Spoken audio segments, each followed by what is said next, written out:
Smack! The sharp sound startled Chen Shuo awake from his crude wooden bed. The burning sensation on his face clearly told him this was no dream. He widened his eyes and looked around nervously. Lin Yu, noticing her husband's unusual behavior, felt a wave of unease. Is it the alcohol kicking in, making you feel hot? I'll get you some ice water, she said softly, rising gracefully and climbing over Chen Shuo. Moonlight streamed through the window, casting an ethereal glow on her figure. Her loose nightgown slipped slightly, revealing a delicate neck and the faint outline of her form beneath the fabric. In the moonlight, she appeared even more alluring and tempting. Chen Shuo's gaze lingered involuntarily for a moment, his heart racing inexplicably, but he quickly averted his eyes to the other side of the bed where his daughter, Chen Lear, lay curled up against the cold wall, her tiny legs exposed. Looking at his sleeping daughter, memories flooded back like a tidal wave. He had once been a commoner who fought his way through the business world with intelligence and courage, building a commercial empire worth billions within 15 years. As a self-made tycoon, he repeatedly triumphed over various established families, earning both respect and resentment. However, just as he reached the pinnacle of success, he encountered a sudden plane crash. He thought his life had ended, but when he opened his eyes, he found himself reborn into this impoverished household as its breadwinner. The faded calendar on the wall showed a date 15 years ago. At that moment, Lin Yu returned with a glass of ice water, approaching cautiously. Chen Shuo took the cup, his mind swirling with thoughts as he gazed at the woman before him and the icy water in his hand. Lin Yu had been his first love during college, their relationship sweet and tender. But after graduation, ignoring her wishes to marry, he left to start his business in the South. A few years later, when he earned his first million, he learned from classmates that Lin Yu had married someone else. And now, looking at this familiar yet still beautiful face, he felt disoriented. Was this a parallel universe? Another path in his life? In a daze, Chen Shuo felt as if he were standing at a crossroads of time and space. Whirring. It was midsummer, and without air conditioning, only an old electric fan whirred continuously. Hearing his daughter's discomfort, Chen Shuo turned to see sweat dripping down her neck onto the pillow. Hearing the annoying buzz of mosquitoes, Chen Shuo frowned and said, "Move the fan, don't blow it at me. Aim it at our daughter. She's too hot. And come inside, or the mosquitoes will bite you both." Lin Yu froze, transported back to their passionate university days when Chen Shuo had been gentle, caring, and responsible. That version of Chen Shuo had made her decide to marry him despite her family's objections. However, post-marriage, his transformation had taken her by surprise. Especially after Lear's birth, his temper worsened, becoming idle and neglectful until he quit his job and started drinking and gambling, blaming his dissatisfaction on her and their daughter. Over the years, Lin Yu had grown accustomed to his yelling and unreasonable behavior. Now, hearing his considerate tone, she wondered if she was dreaming. Just then, Lear's whimpering grew louder. She seemed to be having a nightmare, crying out, "Mommy, mommy." Lin Yu hurriedly climbed onto the bed, gently patting Lear and soothing her. "Lear, be good. Mommy is here. Sleep well. Don't wake up Daddy. He'll get angry and hit you." Chen Shuo was speechless. How could anyone hit a 3-year-old child? What kind of father would do such a thing? He held the ice water, watching them, reminiscing about their college days, puzzled why he hadn't cherished this life path where he married his first love and had a lovely daughter. Even worse, today he had gambled away all his money and even used his wife as a bet, losing everything. He couldn't believe how foolish he had been, knowing full well that gambling was rigged. With his business acumen, he should have seen through the scam immediately. Losing not only money but also his wife, he knew creditors would soon come knocking. After calming Lear, Lin Yu carefully turned over. Chen Shuo, still holding the ice water, glanced at her thin, nightgown-clad figure. Sensing his gaze, Lin Yu felt uneasy but reminded him, "You've drunk, be gentle later, don't wake the child." Chen Shuo nearly choked on his water, quickly averting his gaze and setting the cup aside. Touching her calloused hands, he felt a pang of sorrow, remembering how her hands had once been admired for their beauty during a jewelry company interview. Now, they were rough from hard work. "You've worked hard today, rest early," he sighed. Surprised, Lin Yu buttoned her gown, nodding suspiciously. That night, Chen Shuo tossed and turned, reflecting on the day's events, the woman beside him, and how to proceed with his new life. Morning sunlight filtered through the curtains. Opening his eyes, Chen Shuo checked the old clock, 7 o'clock. Lin Yu was already up, washing with Lear, turning the tap low and moving quietly. Getting out of bed, Chen Shuo startled Lin Yu. "Why are you up so early? Did I disturb you?" Stretching, he smiled brightly. Early to bed, early to rise makes a man healthy, wealthy, and wise. Don't worry about breakfast. He'll go for a run and bring something back. Watching him put on sneakers and leave, Lin Yu felt bewildered. Since marriage, Chen Shuo had become increasingly lazy, often still in bed when she returned home at noon. Today, however, he was up early, exercising and smiling at her, which filled her with anxiety. What was happening? Chapter 2. The supermarket at home. Chen Shuo ventured outside primarily to observe the surrounding environment. After all, he had unexpectedly found himself reborn, having married his first love, and encountered a significantly altered reality. He was eager to comprehend the changes that had occurred in this timeline compared to his previous experiences. This understanding was of paramount importance. After contemplating throughout the night, Chen Shuo concluded that his foremost task was to amass wealth. Only by securing financial stability could he improve his circumstances, enhance his family's living conditions, and ensure a prosperous life for his wife and daughter. Beyond illness, poverty is perhaps the most intolerable plight in this world. For Chen Shuo, making money was not a daunting task. He had previously risen from nothing, possessing both vision and audacity. Should this world mirror his past experiences closely, he would have an abundance of prophetic insights at his disposal. After surveying the area, he had a rough sense of the situation. It was a dilapidated neighborhood slated for demolition, with a number of elderly residents who had not yet relocated. Additionally, many young workers were present, likely tenants drawn to the relatively affordable rents. Being from Ninghai, Chen Shuo had some familiarity with this area. He recalled that it would be demolished in 2 years, a process that had seemingly sparked minor disputes, though he was uncertain of the specifics since he had already moved south by that time.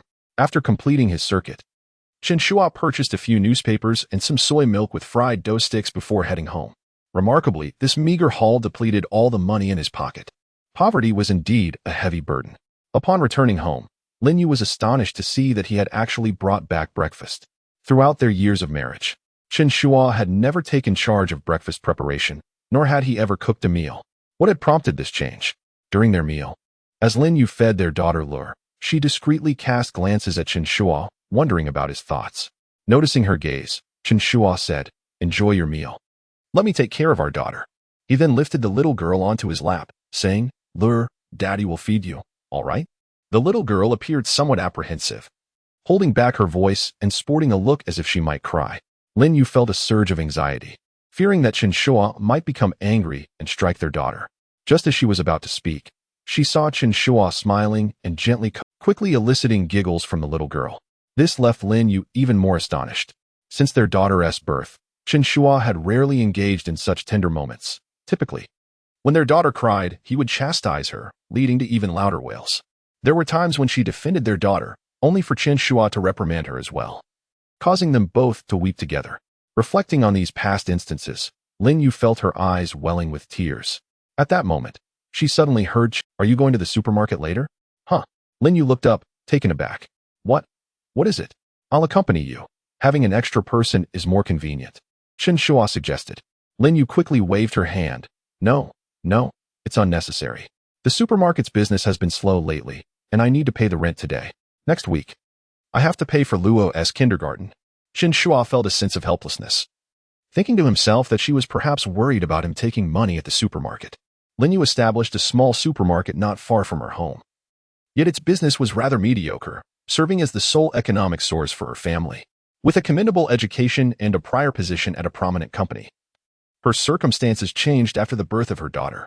With her husband, Chen Shuo, neglecting his responsibilities, she was compelled to resign and open this modest establishment. During the weekdays, she would drop her daughter off at kindergarten, but after 4 in the afternoon and on weekends, Lin Yu would bring her daughter to the supermarket to help her manage the store. Chen Shuo rarely visited the shop. When he did, it was solely to procure money for gambling. Lin Yu was filled with trepidation.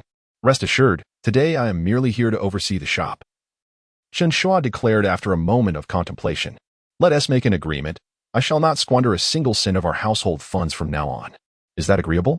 Lin Yu could hardly believe her ears. "Are you serious?" "Indeed. More genuine than pearls," Chen Shuo chuckled, though Lin Yu remained silent. Cognizant that her husband's words were likely insincere, she found solace in having such a promise, however fleeting. After years of marriage, her heart had grown weary. Post-dinner, they first took their little girl to kindergarten before heading to their supermarket. The supermarket was conveniently located near their residence and the kindergarten, primarily serving local residents. After opening, a few customers trickled in, purchasing inexpensive daily necessities with meager profits. As the flow of customers dwindled, Lin Yu remarked, "I will go pay the rent to the landlord.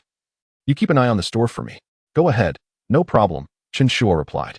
Once Lin Yu departed, Chen Shuo began to wander through the small supermarket, quickly realizing its lack of distinction. The inventory consisted of everyday sundries, beverages, snacks, tobacco, alcohol, tea, and instant noodles, resembling every other small supermarket. With the notable absence of a freezer for cold drinks, the sole significant item was an electric rice cooker, seemingly on consignment from the manufacturer, priced attractively at 138 yuan. Chen Shuo shook his head with a smile. Who would purchase a rice cooker from such a small establishment? Even in an era before online shopping became prevalent, consumers would opt for electronic stores for appliances. This rice cooker served no purpose other than to occupy shelf space. He then stepped outside to find another supermarket nearby, larger in scale, boasting a greater footfall. This establishment was part of a chain named Yujia. Chen Shuo recognized it. It was currently thriving. Yet he recalled its decline in subsequent years, ultimately leading to its acquisition by an international chain. No wonder business was poor. Residents in the area would undoubtedly prefer Yujia, offering a wider selection and competitive prices. Just then, a voice called out, "Oh, isn't this little Chen? The sun must be rising in the west today. What brings you to the supermarket?" It was the owner of the neighboring fruit stall, a woman in her 40s. Casting a disdainful glance in his direction. At the fruit stall, an elderly man was purchasing fruits, remarking, "Ah, another one come to take money, only to squander it on gambling. Little Lin is truly unfortunate to have married him." Chen Shuo touched his face, feeling a wave of speechlessness wash over him. Had he truly sunk to a level where he was detested by all? Noticing the old gentleman carrying eggs, an idea struck Chen Shuo. He inquired, "Sir, may I ask how much you paid for those eggs?" The elderly man lifted his gaze to Chen Shuo, noticing his cheerful demeanor, a stark contrast to his usual cold expression, and replied, $2.50. "Why do you ask?" Chen Shuo smiled and said, "Sir, it seems you may have paid a bit too much for those eggs." Chapter 3. My dear wife, the store's inventory is running low. What on earth? Did I pay too much? The old man glared, incredulous. You, who hardly ever set foot in a market, dare to say I overpaid? Tell me, have you ever cooked a meal at home? Youngster, I must say, you are oblivious to your own fortune. If my son could marry a wonderful woman like Xiaolin, I would wake up laughing from my dreams. The fruit vendor's wife chimed in, indeed.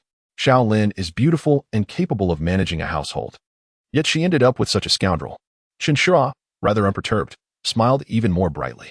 Old sir, I may not possess your wisdom in many matters, but I do know about eggs.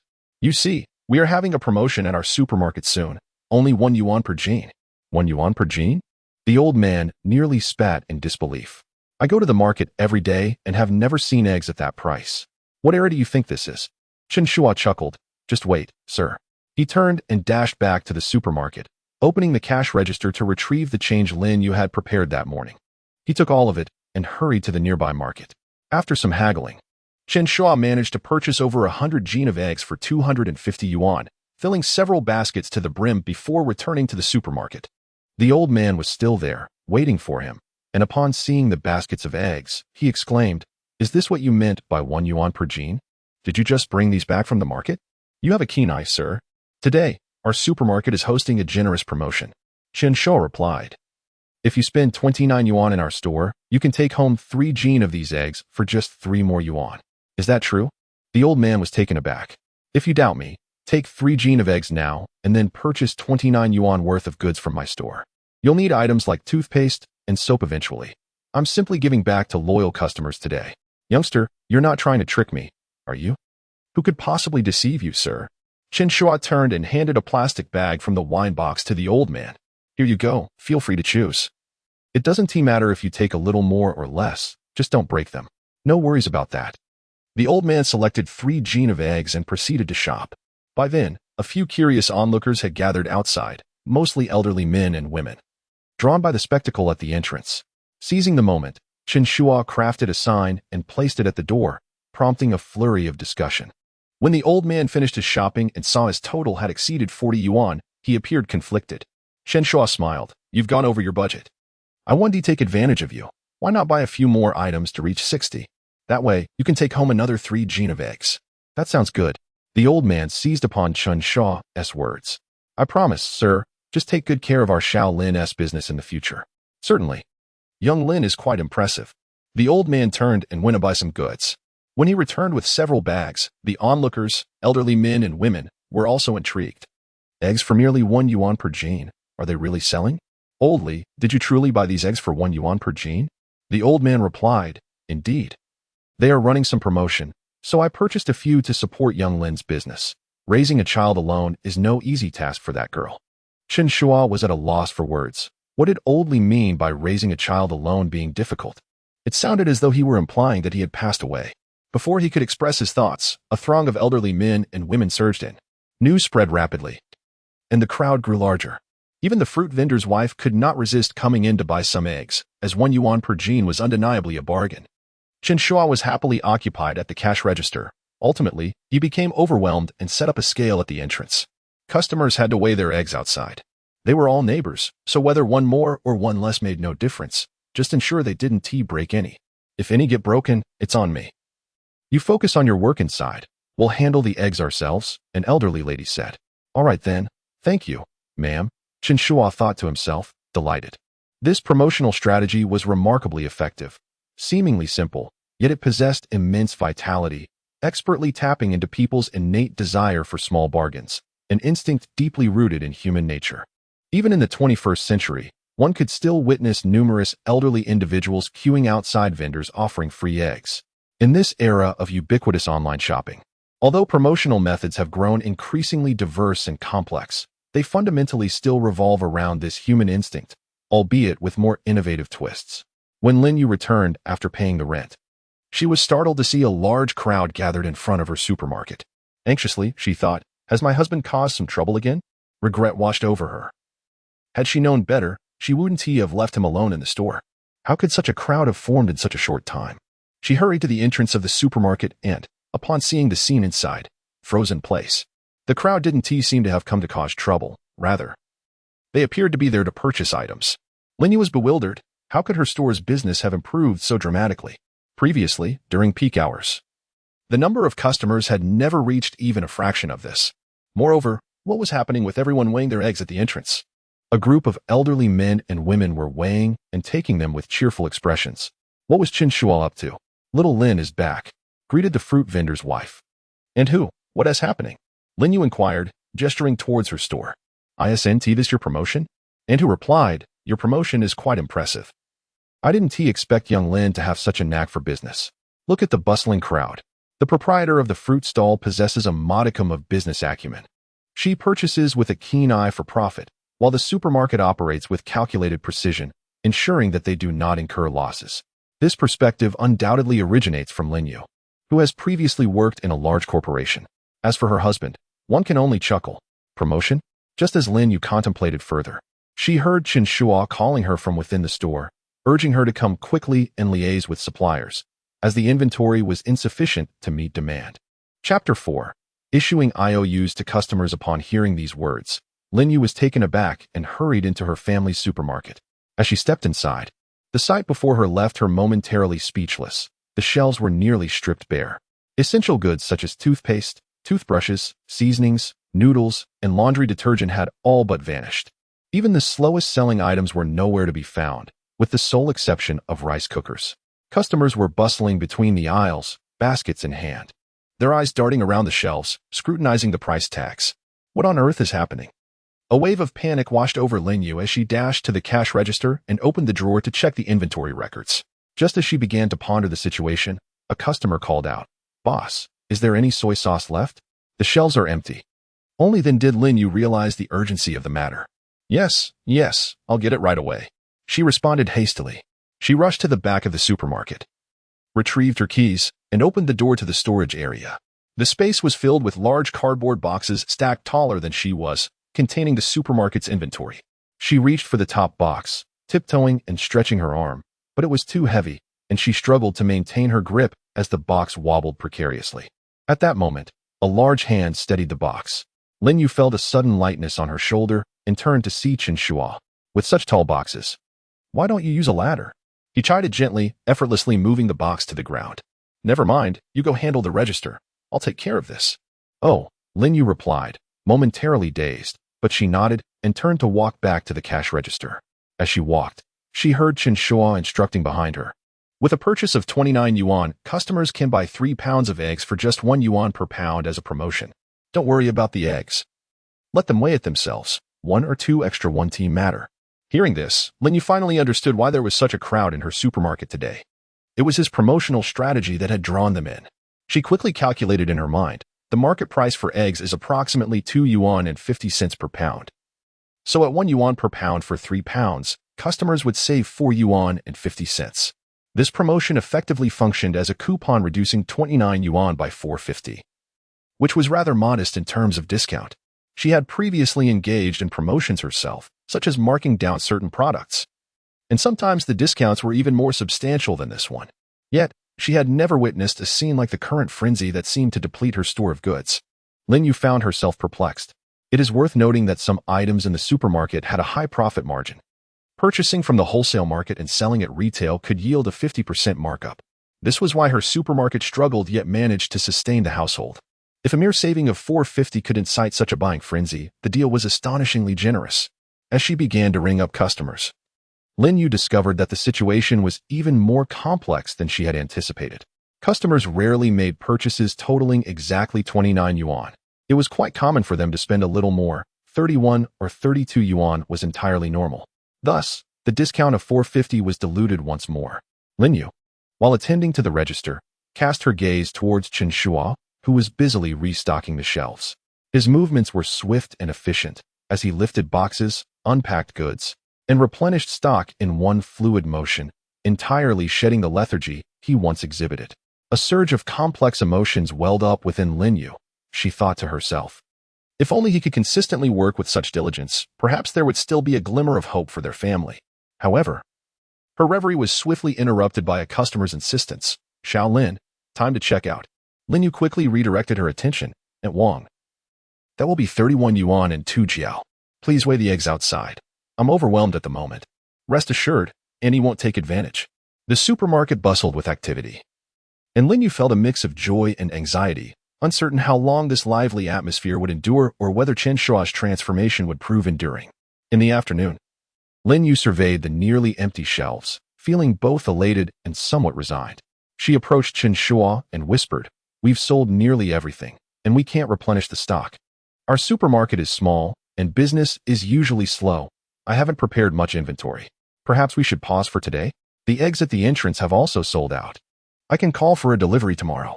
Chen Shuo frowned slightly at her words, shaking his head. That won't do. In business, momentum is everything. Now that we have gained some traction, we cannot disrupt it ourselves.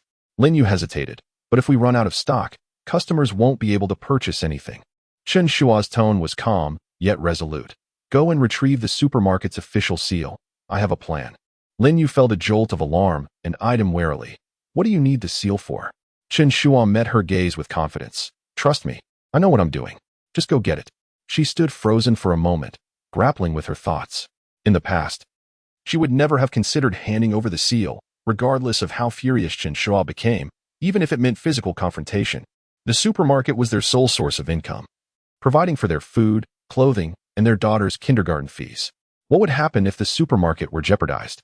Yet today, observing Chen Shuo's diligent demeanor at the register and the composed manner in which he interacted with customers, along with the events that had transpired from last night to today, a complex emotion surged within her. Perhaps this was the last vestige of her unrealistic hopes for their love and marriage. With a firm resolve, she turned and entered the small compartment at the back of the supermarket, retrieving the official seal from the drawer and presenting it to Chen Shuo. Here, the seal you requested. Chen Shuo accepted it with a nod and turned to the waiting customers. Ladies and gentlemen, I sincerely apologize, but we have sold out of stock today. However, we will not let your visit be in vain. I will issue you an IOU, stamped with our supermarket seal. And once our inventory is replenished, you may come to redeem it at your convenience. Lin Yu stood by, her mouth slightly agape, astonished. Is it possible to do that? Chen Shuo diligently filled out the IOUs while requesting the customers to provide their phone numbers, which he meticulously noted in a small notebook. Lin Yu observed Chen Shuo's earnestness in recording the details, feeling a sense of confusion. Why was it necessary to document the customer's contact information?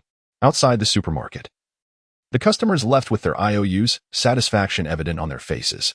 As Chen Shuo watched them depart, his mind began to formulate the next steps of his plan. Today's promotion was merely a beginning, and there were numerous opportunities awaiting his grasp. He was determined to revitalize the family, ensuring that Lin Yu and Lu Er could enjoy a better life. Chapter 5. Father is truly impressive. In truth, I had contemplated promotions at the supermarket, yet the outcomes were consistently underwhelming. For instance, I recently acquired a toothbrush that boasted a generous profit margin. However, it simply would not sell. Lin Yu perused her contacts, her brow slightly furrowed, her tone tinged with a hint of resignation. After a brief pause, she continued, subsequently, I designated this toothbrush as a discounted item with a yellow tag, displaying it for an entire week, yet sales did not see a significant increase. I ended up incurring a loss. She turned her gaze toward Chen Shuo, who was mopping the floor, her eyes reflecting confusion and curiosity. On several occasions, I dreamt of the supermarket being completely sold out. I never anticipated witnessing such a scene today. And you achieved this by exchanging low prices for eggs. Why? Chen Shuo paused in his task, looked up at her with a smile, and replied casually. The fundamental principle of promotions is to make customers feel they are getting a bargain. It is a psychological effect. The price of toothbrushes varies greatly. Some are priced at over 10 or 20 yuan, while others are merely 1 or 2. When you label a toothbrush as a discounted item, customers hardly perceive it as a deal. Eggs, however, present a different scenario. Their prices remain relatively stable, with fewer varieties in brand and specification. When the price drops, customers immediately feel they are benefiting significantly.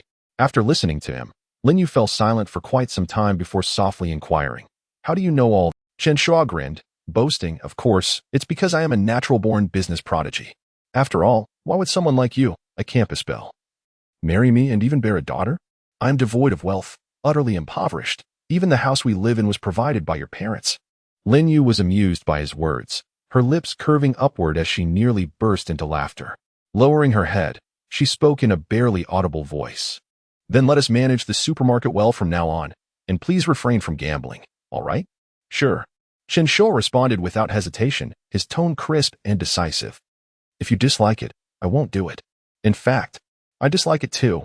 The atmosphere is dreadful, ventilation poor, and there are fire hazards. Lin Yu was taken aback, her hand ceasing its search through the contacts. She had not expected him to agree so readily. She had mentioned it numerous times before. Yet each instance had been met with an increasingly poor attitude and escalating irritability from him. To hear him agree so promptly today, even stating that he would refrain from gambling because she did not like it, was a first. A sudden wave of inexplicable bitterness surged within her, her eyes slightly moistening. She quickly lowered her head, feigning a continued search through her contacts, fearing he might discern her emotions. Chen Shuo picked up the mop and walked towards the sink, speaking as he went, hurry up and call someone to deliver the goods. We cannot afford to delay tomorrow's business. With his back turned to Lin Yu, his smile gradually faded and his mind began to race. Having lost a significant sum of money the previous day and accumulated considerable gambling debts, he knew that the gambling den would not let this matter rest.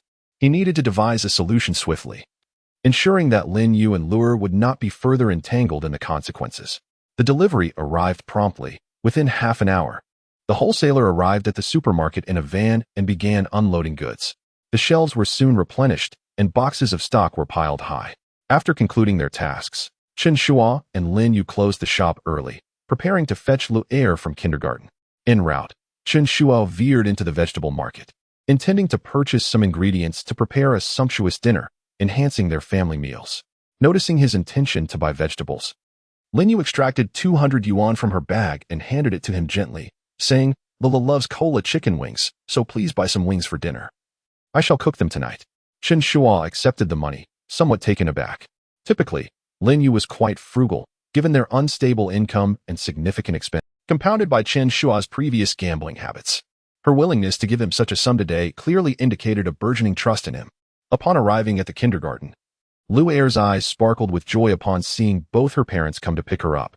She dashed into Lin Yu's embrace, her little face rubbing against her. Mommy, why are you here so early today? Lin Yu, smiling, ruffled her hair, replying, because everything in the shop sold out today, I was able to come early. Lu Er blinked excitedly and asked, really? Does that mean we made a lot of money? Chen Shuo, listening nearby, chuckled and took Lu Er from Lin Yu's arms, pinching her little nose. What is a little money? Daddy will earn a fortune in the future, and we shall live in a grand villa, drive a nice car, and enjoy delicious chicken wings every day. How does that sound? Lu Er immediately cheered. Yes. Yes. Daddy is amazing. The words Daddy is amazing washed over Chen Shuo like a warm current, akin to sunlight breaking through the clouds, illuminating his heart. It was a sense of accomplishment he had never experienced before. Even ringing the bell at Nasdaq paled in comparison to this moment of his daughter's praise. It felt as if an extraordinary energy surged within him, lightening his spirit. In that instant, he felt invincible. Come, Daddy will carry you home and make you delicious food, Chen Shuo declared, refusing to let go of his daughter. Seeing this, Lin Yu chuckled helplessly. If you wish to carry our daughter, you must hand me the vegetables. Chen Shuo weighed the meat in his hand, feeling its heft, and thus passed her the relatively lighter items. I can manage Lu Er with one hand. Then give me the spinach, Lin Yu replied, somewhat speechless, having never seen him so affectionate towards their daughter before. You can't hold it, Chen Shuo quipped, hanging the lightest bag of spinach around Lu Er's neck, securely cradling her with his right arm. Let us go home. Lu Er looked down at the spinach dangling around her neck, finding it amusing. Wow, so much spinach. I'm going to become Popeye. Indeed. Lu Er, you must eat more vegetables and rice. That's the way to grow strong and healthy, Chen Shuo teased her with a smile. Lin Yu followed behind, carrying the vegetables. Unable to suppress her inner thoughts. She's not a son. How can she grow up to be strong? If she grows up thinking of beauty, she might resent you for it. She watched the father-daughter duo ahead, a smile unconsciously gracing her lips. As they approached the entrance of their community, Chen Shuo's pace slowed. Even with a distance of about 100 meters remaining, his gaze fell ahead, his brows slightly furrowed. Two figures stood by the roadside. One was tall and gaunt, clad in a wrinkled shirt, a cigarette dangling from his lips, his eyes shrouded in a dark mist. The other was shorter and portly, his bald head gleaming under the sunlight, pacing back and forth with palpable impatience, the gold chain around his neck swaying with each movement. He was all too familiar with these two. They were enforcers of gambling debts, tasked with lending and collecting money. Having lost everything yesterday, he now found himself burdened with a considerable debt, and he never expected them to arrive so swiftly. He paused momentarily before turning to Lin Yu, saying, You take our daughter home first. I will return shortly. Upon hearing this, Lin Yu felt a sudden heaviness in her heart. Following Chen Shuo's gaze, she too spotted the two men. Though unfamiliar, their appearance and demeanor left her with an unsettling apprehension. The flicker of hope that had just ignited within her was instantly doused. Biting her lip, she quietly inquired, Who are they? Have you gotten into trouble again? Chen Shuo remained silent, gently pushing her shoulder. No more questions. Take Lure home. I will be back soon. Lure, nestled on Chen Shuo's shoulder, blinked with curiosity, asking Daddy, Aren't you coming home with us? Chen Shuo affectionately ruffled her hair. Daddy has some matters to attend to. You go back with Mommy. I will return shortly. Lin Yu refrained from saying anything further, lifting Lure into her arms and turning towards the community. Her steps felt weighted, as if a stone lay upon her heart. The warm memories from the supermarket moments ago now seemed distant and unreal. She glanced down at Lure, who kept looking back, murmuring, Daddy, come back soon. Chen Shuo remained rooted in place, watching them as they receded into the distance. And only when their figures vanished from the corridor did he turn to approach the two men. Chapter 6. Do you dare to default on the debt? Upon noticing Chen Shuo's approach, the rotund man adorned with gold chains immediately clasped Chen Shuo's arm with a tight grip, while the wiry figure with a cigarette dangling from his lips encircled Chen Shuo's neck from the other side. Together, they ushered him to a nearby flower bed. The corpulent fellow grinned, revealing a set of yellowed teeth, his tone laced with mockery. Quite proactive, aren't we? You performed admirably today. So, where's the money? Can you repay it? The lean man exhaled a cloud of smoke, adding, If you can't pay, it's no big deal. We have the IOU you wrote. This debt is secured by your wife. We'll need her to accompany us to the gambling den for a visit, assisting Brother Xiong with some household chores for a few days. If Brother Xiong is in a good mood, he might just forgive your debt. Chen Shuo remained silent, coldly observing them. He then forcefully shook off their hands, his voice calm. How much is it? The lean man narrowed his eyes, feigning forgetfulness. Don't remember? Allow me to refresh your memory. Last night, you borrowed 3 IOUs from us, totaling 7,008. With interest calculated, you owe us 10,000 today. Oh, and by the way, you pawned your watch at the gambling den. To be fair, We won't let you suffer. That watch is worth 200. So you need to come up with 9,008 today, and then all will be well. Unfazed, Chen Shuo replied, Is that all? That doesn't seem right. The two men were momentarily taken aback, failing to grasp his implication. What did he mean? Was he suggesting he owed too little? Was he voluntarily increasing his debt? Meeting their gaze, Chen Shuo continued, Over the past year or two, you've deceived me into gambling. Whether it's mahjong or... Has there ever been a gamble at your den that didn't exceed 1,000? At this, the expressions of the corpulent and lean men turned vicious, as if he had struck a nerve. The lean man, clenching his cigarette, but glared with malice. Damn it, are you trying to default on your debt? Chen Shuo maintained a smile, his tone steady. Don't look at me like that. Just a friendly reminder, while this may be a flower bed, there are cameras around. Upon hearing this, the fat man's expression shifted, instinctively glancing around. The lean man, however, sneered, his voice dripping with menace. Cameras? You think we fear that? Debts must be repaid. It's only natural. Unfazed, Chen Shuo pressed on. Do you have the audacity to confront me? The dice cup you used last night was rigged. And that set of paigao had something suspicious on the back, didn't it? The fat man's face paled at this revelation. And he blurted out, How do you know? Realizing his slip, he became enraged and lunged for Chen Shuo's throat. However, Chen Shuo reacted more swiftly. In his previous life, aside from fitness, the only martial art he had diligently studied was joint manipulation. As the name suggests, joint manipulation targets the weaknesses of an opponent's joints to control them. While it may not hold up against trained professionals, it was more than sufficient for untrained ordinary individuals. With a deft twist of his wrist, Chen Shuo seized the fat man's wrist, applying pressure with his thumb precisely on the joint. The fat man felt a sharp pain shoot through his wrist, rendering his arm powerless, and his body instinctively bent forward. Upon witnessing the scene, the slender man rushed forward, launching a punch aimed directly at Chen Shuo's face. Unfazed, Chen Shuo swiftly seized the assailant's wrist with one hand, twisting it with an effortless motion, causing the man's arm to be bent behind his back, forcing him to bend at the waist. Ouch! That hurts! He cried out, dropping his cigarette to the ground. The portly man attempted to struggle, but Chen Shuo increased his grip, eliciting a grimace of pain and desperate pleas. Let go. Let go. Let us talk this out. With a cold chuckle, Chen Shuo's voice dripped with sarcasm. Now you feel the pain? Weren't you quite arrogant just a moment ago? Breathing heavily, the portly man softened his tone. Brother, we can discuss this. There's no need for violence. Yet, Chen Shuo did not release his hold. Instead, he tightened it further, causing both the slender and portly men to wince and cry out once more, Ouch! That hurts. Please let go. In a calm, yet chilling tone, Chen Shuo remarked, Over the years, you two have conned and deceived, extracting no less than 100,000 from me. I could tolerate being a cash cow. But now that you've set your sights on my wife, do not expect me to be lenient. He paused, applying more pressure, making them gasp for breath as beads of sweat cascaded down their foreheads. You two go back and relay a message to Brother Chang, he continued. Tell him to return the money he swindled from me, the full 100,000. Any extra change can go to Brother Chang for medicine. Do you understand? Stunned, the portly and slender men exchanged incredulous glances. They had never encountered someone demanding repayment from a gambling den while refusing to return a debt. Was this man insane? Yet, with Chen Shuo's grip firmly ensnaring them and their arms aching as if they might snap, they could only nod vigorously. Yes, yes, we will convey your message. We'll return immediately to inform Brother Chang. With a cold smirk, Chen Shuo tightened his grip one last time. The two men yelped in pain, cursing under their breath. Yet they continued to plead. Big brother, please let go. We will surely deliver your message. Only then did Chen Shuo ease his hold slightly, his tone icy. Do you know how to convey my words to Brother Chang? Tell him I am unafraid and that he should weigh his actions carefully before proceeding.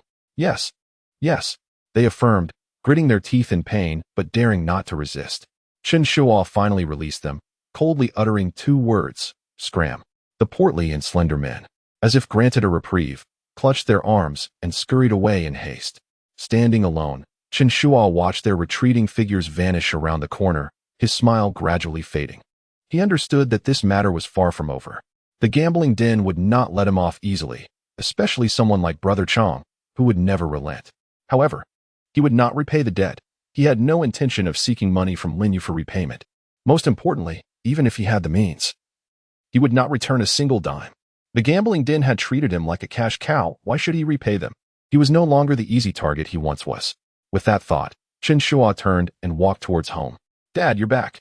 As Chen Shuo stepped through the door, Luer, with her petite legs, rushed towards him. He immediately bent down with a smile and enveloped his daughter in his arms. Luer's body felt soft and warm, akin to a bundle of heated cotton, nestled against him, her small hands wrapping around his neck as she sweetly called out, "Daddy." The utterance sent a delightful shiver through Chen Shuo's heart, as if every pore in his body had unfurled in bliss. In his previous life, despite amassing considerable wealth, he had never experienced such profound happiness. He gazed down into his daughter's round, sparkling eyes, unable to resist the urge to nuzzle her cherubic face, which elicited a cascade of giggles from Luer. Chapter 7. The man who once made her heart flutter has truly returned. In his previous life, he amassed a fortune, yet he had never experienced such profound happiness.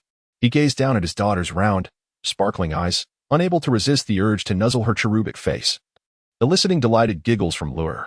"Luer, did you listen to your kindergarten teacher today?" Chen Shuo inquired, spinning around with his daughter in his arms. Luer squinted her eyes into slits as she vigorously nodded. "Yes. I was very obedient. The teacher praised me." "Wonderful." Chen Shuo pinched her tiny nose as a reward. "I shall tell you a new story tonight, shall I?" "Yes," Luer exclaimed excitedly, clapping her small hands and clinging to Chen Shuo's neck. At that moment, Linyu emerged from the kitchen, a knife in hand and an apron tied around her waist. Upon witnessing the heartwarming scene of Chen Shuo playfully engaging with Luer, she momentarily froze. Earlier, she had seen someone looking for him and assumed that he had gone off to play cards again, a scenario all too familiar. According to past experiences, he would be engrossed in the game until the early hours of the morning, sometimes even spending entire nights away. There was one particularly outrageous occasion when he had not returned home for 3 days and nights, collapsing into bed the moment he walked through the door.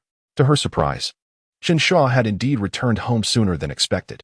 He looked up at Linyu, a playful smile gracing his lips. "Hey, if I had come home late, would you have brandished that knife at me? All right, you go on and play with Luer. I'll take care of dinner," he added, dismissing her with a wave. Linyu chuckled softly, tilting her head slightly, and feigned a fierce demeanor. "I thought you returned seeking money for cards." "No money here, but I do have a knife."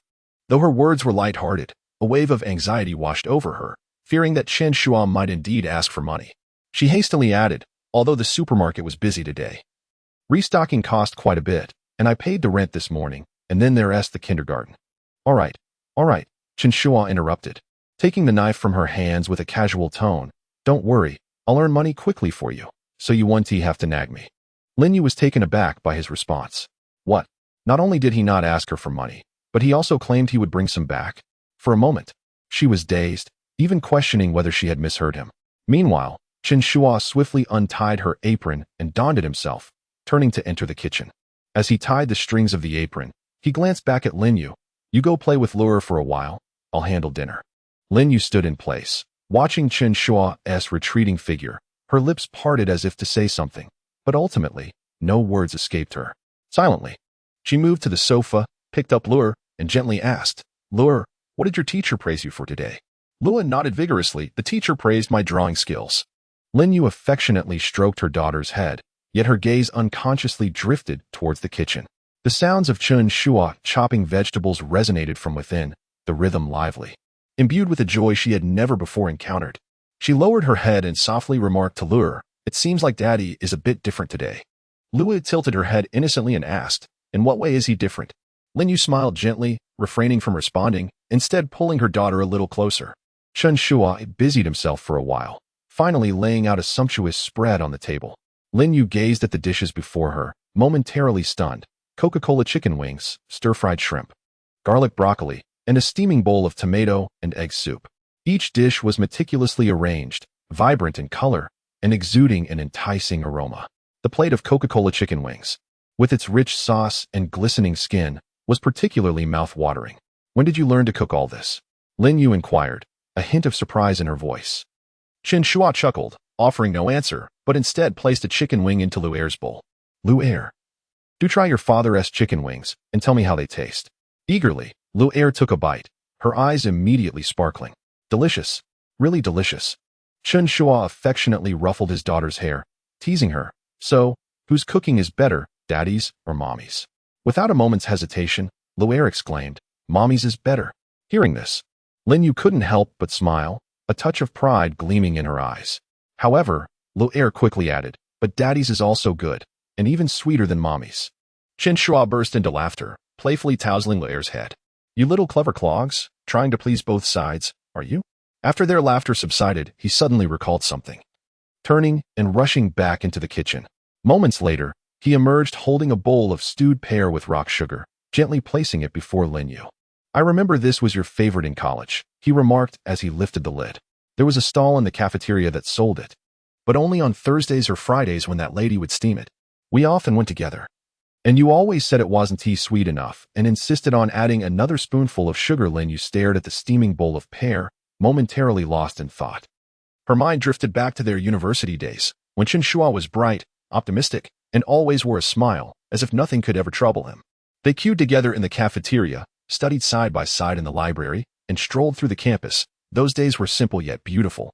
Yet, in the years since their marriage, the pressures of life and Chen Shuo's despondency had nearly erased her memories of who he once was. In that moment, she felt as though she were seeing that young man who had captured her heart anew, stirring a bittersweet sensation within her. Don't just look at it. Try it and see if it's sweet enough. Chen Shuo's voice interrupted her reverie. It won't tea taste good if it cools down. Lin Yu lowered her gaze, gently scooping a spoonful of the pear into her mouth.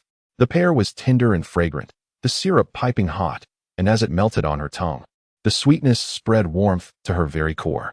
Sweet, very sweet, she whispered, her voice a little choked. Chen Shuo looked at her, his eyes filled with tenderness. As long as it's sweet, that's all that matters. I'll make it for you often from now on.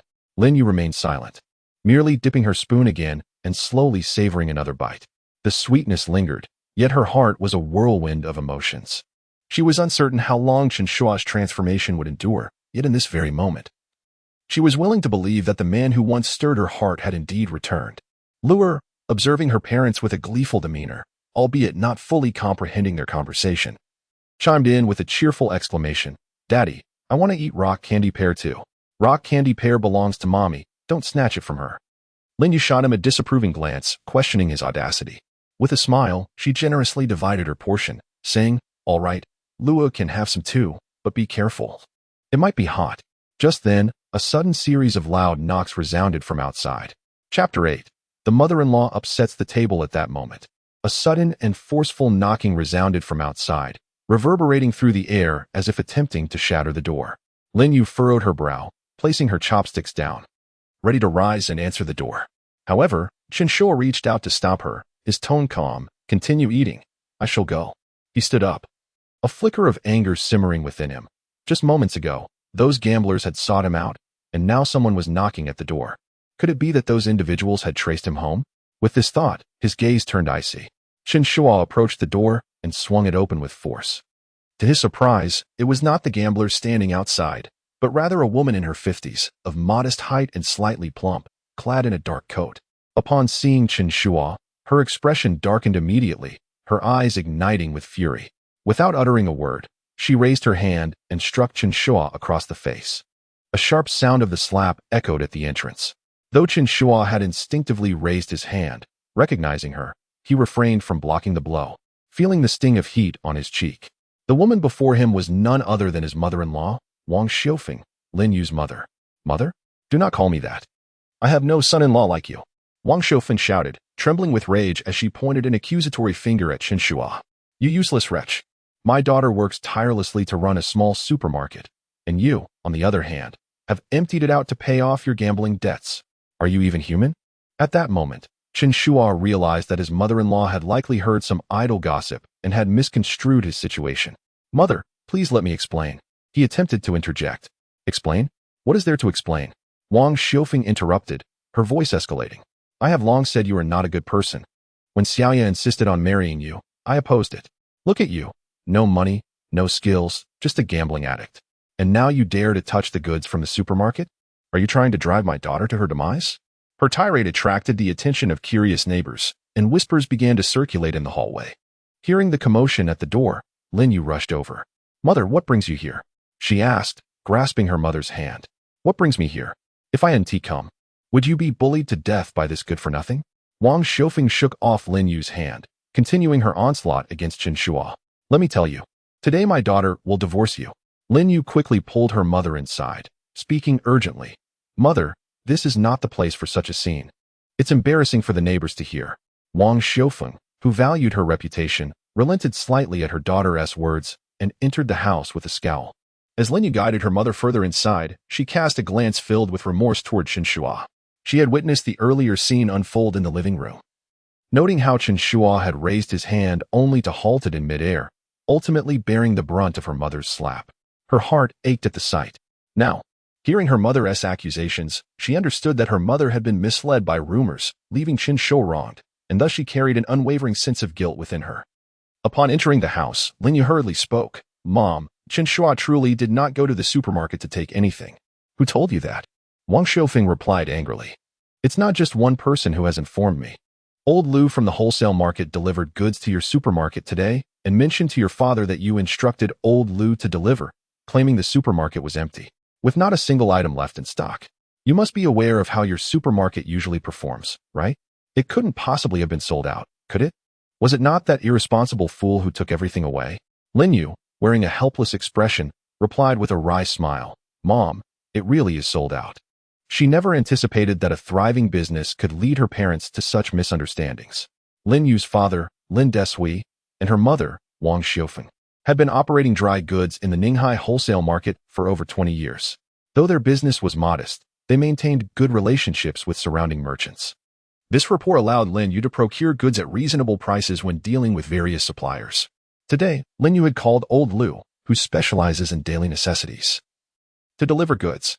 As he passed by the Lin family's dry goods store, he casually mentioned this situation to Lin Desui.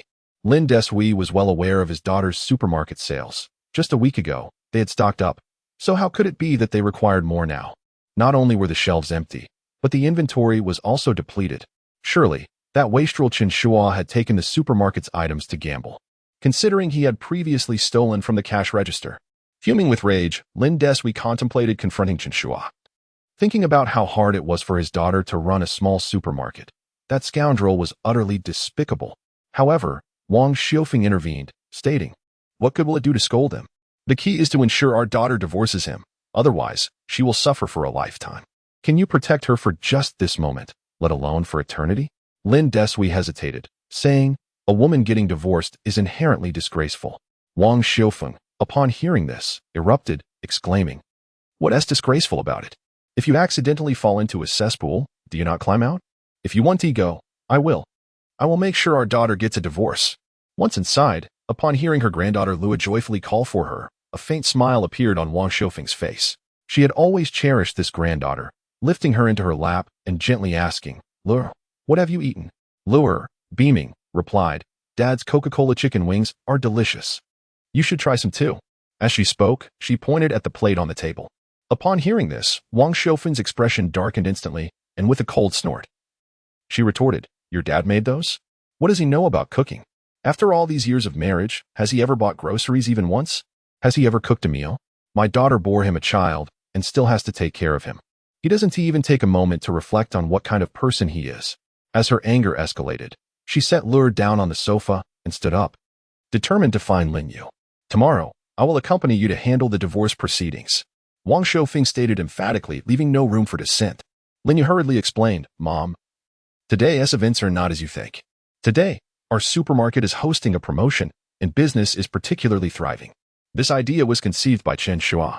Before she could finish her words, Wang Xiufeng erupted in fury, pointing an accusing finger at her and scolding, "How could I have given birth to such a spineless daughter? I told you not to marry him, but you refused to listen. Just look at the life you're leading now. I do not wish to hear any of your nonsense. I demand a clear answer. Are you staying in this marriage or not?" Lin Yu was momentarily taken aback. Had this been the day before, her mother's insistence might have compelled her to acquiesce to the divorce. However, reflecting on the events that transpired from last night to today, the way he urged her to enter the mosquito net to avoid bites, prepared breakfast, assisted with the supermarket's promotion, sold out the merchandise in a day, accompanied her to pick up their daughter from kindergarten, and even made rock candy pear soup just moments ago, she replied softly, "Mother, please do not concern yourself with my affairs. You stubborn child, utterly lacking in ambition." Wang Xiufeng seethed, her chest heaving with fury. as if a torrent of unexpressed words was lodged in her throat. She could not fathom how her diligently raised daughter could be so disobedient. Her intentions were solely for Lin Yu's benefit, to ensure she led a prosperous life. Yet she seemed determined to oppose her.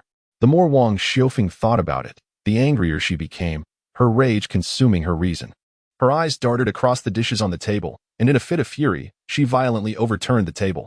The cola chicken wings, alongside the other dishes and that bowl of rock candy pear soup, crashed to the ground, creating a chaotic scene with splattered sauce everywhere. Earth, startled by the sudden commotion, burst into tears, and Lin Yu's eyes brimmed with tears as she rushed to comfort her daughter. Chen Shuo stood nearby, a surge of anger rising within him, yet upon seeing Lin Yu's tear-streaked face, he suppressed his feelings. Fine, if you refuse to let your mother intervene, then I shall pretend I never had a daughter like you. Wang Xiufeng stormed out, slamming the door with a resounding bang, shaking the very foundation of the house. Chapter 9. Embracing new promotional tactics. That evening, Chen Shuo took a quick shower with the handheld showerhead in the bathroom. Once finished, he swiftly slipped under the mosquito net and climbed into bed. He could not help but inwardly curse. There was not even a water heater in the house. How could one endure a summer shower, let alone what would be faced in winter? His thoughts drifted back to the winters of the past 2 years, when Lin Yu would boil water in the evening to bathe their little girl first, leaving him with only lukewarm water for his own quick rinse. On one such occasion, the child caught a cold that nearly escalated into pneumonia, and at that time, he had shown little concern, instead filled with complaints. As Chen Shuo lay in bed, the oppressive heat led his mind to wander until he was soon drenched in sweat. The absence of air conditioning meant that only a large fan was present, blowing hot air throughout the room. Since his entrepreneurial success, he had not suffered such discomfort for quite some time. Well, he thought, perhaps it was a chance to reminisce about hardships endured. Just then, Lin Yu emerged from the bathroom with Lu'er, both having just finished bathing, and they climbed into bed beneath the mosquito net. Lu'er clung to Chen Shuo, her sweet voice chiming. Daddy, you promised to tell me a story today. All right, Daddy will tell you a story. With that, he switched positions with Lin Yu, settling in the middle so that the fan could direct its breeze more towards his wife. Today, Daddy will tell you the tale of the little fairy and the enchanted forest. In a distant land, there lies a mysterious enchanted forest, home to a group of adorable little fairies. Among them was a fairy named Lily, who possessed eyes that could discover wondrous things. One day, Lily stumbled upon a sparkling seed in the forest. As he narrated, Chen Shuo suddenly felt warmth on his right side, realizing it was Lin Yu, who had nestled close to him. He turned to his wife, who was wearing her pajamas, her body pressed against his arm, one hand wrapped around his waist. Leaning closer, she whispered softly in his ear, Darling, I'm sorry. Mom was too impulsive today, and I made you feel wronged. While continuing the story for their daughter, Chen Shuo smiled at Lin Yu, gently kissing her forehead with his lips, then extending his right arm to draw her into his embrace. The two of them remained entwined, and before long, little Lu'er had fallen asleep, her short arms still clutching Chen Shuo's left arm. They lay there together, the room enveloped in tranquility, disturbed only by the soft whir of the old fan. The next morning, as dawn broke, Chen Shuo awoke to the first light of day. He rose quietly from the bed, careful not to disturb the slumbering mother and daughter. Earning money was paramount. He had already devised plans to expedite the supermarket's operations. After a brief wash-up, he waited for Lin Yu to awaken before discussing the day's agenda. The promotional efforts yesterday yielded great results. We must capitalize on that momentum today, Chen Shuo remarked while putting on his shoes. I wish to introduce some new ideas to attract more customers. Lin Yu rubbed her eyes. Though she did not fully comprehend his vision, she nodded in agreement. All right, you take the lead. If you need money, feel free to take it from the cash register. Just avoid gambling. Chen Shuo, upon hearing this, couldn't help but smile wryly. How I once adored gambling, causing you such concern. Lin Yu pursed her lips, refraining from responding, and merely focused on arranging Lu'er's clothes. Upon arriving at the supermarket, Chen Shuo first ventured to the adjacent vegetable market, returning with several large baskets of eggs. He instructed Lin Yu to continue the promotional activities from the previous day while he busied himself. He meticulously examined the cost and selling price of every item in the store, gradually forming a clearer understanding of the profits. Subsequently, he withdrew 200 yuan from the cash register and hurried out. Before long, he returned, cradling a stack of magnetic cards. These cards had just been custom printed, adorned with the supermarket's name and denominations. He displayed a card of each value at the cash register. Ma'am, you've already spent 19 yuan today. If you add just one more yuan, you will receive a special card from our supermarket. What kind of card is this? Inquired the lady, who was preparing to pay with her shopping bag. This card is a token of appreciation for loyal customers like you. It holds 100 yuan. And each time you shop here, a portion of your expenses can be deducted from this card, saving you a considerable amount. Chen Shuo replied enthusiastically. You mean I just pay 100 yuan? Such a good deal? The lady responded, intrigued. I'm merely hoping you will continue to support our little Lin's business. Of course, as long as I need to buy something, I will surely come to Lin's supermarket. Give me one of those cards. I will pay you 1 yuan.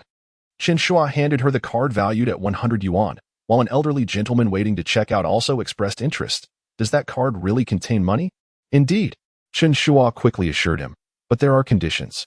If you spend 19 yuan, you can exchange 1 yuan for a card worth 100. If you spend 29 yuan, you can exchange 2 yuan for a card worth 200. Once I exchange it, can I use it for this purchase? The lady suddenly asked, realizing something. Certainly, Chen Shuo replied with a smile. Apart from the 1 yuan card fee, this consumption card allows for an additional deduction of 2 yuan. Hold on to it. There's still 97 remaining. Wait, if I want the 200 denomination, can I deduct 5 yuan? Oh dear, you are quite shrewd. Chen Shuo chuckled. These are mere trifles. I don't mind. I'll buy a few more items, and you can prepare a 200 card for me. All right then. Witnessing this lively scene, Lin Yu stood in astonishment. She approached the cash register, picking up a card to examine it, which bore the inscription supermarket discount card with a value of 100 yuan, her heart still somewhat apprehensive. But what about the money on this card? Aren't we at a loss? Lin Yu whispered. Not at all. Chen Shuo shook his head, his tone resolute. The money on this card is merely a figure, and it is not given away for free. Each transaction only allows for a small deduction, and a minimum spending amount is required to use it. Customers will undoubtedly return repeatedly to utilize the funds on their cards. We are in pursuit of long-term gains, rather than mere one-off transactions.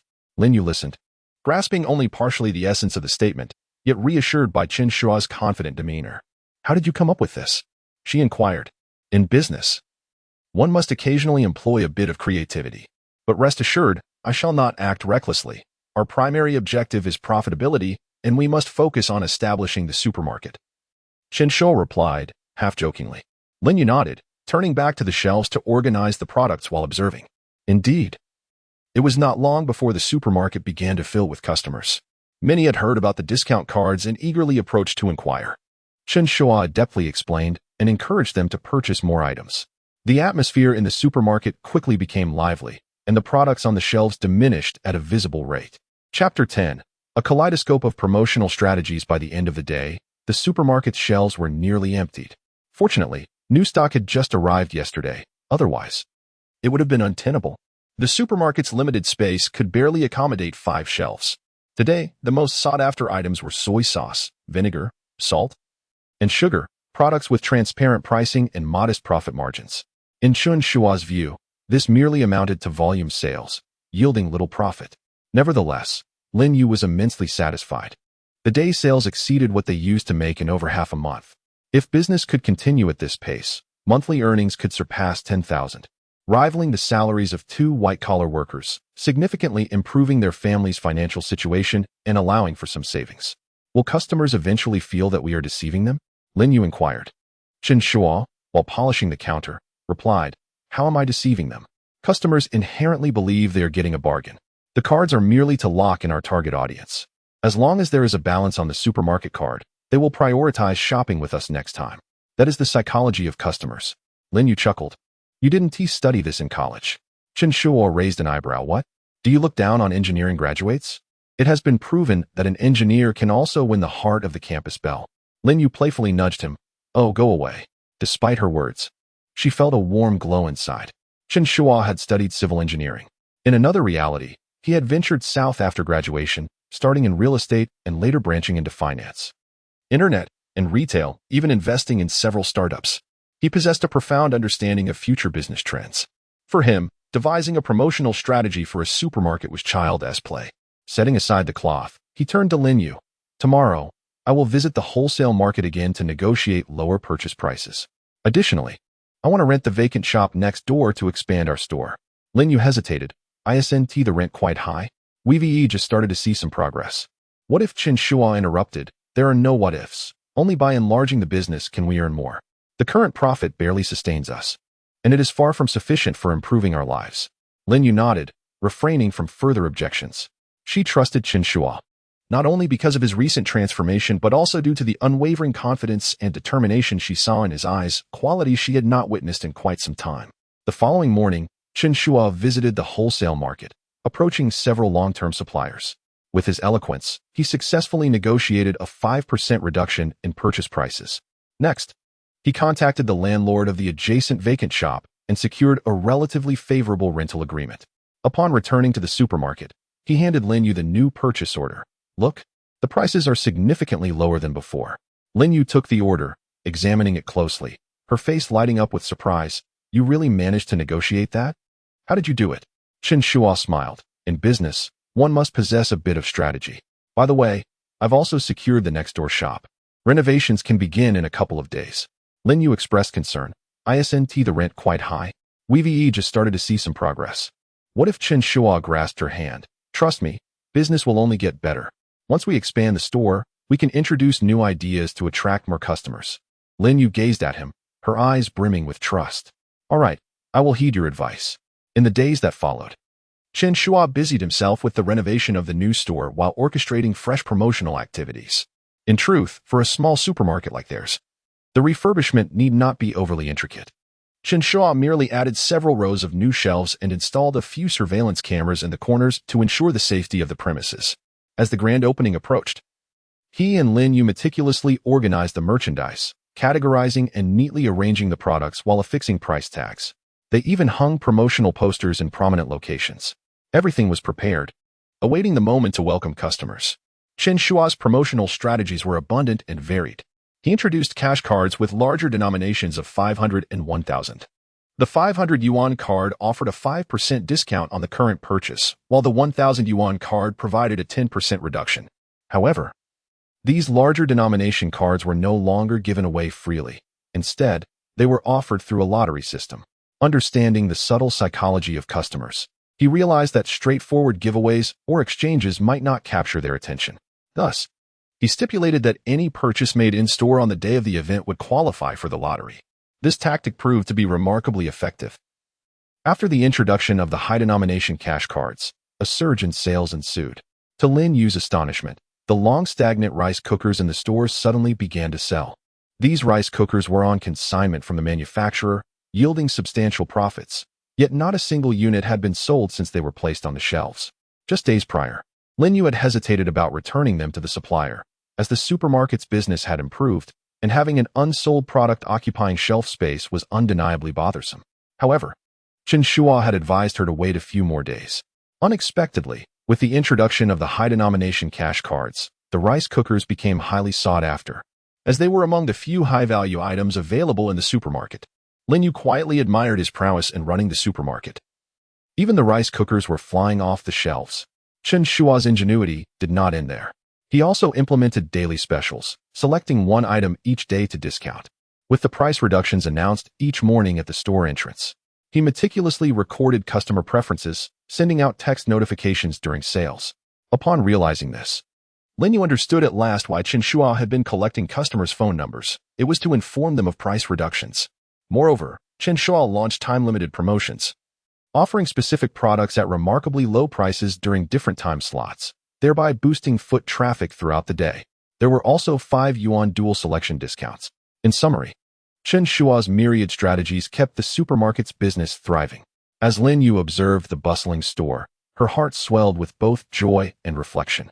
She had never envisioned that this small supermarket could achieve such remarkable success. She pondered on how, despite her family's opposition, she had resolutely married Chen Shuo, drawn to his ambition. Yet, to her dismay, after their marriage, and particularly after the arrival of their child, he seemed to transform entirely. He became idle, consumed by gambling, and at times left her feeling utterly despondent. Now, just as she was on the verge of giving up hope, Chen Shuo had remarkably reverted to the man she had once deeply loved, now exhibiting even more confidence and maturity than during their university days. He executed these promotional strategies with an effortless grace, as if they were second nature to him. In contrast to the fervent zeal and radicalism of his university days, He now exudes a sense of calm and wisdom. Lin Yu found herself increasingly captivated, as if she were once again drawn to this man. Akin to a young maiden in love, unconsciously gravitating towards Chen Shuo. Unbeknownst to her, in this brief interlude, the youthful lightness that once characterized her had gradually returned. Standing beside the cash register, she observed Chen Shuo engaging adeptly with customers, his face adorned with a confident smile. That smile seemed to possess a certain enchantment, causing her heart to race. Unable to resist, she approached him and gently tugged at his sleeve, inquiring, "Are you tired? Would you like some water?" Chen Shuo turned, his eyes sparkling with mirth. "I'm fine, not tired at all. But you, having stood all day, should take a break." Lin Yu shook her head. "I'm not tired. Seeing you busy makes me want to help." Chen Shuo playfully ruffled her hair. "What? Are you trying to steal my job?" "Not a chance." Lin Yu lowered her gaze, yet her lips could not help but curl into a smile. Suddenly, she recalled how he had always doted on and protected her during their university days. Back then, they were carefree, as if the entire world belonged to them. Now, though life had introduced its mundane trifles, the feeling of being cherished had returned once more. Chapter 11. The brother-in-law. After picking up Lu from kindergarten, Chen Shuo stopped by to buy some groceries, intending to prepare sweet and sour ribs for her dinner. He had come to realize that the little girl had a penchant for sweet flavors, whether it be sweet and sour or sweet and savory. As long as it bore a hint of sweetness, she relished it. To this end, he had taken the liberty to advise Lin Yu to limit their daughter's sugar intake, suggesting that a touch of sweetness in her meals was acceptable, but excessive candy consumption was to be avoided. As Lin Yu listened to his earnest discourse while walking, she felt a mixture of amusement and warmth. Chen Shuo had never been so meticulous before. Now he was even concerned about their daughter's sugar consumption. Just as she was about to respond, she looked up and noticed a figure standing downstairs, smoking a cigarette and gazing at them with a complex expression. "Brother, what brings you here?" Lin Yu inquired, somewhat taken aback. The visitor was her brother, Lin Gang, clad in a suit issued by his workplace. He held a cigarette and wore a somewhat uneasy expression. Upon hearing Lin Yu's question, he extinguished his cigarette and replied nonchalantly, "Our parents asked me to check on you. And it's been a while since I last saw Lu, so I thought I'd drop by." His words were delivered with a casual air. Yet Chen Shuo sensed an underlying message. Lin Gang had deliberately excluded him from the conversation, and his intentions were clear. "Elder brother, would you like to come up for a while?" Chen Shuo offered, maintaining a calm demeanor. Lin Gang glanced at him and waved his hand dismissively. "No need. Just came to see you both. I have matters to attend to at work." After a brief pause, he added, "Xiao Chen, walk with me for a moment to the corner. I need to buy a pack of cigarettes." Chen Shuo understood that Lin Gang had something to discuss privately. He nodded. "All right, but we have cigarettes at home. If you want to smoke, you can take some." "I don't smoke much." Lin Gang frowned slightly. "Why would I want your cigarettes? I can buy my own. My little sister is struggling enough. You should keep yours." With that, he turned and walked away. As Chen Shuo was about to follow, Lin Yu gently tugged at his sleeve from behind, her eyes filled with concern. Chen Shuo turned back, smiled reassuringly, and whispered, "Don't worry, he is not going to drag me into a card game. It's just a brief conversation." Lin Yu nodded, watching the two men walk away. Yet her heart was heavy with unease. She picked up Lu and softly said, "Let us head home first. Daddy will be back soon." They exited the community and reached the corner where a black Volkswagen was parked, presumably worth around 200,000. Lin Gang pressed the car key, and with a click, the doors unlocked. He opened the door and said to Chen Shuo, "Xiao Chun, let us sit in the car for a moment." Chen Shuo said little and followed him into the vehicle. Lin Gang lit a cigarette, rolled down the window, inhaled deeply, and slowly exhaled a plume of smoke. This car is newly purchased, fully equipped, with a panoramic sunroof and heated seats, costing nearly 250,000. "What do you think?" Chen Shuo glanced at the interior and nodded. "It's quite nice. The engine performs well, and the fuel efficiency is commendable." Lin Gang appeared somewhat surprised, raising an eyebrow. "How do you know?" Chen Shuo chuckled. "I read it in a magazine." Lin Gang scoffed, his tone dripping with disdain. "Stop reading that nonsense. Do you think you can afford a car just by reading auto magazines? My little sister is quite unfortunate to have married someone with such lofty aspirations." He waved his hand dismissively, seemingly too apathetic to elaborate further. Forget it. How about this? You can't afford it, so I'll give it to you. This car can be yours if you divorce my sister." "Absolutely not." Lin Gang's words barely left his lips when Chen Shuo responded without hesitation. "You." Lin Gang was taken aback by Chen Shuo's swift refusal his expression darkening. Chen Shuo, don't overstep your bounds. It's not that I look down on you, but with your means, you'll never be able to buy this car. Chen Shuo maintained his calm demeanor, speaking with an air of indifference. Brother, don't forget that I often read car magazines. This vehicle has its drawbacks, such as high fuel consumption and uncomfortable rear seats for prolonged journeys. Additionally, the maintenance costs for a Volkswagen are not trivial. Lin Gang was momentarily at a loss for words, his countenance growing more severe. He extinguished his cigarette with a fierce determination, his voice laced with anger. You're truly incorrigible, like a stubborn adhesive that clings tenaciously. Fine then. If you're willing to divorce my sister, the house you currently reside in will be yours. It was originally financed by our family, and now, consider it a gift. Or perhaps a waste. What do you say? If you continue to cling to my sister, I assure you that you will never receive a single penny from our family again. After hearing this, Chen Shuo remained unfazed. Brother, whether it be the house or the car, I have no interest. I can earn my own living. Lin Yu is my wife, and Luer is my daughter. I will not forsake them for material possessions. I was foolish in the past, but I have gained clarity now. I will treat them well and ensure they live comfortably. As for your family's opinion of me, I do not concern myself with it. Lin Gang seemed to be hearing a far-fetched tale. He scrutinized Chen Shuo for several seconds before letting out a cold snort and pushing the car door open. All right, you're quite the character. I am eager to see how you intend to earn. With that, he exited the vehicle. Chen Shuo stepped out, forcefully shutting the door behind him and driving away with a flourish. Upon returning home, Lin Yu inquired anxiously, "What did your brother say to you?" Chen Shuo chuckled lightly. His tone relaxed. "Nothing much. He is a good man. He encouraged me to focus on my career so that I can one day buy a car and a house, ensuring a better life for you both." Lin Yu listened with a hint of skepticism but refrained from probing further. Chen Shuo had already turned to the kitchen to begin preparing a meal. Seeing him appear unaffected, she gradually eased her worries. As he was cooking, a knock at the door interrupted the tranquility. Lin Yu approached and opened it, momentarily stunned to see Lin Gang standing there, a black computer bag in hand. His expression was slightly awkward, though he feigned composure. "There's an urgent matter at work, and my laptop has run out of battery. The traffic is terrible at this hour, so I came to borrow a power adapter." Lin Yu promptly invited him inside, asking, "Brother, you haven't eaten yet, have you? Why not have a meal with us?" Lin Gang genuinely did not want to stay for dinner. He had come to his sister's place merely as a temporary solution. Yet, faced with her inquiry, he found it challenging to decline. He scratched his head and replied, "We'll see. I need to finish the documents required by my workplace first. Hasten to prepare the meal, for it has delayed your dining." Chen Yu chuckled, replying, "No need. Chen Shuo is already cooking." Recently, Luer has developed a fondness for his culinary creations. Upon hearing this, Lin Gang was taken aback. He can cook? He turned his gaze toward the kitchen, where he beheld Chen Shuo standing at the stove, clad in a light blue apron, wielding a spatula as he attentively sought the ingredients. His movements, though not flamboyant like those of a professional chef, exhibited a methodical finesse, clearly indicative of an experienced cook. In stark contrast, Lin Gang felt a twinge of inadequacy.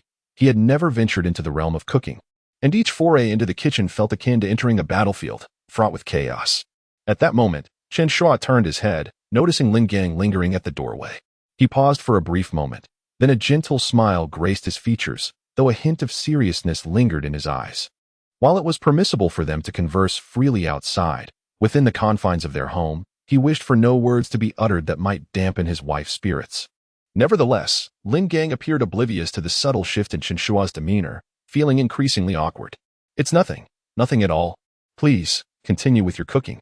I merely came to borrow your power outlet to send some documents to the company." The traffic was horrendous. The urgency of the documents, which his boss had just called to remind him about, compelled him to rush back. Chen Shuo nodded in understanding. "Then, dear brother, do stay and have a meal once you're finished." Lin Gang waved his hand dismissively. We'll see. Chapter 12. Can this guy really cook? Lin Gang found a table near the power source, plugged in his laptop, and began his work. Currently, he holds the position of a mid-level designer at a private design firm, primarily focusing on landscape design, with a monthly salary of around 7,000 to 8,000 yuan. Although this is not particularly high, it suffices for his solitary lifestyle. Recently, the company secured a significant order from a major client, undertaking the landscape design for a riverside residential project. This contract comes from a renowned local real estate company, promising substantial profits and the boss is personally overseeing the project. Lin Gang is responsible for a section of the design work, which is quite demanding. Earlier, while he was in the car, he received a call from his boss. The client was eager to see his design drafts, prompting his hurried return. Seated at the table, Lin Gang furrowed his brow, his fingers flying across the keyboard, occasionally tugging at his hair, clearly overwhelmed by the design task at hand. Observing this, Lin Yu refrained from disturbing him, softly advising, "Brother, you carry on with your work. We won't interrupt you." Lin Gang grunted in response without lifting his head, remaining focused on the designs displayed on the screen. Meanwhile, Chen Shuo had prepared dinner, and the family of three gathered around the dining table. Chen Shuo cradled Luo in his lap, took a small spoon, gently blew on the hot food, and cautiously fed her. Luo obediently opened her tiny mouth, her eyes sparkling as she gazed at her father, occasionally erupting in delightful giggles. Chen Shuo, enchanted by his daughter's adorable demeanor, couldn't help but pinch her little cheeks, eliciting even more laughter from Luo. Lin Yu, sitting nearby, watched the father-daughter interaction and remarked, "Luo should start learning to eat by herself. The kindergarten teacher says that parents constantly feeding their child is detrimental to developing her independence." Chen Shuo chuckled dismissively, continuing to feed Luo as he replied, "Oh, Luo is still quite young, and it's not that she can't eat by herself. Look, she manages to gnaw on chicken wings quite well. If I feed her, she'll eat a couple more bites of vegetables. Don't worry, my daughter will certainly develop her self-sufficiency." Lin Yu shook her head in resignation, but felt warmth in her heart at the affectionate scene between Chen Shuo and Luo, choosing not to pursue the topic further. Not far away, Lin Gang caught wind of their conversation and couldn't resist glancing over. To his astonishment, he almost couldn't believe his eyes. This was the same Chen Shuo who used to neglect his family and frolic about, now feeding his daughter. The tenderness on his face was as if he had transformed into a different person altogether. Lin Gang mused. Wasn't it said that this guy used to hit his wife and daughter? What is going on today? Am I seeing things? He rubbed his eyes and looked again. Chen Shuo remained patiently feeding Luo, his expression radiating warmth. Conflicted emotions stirred within Lin Gang, yet the enticing aroma of the meal wafted through the air. He had noticed upon entering that dinner was prepared by Chen Shuo. Though he had yet to taste it, the fragrance suggested it was quite delectable. His stomach betrayed him, grumbling audibly, prompting him to awkwardly lower his gaze and feign concentration on his computer screen. However, his attention had long been captivated by the warm scene unfolding nearby. He discreetly cast a glance at the dining table, where Chen Shuo was carefully lifting a piece of sweet and sour rib, gently blowing on it before offering it to Luo. Luo joyfully took a bite, her words slightly muddled as she exclaimed, "Daddy's ribs are truly delicious." Chen Shuo smiled as he affectionately ruffled her hair, saying, "If you like it, eat more. I'll make them for you every day." Lin Gang, suppressing his hunger, hurriedly completed his tasks, finally sending the revised drawings to his boss. He exhaled a sigh of relief, shutting his laptop, when he heard Lin Yu's voice, "Brother, come over and have something to eat when you're done." Lin Gang hesitated, about to decline, but Chen Shuo interjected, "You should eat. Your laptop's battery isn't fully charged yet. If you get a call while driving asking for more changes, you'll have to turn back." These words made Lin Gang a bit reluctant, feeling that Chen Shuo had a knack for speaking ominously. Yet, he acknowledged the validity of the point and nodded, "All right. I'll let my computer charge for a bit longer." Lin Yu rose to serve her brother a bowl of rice, and as Lin Gang sat down, he picked up a piece of sweet and sour rib and placed it in his mouth. The moment he tasted it, his eyebrows rose slightly. This rib was unexpectedly delightful. Crispy on the outside and tender within, with a perfect balance of sweet and sour, the meat was succulent and juicy, the bones having been stewed to a tender perfection. Lin Gang's mind churned with disbelief. Could it be that Chen Shuo was genuinely skilled in the kitchen? How could that be? He sampled several other dishes, each proving to be quite commendable, particularly the plate of stir-fried potato strips with green peppers, seemingly simple, yet demanding precision in knife skills and timing. The potato strips were uniformly cut and perfectly elongated, the green pepper strips just right, resulting in a dish where each piece stood distinct, not clumped together, offering a crisp texture that harmoniously blended the fragrance of the green peppers with the softness of the potatoes. Lin Gang couldn't help but murmur to himself, "This knife work. This timing, clearly, such finesse is not something a novice can achieve." He relished his meal, quickly finishing the bowl of rice. Just as he contemplated whether to ask his sister for another serving, his phone suddenly rang. He picked it up to find it was a call from his boss, and his heart sank. On the other end of the line, the boss launched into a tirade, Lin Gang, what is going on? The client is extremely dissatisfied with your design. How many times have we revised this? Hurry up and make the necessary changes. It must be completed tonight, or this project will fall through, and you can forget about your job. Lin Gang's face paled as he hurriedly replied, Okay, I'll fix it right away. After hanging up, he could no longer focus on his meal and swiftly reopened his laptop, diving back into work. Meanwhile, Lin Yu began to clear the dishes. Carrying the plates into the kitchen, Chen Shuo let Lu Er ride on his shoulders, wandering around the room. Lu Er giggled happily, her little hands grasping her father's hair while she hummed a nursery rhyme she had learned at kindergarten. As they passed by Lin Gang, Chen Shuo casually glanced at his computer screen, which displayed an interior landscape design for a real estate project. Just a glance was enough for Chen Shuo to furrow his brow. This design seemed rather outdated. In an alternate dimension, Chen Shuo embarked on his entrepreneurial journey in real estate. Becoming intimately familiar with landscape design, he quickly identified the flaws in Lin Gang's design. The overall layout was excessively conservative, lacking in innovation. The greenery was monotonous. The balance between water features and hardscapes was skewed, and there was a complete disregard for the modern need to integrate nature with daily life. Particularly, the design of the central square, in its fervent pursuit of symmetry and order, appeared rigid and uninspiring, devoid of dynamism and depth. Such a design might have been acceptable a decade ago, but now, Chen Shuo shook his head internally, contemplating that if he were the client, he would certainly reject it. Just then, Lu Er suddenly tapped his head and sweetly exclaimed, Daddy, let us go see the flowers on the balcony. Chen Shuo snapped back to reality and smiled, replying, All right, let us go see the flowers. With that, he carried Lu Er towards the balcony. Yet his mind continued to ponder Lin Gang's design blueprint. Chapter 13, Have you forgotten to draw? Luo was filled with joy as she played with her father, feeling far happier than when she was at kindergarten with her peers. Perched upon Chen Shuo's shoulders, she clapped her tiny hands to the rhythm, singing sweetly. In the vast garden, we dig and dig, planting little seeds to bloom little flowers. Chen Shuo felt warmth in his heart and could not help but praise. Lutter sings beautifully. Who knows? She might become a household name one day. However, in the distance, Lin Gang was increasingly agitated. He was struggling to amend a design draft while the incessant sound of Luer singing and Chen Shuo's compliments filled the air. Finally, unable to contain his irritation, he shouted, Chen Shuo, could you please quiet the child for a moment? Can't you see I'm busy? Singing that silly song every day, what's so good about it? Can't you teach her something worthwhile? Upon hearing this, Chen Shuo's displeasure was palpable. He gently lifted Luer from his shoulders and cradled her in his arms, softly reassuring her. You sing wonderfully, ignore your uncle. He lacks an appreciation for aesthetics. The design he created is utterly beneath contempt. Lin Gang, upon hearing this, nearly laughed in disbelief. He pointed at Chen Shuo, his tone dripping with sarcasm. What do you even know? I graduated from a reputable university and have worked in research for years. Who do you think you are to criticize my design? With a cold chuckle, Chen Shuo retorted without reservation, I graduated from Ningda with a degree in civil engineering. The real estate sector is your domain, is it not? If I were the client, I certainly would not accept that poor design on your computer. He thought to himself, how dare you come to my home to borrow power, enjoy my meals, and still scold my daughter? What audacity! Lin Gang momentarily faltered, forgetting that Chen Shuo was indeed a graduate from Ningda, a prestigious university far superior to his own Ninghai Forestry University.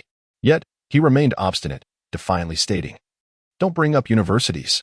If you're so capable, why don't you develop a property and then lecture me? In Ninghai, which company can rival us in landscape design? Chen Shuo stood firm, his tone unyielding. A company is one thing, but you are another. As for that design on your computer, I fail to see any merit. The concepts are outdated, and the structure is cumbersome. If I were a client, I wouldn't pay you a single cent for your design. Fuming, Lin Gang rose to his feet, pointing an accusatory finger at Chen Shuo. Come on, design something for me to see. It's easy to talk when you're not the one doing the work. Yet, to his surprise, Chen Shuo calmly approached, his voice steady but firm. I will design something for you, and you will see what true design looks like. With that, Chen Shuo sat before the computer, launching the design software, his fingers dancing across the keyboard with remarkable speed. Lin Gang, standing beside him, initially wore a mask of disdain, but as he observed, his expression shifted to one of seriousness, even shock. Chen Shuo's design approach completely overturned Lin Gang's understanding. He first adjusted the overall layout, breaking away from the original symmetrical structure, opting instead for a more dynamic spatial division. The design of green belts has transcended the monotonous linear arrangement. Instead, it now harmoniously melds curves and layers to create a visually flowing effect reminiscent of nature. The ratio of water features to hardscapes has also been recalibrated. Water elements are no longer isolated entities, but intricately integrated with the greenery and pathways, fostering a space that beautifully marries tranquility with dynamism. What astonished Lin Gang the most was the design of the central square. Chen Shuo eschewed traditional symmetry in favor of an irregular, multi-layered design, employing platforms of varying heights and lush landscaping to cultivate a rich spatial hierarchy. At the heart of the square lies an interactive fountain, not only aesthetically pleasing but also inviting community engagement, thereby enhancing both enjoyment and interactivity. Lin Gang, taken aback, murmured, "You truly excel at this." Gazing at Chen Shuo's design, he felt as though a door to a new world had swung open, though certain intricate details eluded his immediate understanding. Even more astonishing was Chen Shuo's speed of execution.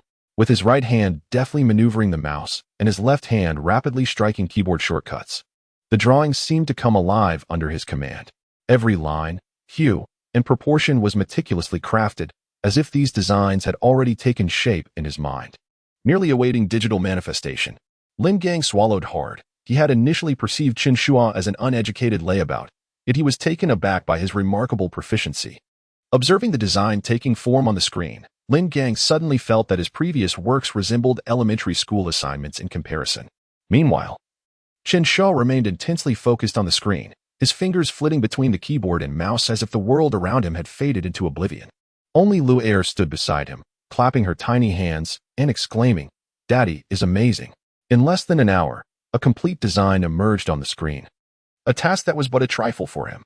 Even in an alternate reality where the real estate industry was in decline, he had pivoted early to overseas markets, becoming one of the pioneering real estate firms to venture abroad.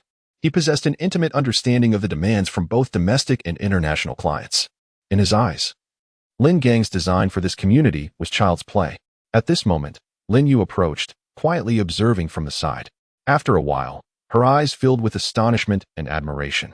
She could not help but ask softly, "Have you not forgotten how to draw?" In truth, she had been watching for quite some time. As she observed Chen Shuo's concentration, a ripple of nostalgia stirred within her. Back in university, Chen Shuo often sketched, and she had accompanied him in the study room for their graduation projects, though she could not distinguish the differences between civil engineering and landscape design drawings. Witnessing Chen Shuo's adeptness was nothing short of magical, especially since she had long since forgotten much of what she had learned in college. Hearing his sister's words, Lin Gang felt even more bewildered. He could not restrain himself from inquiring, "Chen Shuo, is this design truly what you learned in university? Does Ning University teach landscape design as part of civil engineering? I never heard of that." Chen Shuo did not respond. He merely smiled faintly. He saved the design blueprint, tossed the mouse aside, and said to Lin Gang, "This drawing is for you. Use it as you wish. I've had my meal, charged my phone, and it's time for me to leave, isn't it?" Lin Gang, upon hearing this, felt a surge of indignation. How dare Chen Shuo issue an expulsion order? Lin Yu, standing nearby, tugged at Chen Shuo's sleeve and whispered, "Don't be like this. After all, he is my brother." Chen Shuo turned his head, his tone calm, yet laced with a hint of coldness. "Your brother just threatened our daughter." At these words, Lin Yu's expression darkened with displeasure. Caught off guard by their demeanor, Lin Gang could only muster a stiff reply. All right, I'll leave, if that is what you want." Before shutting his laptop, he hesitated briefly but ultimately sent the recently designed blueprint to his boss's email. Then, he quickly gathered his belongings and left without looking back, feeling utterly humiliated by his visit today. Chapter 14. Reclaiming the House. As Lin Gang returned home and had yet to ascend the stairs, his phone buzzed in his pocket. He retrieved it to discover a call from his boss. "Lin Gang, the client was thoroughly pleased with the design you presented. Please arrive at the office early tomorrow morning. The client is eager to meet and discuss further." The excitement in his boss's voice was palpable. Lin Gang responded eagerly, his heart swelling with a flicker of exhilaration. His boss had never spoken to him with such enthusiasm before. Yet, an undercurrent of anxiety tugged at him. After all, the design was not his own. Would he be able to elucidate it to the client clearly? It seemed he would need to prepare thoroughly this evening. Carrying these thoughts, he ascended the stairs and opened the door to find his parents waiting at the dining table for him to join them for dinner. "Dad, Mom, Please go ahead and eat. There's no need to wait for me, Lin Gang said, feeling a twinge of embarrassment. Refraining from mentioning that he had already dined with his younger sister, Wang Xiufeng stood up and insisted, hurry and wash your hands. I'll reheat the dishes. You come home so late and don't even bother to call. At the dining table, under the watchful gaze of his parents, Lin Gang hastily consumed his meal. Gradually, he sensed an unsettling tension in the atmosphere. The pressure of the meal felt insurmountable. After finishing one bowl of rice, just as he was about to rise to fetch another, Wang Xiufeng interjected, give me the bowl. I'll serve you. Your father has something to ask you. Lin Gang hurriedly replied, Mom, I can do it myself. At that moment, Lin Desui spoke up. Sit down. I want to ask you about your meeting with that Chen fellow. What was the outcome? Lin Gang replied in a hushed voice. He didn't agree. Instantly, Lin Desui's expression darkened. As Wang Xiufeng brought over a bowl of rice and placed it forcefully in front of Lin Gang, she exclaimed indignantly. He was offered a car worth 250,000, and he still refused. That Chun is truly greedy. He is trying to cling to our Xiao Yu. Lin Desui snorted derisively, that ungrateful wretch. He had initially hesitated about pressuring his daughter to divorce Chen Shuo, believing it inappropriate for a woman with a child to be divorced. However, Lin Yu was, after all, his daughter, and the thought of her being tied to a scoundrel gnawed at his heart. Hearing Chen Shuo's blatant disregard ignited his fury. This Chen thinks he can take advantage of our family. If he doesn't want the car, then I want to give it to him. I'll make sure Yu divorces him, leaving that Chen fellow with nothing. Lin Gang, unable to contain himself, interjected, Dad, I think you should leave Xiao Yu's matters alone. Lin Desui and Wang Xiufeng reacted as though they had been set ablaze. What do you mean by that? Where do you think you're sitting? Is this how you act as an older brother? How can you watch your sister live in a hellish situation without intervening? Lin Desui glared fiercely, reprimanding him loudly. Wang Xiufeng joined in the scolding. You foolish child. How can you be so oblivious? She is your own sister. Can you just stand by and watch her suffer? Lin Gang was rendered speechless by their accusations, and after a prolonged silence, he finally responded, Mom, Dad, what can you do about it? There's a saying that once a daughter is married, she is like water that has been spilled. Though it is an unpleasant truth, it remains a fact. The last time Mother visited, didn't little sister mention that you should not interfere? Now Chen Shuo is also opposed. Neither of them intends to divorce. What can you do about it? Are you going to force them to go to the Civil Affairs Bureau? For a moment, the room fell into silence. After a while, Lin Desui slammed the table and angrily shouted, that Chen Shuo is simply taking advantage of our family. I must completely extinguish his hopes. I refuse to believe he won't divorce. Wang Xiufeng quickly inquired, what do you intend to do? Lin Desui gritted his teeth and replied, the house they are living in was given by me. That Chen fellow is probably coveting that house. Otherwise, why would he refuse a car worth 250,000? He wants that house. I shall not grant him that wish. I will reclaim the house and let him indulge in his daydreams. Upon hearing this, Wang Xiufeng displayed a hint of hesitation and said, but what about Xiao Yu and Lu'er? Lin Gang hastily interjected, Dad, if you do that, won't little sister and Lu'er have nowhere to live? Lin Desui glared and retorted, then she should divorce that Chen. As long as she divorces, I will immediately transfer the house into her and Lu'er's names. Otherwise, I will not give that scoundrel Chen a single penny. Wang Xiufeng considered this and felt it was reasonable. Xiao Yu couldn't let the children be homeless, and for Lu'er's sake, she too must divorce that Chen. She turned to Lin Gang and said, you should go to your sister again and clearly convey your father's words. Either divorce, or we will reclaim the house. Let them choose. Lin Gang felt overwhelmed and lamented, Mom, why must it be me again? Can't you go yourselves? Wang Xiufeng shot him a glare and said, last time I already caused a scene at your sister's, even slapping that Chun. You still want me to go? Lin Gang moaned, what about Dad? Wang Xiufeng replied, you know your father's temperament. He is like a firecracker. If he goes, there will surely be a quarrel, and it might even escalate to violence. Your father has high blood pressure. Can you really trust him to go? Lin Desui, fuming beside them, exclaimed, how did I end up with such a useless child? If you are unwilling to go, I shall go myself. Lin Gang, left with no choice, reluctantly conceded, fine, I'll go. He understood that if he went, he could convey some things more delicately. If his parents went, who knows how chaotic it would become. Shaolin, weren't you supposed to arrive? Why am I only seeing you now? Lin Gang had just arrived at the company when he was pulled by the boss, Mr. Huang, towards the reception room. Hurry, mister. Who and the others are already waiting? Lin Gang smacked his forehead, realizing he had completely forgotten about this matter. Last night, he had promised his parents to talk to little sister and Chen Shuo about the house, and he had been feeling uneasy, which caused him to completely overlook the presentation he needed to give to the clients today. Now, as Mr. Huang pushed him into the reception room, he felt a surge of nervousness. Upon opening the door, Lin Gang saw two individuals seated on the sofa. Among them stood a middle-aged man of considerable stature, clad in a well-tailored dark suit, exuding an air of authority that commanded respect without uttering a word. He was engrossed in perusing the documents before him when he lifted his gaze, his piercing eyes sweeping across the room. Lin Gang felt a pang of anxiety. This man was none other than Hu Anshan, the chairman of Yuanjing Real Estate. Hu Anshan was a prominent figure in the business circles of Ninghai, renowned for developing numerous iconic buildings. To collaborate with him was an immense honor for a small design firm like theirs. Director Hu, Manager Wang. Allow me to introduce our esteemed designer, Lin. The design proposal I shared with you yesterday was crafted by him. Mr. Huang beamed, gently nudging Lin Gang forward. Lin Gang felt somewhat awkward, his palms slightly damp with perspiration. Just as he was about to extend a greeting, Hu Anshan rose to his feet. Extending his hand with a warm smile, Designer Lin, it is a pleasure to finally meet you. I reviewed your design from yesterday and found it quite innovative.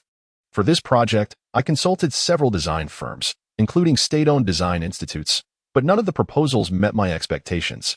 To my surprise, you, a young talent, have truly impressed me. Lin Gang was momentarily taken aback by Hu Anshan's approachable demeanor, quickly grasping his hand and stammering, "I'm glad you liked it." "I'm really glad." Hu Anshan chuckled softly, patting his shoulder. "Young man, there's no need to be nervous. Let us sit down and chat." Mr. Huang, grinning broadly, urged everyone to take their seats. Yes, let us sit and talk. Chapter 15. Could you kindly invite your brother-in-law over?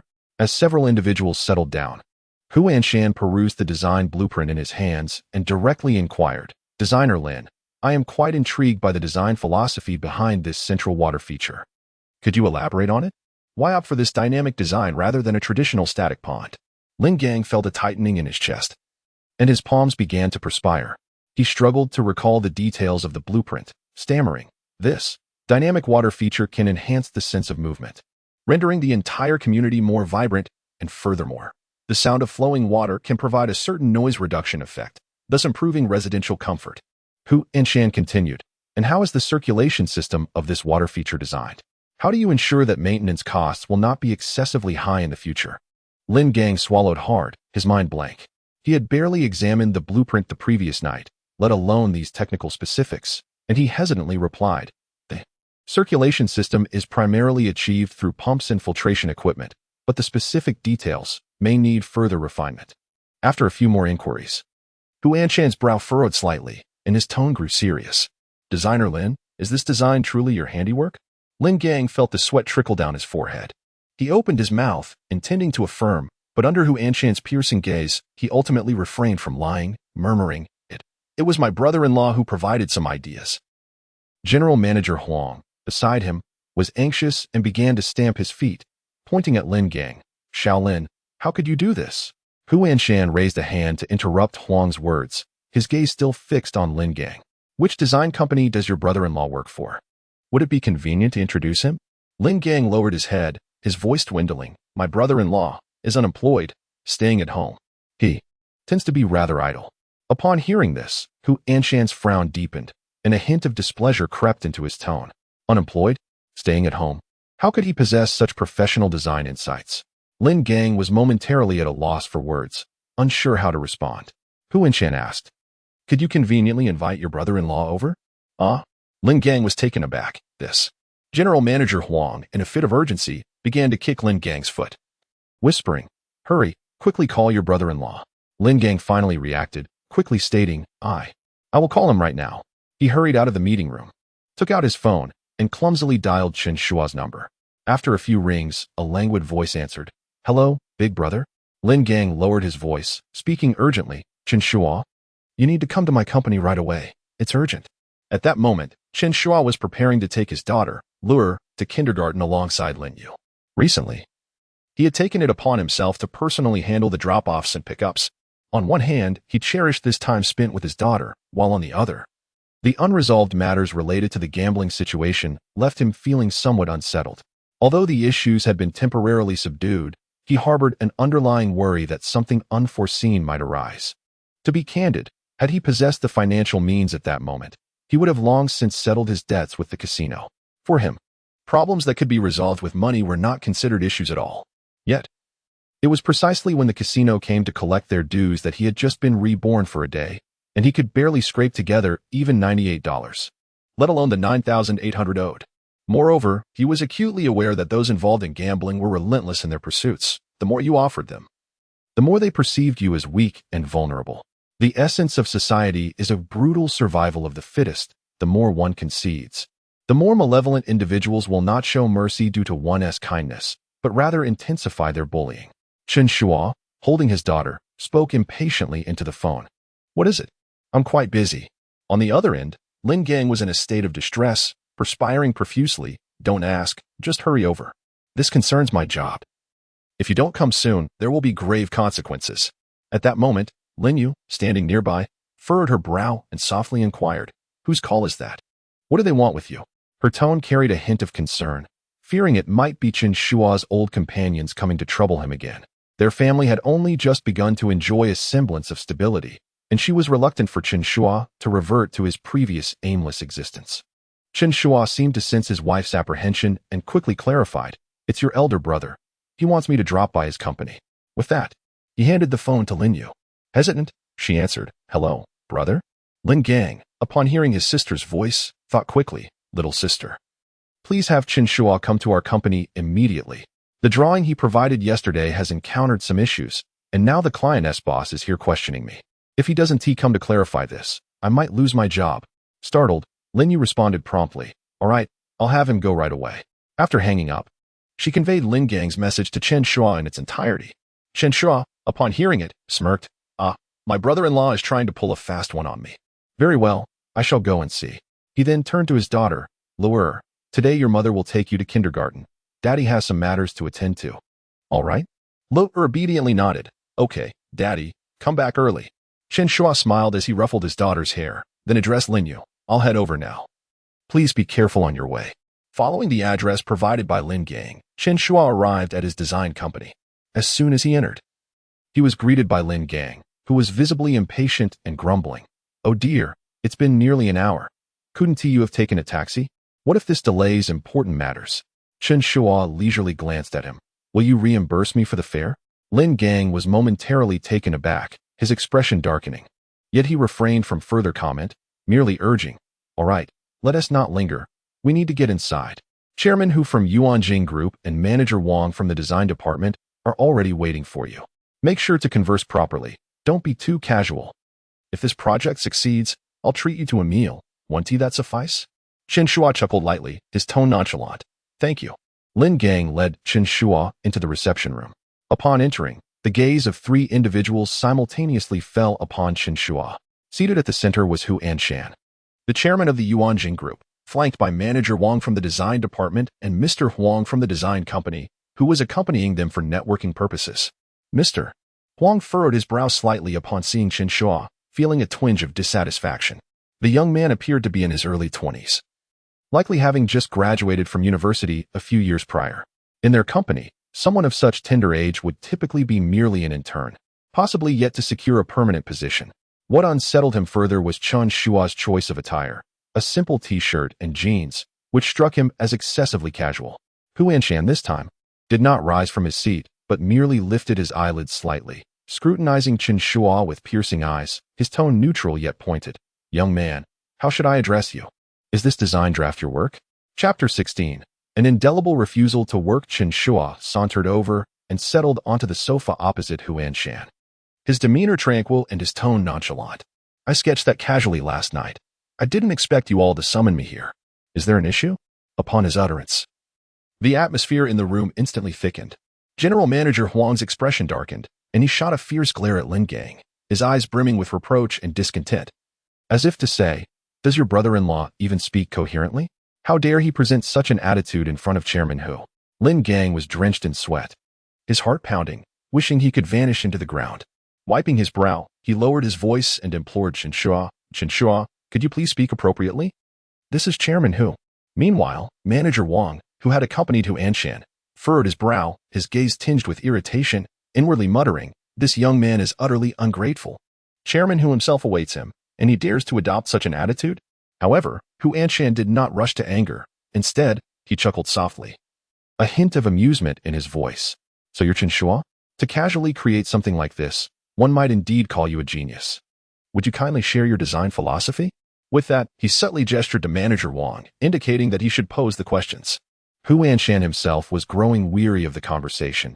Chen Shuo's indifferent demeanor was beginning to irritate him. Were it not for the project's significance, he would not have spent over an hour waiting here, suppressing his frustration to converse with a young man seemingly oblivious to his surroundings. Ahem. Manager Wang cleared his throat, preparing to pose a question. Yet, Chen Shuo waved his hand, interrupting him directly. "No need to ask. Your calling me here suggests that you haven't grasped this design at all. You won't derive any valuable questions, so let me elucidate directly." With that, in full view of everyone, he reached for the laptop before Hu Anshan, handling it as if it were his own. Hu Anshan was momentarily taken aback, but refrained from stopping him, curiosity flickering in his eyes. Chen Shuo opened the laptop, retrieved the design blueprints, and began to articulate his thoughts with eloquence. The landscape design for this riverside residential complex is anchored in the core philosophy of coexistence of humanity and nature. I have employed an open water feature layout, drawing inspiration from the design principles of Singapore's Gardens by the Bay, seamlessly integrating the water systems with green belts to create a flowing landscape axis. Furthermore, as the development is adjacent to the river, I incorporated elements of the modern urban style found at London's Canary Wharf, utilizing a staggered arrangement of buildings and landscape platforms to craft a multidimensional spatial experience. As he spoke, he deftly maneuvered on the computer, bringing up several comparative images of internationally renowned cases. Here, due to the presence of an abandoned steel mill nearby, I drew inspiration from the design of New York's Highline Park, transforming the remnants of industrial elements into an integral part of a modern landscape. Regarding costs and maintenance, there are several key points. Manager Wang, please take note. Chen Shuo's pace was neither hurried nor sluggish, his tone steady and confident, articulating every detail with precision. The individuals in the room listened, transfixed. Even the initially dismissive general manager, Huang, gradually concealed his scornful expression, revealing hints of astonishment in his gaze. Manager Wang, who had prepared questions, swallowed them back, even beginning to take notes, internally marveling. This young man truly possesses remarkable skills. Hu Anshan, on the other hand, grew increasingly intrigued, his excitement palpable. Unable to contain himself, he slapped his thigh and exclaimed, "Excellent. Well said." This outburst startled everyone in the room. Undeterred, Hu Anshan rose, moved to Chen Shuo's side, and patted his shoulder, declaring, "Xiaochen, I endorse your design." Upon hearing this, Chen Shuo remained composed, while General Manager Huang was overtaken by enthusiasm. He immediately stood, a broad smile gracing his face, and fervently proclaimed, "Xiaochen, your design prowess is truly impressive. Therefore, I invite you to join our company as a senior designer, overseeing this project. We can negotiate the terms. As long as you are willing to come, the conditions are flexible." Lin Gang, listening nearby, felt a wave of discomfort wash over him, his complexion alternating between shades of green and white. After years of hard work, he had only just attained the status of a mid-level designer, while Chen Shuo was poised to step in as a senior designer. The compensation and income would undoubtedly surpass his own, and he might even find himself taking orders from Chen Shuo in the future. Why should that be? He inwardly grumbled, though his face betrayed none of his inner turmoil. However, what no one anticipated was Chen Shuo's calm dismissal, as he waved his hand and replied nonchalantly, "I appreciate the offer, but I am not interested. This area is not my specialty." Upon hearing this, Lin Gang became agitated. He set aside his feelings of injustice and hurriedly retorted, "Chen Shuo, are you really turning down an opportunity? You've been wandering about aimlessly. It's time to find a respectable job. Besides, what specialization doesn't he align? You studied civil engineering, which is fundamentally intertwined with our landscape design." The disparity between the two fields was considerable, and Lin Gang spoke without thinking, fully aware that if Chen Shuo were to withdraw, the project would undoubtedly falter. Initially, it seemed the project was coming to fruition, raising the boss's hopes. Should it suddenly fall through, General Manager Huang would surely be incensed. Consequently, Lin Gang realized that his own prospects within the company would also be jeopardized, likely resulting in severe repercussions from the boss. Meanwhile, Upon learning that Chen Shuo had graduated in civil engineering, Hu Anshan's eyes lit up with renewed interest. He smiled at Chen Shuo and suggested, Xiao Chun, since you have a background in civil engineering, why not consider joining our Yuanqing group? The headquarters is currently in need of an executive assistant, and I could use your help. What do you say? In the local real estate industry, our Horizon Group holds considerable influence, and now is the opportune moment for robust development. Individuals like you are precisely what we need. Upon hearing these words, everyone in the room was left astounded. Lin Gang's eyes nearly glistened with envy. From a carefree, unemployed youth to suddenly becoming the assistant to the general manager of Horizon Group. This was indeed a meteoric rise. Manager Wang, who had accompanied Hu Anshan, was equally envious. As the manager of the design department, his position within the company paled in comparison to that of an assistant to the general manager. It was possible that in the future, he would have to seek this young man's approval for his actions within the group. Even General Huang was overwhelmed with envy. To be candid, if Hu Anshan were to offer him the position of assistant to the general manager, he would willingly abandon his role in the design company. However, much to everyone's astonishment, Chen Shuo, without a moment's hesitation, shook his head and expressed his gratitude for Chairman Hu's generous offer, but he was simply not interested. I am accustomed to a freewheeling lifestyle, he remarked with a faint smile, as if declining a trivial matter. Work for someone else? What a jest! I could never envision myself in such a role. Chapter 17 Brother, let us change the venue for our conversation. Xiaochen, feel free to express any request you may have. Hu Anshan spoke, his tone laced with both a hint of probing curiosity and sincere intent. He had always embraced a diverse array of talents, especially in a privately owned enterprise like Yuanzhong Group, where his philosophy of promoting the capable while sidelining the mediocre had consistently proven fruitful. This very principle had enabled Yuanzhong Group to rise swiftly, establishing itself as a leader within the industry. At this moment, his appreciation for talent surged, almost to the point of exhilaration. Upon hearing this, Chen Shuo slightly raised his gaze, seemingly unfazed by Hu Anshan's enthusiasm.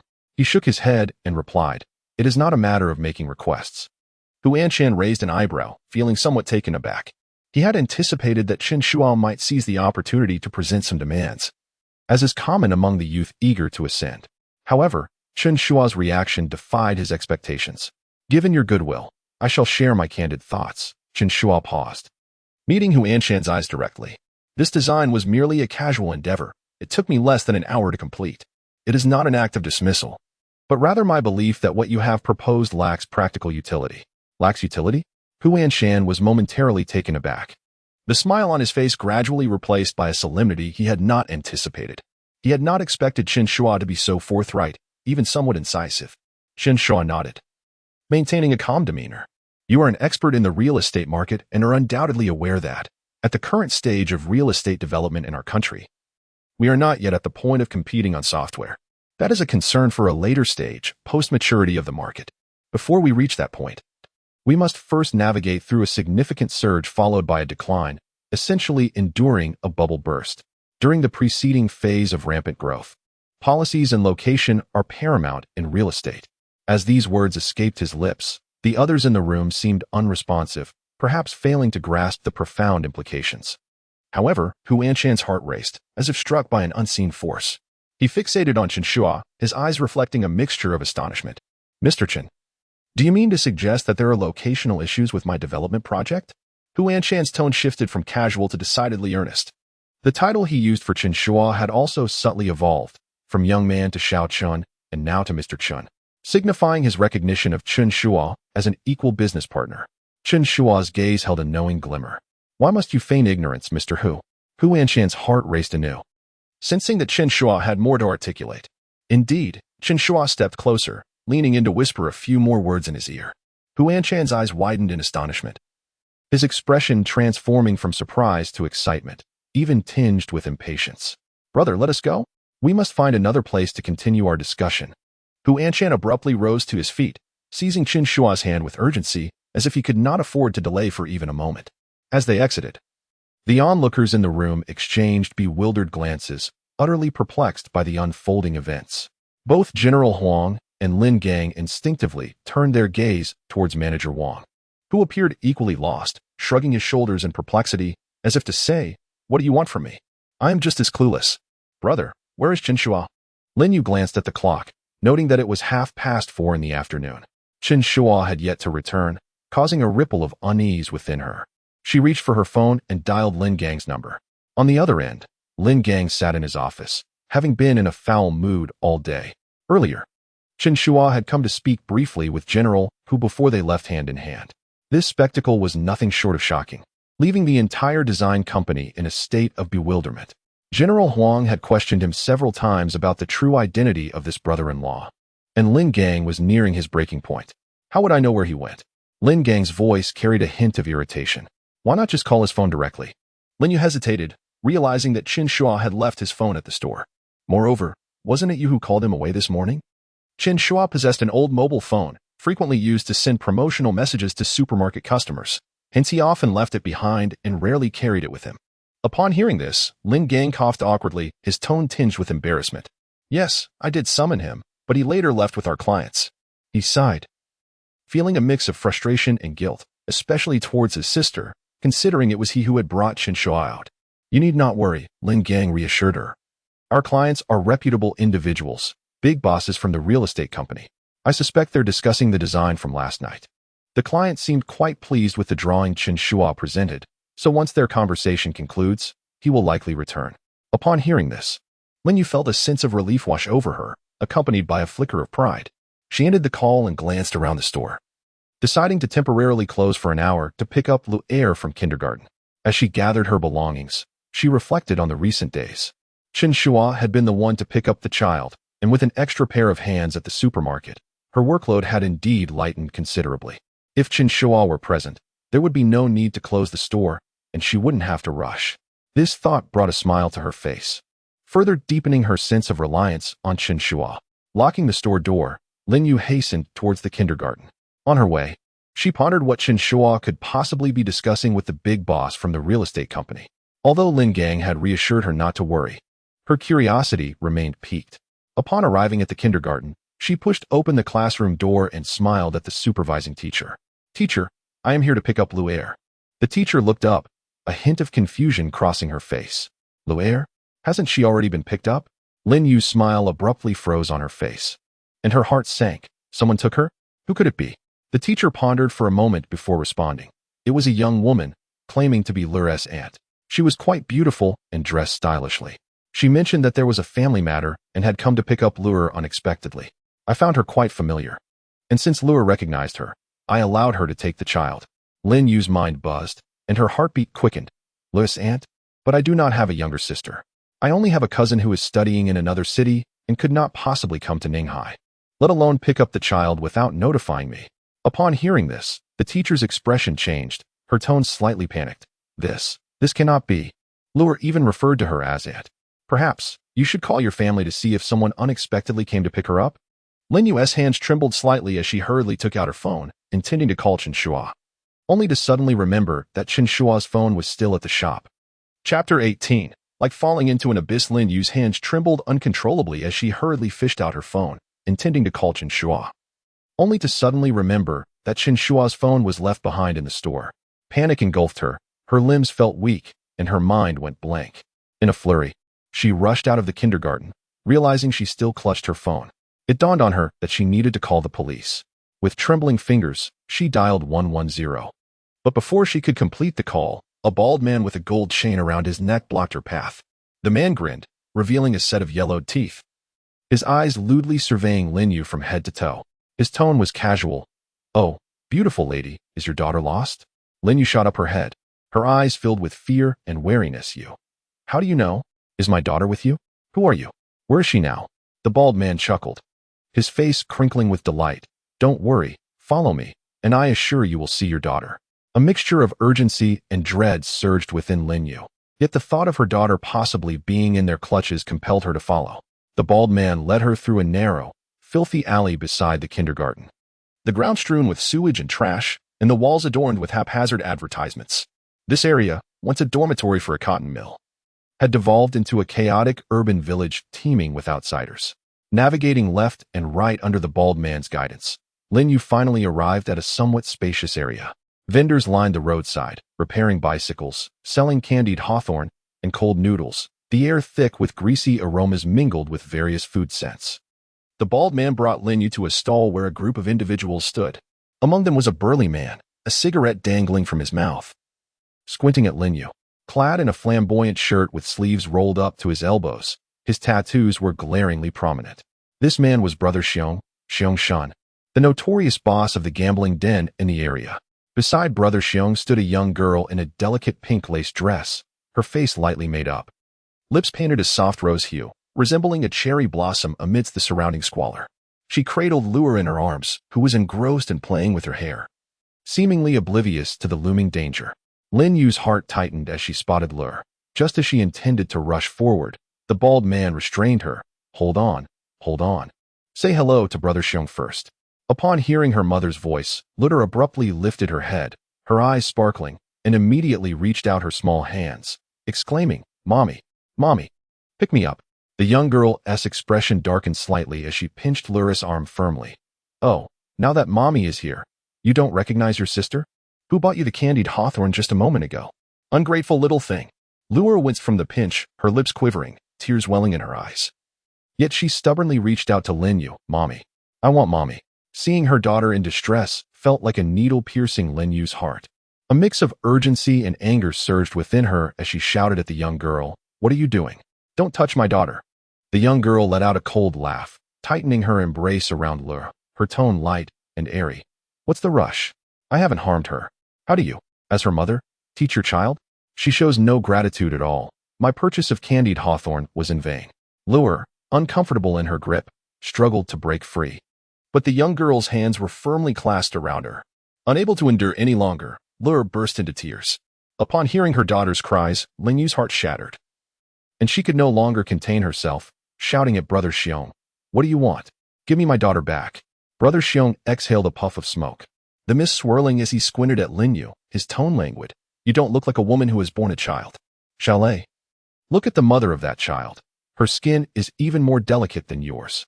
There was a hint of admiration in his gaze. Lin Yu had no time for his nonsensical remarks, her heart filled with anxiety. What do you want? Please, return my daughter.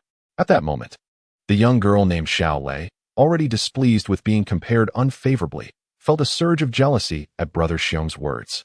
She shot Lin Yu a fierce glare, her expression contorting into something menacing, and suddenly, with a swift motion, she hurled Lure toward a tall man nearby. Lure's tiny frame soared through the air, emitting a heart-wrenching wail that pierced Lin Yu's heart like a sharp knife. What are you doing? Lin Yu's face turned pale with fear, her heart seemingly ceasing to beat. Her voice trembling. She dashed forward to catch her daughter, but was brutally blocked by the muscular man's arm. What's the rush? She hasn't fallen yet. As a mother, how can you not keep an eye on your own child? Xiao Lei taunted, watching as Lure was caught by the tall man, a triumphant smirk on her face. Lin Yu trembled violently, gritting her teeth. What do you want? Money? What is it? As long as you don't hurt my daughter, I will agree to anything. Brother Xiong grinned, revealing a set of yellowed teeth. Now that's refreshing. I enjoy dealing with smart individuals like you. He flicked the ash from his cigarette, the remnants drifting through the air, and continued leisurely.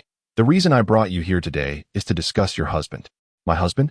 Lin Yu was taken aback, an ominous premonition swelling within her. Brother Xiong narrowed his eyes, his tone chilling. Indeed, your husband has incurred gambling debts that he has yet to repay. And he even injured one of our men. Quite audacious of him. I had to personally come to collect. Lin Yu replied urgently. How much? I will pay you. Just give me Lure back. Whatever it is, come at me, but do not frighten my child. Brother Xiong snorted dismissively. You will pay? Fine. Since the day he borrowed money, it has been 3 months. According to our regulations, with interest compounding, the total is 150,000. Upon hearing this figure, Lin Yu's mind went blank, as if struck by lightning, and the world around her spun uncontrollably. Brother Xiong scrutinized Lin Yu, a malicious smile creeping across his face. If you can't repay it, no worries. Your husband used you as collateral when he borrowed the money. Would you assist me with household chores for a few days, granting me some comfort, and thereby erasing the debts at once?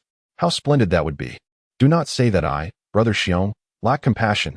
Upon hearing these words, Lin Yu felt as though she had plummeted into an unfathomable abyss of ice. Her body turned frigid, and her heart sank into despair. Her daughter remained in the clutches of these individuals.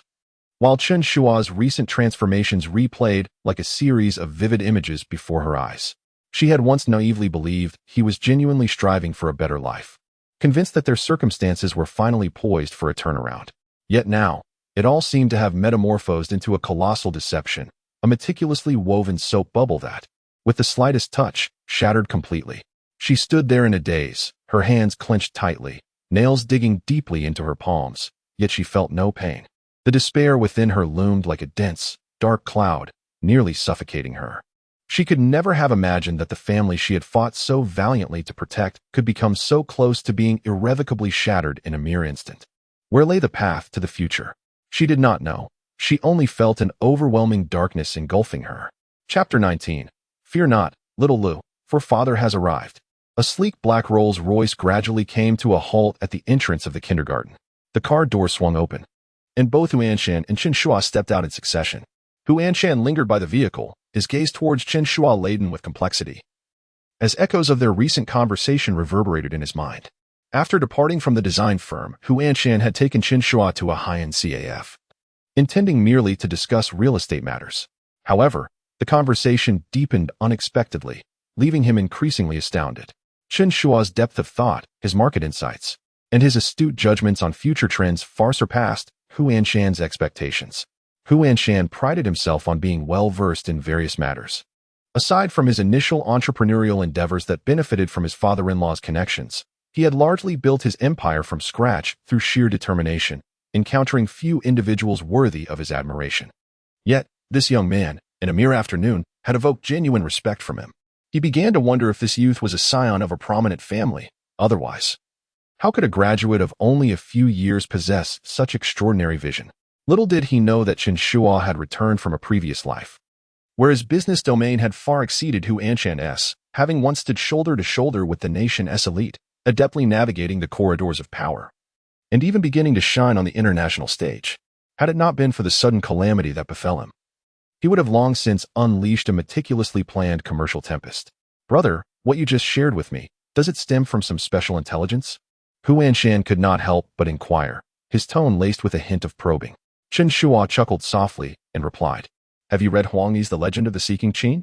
It narrates the tale of Xiang Xiaolong traversing back to the Warring States period. My experiences are somewhat akin to his, thus I possess a modicum of foresight regarding the future." Hu Anshan was momentarily taken aback, then erupted into hearty laughter. "Brother, I truly admire your sense of humor. Well then, I shan't delay you from fetching your daughter. Let us dine together this weekend."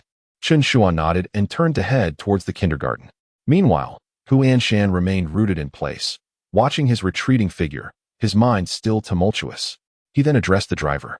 "Wait a moment longer. Let us escort Chen Shuo home once he emerges." The driver, taken aback, was thoroughly astonished. Having accompanied Hu Anshan for many years, he had never witnessed such regard bestowed upon anyone. Even when engaging with city officials, Hu Anshan maintained an air of equality. Yet, towards this young man, he exhibited a demeanor almost akin to sycophancy. It was utterly unbelievable. Inside the kindergarten, after hearing the teacher's words, Chen Shuo's expression turned as cold as ice.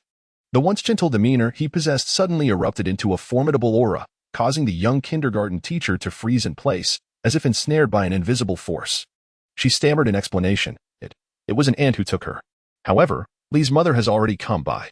She just left the kindergarten. Less than. She glanced up at the wall clock. Less than 15 minutes ago. Chen Shuo extended a finger, coldly pointing towards the teacher without uttering a word, before turning on his heel and striding purposefully outside. Upon exiting the kindergarten, he swiftly scanned the vicinity within a 50-meter radius, mentally comparing it to the terrain imprinted in his memory. This was the old district of the cotton spinning factory.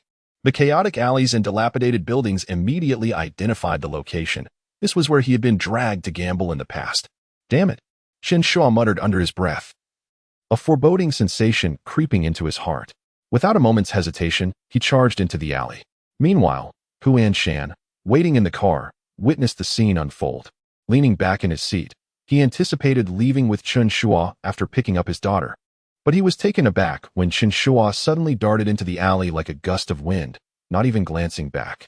Brother! Brother! Hu Anshan called out twice. And upon realizing Chen Shuo had no intention of stopping, a heavy weight settled in his chest. He understood that something was amiss. He pushed open the car door, disregarding everything else, and hurried in the direction where Chen Shuo had vanished. The driver, seated in the driver's seat, was completely stunned. Chairman. He paused for a few seconds before snapping back to reality, hastily locking the car and rushing after him. In the alley, Xiao Lei held the sobbing Lu Er tightly in her arms, a hint of pride and provocation on her face. She cast a sidelong glance at Lin Yu and nonchalantly remarked, "Don't glare at me with those murderous eyes. If we spend more time together, we might even become sisters. Despite your age being greater than mine, according to the rules, you still have to call me sister." Lin Yu gritted her teeth in disgust. Repulsive, she turned to Brother Xiong, suppressing the fear within her, and began, "I will repay you. However, I currently only have 40,000. I will give you the remaining amount in a few days." Brother Xiong, cigarette in mouth, narrowed his eyes with a smirk, his tone laced with mockery. "The interest for a few days exceeds 40,000. Here's what we'll do. You can work as a nanny for my family for a few days, and I'll waive the interest." At this, Lin Yu's heart sank completely. Gazing at Brother Xiong's coarse and bloated face, waves of nausea and despair surged within her, causing her body to tremble. Brother Xiong seemed to revel in Lin Yu's expression, his grin growing more brazen. He watched her like prey, as if he could already envision her surrendering. Xiao Lei sneered again, threatening, "Not willing? Then just watch how I toss your daughter around like a flying trapeze artist." As she said this, she pretended to throw Lu Er into the air, sending the little girl into a fit of more intense sobs. Her face flushed and her voice hoarse, "Mama, Mama." Lin Yu felt her heart shatter like glass, yearning to rush forward, but was firmly blocked by the bald man. Tears streamed down her face as her voice neared a breaking point. "No, don't harm my daughter." At that moment, unnoticed by everyone, a figure unexpectedly dashed out from the nearby candied hawthorn stall.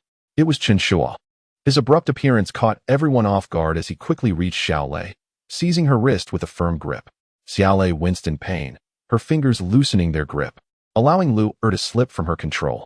With a swift motion, Chen Shuo's left arm encircled Lu Er, securely cradling her in his embrace. Simultaneously, he forcefully swung his arm, causing Xiao Lei to stagger backward from the sheer force. Before she could regain her footing, Chen Shuo's palm was already raised high, slicing through the air with a fierce whoosh before descending with ferocity. The action was swift and decisive, devoid of hesitation. The crisp sound of the slap echoed in the narrow alley, Xiao Lei's face instantly turning to the side, her cheek rapidly swelling, with blood seeping from the corner of her mouth. After stumbling a few steps, she collapsed into the filthy ground, her pink dress splattering murky water around her. Chen Shuo did not cast a glance in her direction, instead lowering his gaze to Lu Er in his arms. "Daddy, woo-woo." Upon hearing his daughter call for him, the coldness in Chen Shuo's eyes softened slightly. She was unafraid, for her father was here.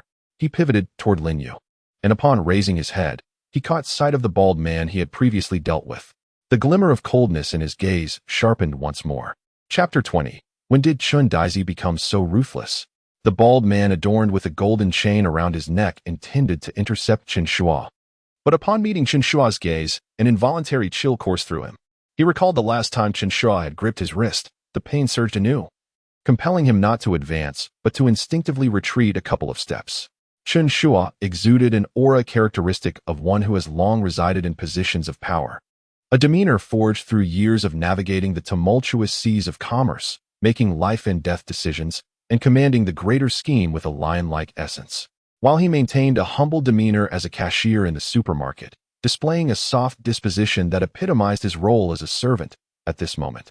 For the sake of his wife and daughter, his latent ferocity emerged effortlessly and unapologetically. "Chen Shuo, you scoundrel, have you lost your mind over gambling?" Brother Xiong finally regained his composure from the shock, his eyes wide with fury as he glared at Chen Shuo. Casting a glance at the pitiful Xiao Lei on the ground, his anger boiling over. "I tell you, this matter cannot be settled with money." With a wave of his hand, the large man beside him, along with several henchmen from the gambling den, advanced menacingly toward Chen Shuo. Yet, Chen Shuo merely handed Lu Er to Lin Yu, instructing, "You too, leave." He then turned away, his expression as cold as ice. Lin Yu, cradling Lu Er, stood frozen in place, momentarily at a loss for how to react. Her heart felt as though it had been torn asunder. One half still reeling from the shock of discovering Chen Shuo's gambling, even using her as collateral. The sense of betrayal pierced her heart like a chilling blade, nearly suffocating her. Yet, the other half was stirred by the sight of this man standing resolutely before them, shielding them from harm. His broad and steadfast silhouette resembled a mountain, blocking the onslaught of hostility. This feeling of being protected ignited a long-buried flutter in her heart. Two emotions clashed violently within her. One, an icy glacier. The other, a raging flame, rendering her unable to discern which version of Chen Shuo was authentic. Was he the reckless gambler placing frantic bets, heedless of consequences, or the man before her, unhesitatingly standing in their way, urging them to flee? Yu opened her mouth, her voice trembling, uncertain of what to articulate. Hurry and go, don't just stand there. Chen Shuo did not turn around, his voice low and commanding. Simultaneously, his gaze was intensely fixed on the four approaching henchmen, his eyes sharp enough to deter direct confrontation.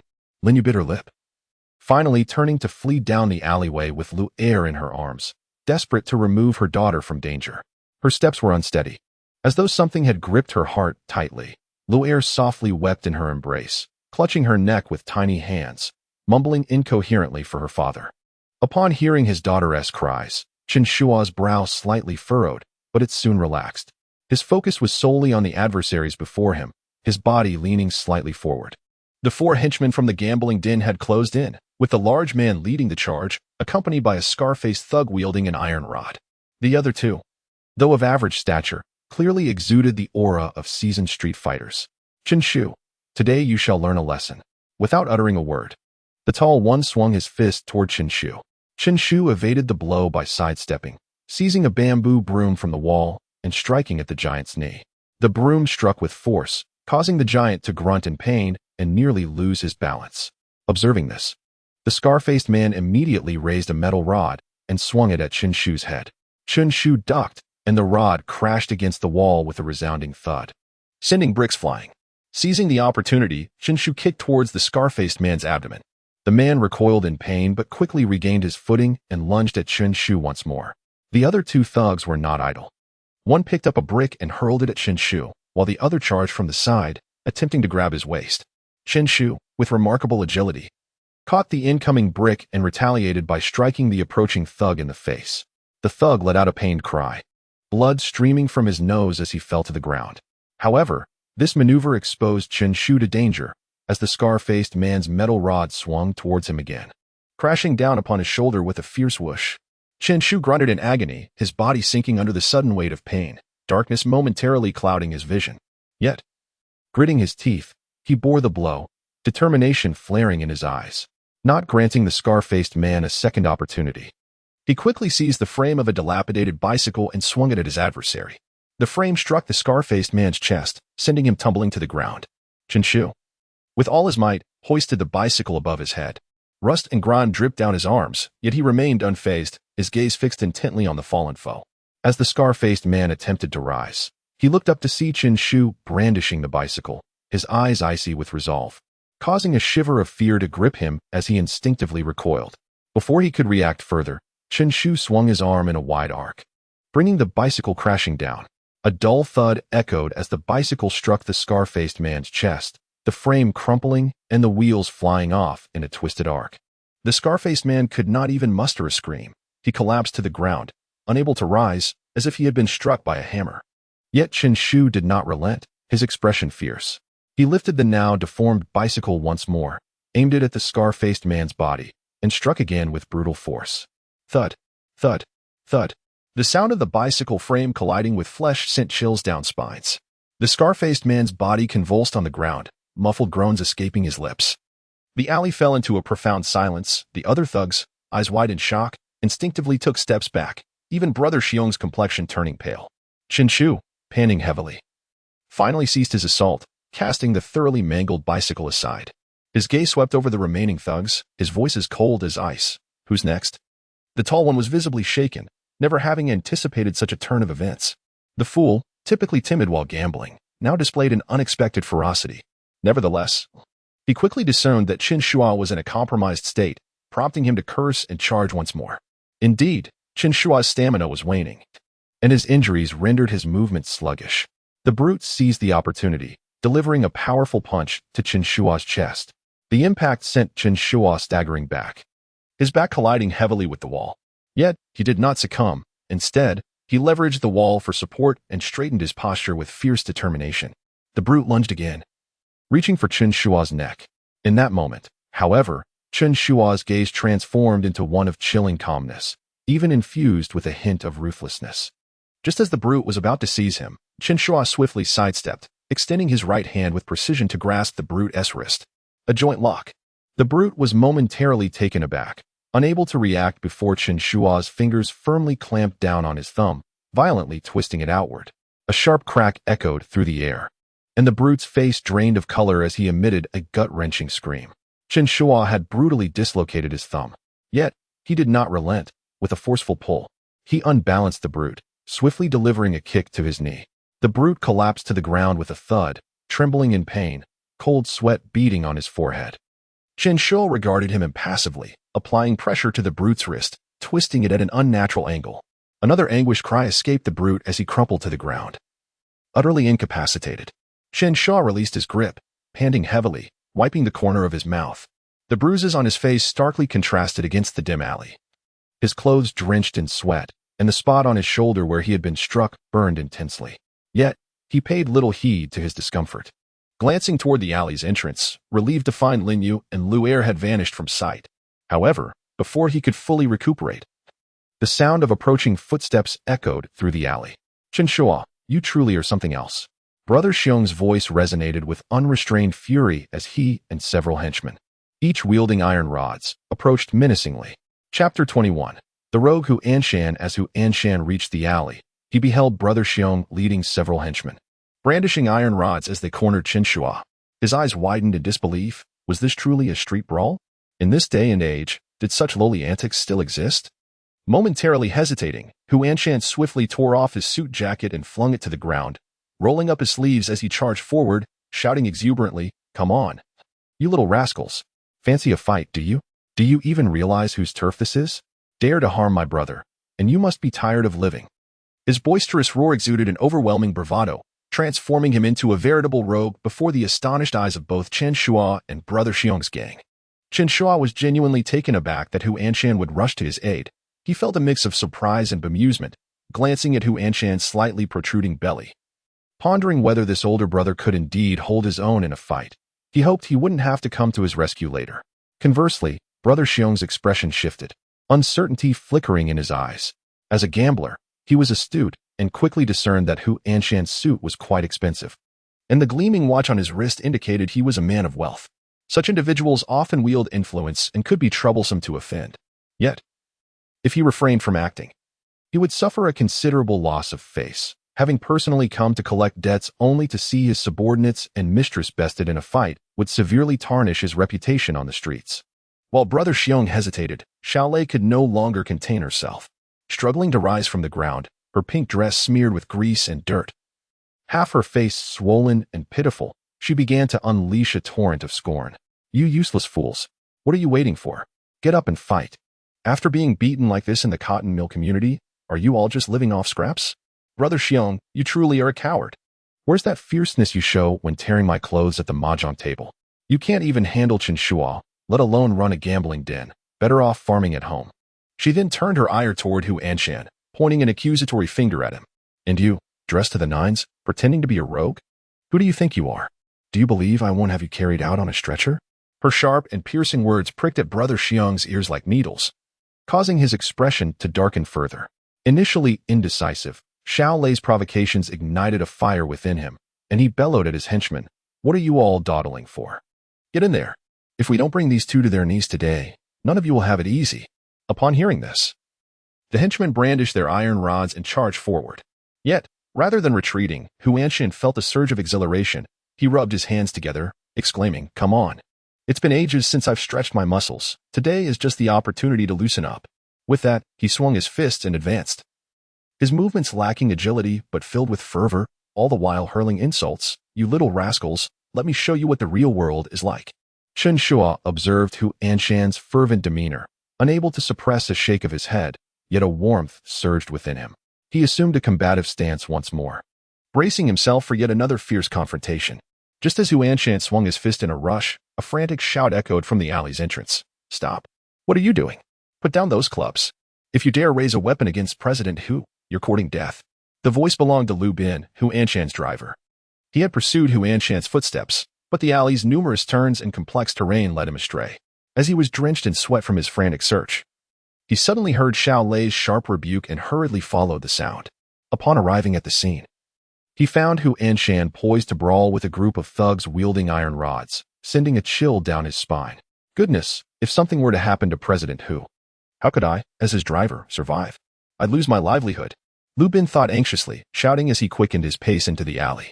Brother Xiong initially felt a twinge of annoyance at the arrival of another person, but his expression rapidly shifted upon recognizing Lu Bin's face. He immediately yelled to the thugs, "Stop! Everyone, stand down." He realized that the person who had just arrived was none other than Lu Bin, the driver of the chairman of the Yuanxing group. Although Brother Xiong was involved in gambling, he had an overseer named Ma Laosan, a well-known contractor in Ninghai City, specializing in construction materials and demolition. In Ma Laosan's presence, Brother Xiong was merely a subordinate. Yet even Ma Laosan would treat Lu Bin with utmost respect, addressing him as Brother Bin, as he had long sought to curry favor with the Yuanxing group, hoping to benefit from their resources. Now, Lu Bin had rushed in, and the identity of the slightly portly, audacious middle-aged man before him was becoming painfully clear. Good grief, the chairman of the Yuanxing group? Brother Xiong's mind buzzed, and cold sweat trickled down his back. He was internally panicking. Is this some kind of joke? The chairman of Yuanxing group is charging in. Ready to brawl alongside Chen Shuo? Am I still dreaming from last night's drunken escapade? Stop. No one is allowed to move. Brother Xiong shouted hoarsely, his voice cracking. He understood that if Hu Anshan were to sustain even a minor injury, it wouldn't be just the Yuanxing group he'd have to worry about. Even Ma Laosan would have him finished. However, chaos had already erupted. Halting such a fray was no simple task. Hu Anshan landed a kick squarely in the gut of one thug, sending him sprawling on the ground. The thug, though dazed, quickly scrambled to his feet, seizing his iron rod and swinging it towards Hu Anshan's head. Witnessing this, both Lu Bin and Brother Xiong were struck with terror. Lu Bin's eyes reddened with urgency as he lunged forward, but the distance was too great. He feared it would be too late. In that critical moment, Chen Shuo dashed forward, swiftly grasping the thug's wrist with precision, twisting forcefully until the iron rod clattered to the ground. Upon witnessing the scene, Hu Anshan acted swiftly, seizing the assailant by the hair and delivering 2 resounding slaps while berating, "You blind fool! How dare you strike me with that stick? Have you grown weary of life?" At that moment, Lu Bin finally arrived. Without a word, he positioned himself in front of Hu Anshan, delivering an elbow strike that landed squarely on the chin of another assailant. The man let out no sound, collapsing into unconsciousness. Lu Bin, a former Special Forces soldier, exhibited remarkable skill, executing a series of close combat maneuvers with fluidity and ferocity, swiftly incapacitating the remaining assailants.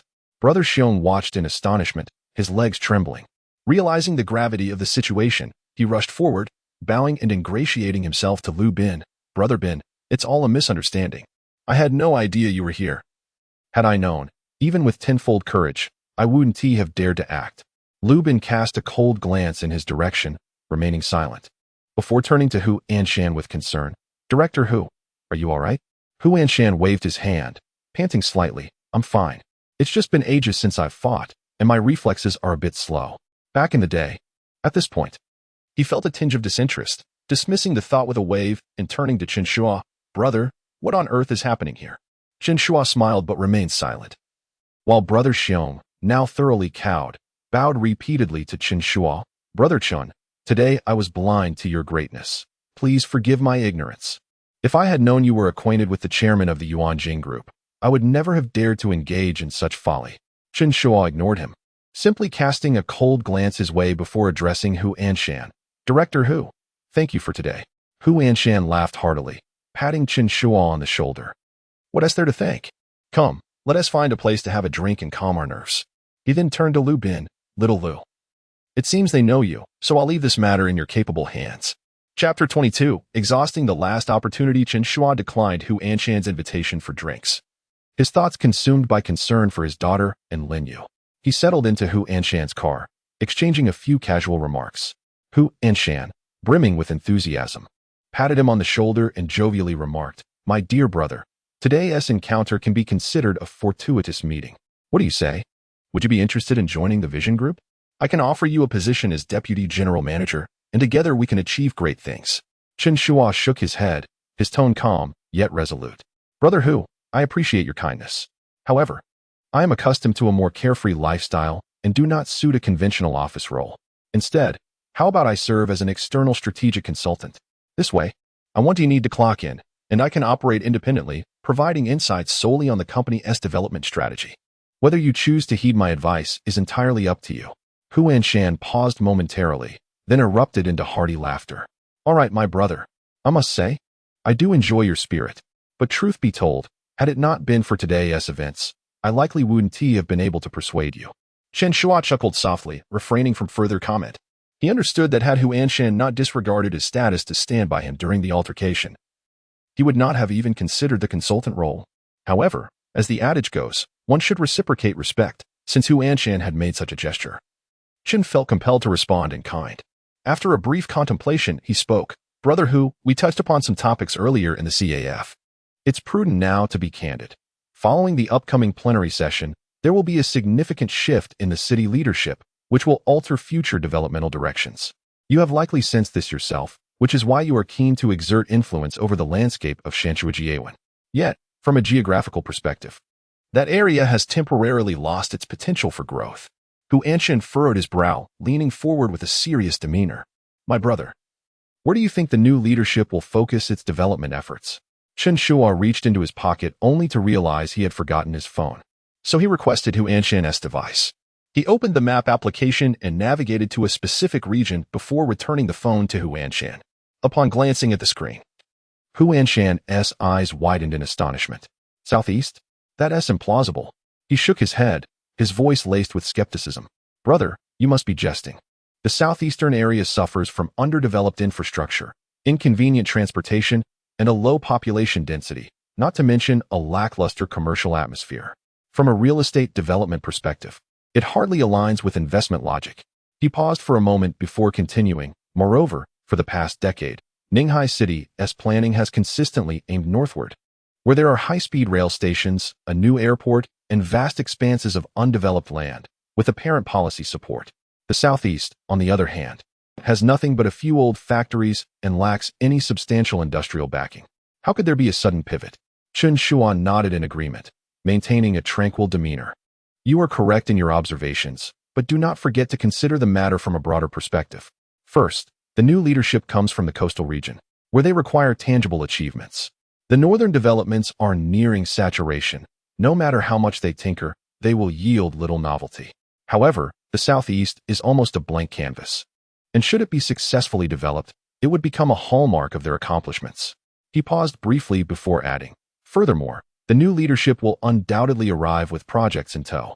If it were you, where would you place the new project? Naturally, within your own domain of planning. The southeastern region, though currently appearing to be underdeveloped, possesses greater potential for transformation precisely because of this. From the perspective of urban development, the strategic focus of Ninghai City has been directed northward for the past decade, leading to an over-concentration of resources that has inflated property prices in the north and resulted in traffic congestion, while the south has remained persistently overlooked. This unbalanced developmental model is bound to encounter difficulties sooner or later. With the arrival of new leadership, a shift in direction is inevitable, promoting balanced urban growth. Chen Shuo spoke with conviction, while Hu Anshan listened, his brow furrowed, beads of cold sweat gradually forming on his forehead. For years, he had concentrated his investments in Ninghai in the northern area, acquiring numerous plots of land and even planning a large commercial complex in the north. If, as Chen Shuo suggested, the future development of Ninghai were to pivot towards the southeast, it would be a devastating blow for him. Taking a deep breath, his voice slightly hoarse, he inquired, Brother, how much accuracy is there in what you are saying? Chen Shuo glanced at him, his tone nonchalant. Brother Hu, whether you believe it or not is up to you.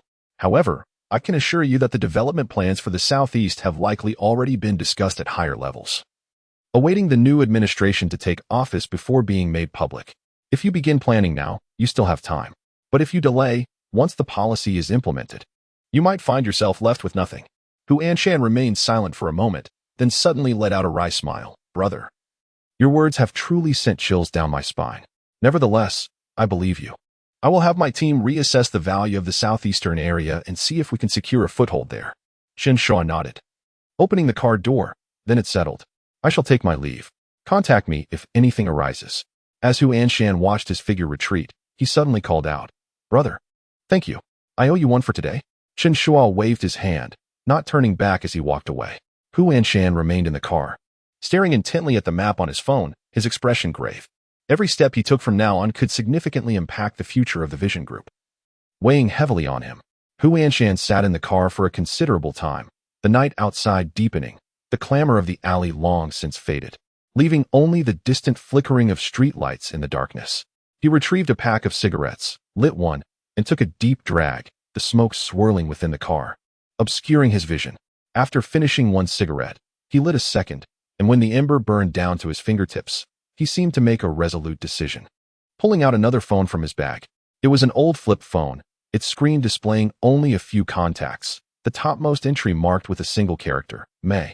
He dialed the number, and after a few rings, a middle-aged woman's voice came through, cold and curt. What do you want? Hu Anshan let out a weary laugh, a hint of fatigue in his voice. Xiaomei, how have you been lately? On the other end, there was a brief silence before she impatiently replied, Hu Anshan. I've told you, get to the point. No need for idle chatter. Hu Anshan sighed, his tone becoming earnest. All right, I shall speak plainly. Could you please inquire with my father whether the new leadership in Ninghai has any intentions of prioritizing development in the Southeast District? On the other end of the line, Yanmei paused, her voice laced with evident skepticism. Focus on the Southeast District of Ninghai? That seems implausible. The infrastructure there is underdeveloped, the population sparse, and there are no favorable policies in place. How could it possibly be a priority? Hu Anshan refrained from elaborating, merely responding in a hushed tone, Xiaomei. This matter is of great significance to me. Would you kindly ask? Yanmei fell silent for a few seconds, her tone turning serious. Old Hu, you have already exhausted 2 opportunities over the years. Now, you have but one remaining. Are you certain you wish to pose this question to your father? Hu Anshan tightened his grip on the phone, his fingertips turning pale. He inhaled deeply, his voice low yet resolute. Absolutely. Yanmei again fell silent, and after a moment, she replied, Very well, this is your decision. Await my news. With that, she ended the call. Listening to the dial tone, Hu Anshan slowly lowered his phone, a distant look in his eyes. He placed the device back in his bag, leaned against the seat, and exhaled deeply. The car was once again enveloped in silence, broken only by the sound of his somewhat labored breathing. He closed his eyes, the calm yet incisive visage of Chen Shuo emerging in his mind. They had only met for the first time that morning, and now he found himself jeopardizing his most crucial opportunity due to Chen Shuo's words. Over the years, although he had built his career from scratch, without the pivotal guidance of his ex-wife, Yanmei, and her father at the National Development and Reform Commission during critical moments, he would not have achieved his current success. Am I losing my mind? Hu Anshan chuckled self-deprecatingly and shook his head. He was not one to easily trust others, particularly in the realm of business where he had always exercised caution. Yet, for reasons unknown, Chen Shuo's words instilled in him an inexplicable sense of trust. Perhaps it was Chen Shuo's composed demeanor, or perhaps it was the fearless countenance he displayed when confronted by those thugs wielding iron bars in the alley. Though he had shouted fiercely at the time, he had felt a tremor of fear within. Enough of this. The decision has been made, so why linger in doubt? Hu Anshan rubbed his temples and restarted the vehicle. What lay ahead would depend on the outcome of that call, regardless of whether the result was favorable or not. He had to be prepared. The car slowly merged into the night, and Hu Anshan's gaze grew increasingly resolute. Since there was no turning back, he would plunge forward with all his might. Chapter 23. I want both mommy and daddy with me. Chen Shuo returned home, pushing open the door to find the house cloaked in darkness, enveloped in an eerie silence devoid of any warmth. A sinking feeling gripped his heart. Had Lin Yu and their daughter not yet returned? He hurried into the bedroom, guided by the faint light filtering through the window, where he discovered Lin Yu lying motionless on the bed, her gaze vacantly fixed on the ceiling. Their daughter, Luer, curled up at the edge of the bed, clutching the blanket tightly, casting a pitiful glance at her mother. What has happened to you both? Chen Shuo quickly approached, squatting beside the bed, gently touching Lua's head. Then turning his attention to Lin Yu. Did you encounter someone on your way back? Lin Yu remained still, merely shaking her head lightly. Chen Shuo furrowed his brow and inquired further, Are you unwell? Did you eat? What about Luer? Has she eaten? Luer whispered, Daddy, Mommy made me some milk powder. Chen Shuo frowned slightly, Just drinking milk powder is insufficient. I'll go prepare a meal now. As he was about to rise, Lin Yu abruptly sat up, her eyes locking onto his with an icy intensity. Chen Shuo, tell me the truth. You went gambling, borrowed money, and did you tell them to use me as collateral? Those scoundrels took lure and then pressured me for 150,000. Thank you for letting me know just how valuable I still am. A heavy weight settled in Chen Shuo's heart. Indeed, Lin Yu had learned the truth. Upon entering the bedroom, he had sensed her emotional turmoil. Yet he understood that any woman would find such a revelation unbearable. In this timeline, he had unwittingly inherited a grievous burden, but he had no means to explain, for he had been reborn into this life. Seeing him silent, Lin Yu's emotions escalated, and in a fit of hysteria, she grasped his clothing tightly. Speak. Why are you silent? Chen Shuo grasped her hands, meeting her gaze with unwavering resolve. Yeah, the Chen Shuo you see before you has made many mistakes in the past. Even if suddenly I have become someone who cherishes and understands responsibility, the consequences of those past actions must still be borne by him. Lin Yu retorted, it is your fault. Chen Shuo acknowledged, indeed, I have no right to demand that you let go of the past. You are entitled to make any choice, and I will accept it, no matter what. As for what the gamblers told you, I will not offer any explanations. Whether you believe it or not is entirely contingent upon your perspective. Tears cascaded down Lin Yu's cheeks, her voice trembling. What if I say, we should divorce? Without hesitation, Chen Shuo replied, that is not an option. Lin Yu's expression flared with anger. You just said I have the right to make any choice. Chen Shuo remained calm, but the decision to agree rests with me. Furious, Lin Yu clutched his arm, her nails nearly digging into his flesh. You are insufferable. In response, Chen Shuo wrapped his arms around her waist, passionately kissing her lips. Lin Yu struggled, her fist pounding against his shoulder. Get away from me. Her punch struck precisely on his shoulder, causing him to gasp in pain as cold sweat broke out on his forehead. Lin Yu was taken aback and quickly released her grip. What's wrong? She asked. Chen Shuo replied with a smile. It's nothing. Lin Yu knelt on the bed, hands on her hips. Undress, let me see. Isn't that inappropriate? Undress. Chen Shuo chuckled as he unbuttoned his shirt. On his shoulder, the area struck by the iron rod was already bruised, with several abrasions on his arms and back. As Lin Yu gazed at those injuries, memories flooded back of the scene in the alley where Chen Shuo had shielded her and Lu Er, urging her to flee with their daughter. Tears streamed down her face as her voice trembled. How could I ever encounter such a scoundrel in my life? Chen Shuo reached out to wipe her tears and softly said, I'm sorry, Yu.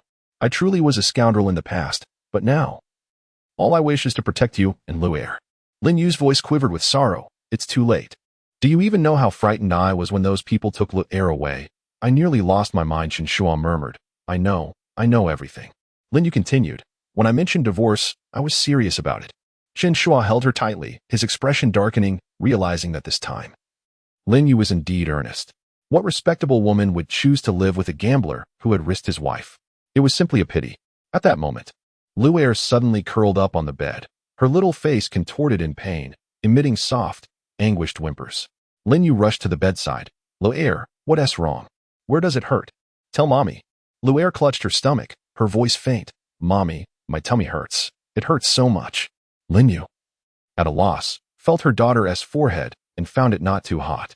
Are you hungry? Mommy will get you something to eat right now. Chen Shuo quickly approached the bed, carefully observing Lu Er's condition.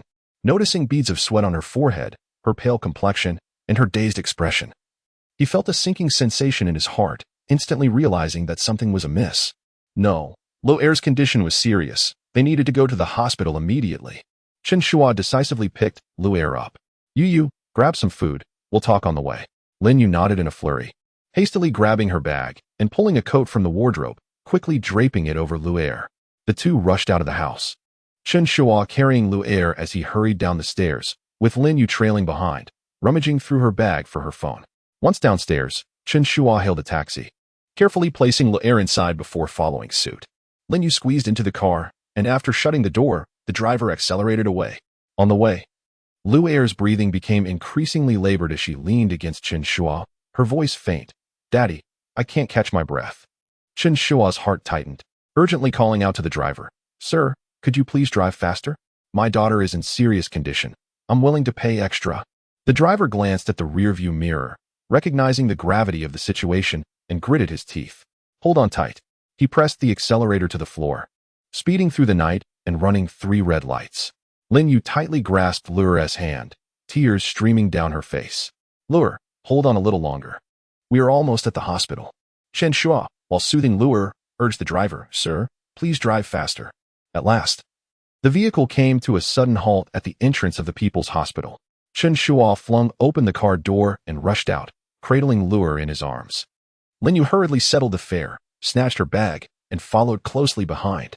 Chen Shuo sprinted forward, carrying Lure into the emergency hall. Doctor, please, come see my daughter. Upon hearing the cries, a nurse from the emergency room immediately wheeled a stretcher towards them. Chen Shuo carefully placed Lure onto the bed, his voice urgent. She is in severe pain and struggling to breathe. Please, you must help her. The doctor swiftly examined Lure's pupils and breathing, frowning deeply. Family members need to register first. We will arrange for an examination immediately. Chen Shuo hurried to the registration desk, while Lin Yu stayed close to the stretcher, holding Lure's small hand. Her voice was tender yet trembling. Lure, don't be afraid. Mommy is here, and the doctors will help you soon. Lure, groggy and weak, opened her eyes slightly and whispered, Mommy, am I going to die? Lin Yu's heart ached at her words. She fought back her emotions and gently reassured, No, you are the bravest, Lure. Mommy will stay with you, and you will get better very soon. Lure replied, I want both Mommy and Daddy to be with me. Chapter 24. Lure's illness. The illness afflicting your daughter is known as acute intermittent porphyria. As soon as Director Wang of the Internal Medicine Department spoke, the silver-haired physician left Chen Shuo and Lin Yu momentarily stunned. They had never heard of such a condition. Their minds blank. Unable to contain her curiosity, Lin Yu inquired, Director Wang, what is this ailment? Lure has always been well. How could she suddenly fall ill?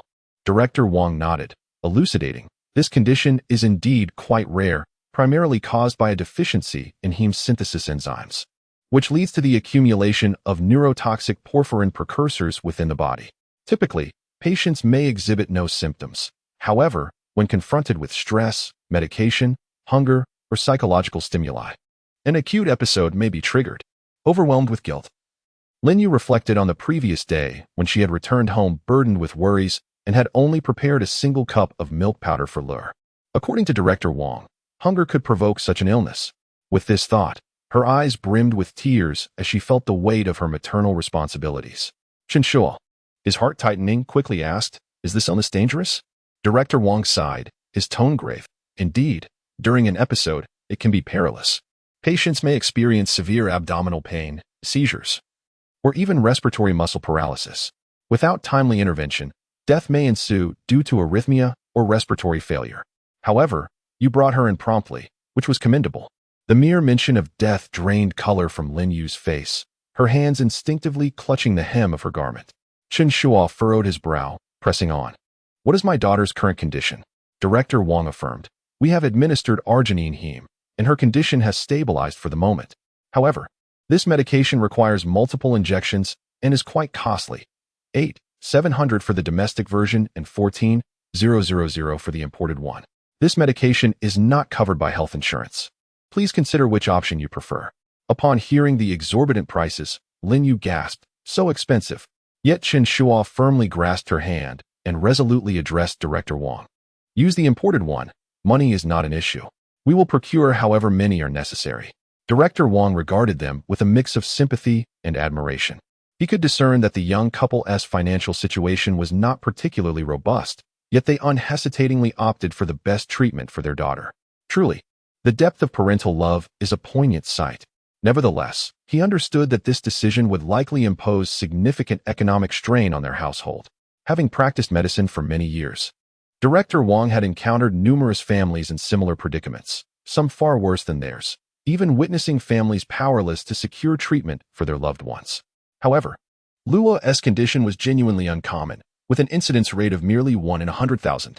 Throughout his medical career, he had only encountered this condition once before. After receiving an emergency call last night, he had rushed to consult, and upon diagnosing this rare ailment, he felt a twinge of excitement. Such unique cases are invaluable to medical research. After a moment of contemplation, Director Wang remarked, This disease is indeed quite rare. Our hospital happens to be conducting a related research project, and if you agree to allow Lure to participate, we could reduce a portion of the treatment costs. Of course, This would require filing a report with the hospital, but I will do my utmost to advocate for you. Upon hearing this, Lin Yu's eyes brightened. However, Chen Shuo, without a moment's hesitation, shook his head in refusal. I'm sorry, Director Wang. We will not allow our daughter to participate in any research project simply for a reduction in medical expenses. I hope you can understand. Director Wang was momentarily taken aback, clearly not expecting such a decisive rejection from Chen Shuo. He had assumed that, in light of the exorbitant medical fees, the couple might reconsider. For a fee reduction would indeed be a significant temptation for them. Yet, Chen Shuo's firm stance moved him. Director Wang nodded, his tone softening. I understand your feelings. As a physician, I respect your decision. I will personally oversee Luo's treatment, so you need not worry. As Chen Shuo and Lin Yu exited the office, the corridor's harsh lighting was blinding, and the acrid scent of disinfectant was suffocating. Suddenly, Lin Yu halted, gripping Chen Shuo's sleeve tightly, tears cascading onto the tiled floor. Have you lost your mind? We only have 40,000 in savings. The imported medication costs 14,000 per dose, and we don't know how many doses Lure will need. How can we fill this abyss? What will we do if the medication runs out? Tell me, what should we do? Chen Shuo turned to face his wife, noting her reddened eyes, and spoke in a hushed tone. Those research projects lack adequate protection for patients' privacy. The hospital's computer system can be breached by hackers, even by a food delivery app. Do you truly believe they can safeguard Lure's privacy? In the future, her medical records could be exploited for various purposes, even discovered by insurance companies. In the hospital, he had chosen his words carefully, refraining from painting a more terrifying picture for his wife. But we cannot even afford tomorrow. Lin Yu abruptly released his hand. Recalling how that morning the debt collectors had thrown Lure into the air, why was he not worried she might fall? Now he was feigning the role of a good father. Her words struck like daggers to their hearts. Chen Shuo swallowed hard, ultimately choosing silence, and turned to walk towards the ward. Lin Yu stared at his tense back, suddenly remembering that stormy night 3 years ago when they were crammed in their rental, and Chen Shuo had exchanged his first month's salary entirely for baby formula. Lure giggling in his arms, saliva dripping from her mouth. At that time, the scent of disinfectant was merely the steam from the baby bottle sterilizer. The ward door creaked open, revealing Lure nestled in the pristine white bedding, her small hand still clutching the wrapper of a lollipop given by the nurse during resuscitation. Lin Yu stumbled to the bedside, her fingertips barely brushing against her daughter's cold forehead when memories surged back, the image of the man in black tossing Lure into the air. That pink hair tie glinting in the sunlight like a kite with a broken string. Mother was wrong. She trembled, burying her face in her daughter's neck, overwhelmed by the scent of antiseptic. Suddenly, the monitor beside the bed emitted 2 beeps. Lure, in her slumber, instinctively curled her legs, a subtle motion that reminded Lin Yu of when her daughter had first learned to walk, similarly curling up and leaping into her embrace. Chen Shuo leaned down to kiss their daughter's forehead, his eyelashes casting shadows upon her pallid face. As he straightened up, the faint sound of the swaying plastic tube echoed, and he suddenly said, "You keep an eye on our daughter here. I shall step out for a moment." Lin Yu did not raise her gaze, her fingers tightly clutching her daughter's small hand, the tips trembling slightly. She understood that Chen Shuo was going out to seek funds. Yet she was acutely aware that there was little of value left in their home. Even if they sold everything in the supermarket, it would hardly suffice to cover the cost of a single medication. Where else could he possibly go? It was merely a matter of borrowing. But they had exhausted the goodwill of relatives and friends long ago. Who would lend them anything now? Please, do not resort to borrowing from the loan sharks. Lin Yu's voice was barely audible, quaking with emotion. We are already in so much debt. We cannot afford to. Chen Shuo hesitated for a moment, yet did not turn back. He simply murmured, "Rest assured, I will not venture into that realm again." As Lin Yu listened to his footsteps gradually fading down the corridor, a void settled in her heart. She looked down at her daughter Luo's pale face, her fingers gently brushing against the child's forehead. "Mama will not let you go," Lin Yu whispered, a tender murmur meant for both Luo and herself. "Mama will certainly keep you safe." Chapter 25, Brother Chen, I have come to repay the debt. Chen Shuo pushed open the door to his home, only to be met with an enveloping darkness and an air of desolation. He strode directly to the table, pulled out a chair, and rummaged through the drawer for paper and a pen. Drawing the curtains closed, he flicked on the desk lamp, casting a warm, dim glow across the surface. Grasping the pen tightly, his brow furrowed in concentration as his mind raced. Raising a substantial sum of money within the span of just 2 or 3 days was no simple task for him. He strained to recall significant moments from his past, seeking potential opportunities within them. Yet his memories tangled like a chaotic mass. The harder he tried to grasp the essence, the more elusive it became. He recollected the World Cup from a certain year, a devastating earthquake, a stock soaring to new heights, and a neighborhood undergoing demolition. But when it came to the exact day or hour, he found himself at a loss.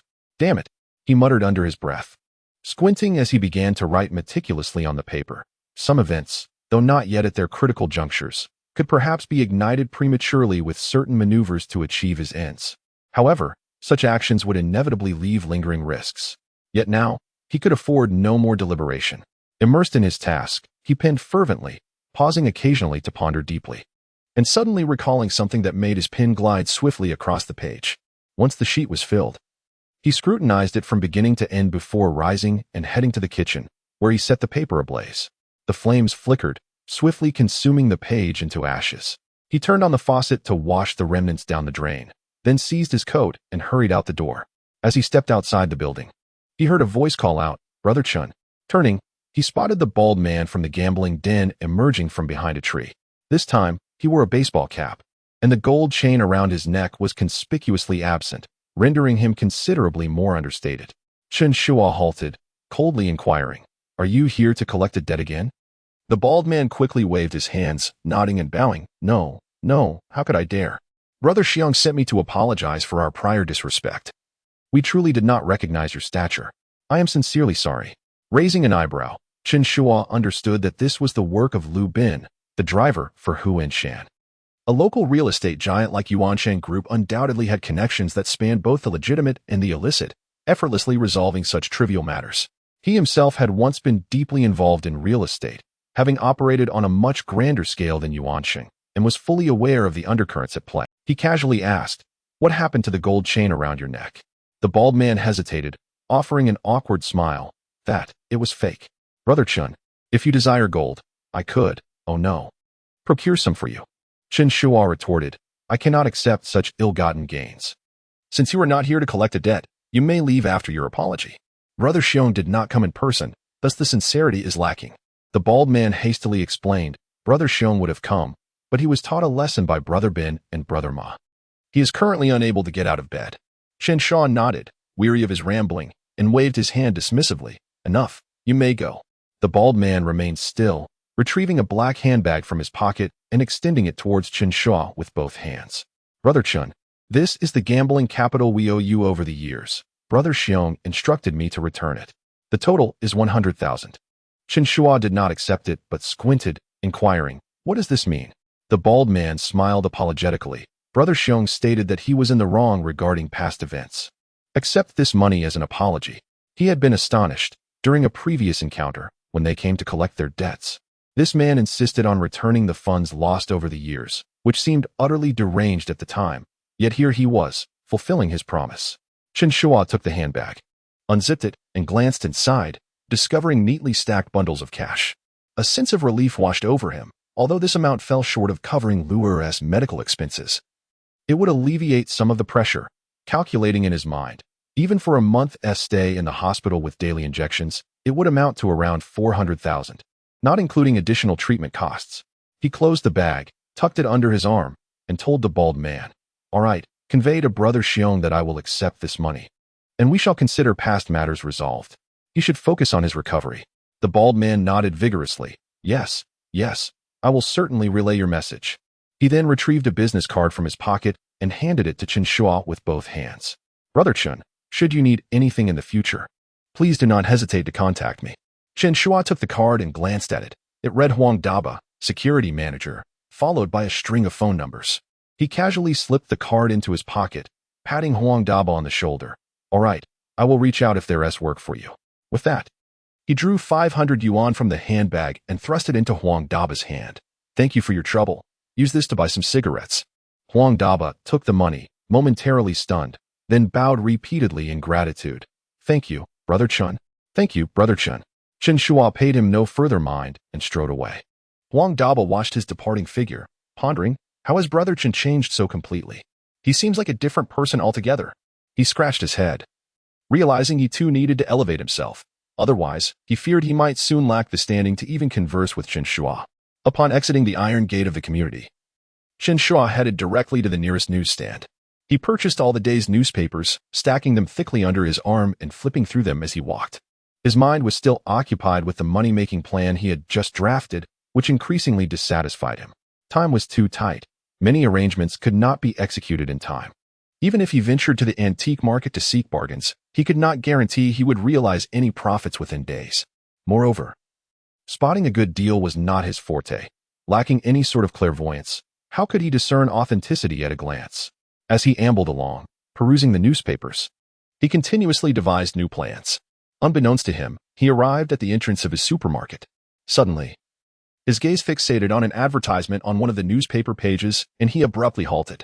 It was a full-page advertisement, extensive and eye-catching. He quickly flipped through the other newspapers and confirmed that each contained the same advertisement, all full-page. Chen Shuo stroked his chin, staring at the date on the newspaper, lost in contemplation. At that moment, a man's voice interrupted. "Excuse me, do you happen to know why the supermarket is closed? Where has the young proprietress gone?" Chen Shuo lifted his gaze and observed a man in his 40s standing beside him. The man donned a crumpled suit, his leather shoes caked in dust, and he carried a briefcase emblazoned with the words of a local rice cooker factory. He appeared to be the type of factory manager who tirelessly traverses the streets to promote his products. "Which young proprietress are you referring to?" Chen Shuo inquired, maintaining an air of composure. The man pointed at the supermarket sign and replied, "I mean the young woman, Shaolin, in her 20s. She is quite attractive and speaks gently. The last time I visited, she recommended several new beverages to me." A flicker of interest ignited within Chen Shuo, though his expression remained neutral. "Oh, you mean her? She has some family matters to attend to and may not be opening the shop for the next few days. Are you looking for her?" "Nothing urgent, just came to check in." "And you are? Why would you come to see my wife if there is nothing important?" Chen Shuo chuckled. "I'm her husband." Chapter 26. The daughter's medical expenses have found a solution. Upon hearing Chen Shuo's words, the man reacted swiftly, extending his hand with a beaming smile.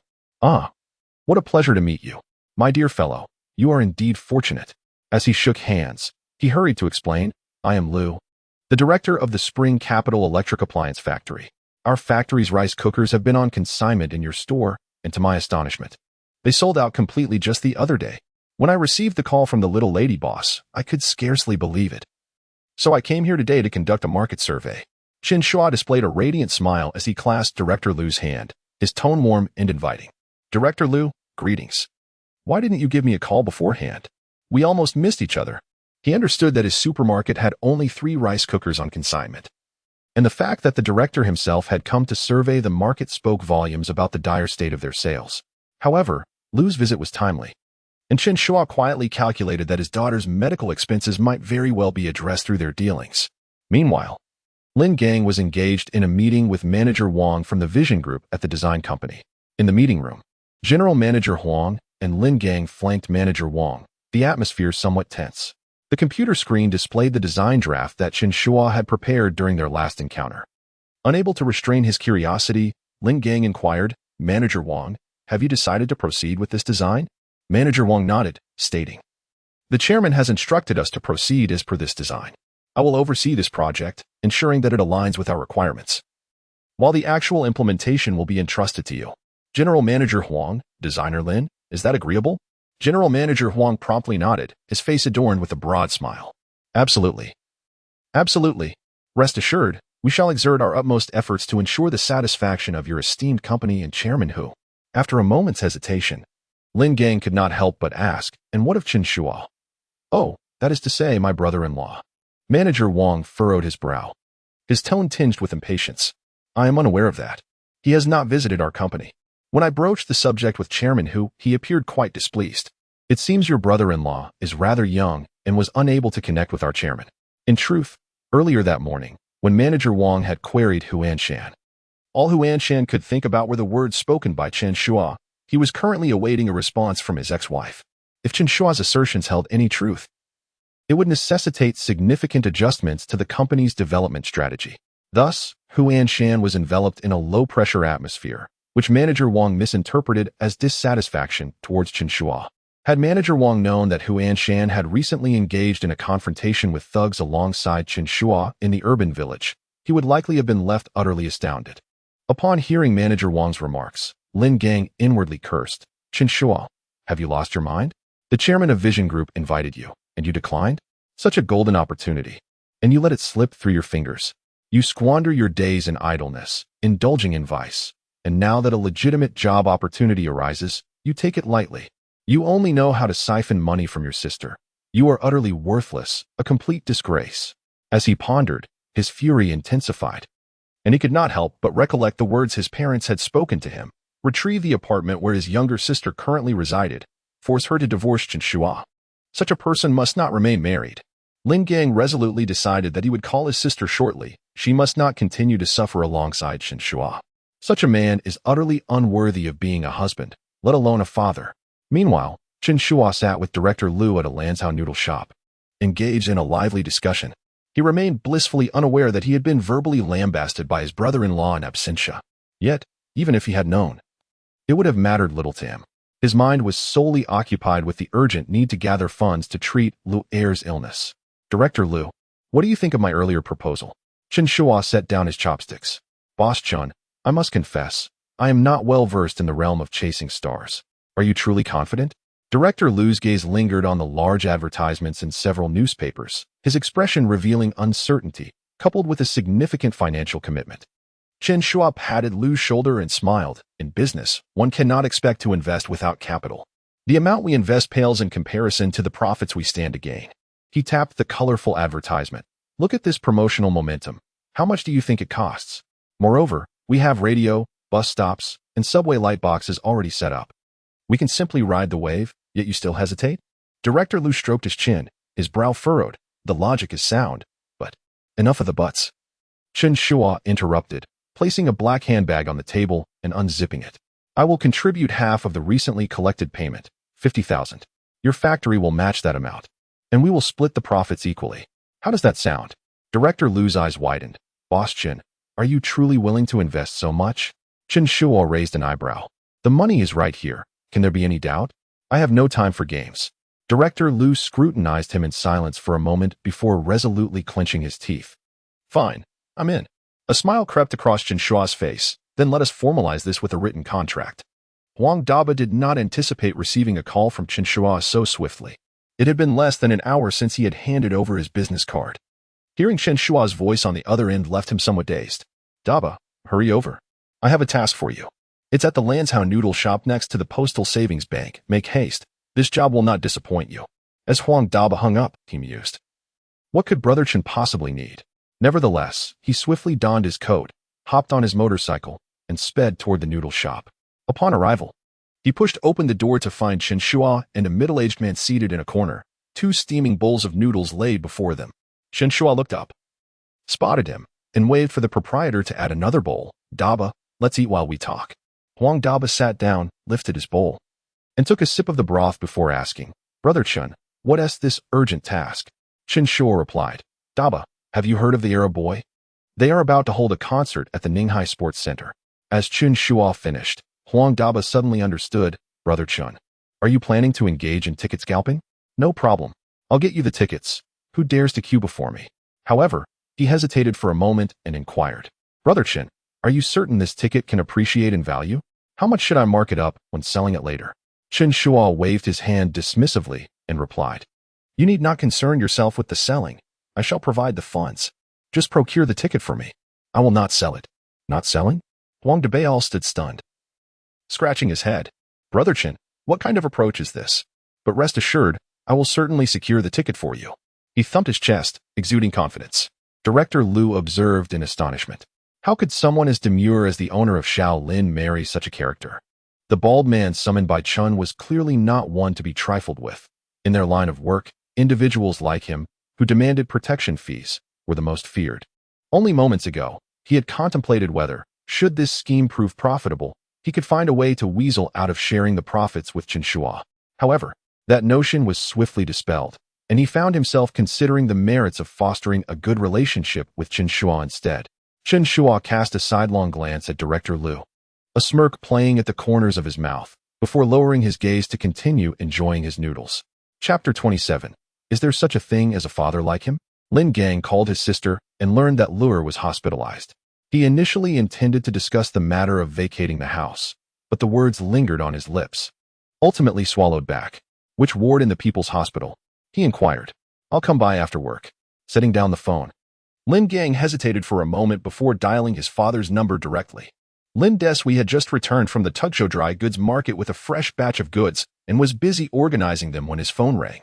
Upon hearing his son mention Luer's illness, he immediately set aside his tasks, and together with Wang Xiufeng, they hurried towards the People's Hospital.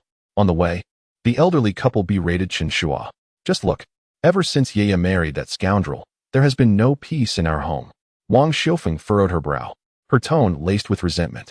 He lounges about all day, completely unproductive, without even a proper job. Luer is so young, and he allows her to suffer. It's truly inhumane. Lin Desui shook his head in frustration. That boy is nothing but an ne'er-do-well, devoid of any sense of familial responsibility. How could Yaya have been so blind as to choose such a man? Just look at it. Luo is ill, and he has nowhere to be found. As they continued their lamentations, they arrived at the hospital and made their way directly to the ward. Upon entering, they saw Lin Yu sitting beside the window by the bedside, while Luer lay in bed, her small face pale and deeply asleep. Mom, Dad, what brings you here? Lin Yu looked up, somewhat surprised. Your brother informed us that Luo was hospitalized. How could we not come to see her?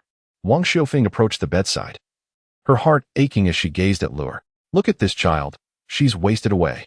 Hearing this, Lin Yu felt a wave of guilt wash over her and lowered her head in silence.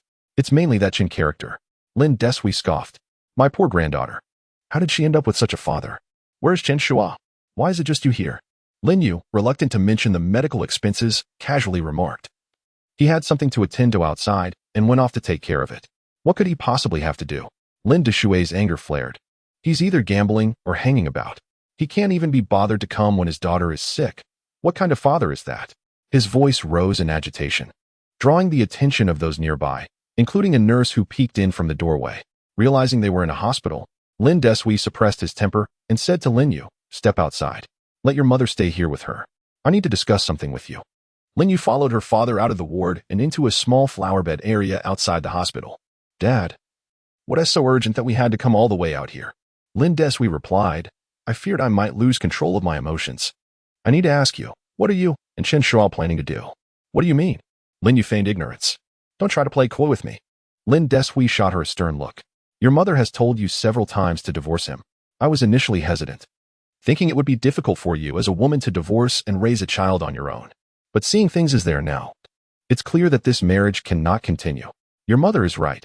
It's better to endure short-term pain than prolonged suffering. Even if you don't consider your own well-being, you must think of Luer. Just look at her. She has fallen ill. And she can't even catch a glimpse of her father. Lin Yu quietly defended herself. Last night, Luer fell ill, and he was the one who brought her here. Oh, so he deserves some credit? Lin Desui scoffed. If he hadn't brought her to the hospital, would he have just stood by and watched his daughter suffer at home? And after bringing her here, where is he? Has he left you all alone to care for her while he goes off to indulge himself? Lin Yu looked at her father, hesitating to speak. In the past, she would have listened silently, too afraid to retort. However, considering Chen Shuo's recent changes, she couldn't help but say, Dad, he has actually changed quite a bit lately. Enough. Lin Desui interrupted impatiently. You've been saying since the day you got married that he has a good nature and will surely change. My ears are getting calloused from hearing it. But has he changed? Look at Luer now. Her father is nowhere to be found. Or has he changed? Lin Yu felt a pang of grievance. She wanted to insist that he had indeed changed, but the words caught in her throat. The memories of what happened in the alley next to the cotton mill by the kindergarten stirred conflicting emotions within her. Perhaps her father was right. Gambling and pawning one's wife is no trivial matter. Yet, recalling how Chen Shuo had unflinchingly shielded her and their daughter, along with the bruise on his shoulder, made her heart waver once more. She could envision him fighting off those men to protect them, his back like a mountain standing before her, providing an overwhelming sense of security that tugged at her heartstrings. Seeing their daughter in such a state, Lin Desui grew impatient. Stop giving me that look. Today, you need to give me a clear answer. Will you divorce him or not? Just say yes, and I will handle the rest. He fixed his gaze on Lin Yu, awaiting her response. Meanwhile, upstairs, Wang Xiufeng sat beside Lu Er's hospital bed, watching her granddaughter sleep soundly. Lu Er had just received an injection, her little face still pale. But her breathing had become much more stable. Wang Xiufeng felt a slight sense of relief and turned to quietly chat with the family of the patient in the adjacent bed. Through their conversation, she learned that since Lu Er had been admitted, Lin Yu had been the sole caregiver. Whenever Lin Yu went to the doctor's office or to handle the hospitalization procedures, she had to ask the woman in the adjacent bed to keep an eye on Lu Er. Upon hearing this, Wang Xiufeng felt a surge of anger rising within her. However, being a person concerned with appearances, she refrained from expressing her frustration in front of others and could only sit in silence, her face darkened with suppressed rage. Just then, the head nurse walked in, holding a medical record book. She scanned the room and asked, "Who is the family member for bed number 17? Where is the child's mother?" Wang Xiufeng quickly stood up, wearing a smile, and replied, "Her mother went downstairs to buy something. I am the child's grandmother." "Nurse, you can speak with me about any matters." The head nurse nodded, her tone serious. "The hospitalization deposit is insufficient. I wanted to inform you in advance to avoid affecting subsequent medication. Director Wang has emphasized that this is a critical period, and the medication must not be interrupted." Wang Xiufeng's heart sank upon hearing this, and she hurriedly inquired, "How much deposit is needed?" The head nurse flipped through the medical records and stated, "You should first deposit 100,000. If you can contribute a bit more, that would be even better. The blood red injection must not be interrupted. And given that we are already using imported medication, it is unwise to switch to domestic alternatives. The family should consider other means to manage this." 100,000. Wang Xiufeng gasped, her voice rising an octave. "What illness does my granddaughter have that requires such an exorbitant amount? Just a short while ago, she thought that a couple of days in the hospital for an infusion would suffice, yet now she is confronted with this staggering sum." From the nurse's tone, it appears that 100,000 is merely the starting point, and greater expenses may lie ahead. The head nurse remarked, "We cannot elaborate further. You should consult the physician. The child's parents should be aware of the situation. Is that understood? There is another injection scheduled for tonight, so the family needs to act swiftly." With that, the head nurse turned and departed, leaving Wang Xiufeng in a daze, her mind buzzing incessantly. Could her daughter afford such a considerable sum? She certainly could not rely on Chen Shuo, that good for nothing. Yet how could Lin Yu bear such a heavy burden alone? It seemed that the elderly couple would have to contribute as well. The more she pondered, the angrier she became, inwardly cursing Chen Shuo for being worthless. How unfortunate to have such a person in their family, truly a stroke of ill fate. Chapter 28. My house shall not shelter anyone with the surname Chen. Father, Lu Er is still unwell, and I do not wish to discuss this matter. Lin Yu turned her face away. They had been conversing by the flower bed for over 20 minutes, with Lin Yu consistently evading the crux of the issue, until Lin Deshui could no longer contain his anger. "I have warned you before, but you refuse to listen. Now that I am addressing the matter, you choose to ignore it. How long will you continue this way?" Lin Deshui raised his voice, asserting that while she was still young, she could still remarry after a divorce, even if the conditions were not ideal. It would be better than that man with the surname Chen. What will happen when you are a few years older, with a child in tow? Who would marry a woman over 30 with a burden? Lin Yu's face paled with indignation. "Father, will you never cease? You come to the hospital to speak of such things? Throughout my life, I have followed your arrangements. Now that I am married, am I not entitled to make my own decisions?" Lin Deshui sneered. "Is this the result of your own decisions? Look at your current situation. It is the consequence of not heeding my counsel. Had you listened and married the son of your uncle Wu, would you be in this predicament? His family, Wu Bo, would have been a fitting match." Lin Yu, feeling belittled, retorted, "I am now old and undesirable, an unattainable burden." "You." Lin Deshui stamped his foot in frustration. But Lin Yu had already turned her back and walked away. Hastening back to the hospital room, she was immediately pulled aside by Wang Xiufeng. Wang Xiufeng, in a hushed tone, inquired, Yeah, what illness does Lu Er truly have? Why are the hospitalization fees so exorbitant?" Lin Yu was taken aback. "Mother, how did you find out?" "The nurse just informed me that the expenses might reach 100,000 and still not suffice." Wang Xiufeng, wringing her hands in distress, exclaimed, "How will you manage to pay this?" Lin Yu lowered her head in silence. At that moment, Lin Deshui followed them, overhearing Wang Xiufeng's words, and snorted disdainfully. "You always put on a brave front, but when your daughter is hospitalized, it is still we who must bear the medical expenses." He pointed at Lin Yu, his eyes bulging. "You must divorce that man with the surname Chen. Your daughter's medical bills will be covered by your mother and me. If you choose not to divorce, then you shall figure out how to handle this money yourself. Wang Xiufeng tugged at Lin Dishui's sleeve, hoping to persuade him to temper his words, but she was met with a glare, forcing her into silence. Lin Deshui continued, your mother and I have discussed this. If you divorce, the house you are currently residing in will be transferred directly to you and Luer. Otherwise, you shall return that house to me. My property shall not shelter anyone with the surname Chen. If you remain obstinate, then go live on the streets with him. I shall consider you as though I never bore you. Lin Yu felt a profound ache at his words. Although reason told her that her parents acted out of concern, an overwhelming chill settled in her heart. The coldness that spread from within rendered half of her body numb. Biting her lip, her voice trembled. I understand. Take the house if you wish, and let Lin Gang come for it. You need not enter the hospital room. Clearly, you do not regard Luer as your granddaughter.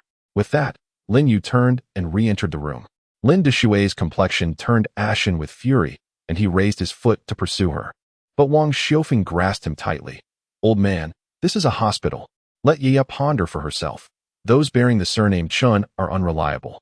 If she does not come to seek us out, what more can we do? We should refrain from causing a commotion. Lin Yu leaned against the door of the hospital room, listening to the fading footsteps of her parents as they departed. Feeling as though a heavy stone weighed upon her heart, rendering her breathless, she made her way to the restroom, turned on the faucet, and pressed her hands against the sink as she gasped for air, tears streaming down her cheeks. Lin Yu's emotions crumbled entirely. She wept uncontrollably for quite some time before gradually regaining her composure. Hastily, she wiped her face and rushed back to the ward. Her daughter was still there. She could not allow her to awaken and find her mother absent, for that would surely frighten her. Upon reaching the door to the hospital room, Lin Yu took a deep breath, attempting to calm herself, then gently pushed the door open. As she opened the door, she was momentarily taken aback. Chen Shuo was already seated at the bedside, and Luer had awoken. He was attentively peeling an apple for their daughter, his movements meticulous and tender. The earnestness of his demeanor immediately instilled a sense of reassurance in Lin Yu. Hearing the commotion, Chen Shuo looked up to see Lin Yu entering and casually handed her a black handbag that rested beside him, saying, "Take this." Lin Yu, puzzled, accepted the bag and opened it to find 5 neatly stacked bundles of cash within. She was momentarily stunned and looked up to inquire, "What is this?" 50,000. You should take it to cover the hospital expenses, Chen Shuo replied quietly, continuing to peel the apple. Lin Yu pressed further, "Where did this money come from?" Chen Shuo chuckled lightly, his tone relaxed. "I borrowed it from you before, claiming it was for gambling." Lin Yu's eyes widened in disbelief. "What?" Chen Shuo continued to clarify. "In truth, I did not spend it all on gambling. I initially intended to save some as private funds for a small business. Now, I am returning it to you for our daughter's medical needs." Upon hearing this, Lin Yu felt as if she had been frozen in place. Her eyes wide and her mouth agape, yet no sound escaped her lips. After a lengthy pause, she regained her senses. Her heart devoid of doubt. If it were not for this, how could Chen Shuo have returned 50,000 so swiftly?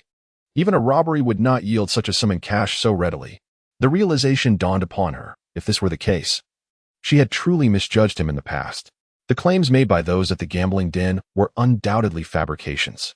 How could Chen Shuo, possessing his own wealth, possibly resort to borrowing for gambling debts, even going so far as to put himself up as collateral? With this thought, Lin Yu felt the immense weight that had burdened her heart suddenly lift, leaving her feeling remarkably lighter. Her gaze towards Chen Shuo transformed imperceptibly. Akin to a thawing spring stream, gentle and warm, infused with a hint of joy and a touch of guilt, yet undeniably brightened. However, Lin Yu's expression darkened once more as she recalled the head nurse's earlier words, indicating that an additional 100,000 was necessary for Luer's hospital fees. Perhaps even more. As Chen Shuo continued to slice the apple into small pieces to feed Luer, he smiled and remarked, 100,000 will certainly not suffice, after all. My daughter is a princess. It is only natural that a princess's illness should come with a hefty price tag. He lifted his gaze to meet Lin Yu's. But the father of a princess must surely be a king, and thus there shall be no issue. After tending to the princess, the king will go earn the necessary funds to ensure our daughter returns home healthy. As Luer chewed on her apple, she cheerfully exclaimed, "The king is wonderful." Lin Yu observed Chen Shuo's childlike demeanor and found herself momentarily at a loss for words. She wished to laugh, but could not. Meanwhile, the aunt beside her, engaged in conversation with Wang Xiufeng, curled her lips slightly, thinking to herself, what a blowhard. They say a man's words can be deceiving. I certainly wouldn't want my daughter to find a partner with such a silver tongue. After finishing the apple, Chen Shuo and Lin Yu set off to pay the hospital fees. Along the way, Lin Yu spoke softly. My parents came by just now. Chen Shuo inquired. What did they say? He had already noticed Lin Yu's tear-streaked eyes, but had not had the opportunity to ask in the hospital room. Lin Yu bit her lip. They mentioned that the house we're currently living in is needed for their purposes, and they want to take it back. She faltered at this point, unable to continue. Chen Shuo understood immediately. He reached out to gently smooth Lin Yu's hair and said, Then I shall scout ahead, later. I can take both of you on an adventure. Would you be willing? Lin Yu looked up at him, a hint of a smile in her eyes, and nodded softly. Yes, we can wander a little farther. Chapter 29, The Profitability of the Fandom. As Chen Shuo stepped out of the hospital, Lin Yu's words reverberated in his mind. He recalled having read a book that stated the greatest romance for a man is having a woman he loves willing to wander with him. At the time, he found this notion rather intriguing and even adopted it as his QQ signature. However, upon seeing it, his friends laughed, branding him a playboy of the business world, prompting him to change it. Yet today, Lin Yu's remark struck him profoundly, as if he had finally grasped the true weight of those words. Women inherently yearn for stability. But if a woman is willing to wander alongside you, she must have entrusted her entire heart to you. At that moment, a man ought to dive into the depths of the sea with unwavering resolve, much like a sperm whale. As Chen Shuo pondered, his footsteps unconsciously quickened. Passing through the square, a colossal poster of Boy nearly enveloped the entire exterior wall of the Ninghai Sports Center. Several youths struck flamboyant poses against a backdrop of exploding starry effects, their fluorescent support slogans dazzling in the sunlight.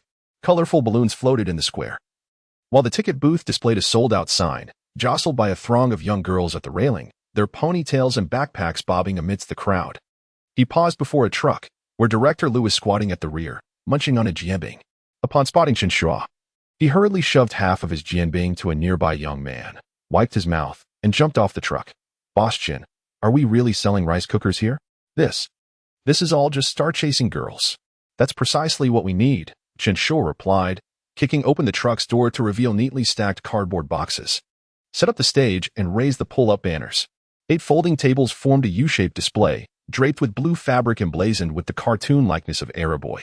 20 rice cookers were arranged like piano keys, each adorned with stickers proclaiming, "Purchase a rice cooker to enter the lottery for concert tickets."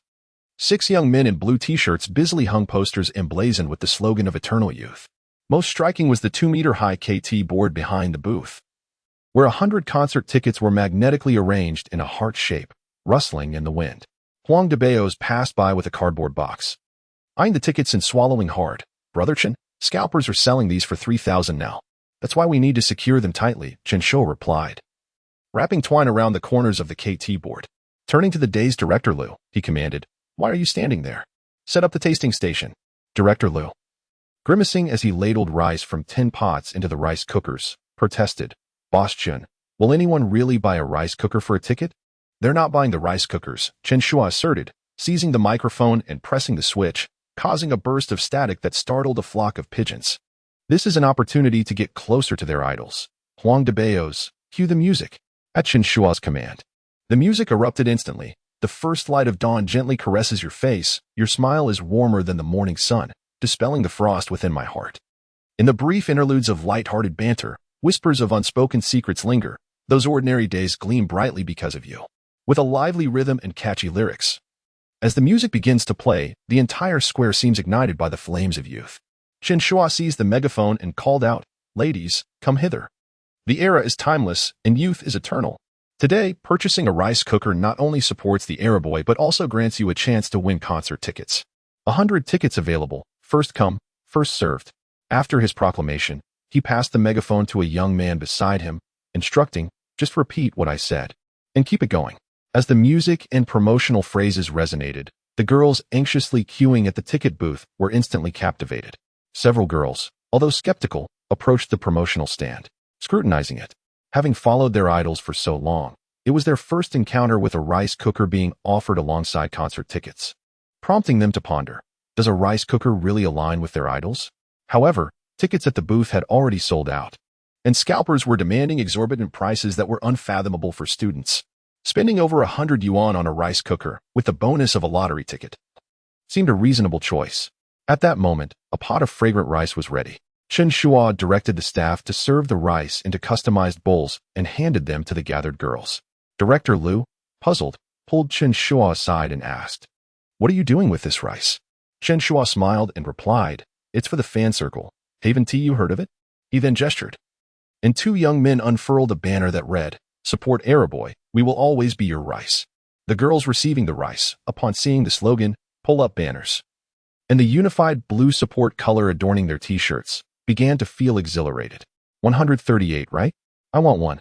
Give me a lottery ticket. Just a small bowl of rice and a lottery number. I don't want the rice cooker. I only want a chance to win. The atmosphere became lively as Director Liu was astonished, exclaiming, "Goodness, these girls are really buying the rice cookers." In less than half an hour, the scene had transformed from mere purchasing to an outright frenzy.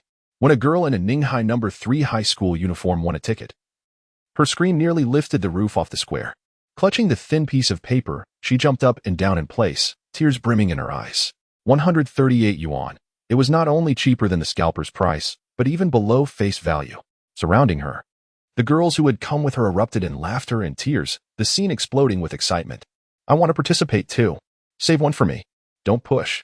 The girls surged toward the booth like a tidal wave, rolling up their uniform sleeves to reveal their fair arms, as if ready to compete.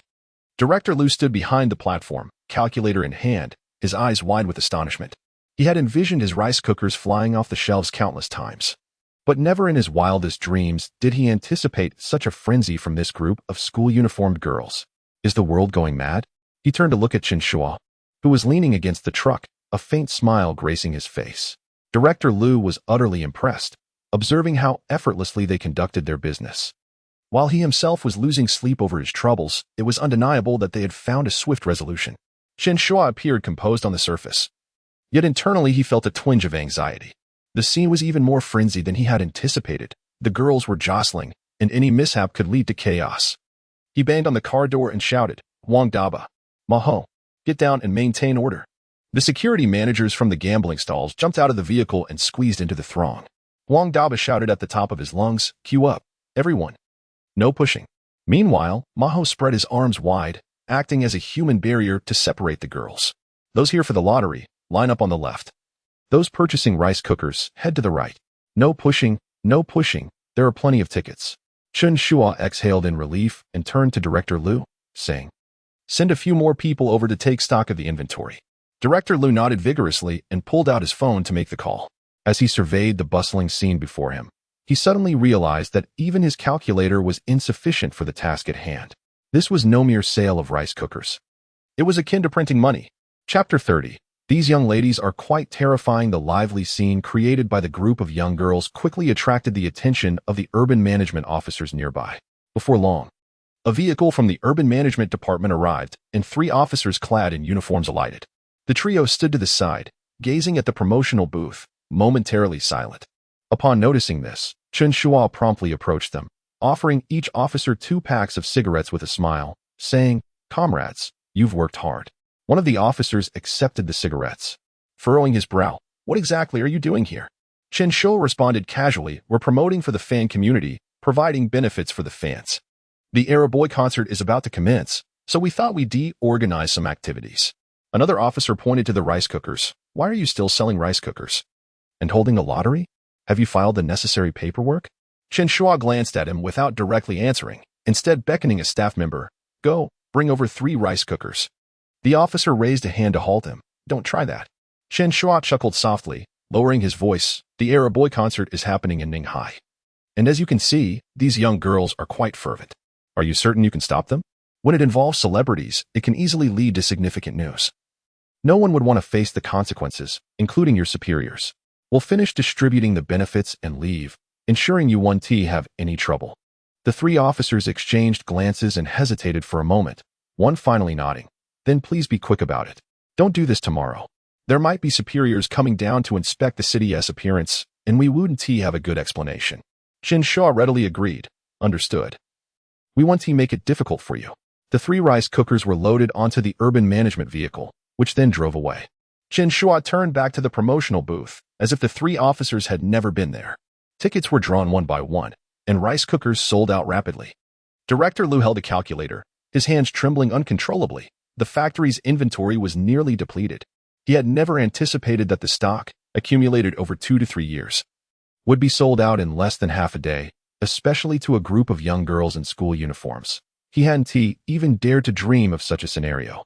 With the issue of liquidity resolved, he felt an exhilarating surge of joy. The factory had come back to life, just as the last ticket was yet to be drawn. All the rice cookers had been sold. However, many girls lingered at the booth, reluctant to leave. Chen Shuo noticed a petite girl, tears welling in her eyes, clutching 7 lottery tickets, none of which had won. She stood there stubbornly, clearly a devoted fan. Feeling a pang of compassion, Chen Shuo approached her, taking the last ticket from the display board and handing it to her. Here, this is for you.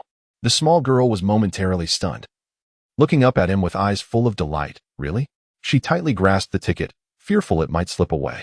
Chen Shuo smiled, gently ruffling her hair, reminiscent of his own daughter, and softly said, Indeed, take it. I can't let my little girl chase after stars. It's far too daunting. The girl, overwhelmed with excitement, repeatedly bowed. Thank you, uncle. With that, she abandoned the 7 rice cookers she had purchased, clutching the ticket and joyfully running away. Only after the last ticket was given away did the girls gradually disperse.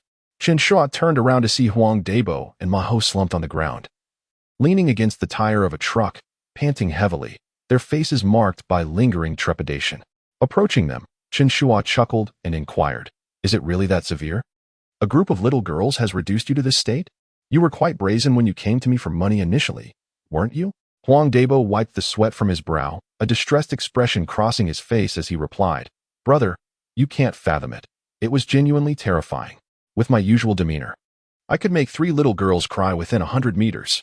But just now, they showed no fear. Their gazes were akin to that of little she-wolves, as if they wished to devour me. Ma Hou interjected, gesturing animatedly as he recounted, Just moments ago, one little girl, barely this tall, usually avoids me at the comic store by the gambling den. But today, she boldly tugged at my belt and urged me forward. The strength was so intense, I nearly felt my waist buckle. Chen Shuo erupted in laughter. You two are truly remarkable. Well, I suppose this trip has been beneficial for me as well. With that, he retrieved a small stack of money from his bag, handing it to them. Here's 5,000. You can divide it among yourselves. Huang Dabo and Ma Hou accepted the money, their faces beaming with joy. Brother Chen is generous. If there's any work in the future, do reach out to us. Chen Shuo nodded, turning towards Director Liu. Director Liu, the accounts should be nearly settled, shouldn't they? It's time for us to reconcile. Meanwhile, at the People's Hospital, Lin Gang pushed open the door to the ward. Upon seeing him, Lo Er exclaimed, Uncle. Lin Yu, with her back to the door, turned around upon hearing the sound. Brother, you've come? Lin Gang nodded, advancing to place the fruits and several cans on the table, asking, Is Lo Er feeling any better? He had rushed over after work, having spoken with his parents beforehand. There had been a bit of tension when they visited that morning, prompting them to send him to assess the situation and perhaps persuade Lin Yu to consider a divorce from Chen Shuo. Sister, what has become of Lo Er? Lin Gang questioned. Lin Yu sighed. It was a sudden medical emergency. We, as her parents, have not fulfilled our duties well. Lin Gang immediately shook his head. What does that have to do with you? Aren't you the one who usually takes care of Lo Er? You're the one managing both her care and the store. All on your own. If anyone bears responsibility, it rests with Chen Shuo. Lin Yu frowned. Brother, is this why you came? Did our parents send you? Lin Gang waved his hand dismissively. I came to see what has happened to my niece. You must also think of Lo Er.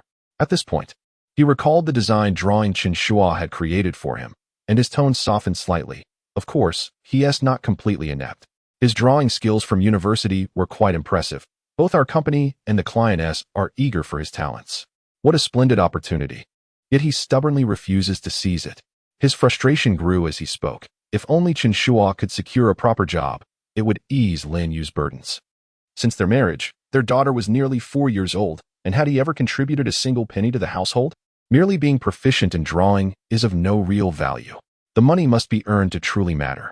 Observing his demeanor while conversing with Chairman Hu of the Yuanjing Group, looking down his nose at the world, one could hardly believe he was celebrating after merely providing a design sketch. Such individuals are sorely in need of societal education. Lin began patiently advising, Dear sister, heed my counsel. The abilities of a man are secondary. What truly matters is his ambition. With ambition comes a sense of responsibility towards the family. Lin Yu turned away, her tone icy. Brother, If our parents have sent you to convey this to me, please inform them that I can manage my affairs without their concern. Lin's frustration mounted. Sister, how can you say such things? Can our parents truly not worry about you? Even if they didn't, they must be thinking of Lure.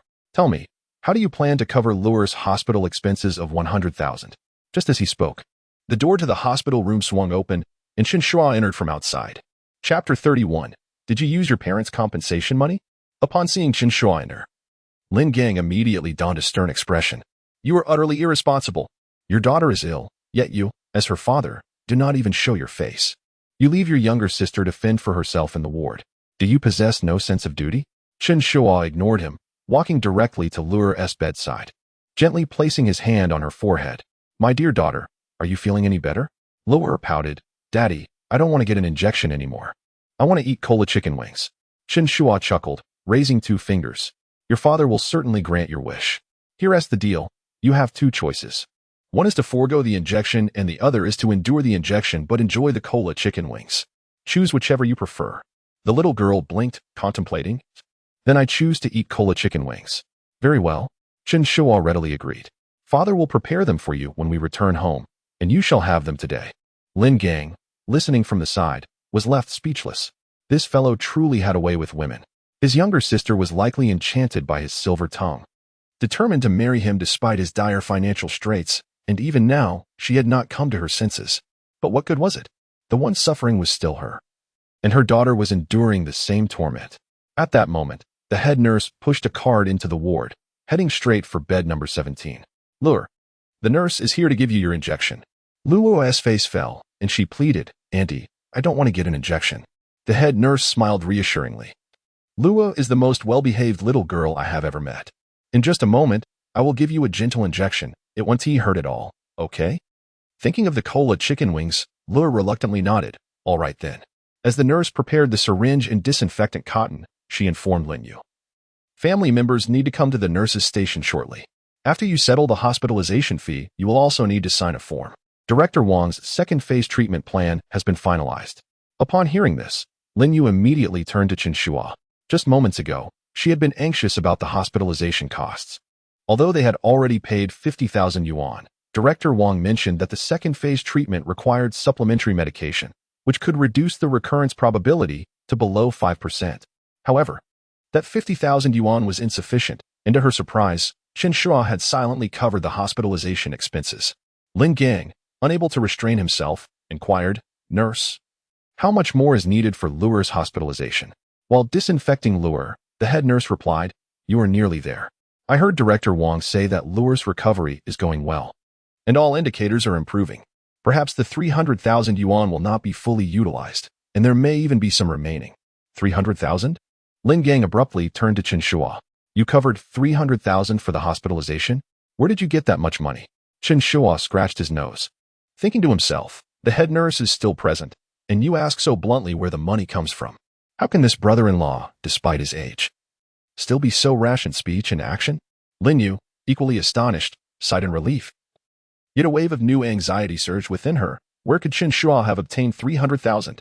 She could not help but imagine the worst, her fingers instinctively tightening around her clothing. The emotions of his wife did not escape his keen observation. Chen Shuo understood her thoughts and turned to Lin Gang, saying, In truth, our family still possesses some wealth. He was reluctant to mention the rice cooker promotion in a public setting, as it seemed rather unseemly to coax a young girl into purchasing a rice cooker in exchange for tickets. Thus, he casually fabricated a reason. Lin Gang furrowed his brow, exclaiming, Didn't your parents perish in a car accident long ago? Upon realizing this, he slapped his forehead and exclaimed, Are you using the compensation from your parents' accident? At these words, Chen Shuo momentarily froze, and a heavy weight settled in his heart. Memories of his parents surged forth. This had occurred during his middle school years when they were struck by a vehicle driven by the son of the local deputy mayor. As a mere middle school student, he was powerless to seek justice, and no relatives dared to intervene. In the end, the deputy mayor's family offered a mere 20,000 yuan, and the matter was left unresolved. Later, when he achieved success, wealth, and influence, he sought retribution, only to discover that the family had immigrated, leaving no trace behind. At this thought, the pent-up anger that had festered for years surged within him, tightening his lips and reddening his eyes. Yet, he quickly suppressed his emotions, smiled, and nodded, saying, "What do you think? I wouldn't engage in illegal activities." Lin Yu loosened her grip on the hem of her garment. She was surprised to learn that her husband possessed such a sum, a topic he had never broached before. A wave of sorrow washed over her, as she comprehended why Chen Shuo had never touched that money. For an individual, the compensation for the death of one's parents often carries profound significance. It feels as though spending it would mean their parents had truly departed. If it were she would likely keep that money indefinitely.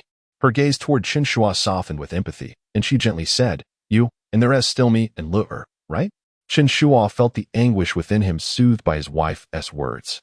He turned to their daughter, who had just received an injection and was blowing on her tiny arm, and said, "Lu'er is so brave.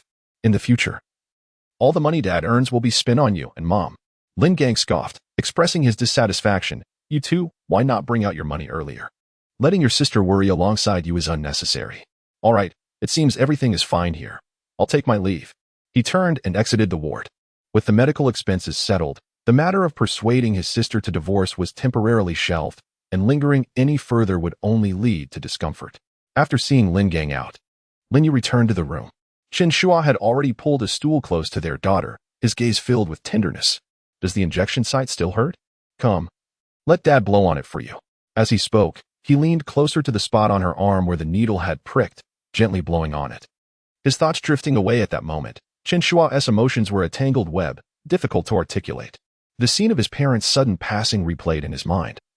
The profound sense of loneliness and fear resurfacing.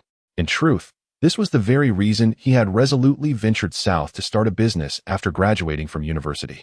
Yet, fate is curious. It had brought him full circle back to this very moment. Now he possesses a warm and loving family. His first love has become the companion of his life, and before him is a daughter as delightful as an angel. Even the extraordinarily resilient nerves forged through years of trials in the business world now feel a tinge of bewilderment. He wonders what that family, the Mayers, is up to these days. He still vividly recalls their disdainful demeanor from the past. Chen Shuo picks up the fruit knife from the table, smiling as he looks at his daughter. "Come here, my dear daughter. Let Daddy slice you an apple. All cut into small pieces, shall we?" Chapter 32. Wishing to purchase a fine home without funds? Under Director Wang's second-phase treatment plan, Lua swiftly regained her vitality, each day brimming with more energy than the last. Within a fortnight, the physician announced that she could be discharged. With over 70,000 in hospital expenses remaining, Chen Shuo promptly handed the money to Lin Yu. Lin Yu hesitated, saying, "This money, I cannot accept it. Isn't it your parents' compensation? What would it mean for me to take it?" Chen Shuo chuckled softly. "Previously, when I borrowed money from you for gambling and drinking, you never voiced any objections. As husband and wife, does it matter whose hands the money rests in? Ultimately, it is all for the household." Only then did Lin Yu accept the money, though her heart was filled with mixed emotions. Unbeknownst to her, Chen Shuo possessed over 200,000, a profit shared with Director Liu from selling rice cookers. In this venture, he had invested 50,000 for tickets and ultimately earned over 523,000, a tenfold return, all within a mere 2 days. During the profit sharing, Director Liu seemed reluctant to part with the money, yet he eventually relinquished it to Chen Shuo. However, those 200,000 would likely not remain for long. Both his father-in-law and mother-in-law had made it clear that he could not shamelessly continue residing there. A down payment of 200,000 would suffice to purchase a modest abode nearby. On the eve of his discharge, as per Director Wang's instructions, both Chen Shuo and Lin Yu underwent comprehensive examinations. Lu'er's condition was hereditary, and the doctor needed to identify the specific genetic factors. Upon receiving the results, Lin Yu's report indicated everything was normal, yet Director Wang scrutinized Chen Shuo's report intently for an extended period. In the doctor's office, Director Wang furrowed his brow, his fingers lightly tapping on the report, his tone tinged with uncertainty. "Xiao Chen, have you felt any discomfort recently? Perhaps abdominal pain, spasms, or sudden heart palpitations?" Chen Shuo was momentarily taken aback, shaking his head. "No, I've been quite normal." Director Wang's gaze remained fixed on the report while he ran a hand through his hair, seemingly speaking to himself. "Strange. There are 2 indicators in your report that are exceptionally high, yet the trend appears to be declining. Such fluctuations are uncommon." He lifted his head, advising, "Please take care to maintain a healthy lifestyle and stable emotions." Chen Shuo was left bewildered, but nodded. "All right. I will be attentive. Thank you, Director Wang." As he exited the office, an unsettling feeling lingered in his mind. Reflecting on Director Wang's words, he suddenly halted in his tracks. Could the unusually high indicators be related to the night he was reborn? In a previous life, burdened by gambling debts and the loss of his wife, he had been in a state of profound despair, exacerbated by alcohol, leading to a health crisis that very night. It was in that moment that he had found himself reborn into this world. With this realization, a jolt surged through him, electrifying his spine and leaving him momentarily frozen. It was only when Lin Yu emerged from the ward, cradling their daughter, and tugged at him, asking, "What are you daydreaming about? It's time to go home," that he snapped back to reality. Looking at Lin Yu, he took their daughter in his arms and replied, "Let us return home." At the moment his daughter was in his grasp, a profound sensation surged within him, as if he truly belonged to this world at last. The day after Luo was discharged from the hospital, the small supermarket reopened its doors. Before long, regular customers began to flock in. "Shaolin, where have you been all this time? Why has the store been closed for so long?" inquired an elderly woman, her shopping basket in hand. Lin Yu, while arranging the shelves, responded with a smile. "The child was ill and hospitalized. I stayed with her at the hospital." "Oh dear, is Luo all right?" An elderly gentleman approached, pulling a piece of chocolate from his pocket and offering it to Luo. "Here, Grandpa has some sweets for you." Luo cheerfully exclaimed, "Thank you, Grandpa." Nearby, a grandmother retrieved a banana from her basket, saying, "Luo, Grandma has a banana for you. Eat more, it will help you regain your strength." Luo accepted the banana, her smile radiant. "Thank you, Grandma." Thus, in the supermarket, the elderly engaged in lively banter, while Luo sweetly addressed them, charming everyone around. Chen Shuo stood behind the cash register, observing the scene with delight.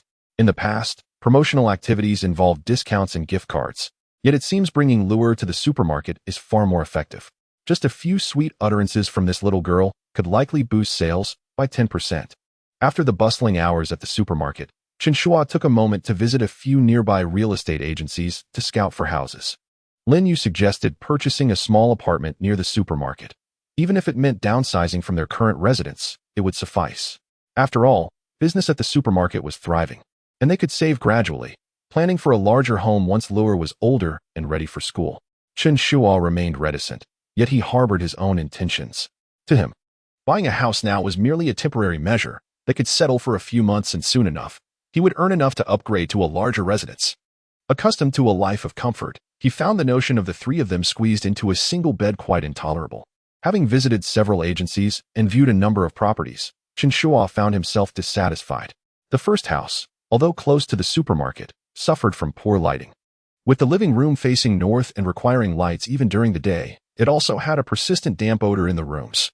The second property had ample space but featured a cramped kitchen and bathroom, with an illogical layout and poor ventilation that allowed cooking odors to permeate the entire house. The third option was situated too high up, lacking an elevator. Climbing 6 flights daily would be exhausting, not only for Lin Yu and Luo but for himself as well. After 3 consecutive days of house hunting, Manager Yu, a woman in her 30s clad in the agency's standard suit, began to show signs of impatience. Her words were imbued with the typical enthusiasm of a real estate agent, though her eyes betrayed a hint of annoyance. After showing Chen Shuo the fourth property, she could no longer contain herself. "Mr. Chen, having viewed so many options, what exactly are you looking for? Given your budget, the selection is limited. If you truly desire something better, I have a few developments in mind, such as Ningqing new apartments or Nanyu Garden. The environment is lovely and the layouts are attractive, but the prices reflect that. If you seek something of higher quality, there's also Jinshuohuading, but the smallest units start from over 100 square meters." Chen Shuo discerned the implication in her words and raised an eyebrow. Her words bore a hint of arrogance. "Indeed. They have listings in older residential complexes such as Ningqing Xinyu and Nanyu Garden. However, for upscale communities like Jinshuohuading, homeowners seeking to sell their properties would hardly consider approaching a modest agency like theirs." Noticing his silence, Manager Yu infused a touch of sarcasm into his tone. "When it comes to purchasing a home, one must have a clear understanding of their own position. If your budget falls short, do not entertain thoughts of instant gratification. If you are genuinely intent on buying, you should act swiftly. We possess an abundance of excellent properties. Yet you must first assess the contents of your own wallet, wouldn't you agree? If you cannot muster the funds, yet still wish to be choosy and act like a big shot, who are you trying to impress?" Chapter 33. His identity is not simple. Chen Shuo did not hold a grudge against Manager Yu for her ungracious remarks. For a small street-side agency, it was already commendable for them to don a professional outfit. One could hardly expect them to possess any professional decorum. Moreover, he found himself lacking in funds at present, desiring to purchase something of quality, yet unable to afford it. Perhaps he should settle for a modest option for the time being? While he pondered this, his phone rang, revealing a call from Hu Anshan. "Hey, little brother, where are you?" Hu Anshan's voice came through the line, casual yet commanding. Chen Shuo felt a surge of realization. How could he have forgotten about Hu Anshan, the local real estate magnate? Instead of perusing properties himself, he could simply procure a unit from the Vision Group. "I am on Zhongshan Road, checking out a real estate agency. Wait for me. I'll be there shortly," he replied before hanging up. Before long, a black Mercedes-Benz came to a halt outside the agency. Hu Anshan emerged from the vehicle, having driven himself without his usual driver, Lu Bin, opting for a more discreet approach today. Upon entering the agency, he immediately inquired, "Little brother, are you looking to buy a home?" Chen Shuo nodded yes. "I am considering replacing my current residence." Hu Anshan glanced over the agency's display board and smiled. "Why didn't you mention it sooner? I have plenty of properties. If you are set on this vicinity, then the Jinyu Lanwan is our company's project. Plus, since your daughter will be attending kindergarten, there's no need to head over to the cotton mill area. Jinyu Lanwan features an on-site kindergarten with teachers I personally recruited from the municipal kindergarten. Come, let me show you."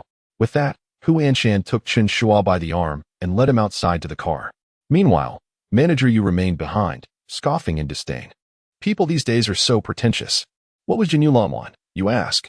It was the most upscale development in the Central District, developed by the Vision Group, surpassing even the prestige of the Jinsho Hooding. The residents comprised high-ranking civil servants, private business owners, and mid to senior management from local state-owned enterprises and foreign companies. The issue here was not merely about affordability, but rather the sheer impossibility of acquiring a unit. The initial launch had sold out in an instant, and secondary market listings were exceedingly rare. Manager Yu, with a dismissive air, seated herself and casually flipped through a newspaper on the table. As she was browsing, she suddenly stumbled upon an advertisement from the Vision Group, featuring the very property Chen Shuo had designed, Shanshui Jiyuan. The ad elaborated on the exquisite landscape design of the development, highlighting its riverside ecological belt, garden-style community, and exclusive high-end living. The wording exuded an aura of sophistication and grandeur. Manager Yu gazed at the ad with envy, contemplating to herself, the Vision Group is gearing up for another venture in the northern riverside area. Their developments have always set the standard for premium communities in the industry. How splendid it would be to reside in a property developed by the Vision Group. Lost in her thoughts, she suddenly jolted, the face of that man flashing through her mind. The more she recalled, the more familiar it seemed. She hastily rummaged through previous newspapers until she unearthed a photograph of the chairman of the Vision Group. Upon seeing the image, Manager Yu's eyes widened in astonishment. Today, Hu Anshan was urgently seeking Chen Shuo due to a recent phone call from his ex-wife, Yin Mei. Yin Mei confirmed Chen Shuo's claims. Indeed, the newly appointed leadership in Ninghai is poised to focus their developmental efforts on the southeast region with a substantial degree of investment. The incoming mayor, Ping, who previously served as the secretary to Minister Liu of the Ministry of Commerce, is directly bringing projects to Ninghai. Although the specifics of these projects remain unclear, they are undoubtedly destined for the southeast region. Yin Mei expressed her astonishment over the phone, inquiring how Hu Anshan came by such information. Hu Anshan attributed it to a friend. Yin Mei remarked, "Your friend must possess considerable influence." After hanging up, Hu Anshan's mind was once again in turmoil. In recent days, he had gleaned some information regarding Chen Shuo through his driver, Lu Bin.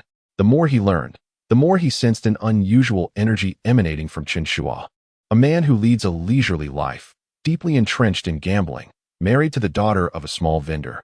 Yet he possesses an extraordinary talent for design and business insights that are far beyond the ordinary. The juxtaposition of these characteristics is indeed perplexing. Particularly troubling is the fact that Chen Shuo is privy to business secrets that even his father-in-law had to inquire about. This only heightened Hu Anshan's suspicions. Even more alarming to Hu Anshan was Lu Bin's discovery that Chen Shuo had lost both parents in a car accident during his childhood. Hu Anshan leapt from his seat, urgently instructing Lu Bin to cease his inquiries. He couldn't shake the thought. What if this led to entanglements with a powerful family's hidden grievances? Such matters were not without precedent, as he had once heard from his father-in-law about a prominent figure's son who, for various undisclosed reasons, had been raised by others from a young age and later ascended to a deputy department level, only for his origins to be revealed. Could Chen Shuo be in a similar predicament? This was a matter that could not be overlooked. Now, having exhausted the benefits from his ex-wife, he found himself encountering Chen Shuo at this critical juncture. Deep down, Hu Anshan sensed that this might be yet another opportunity for him. Driving Chen Shuo to Jinyu Lanwan, Hu Anshan introduced the property while keenly observing Chen Shuo's reactions. Jinyu Lanwan features low-density housing, set in a serene environment with commendable greenery. Chen Shuo found the place much more pleasing to the eye. Although the landscape design seemed somewhat antiquated, it was evident that Hu Anshan had invested considerable effort. The overall quality of the houses was commendable, which is no small feat in today's South real estate market, where rapid cycles often compromise quality. Cracked walls and thin floors are commonplace. As long as the prices continue to rise, sales are assured. Ironically, properties with the highest land prices often exhibit the poorest quality, as developers cut corners to maximize profits. In this context, Hu Anshan could undoubtedly be classified as a conscientious developer. With a smile, Hu Anshan remarked, "My brother, this development has 2 units that I have kept unsold. If you find one to your liking, feel free to take it." Chen Shuo chuckled, responding, "That would be quite embarrassing." Hu Anshan patted him on the shoulder. "You are our company's strategic development consultant. What's wrong with the company providing a set of welfare housing? Moreover, my dear elder brother, upon our first meeting, we have established a rapport. Should you distance yourself, it would imply a disregard for my worth. I implore you to reconsider your stance." The 2 residences left by Hu Anshan are quite commendable. One is situated on the 8th floor, while the other occupies the 12th, the pinnacle of the building. The 8th floor apartment spans 128 square meters, featuring 3 bedrooms and 2 living areas, with a delightful south-north orientation. The master bedroom boasting a balcony and the living room exuding spaciousness and brightness. The top-floor apartment is somewhat larger, measuring 146 square meters, encompassing 4 bedrooms and 2 living areas, along with a terrace that offers a sweeping vista, allowing one to overlook the verdant landscape of the entire. As Chen Shuo inspected the properties, Hu Anshan keenly observed his reactions. Chen Shuo maintained an air of nonchalance, even exhibiting a hint of indifference as he casually pointed out a few shortcomings in the decor. Afterward, he succinctly summarized, "Overall, it is quite satisfactory. It appears that design is indeed a weakness of your company." Chen Shuo shrugged, his tone unassuming. However, in today's South real estate market, unless one is dealing with truly elite properties, design is not of paramount importance. He had previously developed high-end villas for celebrities in the capital and the metropolis, where meticulous design was essential. As for other developments, cost constraints are evident, and it is quite normal to economize in certain areas. Listening intently, Hu Anshan felt a surge of astonishment. These 2 apartments were exquisitely furnished, constructed with solid materials, and undeniably authentic, standing in stark contrast to those ostentatious model homes. Yet, in Chen Shuo's eyes, they seemed merely adequate. It was evident that Chen Shuo was not feigning indifference. Such a composed demeanor could never be feigned by someone lacking confidence. From where did his assurance stem? Hu Anshan's heart raced, and with each passing thought, he became increasingly convinced that Chen Shuo's true identity was anything but ordinary. Chapter 34. Welfare Housing Allocation. After viewing the 2 properties, Chen Shuo unhesitatingly chose the 146 square meter apartment on the 12th floor. This decision was not solely based on its spaciousness. The European style of its decor exuded a romantic ambience, far surpassing the 120 square meter Chinese-style apartment. He believed that Lin Yu had an inherent fondness for romance. Otherwise, she would not have married a penniless young man like him right after graduation. Furthermore, there was another significant reason. This apartment was situated on the top floor, complete with an additional loft. The loft, sizable enough to measure around 40 to 50 square meters, remained undecorated, allowing Lin Yu the freedom to design it to her liking. In this world, there exists no woman who does not relish the opportunity to embellish her own home, just as men find joy in gaming. Numerous women harbor an extraordinary passion for home decoration. Providing his wife with the pleasure of decorating their new abode was a delightful prospect. Seeing Chen Shuo make such a bold choice without hesitation, Hu Anshan felt a surge of happiness. It indicated that Chen Shuo was open to further collaboration, which was precisely what Hu Anshan desired. With a smile, he remarked, "Brother, You need not worry about the property certificate. I will take care of it and bring it over to you. Is there anything else you find lacking in the apartment? I can arrange to purchase that for you as well. Chen Shuo nodded, responding with calm assurance. Very well. Just ensure that the property is registered under my wife's and daughter's names. The fact that Huan Shan was so eager to bestow a property upon him indicated that the information he provided had been validated. Otherwise, a successful businessman like Huan Shan would not so readily act as a benefactor. Indeed, as soon as they sat down, Huan Shan got straight to the point. Brother, you were right. The new mayor's surname is Peng, and he has been transferred from the Special Economic Zone, renowned for his reformative zeal and decisive actions. Although the specific projects he brings remain unknown, preliminary plans have reportedly been submitted to the Ministry of Commerce.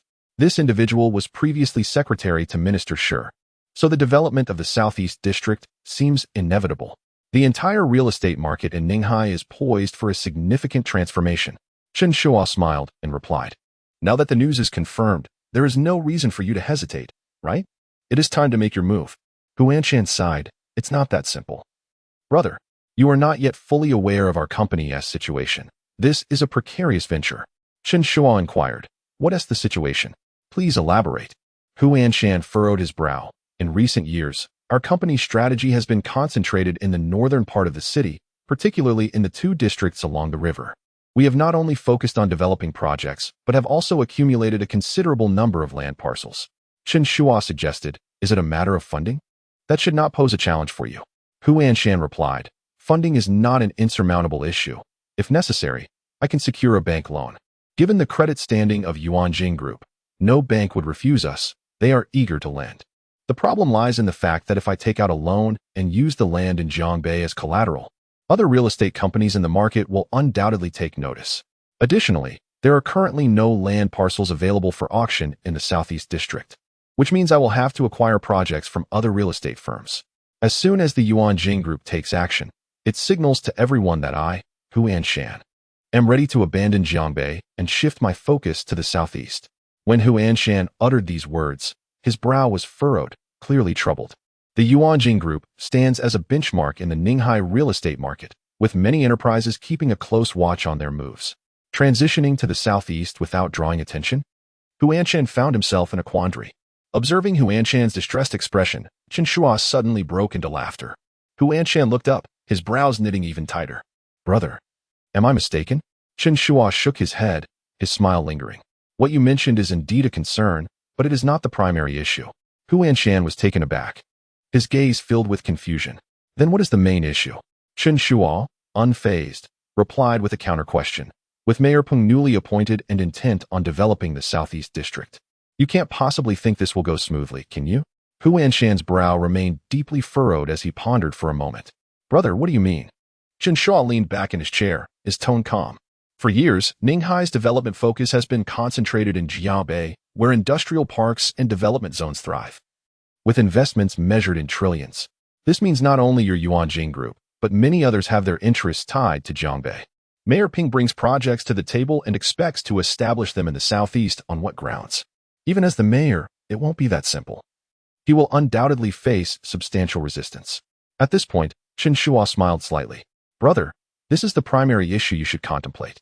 Upon hearing this, Huan Shan abruptly stood up, his expression shifting dramatically. Brother, you. He stared at Chen Shuo, his eyes reflecting a complex realization. This seems rather harsh, doesn't it? Chen Shuo replied with an air of indifference. I used to enjoy watching the animal world. The species that survive in the harshness of nature are often neither the strongest nor the most intelligent, but rather those that excel in making proactive choices. If our ancestors hadn't migrated on several occasions, we might not exist today. After listening, Huan Shan fell into a prolonged silence, his gaze gradually deepening. He slowly sat back down, his fingers gently tapping the table as if weighing his options. Moments later, he looked up, his tone sincere. Brother, based on your words alone, gifting you this apartment would be an immense favor on my part. Chen Shuo chuckled softly, choosing not to respond. Chen Shuo accompanied Lin Yu to the Jinyu Lanwan, and at the moment the door swung open, Lin Yu was rendered speechless. The spacious and luminous living room, adorned in European style, with exquisite chandeliers casting a gentle glow. She stood at the threshold, her feet seemingly nailed to the ground, her mouth slightly agape, unable to utter a word. This is yours? Jinyu Lanon is the finest and most expensive property in the central urban area. Every time she passed by on her bike, she couldn't help but steal a few glances, secretly envying those fortunate enough to reside there. Yet, she had never imagined that one day she would step into this place, let alone become a resident herself. The property fees here are nearly equivalent to the entire rental cost of a house in other districts. Even if Chen Shuo's parents received substantial compensation, it would be implausible for them to afford a home in this area, wouldn't it? Chen Shuo replied, "It's not a purchase. It's a housing benefit from my workplace." Lin Yu exclaimed, "What? Didn't your brother inform you?" As Chen Shuo guided her into the living room, he elaborated. "I assisted their client in designing a landscape for a residential complex, and that real estate company sought to recruit me. This community is their development, and the house is a part of their employee benefits." Lin Yu still found it hard to believe. "You just started, and they allocated such a spacious residence to you?" Chen Shuo shrugged. "It's partly a benefit and partly a design fee. My landscape design was selected, and they rewarded me for it. If you doubt me, ask your brother. This project is currently being handled by their design firm." Saying this, Chen Shuo pulled out the property deed from his pocket and handed it to Lin Yu.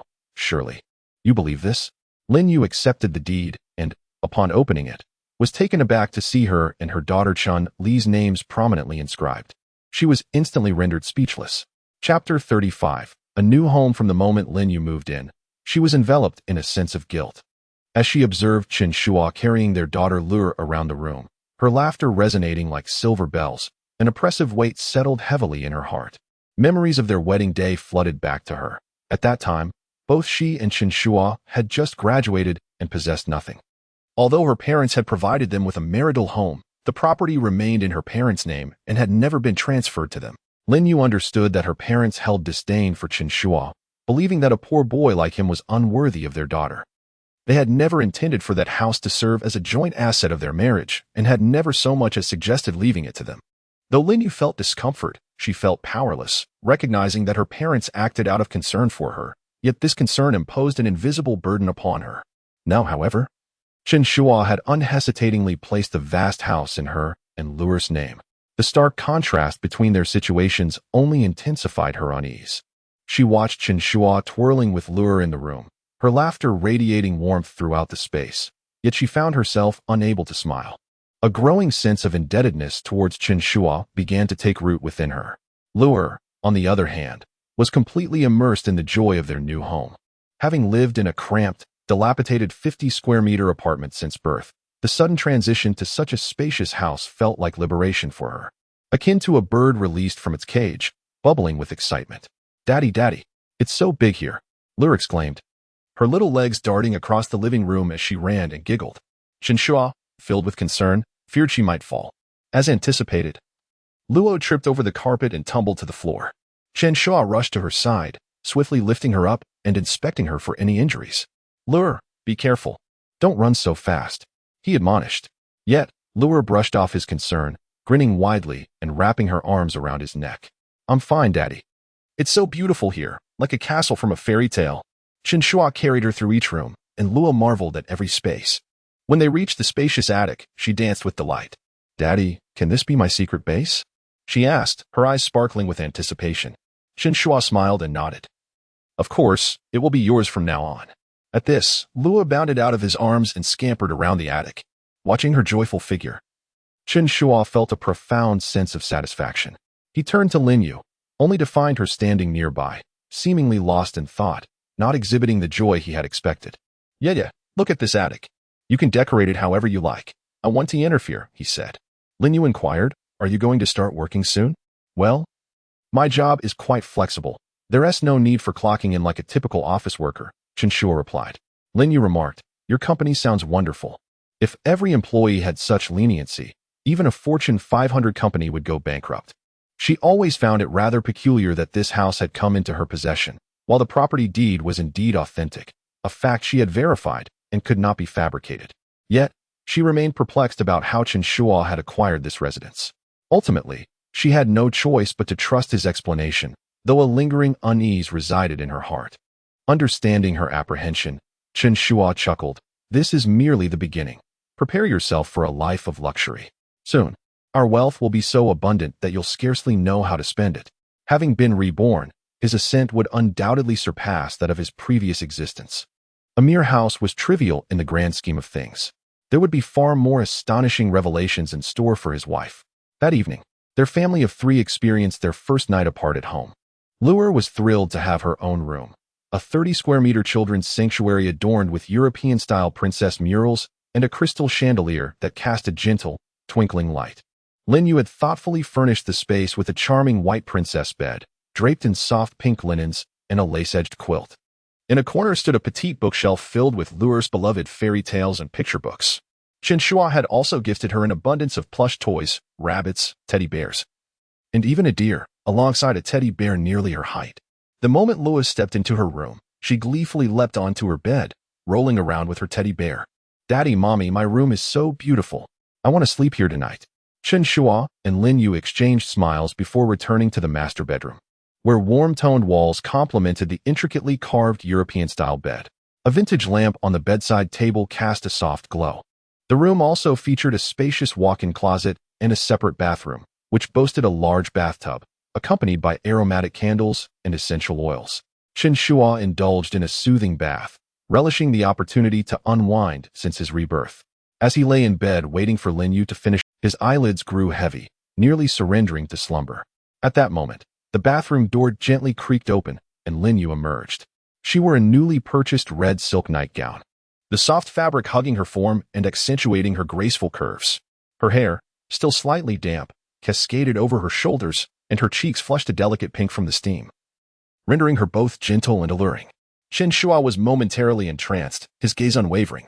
As Lin Yu approached the bedside, he instinctively reached out to embrace her. But to his surprise, she wrapped her arms around his head instead. "Darling, I'm so sorry." Chen Shuo was taken aback. "What's wrong? Why are you apologizing?" Her voice trembled, fragmented and incoherent. My parents want to reclaim the house. I feel that my family has wronged you. You placed the property in my name and Luer's, yet my parents never intended to leave that house to us. They have always, but I am truly saddened." In that moment, Chen Shuo comprehended the weight of her burdens during the move. He embraced her tightly, whispering, "I recall Li Ao once said, a successful husband is one whose wealth is so abundant that his wife can spend it freely, while a successful wife is one who finds such a husband. I have merely acquired a home, and there is still a long way to go." Lin Yu raised her head and said, "I do not desire an abundance of wealth. I merely wish for our little family of 3 to remain together like this." Chen Shuo chuckled softly, ruffling her hair. "That seems unlikely. Luer will eventually grow up and marry, just as you did when you wed me. It will ultimately be just the 2 of us." Lin Yu pursed her lips and, in a sudden whisper, suggested, "Then, let us have another child." Chen Shuo was momentarily taken aback, then burst into laughter. He pulled Lin Yu into his embrace, the soft light casting a gentle glow upon them, while an invisible tension seemed to envelop the air, binding the 2 of them closely together. Chapter 36. Returning home, Lin Gang drove his car down a narrow lane. The road, already constricted, was further crowded by parked electric bikes and bicycles on one side, while a throng of elderly individuals gathered on the other, amplifying the congestion. Just as he parked in front of his sister Lin Yu's supermarket, before he could turn off the engine, an elderly woman began to shout at him. "What's the matter with you, young man? This road is so narrow, and yet you've driven in, blocking everyone else's way. Do you have no sense of public decency?" The woman, wielding a shopping basket, glared at Lin Gang with evident displeasure. Several other elderly folks echoed her sentiments, lamenting how the road was already tight, and what would happen if his vehicle were to collide with someone. Lin Gang, overwhelmed by the reprimand, quickly offered an apologetic smile. "I'm terribly sorry. I'll move it right away." Flustered, he hastily reversed the car and eventually found a slightly broader spot to park before walking back down the narrow lane. As he approached the supermarket entrance, Lin Gang was taken aback by the scene before him. A long queue had formed outside, with numerous individuals squatting on the ground, selecting eggs. Next to them stood a scale, while a group of elderly men and women busily bagged their purchases and weighed them, thoroughly engrossed in their activity. Inside the supermarket, the crowd was even denser, with the aisles nearly overflowing with shoppers. Lin Yu was busy scanning items at the checkout, utterly oblivious to the commotion outside. "It's south, no wonder this road is so congested," Lin Gang mused. "In the past, no one ever complained when I drove in. But today it feels like I've stepped into a duck pen, with people everywhere." Upon closer inspection, he noticed that his sister's supermarket had expanded, having taken over an adjacent space, making the establishment a full 2/3 larger than before. When had his sister's business flourished to such an extent? Lin Gang pondered as he squeezed into the supermarket, calling out to Lin Yu, who was busy at the checkout. "Little sister." Lin Yu looked up. "Brother, just a moment. I'm quite busy right now. If you want water, help yourself from the shelves." Lin Gang waved his hand dismissively. "No need. Carry on with what you're doing." After saying this, he found a stool and sat beside the checkout, smoking a cigarette while watching his sister work. He first noticed that Lin Yu appeared markedly healthier than before. Her cheeks were flushed, and her eyes sparkled more brightly than they used to. Lin Gang surmised that her improved spirits might be due to Lu Er's discharge from the hospital, which alleviated his own worries considerably. However, as he continued to observe, he noticed something amiss. His sister's supermarket boasted an array of promotions. Some customers were checking out with cashback cards, others were taking advantage of limited-time discounts, and there were even offers for exchanging a higher price for eggs. Within no time, he spotted 5 or 6 different promotional strategies. To his astonishment, he even saw customers arriving to collect their parcels at the supermarket. Unable to contain his curiosity, Lin Gang asked, "Little sister, when did you start offering so many promotions? I've never seen you this adept at business before." Lin Yu countered with a question of her own. "Brother, what brings you here?" It was only then that Lin Gang recalled the main purpose of his visit, replying, "Mom and Dad asked me to come find you." Upon hearing those words, Lin Yu momentarily paused her actions, then retrieved a leather envelope from beneath the cash register and handed it to Lin Gang. "Oh, I see, this is for you." Lin Gang accepted the envelope and poured out a handful of keys. He was taken aback and inquired, "Little sister, what is this?" While continuing to scan items for customers, Lin Yu replied nonchalantly, "Did our parents not intend to reclaim the house? This is the key to the house. You should take it back to Dad." Lin Gang opened his mouth, wanting to say something, but ultimately sighed and pocketed the keys. He longed to tell Lin Yu, "Sister, you are mistaken." However, the truth was that he had indeed come at their father Lin Shuo's behest. The last time he returned home and mentioned the matter of Chen Shuo's hospital fees to their parents. Lin Deshui and Wang Xiuying realized that pressuring their daughter to divorce using hospital fees would be futile. Nonetheless, their resentment towards Chen Shuo deepened. Wang Xiuying was so furious at the time that she pounded the table, exclaiming that the man had compensation from his parents yet failed to bring it forth during their marriage or when the family needed a house, and even occasionally asked Yaya for money. What was his intent? She believed he was deliberately concealing his assets and had no regard for their family. Lin Shuo's expression was similarly grim as he coldly declared, had it not been for Lu Er's hospitalization, he likely would not have revealed that money. "Lin Gang, go find that Chen fellow and reclaim our house. He can afford to buy his own." With no alternative, Lin Gang felt compelled to come here. Pondering how to broach the subject, to his surprise, Lin Yu was straightforward, directly handing him the keys, which left him feeling rather awkward. He scratched his head and, with a hint of embarrassment, asked, "Little sister, where are you living now?" While scanning for another customer, Lin Yu replied without raising her head, "In the housing provided by Chen Shuo's workplace." Lin Gang was taken aback. "Huh? Chen Shuo has returned to work? Which company?" Given his background in civil engineering, he wondered where else he could possibly go. Lin Yu, feeling irritable, had no desire to elaborate. Seeing her brother's arrival, she simply handed him the keys to spare him further dialogue. Sensing the coldness in his sister's tone, Lin Gang felt an unease within himself. He sighed, saying, "Back then, President Hu from the Vision Group invited him to join, but he was too proud to accept. Now, look at him. He has to find a job himself. But perhaps it's for the best. After all, he hasn't graduated long ago. And spending a few years on construction sites might pave a steadier path for him in the future." He realized that using the house to pressure his sister was futile. Upon returning home and handing over the keys, he would still face their wrath. Lin Gang pulled out a cigarette, lit it, took a puff, and noticing his sister's reluctance to engage further, attempted to change the subject. "Aunt mentioned the other day that the family should gather next month." "Next month?" Lin Yu looked at her brother. Lin Gang nodded. "Yes, Aunt's husband will be back next month, and coincidentally, their daughter and I will also be on holiday. With the whole family together, they surely want to invite the relatives for a gathering." Upon hearing this, a smile graced Lin Yu's face. It was wonderful news that Aunt's family would finally be reunited for a while. Lin Yu's aunt, Wang Xiumei, is married to a seaman. Her husband is often away at sea, returning home only once or twice a year, for a brief stay of about 2 weeks to a month. Consequently, Wang Xiaomei has lived with her daughter, Tian Jiani, for many years. However, 2 years ago, Tian Jiani left for university in another city, leaving her mother alone at home.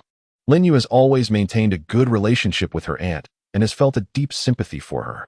Next month, when you come, I would like to meet Aunt and Jiani as well, Lin Yu remarked.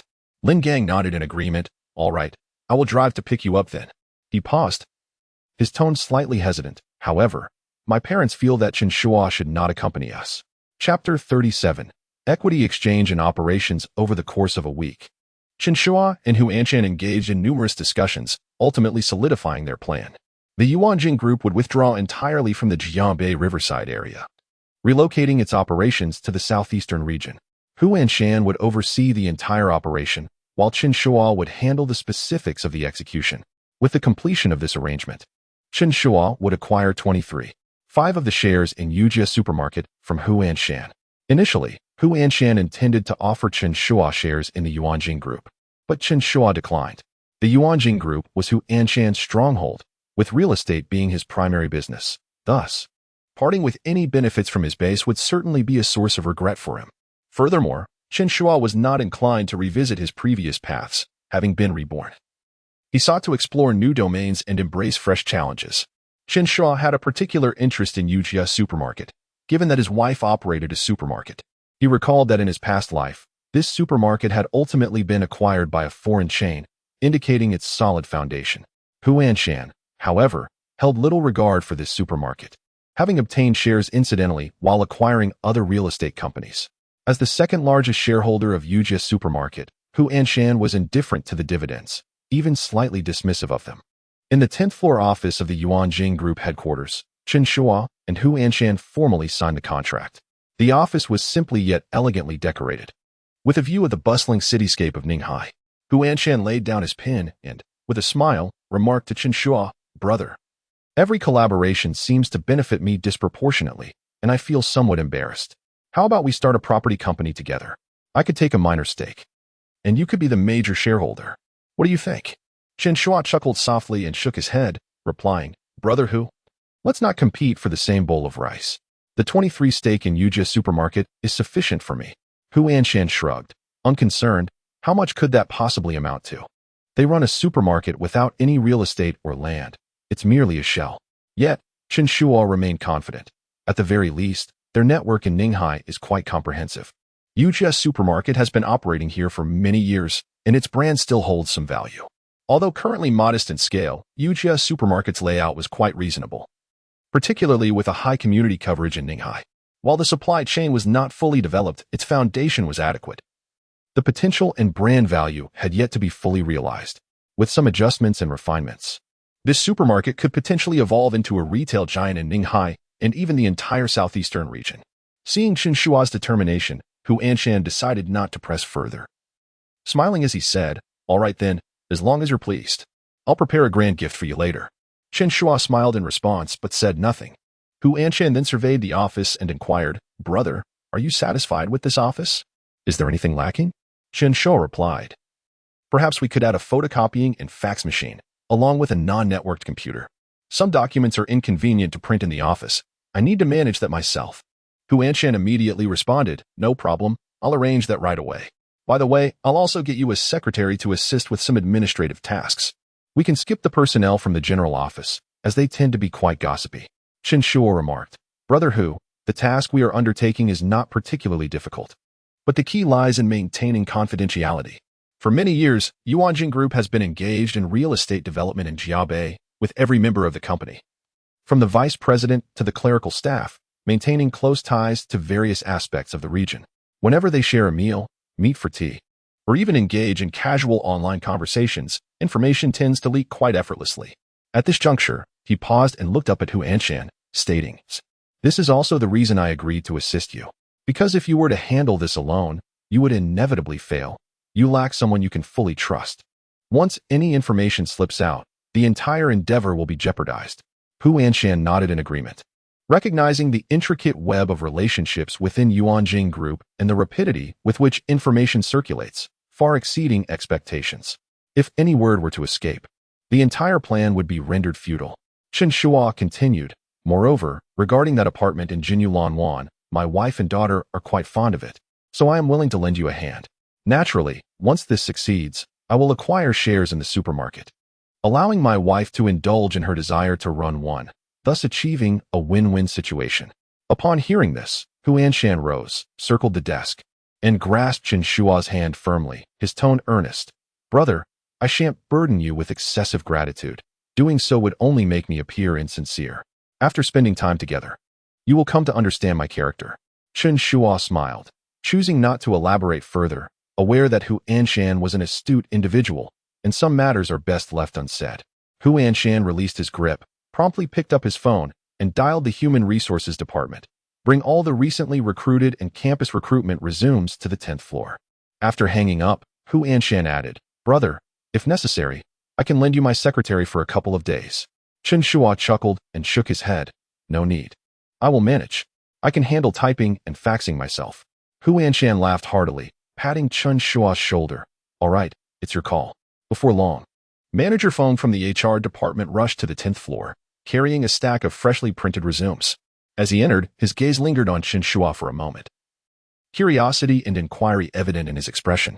Rumors had circulated within the company regarding the chairman hiring a very young executive. Could this be the individual before him? Feng felt a twinge of confusion. As the head of HR, he was surprised that he had received no prior indication of Hu's recruitment of a young executive. However, observing Hu Anshan's demeanor towards this young man, he began to piece together the reality. This was indeed the case. Though he remained uncertain about the young executive's purpose within the company. Daring not to inquire further, he placed the resumes on the desk and respectfully stated, Hu, here are the resumes you requested. If there is nothing else, I shall take my leave. Hu Anshan nodded, casually sliding the resumes towards Chen Shuo. Brother, choose for yourself. Chen Shuo quickly perused the resumes, scanning through them with agility, some he merely glanced at before setting aside. He had already resolved to forego a secretary, anticipating that a little extra typing and managing copies and faxes would be a minor inconvenience. He paid little heed to such trivialities, instead perceiving that an additional individual merely increased the risk of information leakage. Moreover, having casually perused several resumes, he noted that the familial backgrounds of these candidates were rather intricate. Some were offspring of officials from Jianbei, while others were children of partners from the Vision Group. Although these individuals possessed commendable abilities, their complicated backgrounds inevitably engendered a degree of caution. Soon, he had sifted through the majority of the resumes, leaving only a scant few remaining. Just as he prepared to conclude his selection, his finger halted abruptly, his gaze fixating on one particular resume, his brow slightly furrowing. The name on the resume stirred something within him. Tianjiani. He recalled Linyu mentioning that her aunt's daughter was named Tianjiani. She should still be a junior in college. Why was she seeking employment so early?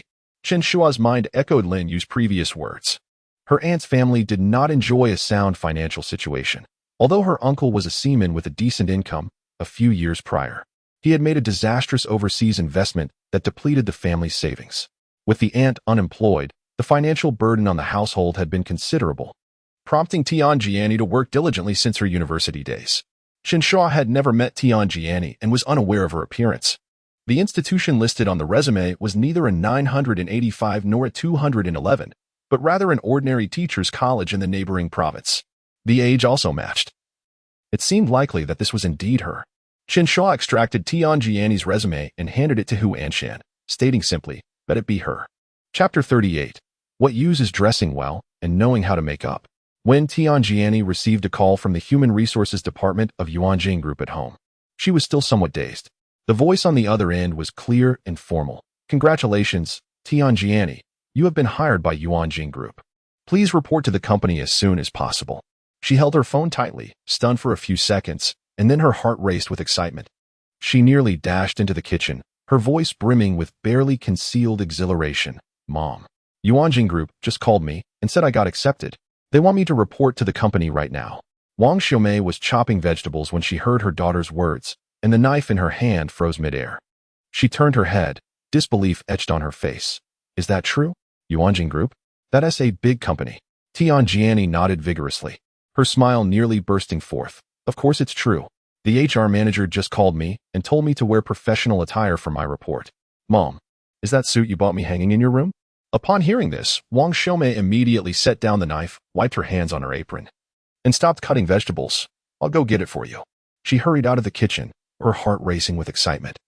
Her daughter's acceptance into Yuanjing Group was indeed a momentous occasion. Before long, Tianjiani had changed into the deep blue professional attire and stood in front of the mirror adjusting her collar. Wang Xiaomei stood beside her, observing her daughter's upright posture and exquisite makeup, feeling a wave of nostalgia. Jiani, it feels like just yesterday you were still in high school, worrying about the college entrance exam. And now, look at you, ready to embark on your career.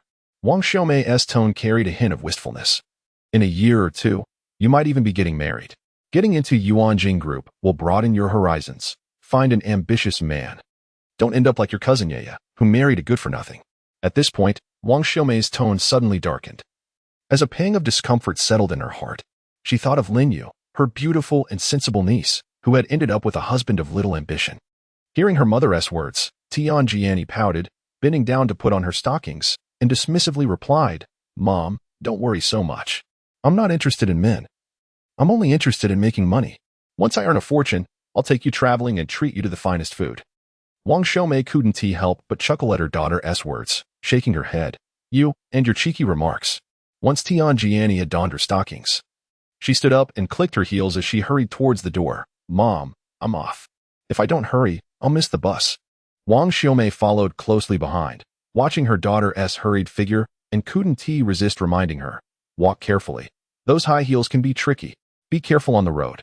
Without turning back, Tianjiani waved her hand. "I know." When she arrived at the Yuanjing building, her heart raced a little faster. Standing at the entrance, she gazed up at the towering glass facade, took a deep breath, and stepped inside. Upon entering the Human Resources office, Tianjiani immediately recognized several familiar faces, fellow candidates she had encountered during her previous interview, both male and female. Each individual was clad in impeccably tailored professional attire. The gentlemen sported well-fitted suits, while the ladies wore exquisite and elegant ensembles that clearly reflected a significant investment. Glancing down at her own modest outfit, purchased from an affordable department store, Tianjiani felt a wave of self-doubt wash over her. However, she quickly reminded herself that she had already received a job offer, which somewhat eased her anxiety. The other candidates were gathered together, engaged in quiet laughter and conversation, while Tianjiani stood off to the side, feeling somewhat out of place. At that moment, a girl noticed her and exclaimed, "Tianjiani, you're here too? Are you also here for the second interview?" Tianjiani was momentarily taken aback, her mind racing. Second interview? They never mentioned that when they called to inform her of her acceptance. Upon hearing this, the other candidates ceased their chatter, their gazes turning toward her with expressions of surprise. One young man couldn't help but inquire, "What position did you apply for?" "I applied for the assistant clerk position," Tianjiani replied. A finely made-up girl nearby furrowed her brow. "You must be mistaken. Several of us are here applying for the assistant clerk role, and today we are all here for the second interview." Tianjiani gasped, but they clearly said on the phone. Before she could finish her thought, another girl interrupted, "Jiani, why aren't you wearing professional attire?" "I am wearing it," Tianjiani protested, glancing down at herself. The girl pressed her forehead. "That is not quite right. Professional attire isn't just a random shirt and skirt. Look at us. We all wear coordinated outfits, with careful consideration of color and style. And your shoes are also not appropriate." Tianjiani felt her face flush with embarrassment, her fingers twisting nervously together. At that moment, another girl chimed in. "And Jiani, why aren't you wearing any makeup?" "Makeup?" Tianjiani replied, bewildered. "Makeup is a fundamental workplace etiquette, even if you don't invest in high-end cosmetics. At the very least, applying some lipstick or eyeshadow is advisable."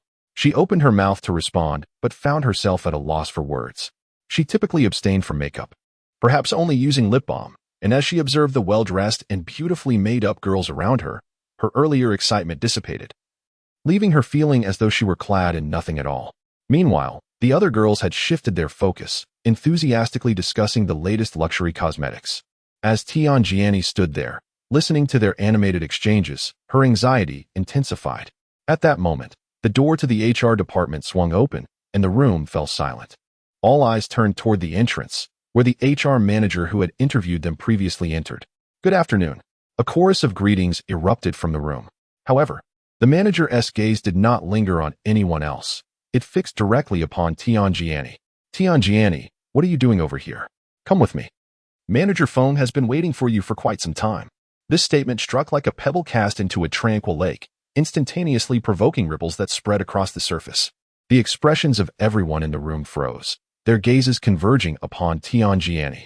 Manager Feng? He was the head of the Human Resources Department. A figure so elusive that even a mere glimpse was a rarity. How could he personally meet with an applicant for an assistant clerk position like Tianjiani? Could it be that what she claimed was true? Had she truly been hired? On what grounds? Tianjiani, momentarily bewildered by this unexpected turn of events, quickly gathered her composure and hurried to the doorway, her face tinged with a hint of apology. I'm sorry, I noticed everyone was here, so I came over. The supervisor waved his hand dismissively, stating, You are different from them. Now, let us go. Without hesitation, Tianjiani followed in the supervisor's wake. Although she refrained from glancing back, she could distinctly feel the weight of those gazes upon her. Despite the lingering tension within, there was an inexplicable sense of exhilaration. Being well-dressed and skilled in makeup mattered little. The true challenge lay in the subsequent interview. Chapter 39, Is This My Sister-in-Law? Tianjiani followed the HR manager into Manager Feng's office, her heart fluttering with unease. Though she had never met Manager Feng, she had heard much about him from other candidates during her last interview. It was said that he was a top graduate from Nankai University, with extensive experience in both foreign and state-owned enterprises, having been lured to the Vision Group with a lucrative salary. Rumor had it that Manager Feng was strict, rarely smiled, and bore an air reminiscent of a stern judge. Prepared to confront a serious leader, Tianjiani steeled herself. However, upon entering, she was pleasantly surprised by Manager Feng's warm demeanor. He rose to his feet, a gentle smile gracing his face, and poured her a glass of water while kindly saying, Xiao Tian, please take a seat and don't be nervous. Tianjiani was taken aback by his hospitality, quickly accepting the glass and sitting down cautiously. Stealing a glance at Manager Feng, she realized he was not as stern as the rumors suggested. Instead, he exuded a sense of approachability. She felt a wave of relief wash over her and even found herself developing a favorable impression of him. Meanwhile, Manager Feng was discreetly observing Tianjiani. The girl before him wore a slightly ill-fitting professional outfit that made her appear somewhat inexperienced. Though she was relatively attractive, such appearances were not uncommon in the HR department's bustling office, where many candidates were more striking and qualified than she. Manager Feng pondered the reasons behind General Manager Hu and Consultant Chen's decision to select her, with his years of HR experience. He could not discern any remarkable qualities in Tianjiani at first glance. Nonetheless, he maintained his smile and spoke in a warm tone, Xiao Tian. We have reviewed your resume, and your performance in the last interview was quite commendable. After careful consideration, the company has decided to offer you a position. Joy surged within Tianjiani upon hearing these words, and she promptly replied, Thank you, Manager Feng. I will certainly strive to learn from the leaders and seniors in the company. Such a sweet talker, Manager Feng chuckled, nodding in approval. It's good to have confidence. However, your position is not that of an assistant clerk, but rather a consultant assistant. Consultant assistant? Tianjiani was momentarily taken aback, feeling bewildered. Manager Feng explained, You will be serving as an administrative assistant to our newly hired senior consultant, Chen. Just refer to him as Chen. Tianjiani's mouth fell open in surprise. She had assumed she was applying for an assistant clerk role, and now she was suddenly a consultant assistant? Moreover, who was Consultant Chen? She had never heard of him before. Noticing her confusion, Manager Feng smiled and added, Chen is our company's newly appointed senior consultant, tasked with overseeing several important projects. Working alongside him presents a rare opportunity, so make sure to seize it. Though Tianjiani still felt a bit disoriented, she nodded eagerly. All right, Manager Feng. I will take my work seriously. Manager Feng nodded in satisfaction, offering a few more pieces of advice regarding her duties before concluding. All right. You may proceed to the HR department to complete your onboarding paperwork, and then report directly to the 10th floor. Consultant Chen has already been informed. Tianjiani rose to her feet, bid a polite farewell, and followed the HR manager out of the office. At the moment she stepped through the door, a surge of excitement mingled with trepidation swelled within her. The thrill stemmed from the unexpected news of her employment, particularly as an assistant to a certain Mr. Chen. However, the unease arose from her utter unfamiliarity with this Mr. Chen and her doubts about her capability to fulfill the role. Before long, Tianjiani completed the onboarding procedures in the Human Resources Department. During this process, a small incident occurred. Those candidates still awaiting their second interviews watched in astonishment as she, accompanied by the HR manager, proceeded with her onboarding. Their expressions were etched with disbelief. Particularly, the girls who had previously feigned concern while subtly mocking Tianjiani now wore expressions of dismay. They secretly regretted their earlier jibes and began to speculate. Tianjiani must have connections within the Vision Group, and surely, those connections were far more substantial than theirs. After all, how could she possibly bypass the second interview and secure a position immediately? However, Tianjiani had no inclination to ponder their thoughts. Her mind was consumed with questions about Mr. Chen. Clearly, he was a high-ranking executive within the company, but why had he chosen her as his assistant? She didn't consider herself particularly striking. Surely, she wasn't the type to provoke any notions of unspoken agreements. Moreover, she hadn't even laid eyes on this Mr. Chen, nor did she know his name. With her mind swirling with uncertainty, Tianjiani took the elevator to the 10th floor. Upon the elevator doors opening, she inhaled deeply and stepped out. The corridor on the 10th floor was spacious and brightly lit, the floor gleaming like a mirror, and the sound of her heels resonated distinctly in the quiet hallway. She made her way to the office at the very end. Glancing at the nameplate on the door, Office of the Chief Consultant. Standing at the threshold, her heart quickened. She raised her hand and gently knocked on the door. And a youthful male voice responded from within, "Please enter." The voice sounded remarkably youthful, even somewhat casual. Tianjiani paused for a moment, then pushed the door open and stepped inside. The office was elegantly furnished, with sunlight streaming through the floor-to-ceiling windows, illuminating the young man seated behind the desk. He wore a dark shirt with the sleeves casually rolled to his elbows, engrossed in the documents before him. Upon hearing the door open, he lifted his gaze, and his eyes locked onto Tianjiani. The moment she saw his face, she was momentarily taken aback. This Mr. Chen appeared exceedingly young, likely in his late 20s. Far younger than she had anticipated. For a fleeting instant, she doubted whether she had entered the correct office. Yet, in that moment of hesitation, she suddenly sensed a subtle yet palpable pressure. This pressure was distinctly different from that exuded by the HR manager and the others she had encountered. Their presence conveyed the authoritative weight of leadership, while this young man, despite his apparent youth, radiated an air of commanding presence, steady and piercing, demanding respect and caution. A term suddenly sprang to Tianjiani's mind, domineering CEO. Meanwhile, upon catching sight of Tianjiani, Chen Shuo was struck by a thought. This is his sister-in-law, and she appears so youthful and innocent. Although Lin Yu is Tianjiani's cousin, and Chen Shuo is technically her cousin-in-law, the two had never met before. When Lin Yu got married, Tianjiani was preoccupied with her high school studies, immersed in tutoring classes, and missed the wedding entirely. In fact, even Lin Des we only made a fleeting appearance at the ceremony. Afterward, as she enrolled in university out of town, there was even less opportunity for her to connect with her cousin. Thus, this marked the first encounter between Chen Shuo and Tianjiani. Chen Shuo's decision to select Tianjiani as his assistant was not without reason. He had heard Lin Yu mention her maternal family on several occasions. Noting how well her aunt treated his wife, he thought he could extend a helping hand. Otherwise, Tianjiani's academic qualifications would hardly have allowed her entry into Yuanjing Group. Furthermore, he was well aware of her family's circumstances. Her mother was a homemaker, while her father was a sailor, often away at sea. This background alleviated any concerns about potential leaks of confidential information. Chapter 40. Tianjiani's first day at work come in, Chen Shuo said, slightly lifting his chin.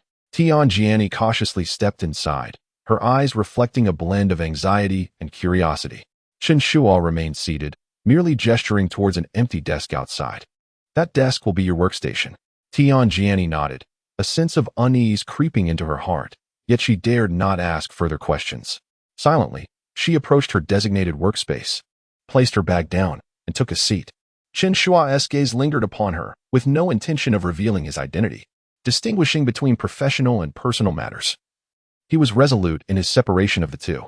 Tianjiani had yet to graduate from university. Should she discover that he was her relative, it might skew her perception of her role. A professional demeanor necessitates a certain degree of workplace experience, and he wished to prevent any personal relationships from interfering with their work.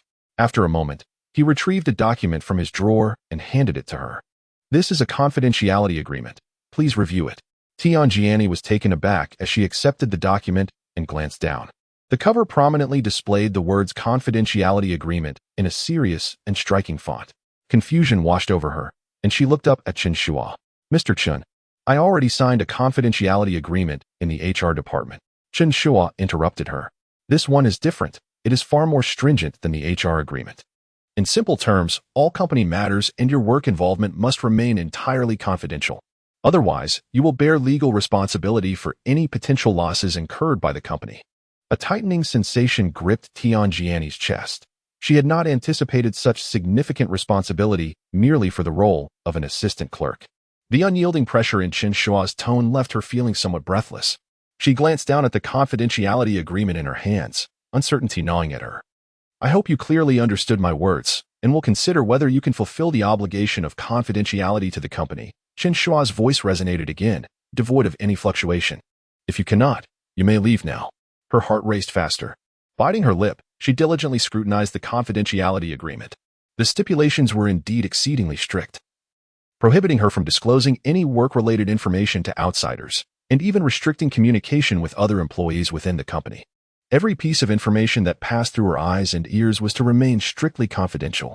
Is this akin to espionage? Tianjiani mused inwardly, feeling that this role was far removed from her initial expectations. She had anticipated engaging in simple clerical tasks, organizing documents, and assisting with miscellaneous duties. Yet it became apparent that the reality was far more complex than she had imagined. Nevertheless, the allure of Yuanjing Group was undeniably compelling. As an ordinary undergraduate student, she understood that gaining entry into a prestigious enterprise like Yuanjing Group was almost an impossibility given her academic credentials. When she submitted her resume, it was with a mindset of mere exploration, hoping to seize an opportunity during the campus recruitment to enrich her resume. To her surprise, she now had the opportunity to become a formal employee of the Vision Group in her third year of university. This temptation was one she could not resist. Taking a deep breath, Tianjini raised her head to look at Chen Shuo, her voice trembling slightly. Mr. Chen, I have 2 questions. Chen Shuo nodded in acknowledgement, prompting her to continue. The first question. Tianjini paused, striving to steady her voice. I am still in my 3rd year, and after school starts, I may have to attend some classes. Attend your classes as needed, Chen Shuo replied without hesitation, but work must not be delayed. Taking appropriate leave is permissible. Tianjini exhaled, feeling a measure of relief. After a moment's hesitation, she posed her second question. Then, what will my salary be? Chen Shuo chuckled inwardly, as he had not given much thought to Tianjini's salary. However, he decided it was a trivial matter that Hu Anshan would not oppose, and thus said, I will offer you 8,000. If you perform well, I may consider an increase. 8,000? Tianjini's mind buzzed as she struggled to process this figure. To her, it felt like an astronomical sum. Among her peers, securing a job that paid 2,000 or 3,000 after graduation was already considered commendable. Her father, after years of working as a seaman, earned only around 200,000 annually. After the initial shock, Tianjini promptly retrieved a pen from her bag and signed her name on the confidentiality agreement. She lifted her gaze, her eyes resolutely fixed on Chen Shuo. Mr. Chen, I have signed. Chen Shuo collected the agreement and remarked nonchalantly, Good, from today onward, you are an official employee of the Vision Group. Remember, work is work. Do not let me down. Tianjini bowed respectfully before turning to take her seat, her heart still racing with excitement and anxiety, an 8,000 salary. The title of an official employee at Vision Group, and the presence of the young yet commanding Mr. Chen. All of it felt surreal. With a light workload that day, after hours, Tianjini stepped out of the building, inhaling the evening air, her spirits as bright as the warm sunlight. The afternoon sun bathed the glass facade of the Vision Group building, bathing it in a golden glow. She glanced upwards at the sky, where the clouds were painted a soft orange-red, reminiscent of a watercolor artist's gentle strokes, vibrant yet soothing. Eagerly, she fished her phone from her bag and dialed her mother's number. She had longed to share this good news while in the office, but had restrained herself. Now, she could finally relax and inform her mother. On the other end, Wang Shoumei's voice quickly came through, filled with concern. Nini, how are you? Mom, I have wonderful news to share. Tianjini's voice brimmed with uncontainable excitement. I have officially become an employee of the Vision Group, and my salary is 8,000. 8,000. Wang Shoumei's voice instantly soared an octave, her excitement palpable even through the phone. Really? Nini, you're not joking with me, are you? Of course it's true. Tianjini's eyes curved into crescent moons as she beamed with joy, having just signed a contract following a personal discussion with General Manager Chen. Marvelous. Absolutely marvelous. Wang Shoumei exclaimed repeatedly. Nini, You are truly a source of pride. Your father would be overjoyed to hear this. After ending the call, Tianjiani made her way to the bus station. While waiting for her bus, her gaze was drawn to a small shop by the roadside, fixating on a particular ice cream displayed in the freezer at the entrance. Her roommate had treated her to it once at school, and the rich aroma of chocolate coupled with the creamy vanilla flavor lingered in her memory. However, priced at over 10 yuan, she often refrained from indulging in such luxuries. Yet today, her craving was insatiable. Seated on the stainless steel bench at the bus station, clad in professional attire and high heels, Tianjiani savored a chocolate vanilla ice cream, relishing each bite with the innocent delight of a child. Chapter 41. Unlocking new positions. Lin Yu was busily engaged in the kitchen, where the aroma of fish sizzling in the pan filled the air. Dressed in an apron and wielding a spatula, she focused intently on the fish, anxious not to let it burn. At that moment, she suddenly felt a pair of hands gently encircle her waist from behind. "Is that you returning?" Without turning around, Lin Yu allowed a subtle smile to grace her lips, her tone imbued with warmth. Ever since moving here and having Louis sleep alone, they had grown a bit more attached. "I have something amusing to share with you," Chen Shuo said with a hint of mirth. "I found Jiani and brought her to Yuanjing." "Ah?" Lin Yu exclaimed in surprise, inadvertently flipping the fish in the pan as she turned her head. Chen Shuo casually took the spatula from her hand. "Yeah, I happened to see her resume today, so I decided to hire her." He deftly turned the fish in the pan. "Jiani, I don't think you know her, do you? She didn't attend our wedding." Lin Yu removed her apron and playfully draped it around Chen Shuo's neck. "I don't know her. If it weren't for you mentioning her and my coincidental glance at her resume, I wouldn't recognize her." As Chen Shuo continued to fry the fish, he spoke nonchalantly. "So, did she express any surprise?" Auntie had always held some misconceptions about Chen Shuo. Although she never directly stated them, she had subtly conveyed her feelings on several occasions. Chen Shuo's sudden appearance before Jiani might have startled the girl.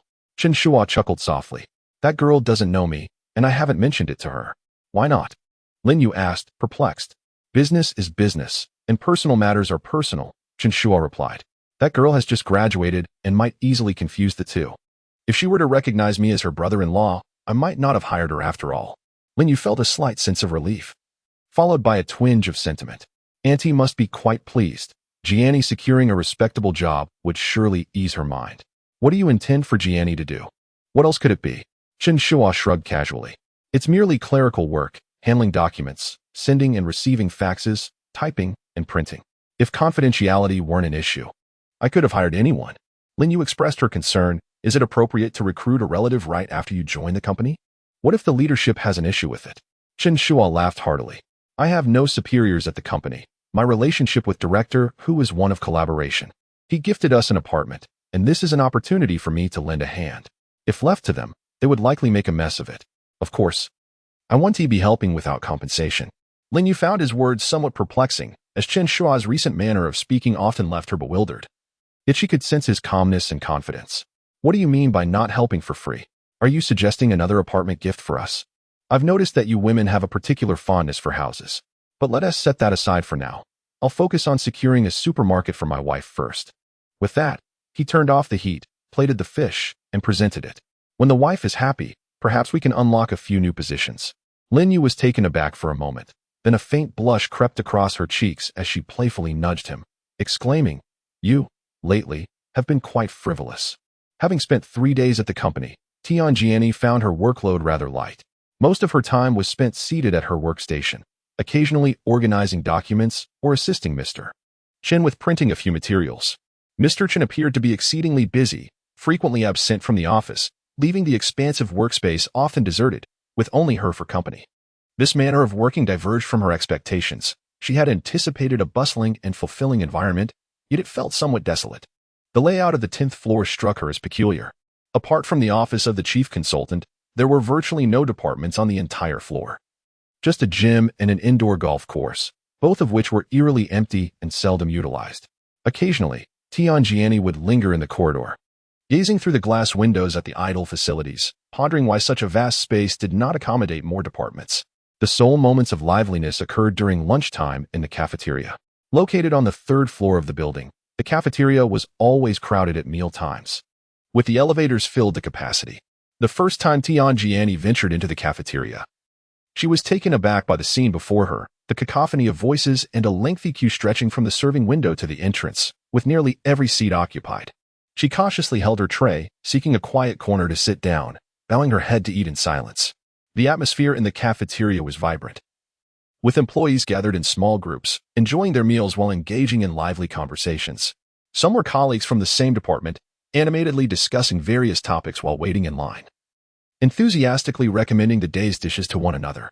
Occasionally, Tianjiani would overhear snippets of their discussions, touching on work-related matters such as project progress and client feedback, as well as office gossip regarding personal relationships and which departments were particularly burdened with overtime. Listening to their conversations, Tianjiani felt a twinge of envy. Having been at the company for 3 days, she had hardly interacted with anyone aside from Mr. Chen. Each meal, she found herself sitting alone in a corner, hastily finishing her food before departing. She was unaware of her departmental affiliation, only recognizing her role as Mr. Chen's assistant, with her tasks limited to basic clerical duties. On one occasion, while seated alone in her usual spot, a group of young people approached with their trays. One of them smiled and asked, "Is the seat taken? May we sit here?" Tianjiani hesitated for a moment before quickly shaking her head. "No, please, go ahead." Once they were seated, one of the young men casually inquired, "Which department are you from? I don't think I've seen you before." Feeling a bit embarrassed, she lowered her gaze and quietly replied, "I'm just a junior clerk, just started." "Oh, you must be from the general office," the young man said, nodding with realization. "Our project team frequently visits your department during peak hours. Waiting for the elevator can take up to 10 minutes. It would be more convenient to have both our departments on the same floor." Tianjiani did not respond, merely offering a smile. The young man then resumed his conversation with the others. Tianjiani, while dining, listened intently to their conversation. The topics they discussed, such as land acquisition planning and the intricacies of 3 connections and 1 leveling, eluded her comprehension, exuding an aura of professionalism that she found quite admirable. A twinge of envy stirred within her as she pondered whether she might one day have the opportunity to work in the project department.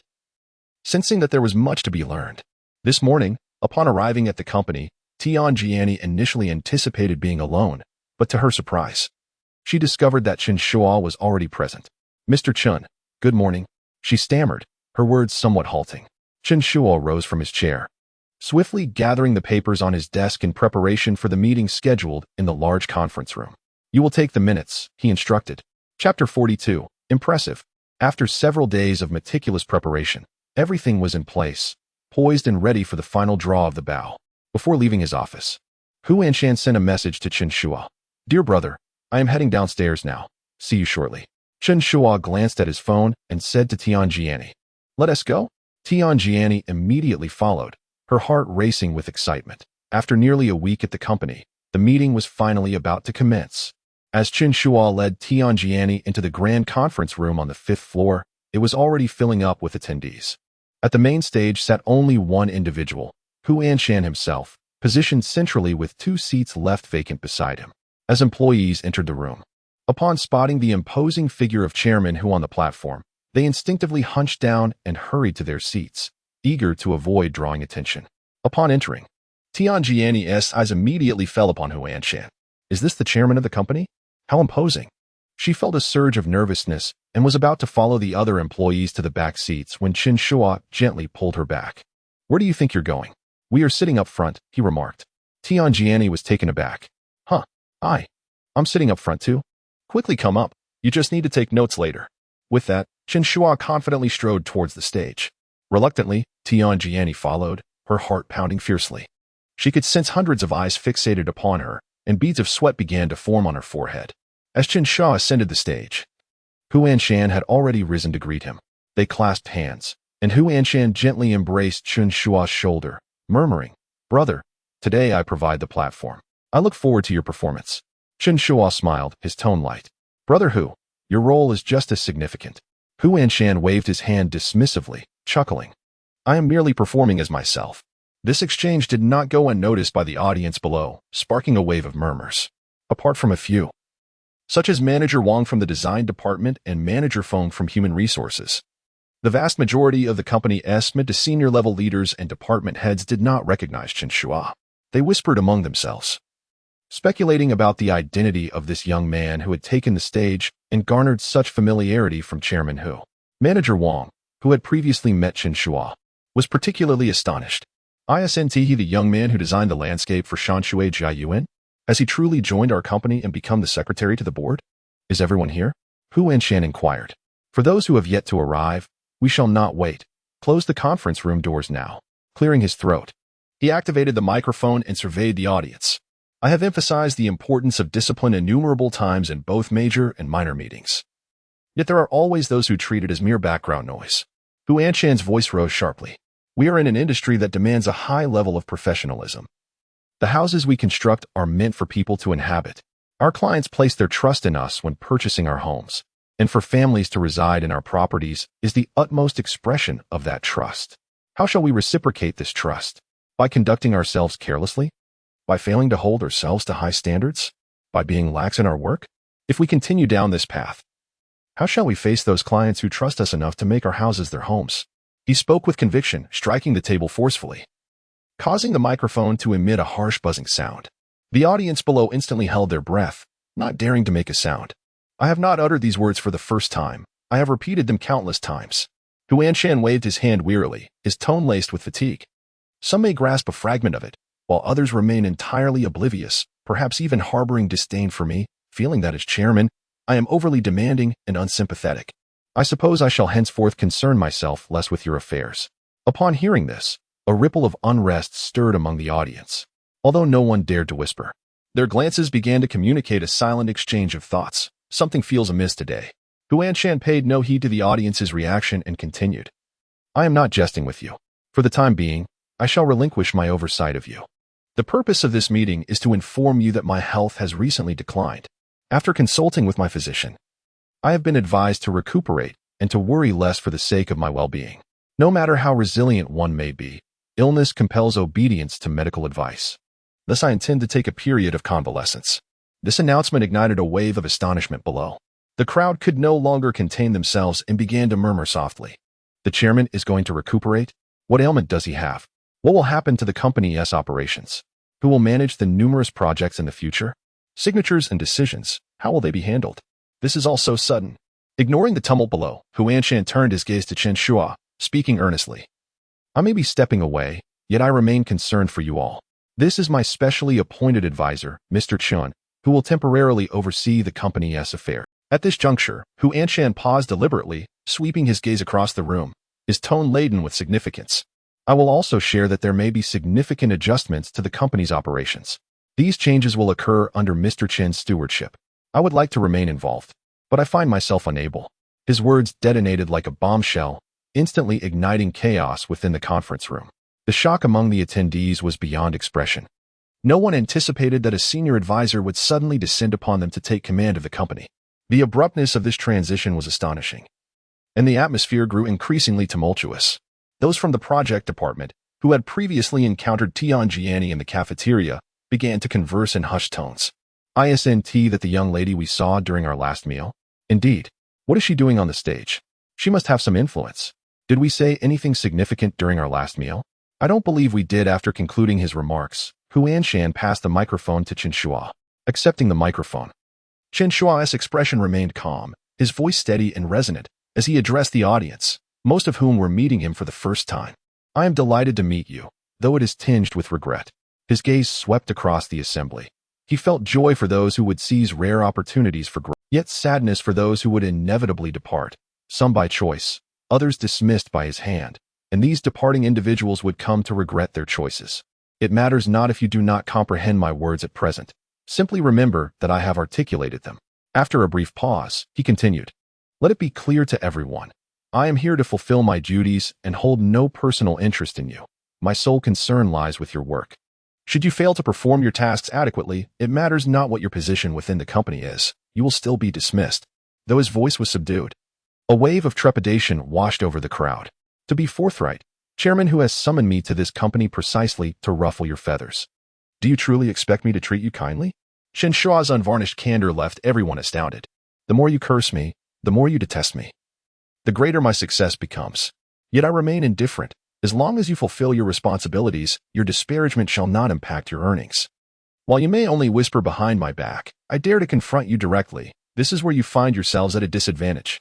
After a torrent of words, the essence of his message was distilled into one clear directive: execute the tasks I require. The conference room fell into an eerie silence.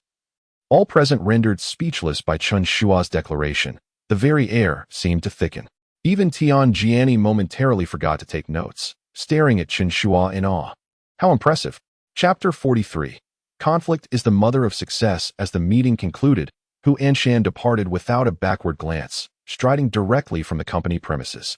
Under the watchful eyes of numerous employees, he entered his Rolls-Royce. Later, employees familiar with Hu's driver, Lu Bin, disclosed that the vehicle headed straight for the airport, suggesting that Chairman Hu had likely booked a flight to Switzerland for a leisurely retreat. This incident stirred considerable speculation within the ranks of the Vision Group. Senior executives convened, their brows furrowed in concern. What could possibly motivate the chairman to act so abruptly? With so many pressing matters at hand, was he truly unconcerned? Among the lower-tier employees, who were not privy to meetings on the 5th floor, whispers circulated in the break room regarding the arrival of a new general manager, Chen, whom they had never encountered before and whose capability to manage the situation remained uncertain. However, Chen Shuo paid no heed to these discussions. He left work early to attend his daughter's parent day at her kindergarten. Since relocating to the Golden Domain Blue Bay, Luer had transitioned to a new kindergarten, whose environment was markedly superior to her previous one. The educators were exceptionally qualified, the facilities top-notch, and security measures thoroughly implemented. Unlike her former kindergarten, this institution held monthly parent days, allowing parents to gain insight into their children's experiences and facilitating communication regarding any issues, which, as reported, had led to the early detection of certain psychological concerns among children. During Lu Er's first parent day at the new kindergarten, Lin Yu attended and returned extolling the virtues of the teachers and the high caliber of the children. This time, Chen Shuo was determined to partake in the experience himself. Previously, he had engaged only in commercial events, gatherings, government discussions, and celebrity support parties, never participating in such a parental activity. Now, however, he found no interest in those former engagements, preferring instead to cherish moments with his daughter and wife, a joy he had never known before. At the kindergarten, Chen Shuo reveled in play with the children in Lu Er's class. While other parents maintained a certain distance from their children, he seamlessly integrated himself into the joyous atmosphere. When building with blocks, he patiently offered suggestions to the children on how to construct splendid castles. During a game of Eagle Catches Chick, he played the role of the eagle, panting yet eliciting peals of laughter from the children. Ms. Su, Lu Er's teacher, could not help but commend him. It is often said that children experience a generational gap with their parents, yet such gaps are not merely a product of adolescence. They frequently originate in early childhood. During these formative years, parents often fail to engage deeply with their children. Lu Er's father exemplifies a commendable model for us all. However, just moments after Ms. Su lauded Chen Shuo, she found herself regretting her praise. While enjoying games with the children, Chen Shuo astutely observed subtle dynamics at play. Although Lu had a few good friends, there was evidently a small clique within the class, led by a chubby boy, who seemed to be subtly isolating Lu. During the course of the game, although the children on both sides did not engage in direct conflict, the atmosphere was palpably tense. Teacher Su was acutely aware of this and continuously guided the children from the sidelines, reminding them to coexist amicably, to exercise mutual consideration, and to refrain from competing for toys. After the game concluded, Chen Shuo approached Teacher Su and quietly inquired, "Teacher Su, is there a bit of an issue between Lu and that chubby boy?" Teacher Su nodded and explained, "Such situations are quite common in kindergartens. Lu is new here. And previously, that chubby boy played exceptionally well with a little girl named Jenny. They often engaged in imaginative play together. However, since Lu's arrival, Jenny has shown a particular fondness for her, which may have left the chubby boy feeling as though his friend was taken from him, resulting in some minor discord. Nevertheless, you need not worry, Lu's father. This is a normal phenomenon in children's social interactions. Playing together is, at its core, a form of socialization. We teachers will provide guidance to help the children learn how to navigate interpersonal relationships." Chen Shuo smiled and said, "Thank you, Teacher Su. You truly are a patient and wonderful teacher." Teacher Su graciously acknowledged his compliment when she noticed Chen Shuo gently lift Lu and ask, "Lu, do you enjoy playing with Jenny?" Lu nodded and replied in her sweet, childish voice, "Yes." Chen Shuo continued, Does Jenny like playing with you? Luo confidently responded, yes. She told me so. Chen Shuo then asked, what if other children want to take Jenny away from you? What will you do? Luo paused, blinked her eyes, and looked towards Teacher Su for guidance. Teacher Su smiled warmly at her, poised to offer assistance, but was interrupted by Chen Shuo, who stated, Daddy tells you. Luo must protect Jenny and not let her be taken away. Teacher Su was taken aback. Luo then asked, but what if I can't compete with them? Chen Shuo affectionately patted her head and replied, then you must find ways to strengthen yourself. For instance, you could exercise to become stronger, or make more friends to have them on your side. Alternatively, you could become smarter to endear yourself to the teachers. In doing so, Luo will become more formidable, and Jenny will naturally not be taken away. Luo, somewhat understanding yet unsure, nodded and asked, but that might lead to conflicts with other children. Chen Shuo, maintaining a light-hearted tone, said, Luo, today Daddy will teach you a phrase. Do not fear conflict. Do not shy away from it. Conflict is a source of energy for an individual. It is the mother of success. Do you remember? Luo, though still somewhat bewildered, earnestly nodded. I remember. Meanwhile, Teacher Su observed in astonishment at such an unconventional approach to parenting. Subsequently, Chen Shuo, cradling Luo, turned to seek out Jenny. Jenny was a mixed-race little girl, resembling a doll. Her father is an executive at a foreign-funded enterprise stationed in China, and today he is absent. Instead, Jenny's mother has come. Moments ago, Chen Shuo exchanged a few pleasantries with her and found her demeanor to be graceful and well-mannered. Jenny, come here. Uncle will join you and lure her for a train ride. Without hesitation, Chen Shuo lay down on the floor, patting his back. Come on, you two little passengers, hop on. Luo and Jenny erupted in giggles, climbing onto Chen Shuo's back, one on each side. Choo-choo, clickety-clack, the two little girls burst into hearty laughter, with Luo tightly embracing her father's neck, while Jenny excitedly waved her tiny hands. Uncle, go faster. Go faster. Chen Shuo crawled around the classroom, and Jenny's mother, observing this delightful scene, couldn't help but exclaim, Luo's father, you truly are a trooper. Chen Shuo paused to wipe his brow and replied with a smile, it's nothing. They are good friends. After all, at this age, little girls are already aware of gender differences. They can play with boys, but must maintain a respectful distance. I genuinely hope Luo can befriend lovely and sensible girls like Jenny. Jenny's mother nodded in agreement, expressing her approval. You make a very valid point. It is indeed rare to find such a thoughtful father like you. Chapter 44. General Manager Chen did not approve the budget within the confines of the Vision Group. The employees initially regarded the newly appointed General Manager Chen with a sense of cautious observation, although there lingered an undercurrent of unease. None anticipated that turmoil would arrive so swiftly and forcefully. On that fateful morning, Luo Zhongli, the head of the project department, had barely settled into his office with a cup of tea when several project managers rushed in, their expressions fraught with urgency. They reported that all ongoing projects had been stalled by the finance department. Luo furrowed his brow, feeling a twinge of annoyance. Yet he maintained his composure and invited the managers into his office to inquire further. The first project manager entered and immediately began to voice his grievances. General Manager Luo. Regarding the Jinxiu Garden project, we were set to commence the bidding for the second phase this week, but the finance department abruptly informed us that the budget has not been approved, halting all progress. If this delays the timeline, the subsequent losses will be substantial. The second project manager chimed in, General Manager, my situation is even more complicated. As the third and fourth managers continued to express their concerns, Luo's furrowed brow deepened. Just as he was about to allow the fourth manager to speak, he raised his hand to interrupt. Enough, I understand. With that, he picked up the phone on his desk and dialed the number of He Hongjiao, the head of the finance department. As soon as the call connected, Luo addressed her directly. General Manager He, I have heard that several of our projects are experiencing budgetary holdups. What is the situation? He Hongjiao sighed on the other end, her tone tinged with exasperation. General Manager Luo, please do not direct your ire at us in finance. It is not our department that is holding you up, but rather General Manager Chen, who has not signed off on the budgets.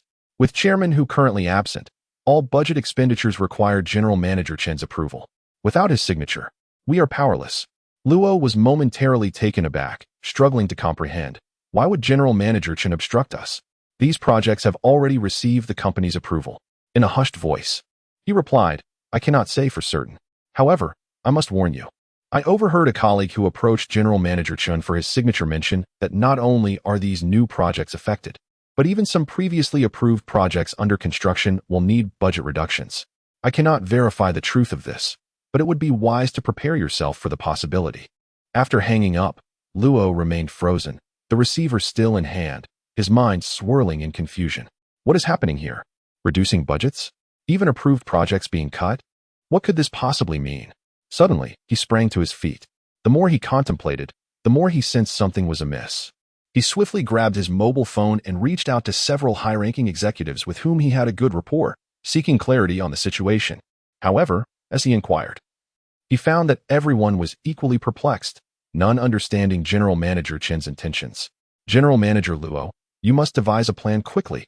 Our project department is the backbone of the company. If all projects are halted, how will the company operate?" One project manager implored anxiously. Luo donned his coat and instructed the project managers, "You all return to your duties.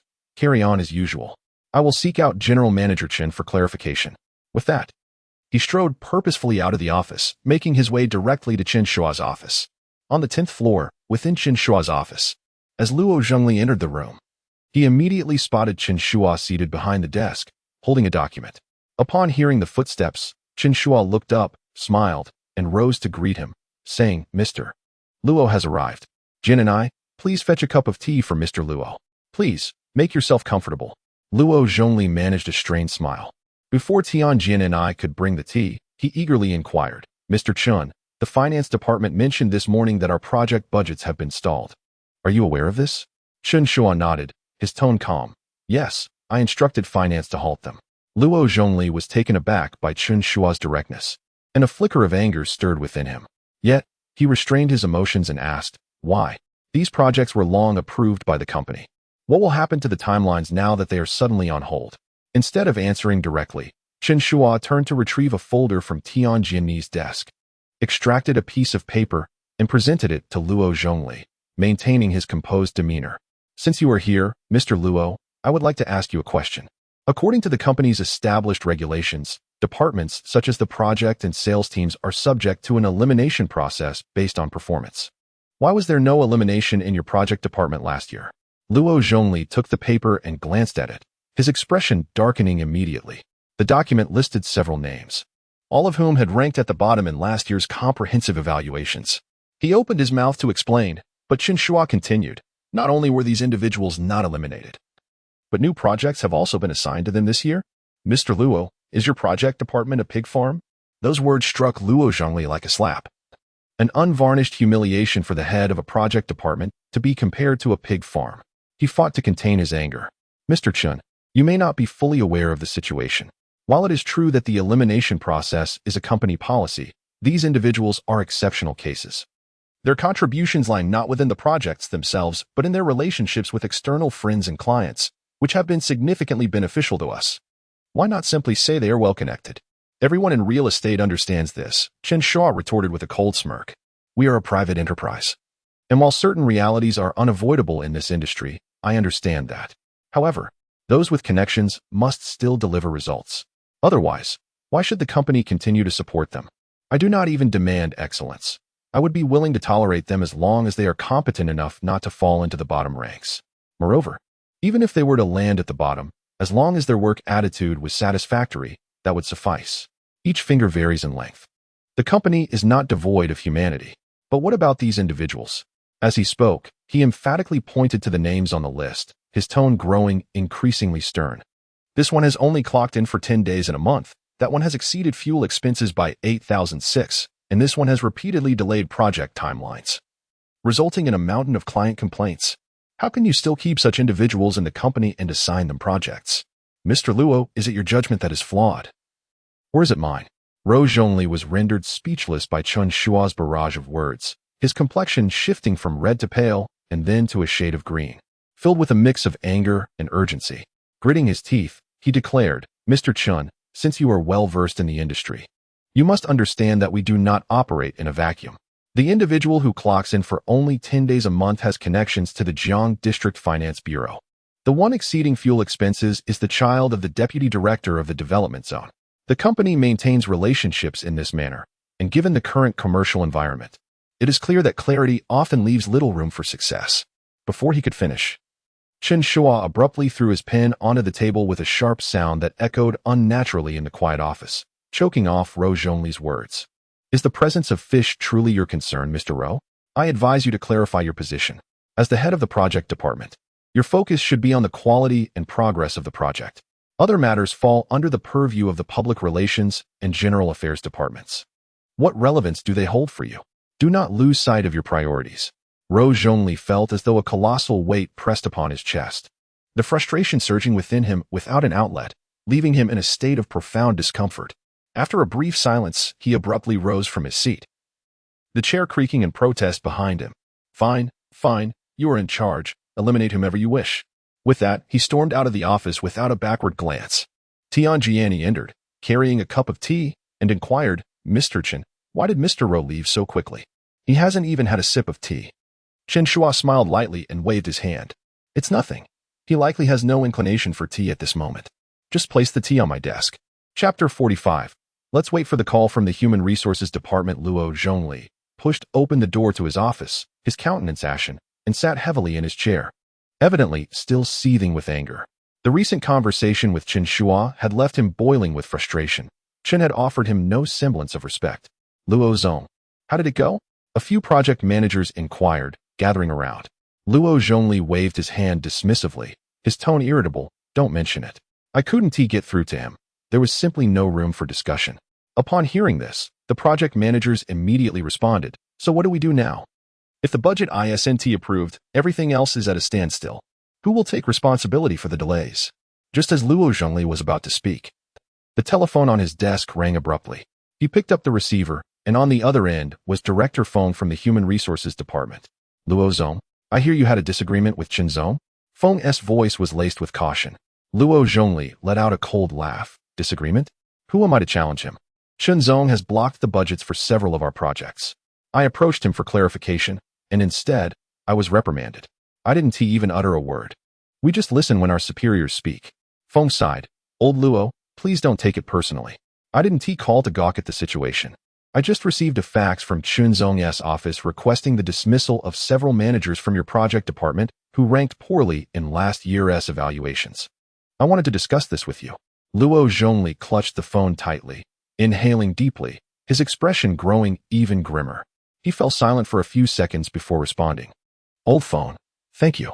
Please inform those who are to be let go to report to the Human Resources Department for discussions. As for this matter, I truly have no means to intervene. After hanging up, Luo Zhongli glanced wearily at the project managers gathered around him and said, You all needn't hover about. My earlier attempt was nothing but self-degradation.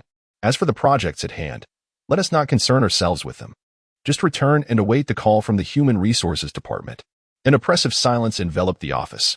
News of the project department's situation spread swiftly throughout the company, and an air of anxiety settled in, particularly among the veteran employees. Everyone was acutely aware that those slated for dismissal had formidable backgrounds. If they could be let go, what fate awaited the rest? A tense atmosphere pervaded the company, with everyone on edge. Luo Zhongli received 7 or 8 calls throughout the morning, all from various department heads inquiring about the situation. Unable to bear it any longer, he simply grabbed his bag and had departed for a business trip. At noon, Tianjiani entered the cafeteria, immediately sensing something amiss. Typically, employees dined in their own groups, but today an invisible pressure seemed to envelop the entire space. When she first joined the company, she had been an invisible presence, quietly waiting in line for her meal, unnoticed by others.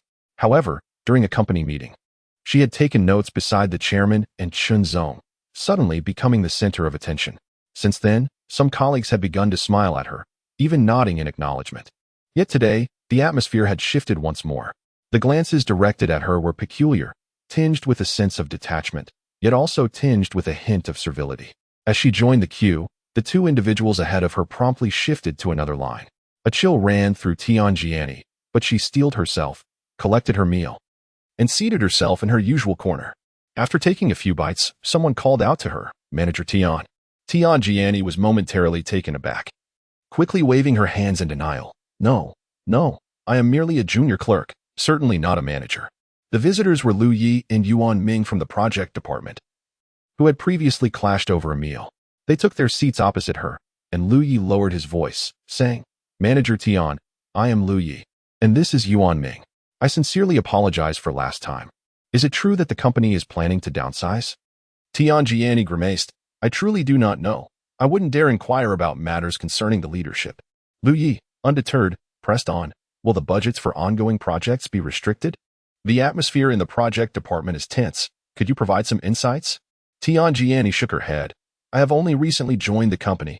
My duties mainly involve typing, photocopying, and serving tea and ordering meals for the leaders. I genuinely do not have the answers to your questions. She thought of the confidentiality agreement and silently muttered to herself, even if I knew, I couldn't disclose it. Lu Yi and Yuan Ming left feeling somewhat disheartened, but not before exchanging contact numbers with Tianjiani. After hastily finishing her meal, Tianjiani returned to the 10th floor. Upon entering, she overheard Chen Shuo issuing directives in the office, send this fax to the engineering and procurement departments. Furthermore, the budgets for Sunshine UUN, Green Island Garden, and Blue Bay Peninsula have exceeded the limits by 7, 13, and 14 respectively. They must provide specific explanations, or we will hold the responsible parties accountable. The company's funds are not to be squandered. Tianjiani nervously sent the fax. Before long, the company was in an uproar. Initially, people were merely inquiring about the veracity of the situation, but once confirmed, the entire company erupted. Members of the engineering department gathered in clusters, grumbling amongst themselves. President Chen clearly lacks understanding of the business. It is entirely normal for budgets to exceed projections. Does he not realize that material prices fluctuate? Prices for steel and cement are influenced by the market and can rise significantly.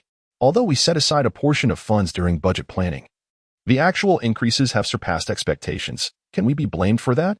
The procurement department also grew anxious, calling the project department. What is going on over there? Budget overruns have not occurred overnight. Suddenly demanding explanations seems rather confrontational, does it not? The project department retorted, this is not our issue. The initial design of Blue Bay Peninsula was for standard residential units, but it was later transformed into a comprehensive building with commercial spaces. The entire structure and supporting facilities had to be redesigned, naturally inflating costs. Some individuals resorted to outright cursing. With President Chen's approach, how can the company continue to function? Does he believe slashing budgets will resolve the issues? He is truly an outsider. The office buzzed with fervent discussions. Feng Haiyang, the head of the Human Resources Department, soon caught wind of the commotion across various departments.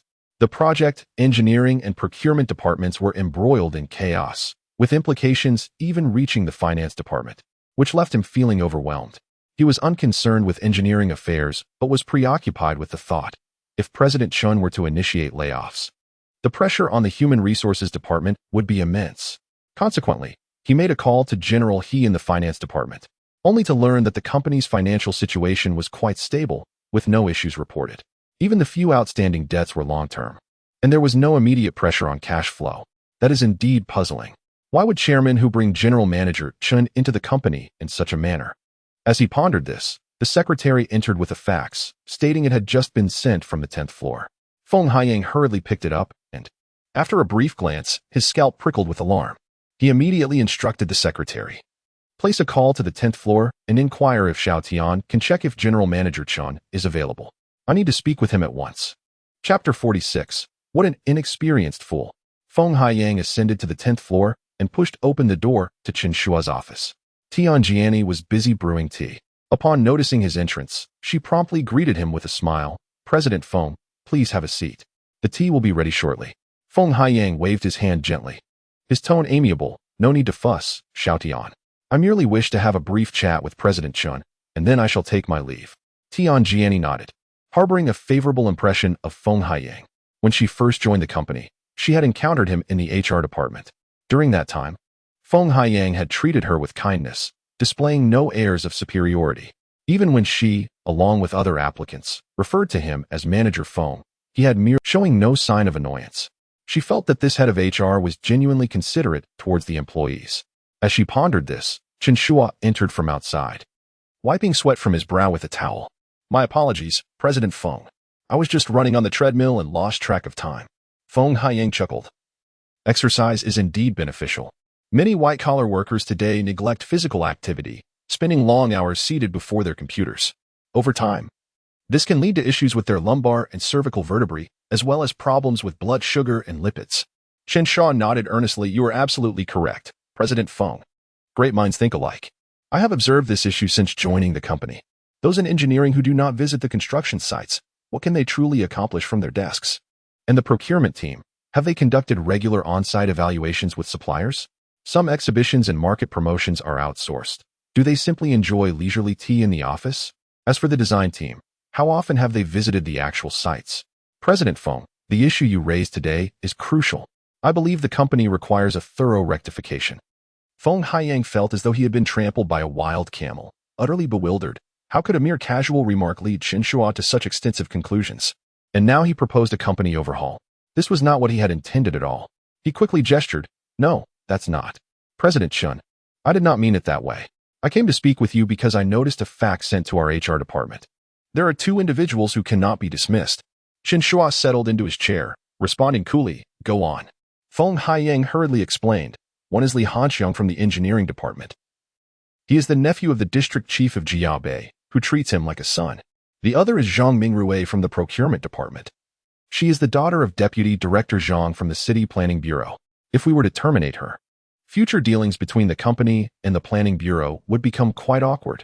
Chen Shuo snorted derisively. The company conducts business with integrity, diligently managing projects. If everything is above board, what awkwardness could there be? Feng Haiyang grew anxious. President Chen, we cannot act impulsively in this matter. Perhaps we should call the chairman for his opinion? If the chairman. Before he could finish, Chen Shuo interrupted coldly, are you attempting to leverage the chairman against me? You could simply call Director Hu directly. Why come to me? This matter is settled. The chairman brought me into the company with a singular purpose, to reduce costs and enhance efficiency, eradicating any form of corruption within the organization. I refuse to believe that without Zhang the butcher, we cannot eat the rolling pig. The earth continues to rotate regardless of who is absent. Do not overestimate your own importance. Feng Haiyang's face turned pale with anger. He has always exhibited remarkable self-restraint and seldom succumbed to anger, yet today, Chen Shuo's words provoked him. Suppressing his ire, he remarked, Chen, could you perhaps be a touch more realistic? We are no longer fresh graduates from university. The challenges facing our company's development cannot be resolved through mere wishful thinking. Chen Shuo raised an eyebrow, acknowledging that he had indeed graduated not long ago. Was Feng Zong insinuating that he was merely engaging in empty rhetoric, detached from reality? Allow me to clarify, he countered. My ability to engage in theoretical discourse stems from my position here. Feng Haiyang found himself at a loss for words. Grabbing the fax machine from the table, he turned and departed without so much as a farewell. Tianjiani observed Feng Haiyang's retreating figure, her heart filled with unease. A furtive glance at Chen Shuo revealed a visage devoid of any emotion, as if the earlier confrontation had never transpired. The news of Li Hanxiang and Zhang Mingrui's dismissal sent shockwaves through the company, igniting a frenzy far more severe than the previous budgetary concerns. For these two held significant influence. Li Hanxiang was the nephew of the district chief of Jiangbei, while Zhang Mingrui was the daughter of the deputy director of the Municipal Planning Bureau, both possessing formidable connections. Their exit from the company was nothing short of dramatic. Li Hanxiang shattered a computer in the engineering department's office, scattering folders across the floor, as he vehemently accused the department manager. You lot, just wait. My uncle will not let this go. Meanwhile, Zhang Mingrui created a ruckus in the procurement department, sweeping all documents from the table to the ground, issuing a stern warning. With a single word from my father, you can forget about securing any projects in the future. The turmoil in both departments was palpable. Initially, the heads of the engineering and procurement departments contemplated confronting Chen Shuo, but a preemptive call to Feng Haiyang changed their minds. With a sigh, Feng Haiyang advised over the phone, don't bother. It would only serve to embarrass yourselves. I just came down from the 10th floor. Upon hearing this, the two executives reconsidered, deciding it best to avoid further trouble. Instead of seeking out Chen Shuo, they opted to directly contact Chairman Hu. They believed that once Chairman Hu was apprised of the situation, he would certainly intervene to prevent Chen Shuo from wreaking havoc. However, an inexplicable issue arose. Hu Anshan's phone was unreachable, with his mobile switched off. This only deepened the executives' frustration, leading them to speculate, was Chairman Hu deliberately avoiding them? Or had something unfortunate occurred? The more they pondered, the more they sensed something amiss, yet they dared not inquire further. Within the company, chatter ensued as employees struggled to comprehend why Chairman Hu had brought in such an inexperienced individual like Chen Shuo, someone unfamiliar with business and prone to reckless actions, potentially jeopardizing the company's stability. Nevertheless, not all were discontent with Chen Shuo. Some lower-level employees secretly applauded his actions. They had long grown weary of the entitled heirs and princesses who wielded their connections to lord over others, lacking diligence and adeptness at shifting blame. With Chen Shuo's decision to oust them, many felt a sense of vindication. However, these same employees also harbored reservations about Chen Shuo's naivety. Such drastic measures could complicate future projects, as the networks and resources associated with Li Hanxiang and Zhang Murray were not easily replaceable. Within the company, an air of trepidation loomed. Some fretted over their livelihoods, while others contemplated the firm's future. Yet, Chen Shuo appeared unfazed. Often found either jogging at the gym or indulging in indoor golf, conducting himself in the office as if the tumult outside bore no consequence to him. However, it was not long before the repercussions of his reckless behavior manifested. Several of the company's projects received abrupt notifications to halt construction, purportedly due to environmental inspections. As for when work could resume, that would be determined once the inspections were concluded. Upon the dissemination of this news, the personnel in the project and engineering departments began to revel in schadenfreude. In the break room and corridors, sardonic remarks echoed. "I heard our projects have been suspended?" Well, they asked for it. Some, who feigned understanding, insisted on meddling, and now they faced the consequences. Indeed, slashing budgets, laying off staff, as if they were all that impressive. Now, with the environmental inspection, the timelines are all delayed. Let us see how they manage. Haha, didn't some think they were invincible? Let's see how they resolve this. Do you think Chen will storm into the Environmental Bureau and berate them? On what grounds do you inspect us? We operate with integrity. Haha, please, if he dares to show up. He probably wouldn't even gain entry. The folks at the Environmental Bureau report to him. Listening to these jibes, Luo Zhengli, the head of the project department, and Zhang Su, the head of the engineering department, felt a secret satisfaction. After a brief consultation, they resolved to pass this hot potato to Chen Shuo. Luo knocked on Chen's office door. "Chen, there is a situation I must report. Several of our projects have been ordered to cease work, pending the completion of the environmental inspections. How do you propose we handle this?" Zhang chimed in. "Yes, Chen, this matter is rather urgent. Each day of delay incurs significant losses. Did you not previously mention the need to reduce costs and enhance efficiency? This poses quite a predicament." Chen Shuo lifted his gaze. Regarding them with a calm demeanor, "Environmental inspections are standard procedure. Is there an issue?" Luo nearly suppressed a laugh. "Chen, while environmental inspections are indeed standard, our projects have never been subject to scrutiny before. This sudden occurrence suggests someone may have taken special notice." Chen set down the document in his hand and replied coolly, "Understood. I will manage this." Luo and Zhang exchanged glances, secretly amused. "Let us see how you handle it." They exchanged pleasantries before departing the office. Chapter 47. 2 Burial Grounds. Do you desire them? Everyone eagerly awaited Chen Shuo's resolution concerning the halted projects. This predicament stemmed from his actions. If he managed to rectify it, there would be no further complaints. However, should he fail and attempt to shift the blame downward, those beneath him would certainly not bear the consequences. Days passed. 1, 2, 3. Yet the 10th floor remained eerily silent, as if the cessation of work on those projects had become an accepted reality, leaving Chen Shuo seemingly devoid of solutions. Gradually, the dissatisfaction among the staff began to surface. A week elapsed, and upon returning to work in the second week, the projects remained stagnant. A week of inactivity incurs considerable economic loss. Just as murmurs of discontent began to circulate among the various departments, an unexpected directive arrived from above. Chen Shuo's secretary, Tian Jianing, personally called the engineering and project departments, specifically requesting several individuals to convene on the 10th floor. Those summoned were taken aback, including Lu Yi and Yuan Ming. As they ascended to the 10th floor, they exchanged hushed whispers. Lu Yi remarked, "Could this be about us getting fired?"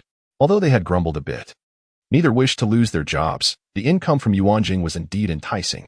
Yuan Ming replied, "Don't scare me. I haven't said anything outrageous." Li pulled out his phone and sent a message to Tian Jianing. "Jianing, what does Chen want with us? He is not planning to terminate us, is he?" Initially, they referred to her as Manager Tian, but having exchanged numbers and grown more familiar, they began to call her Jianing. Tian Jianing replied promptly, "I don't know. But it should be nothing serious." Li responded, "Don't say should be. Yuan Ming is nearly petrified beside me." Tian Jianing replied, "Haha. It seems he wants to discuss the project." Upon seeing the phrase "discuss the project," The two felt somewhat reassured, yet confusion quickly ensued. What project could they possibly discuss? Were they expected to resolve the issues surrounding the environmental halt? That was beyond their capability.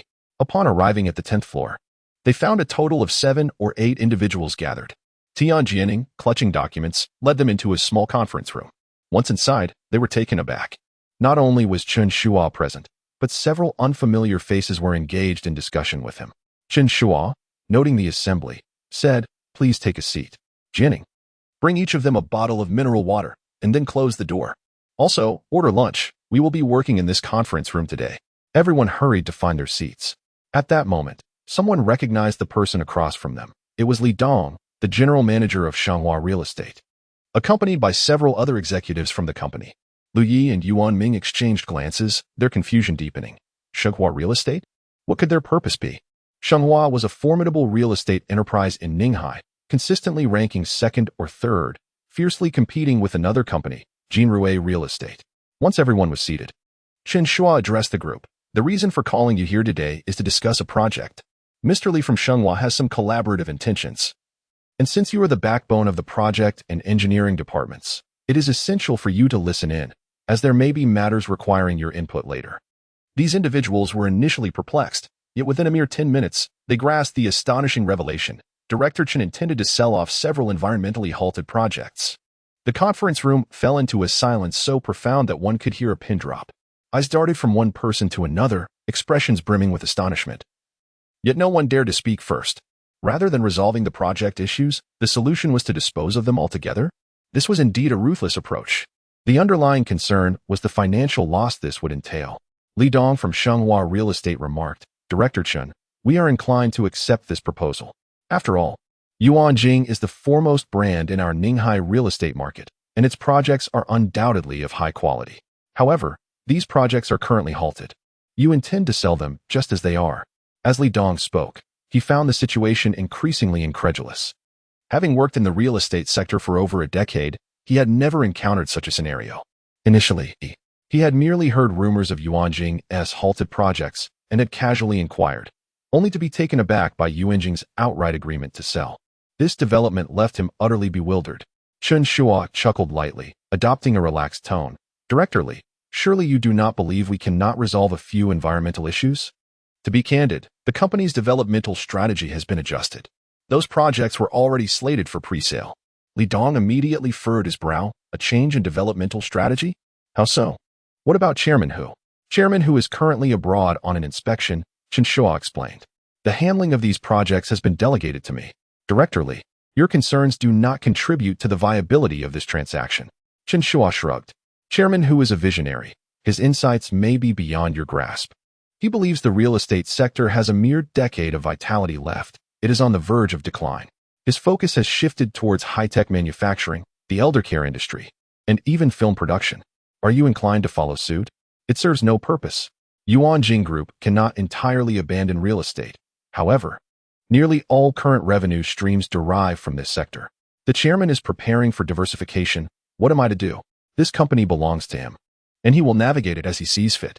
Upon hearing this, Li Dong could not suppress a chuckle. "Chairman who possesses remarkable vision. It is truly admirable. Director Chen, do enlighten us about the proposed price for the Jiangwan Blue Bay project." In the conference room, Lu Yi, Yuan Ming, and several others were left agape. They had not anticipated that Chen Shuo would so casually unveil the company's developmental strategy and chairman, whose farsightedness. High-tech manufacturing, eldercare, film production. Was this genuine? Liu stole a glance at Yuan Ming, only to find him equally astonished. Both felt a sense of trepidation. Was Director Chen genuinely audacious, or merely floundering?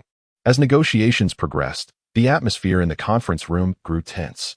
A plethora of documents and reports lay sprawled across the table, filled with intricate numbers that dazzled the eyes. Lu Yi and his colleagues soon realized that Director Chen indeed lacked a profound understanding of real estate. He had summoned them primarily to seek counsel on pivotal engineering and cost issues. However, Mr. Chen's pricing is indeed exorbitant, uniformly inflated by 50. The representatives from Shanghua Real Estate were nearly amused by the audacity. Li Dong could not restrain himself and interjected, "Mr. Chen, your engineering and project departments have just reported the costs and prices. Such a markup shows a lack of sincerity, does it not?" Do you assume that we are as uninformed as you, or are we merely deaf? Chen Shuo replied, Mr. Li, your statement is misguided. Costs are merely costs. Do you expect me to sell at cost price? Those engaged in real estate understand that a project encompasses numerous hidden costs. Li Dong retorted. Yet your markup is excessively high. A 50 increase suggests you regard us as gullible. Unperturbed, Chen Shuo responded, Mr. Li, while I may not be well-versed in real estate, I grasp a fundamental truth. Whoever holds that piece of land retains power. Other real estate companies, regardless of their financial prowess, cannot compete without land in that location. Conversely, should I sell this land to Jinrue, that could easily initiate a price war, adversely affecting your surrounding developments. This scenario could result in far greater losses than my modest asking price. Li Dong's expression shifted, and after a moment of silence, he appeared to weigh the pros and cons. Finally, he clenched his teeth and softened his tone. Mr. Chen, I concede to your markup, but this excess is excessive. Would you consider reducing it? I can offer you a 20 premium, which is quite generous. Chen Shuo shook his head, his tone resolute. My price is non-negotiable. However, I am not devoid of compassion. You may exchange other assets instead of cash.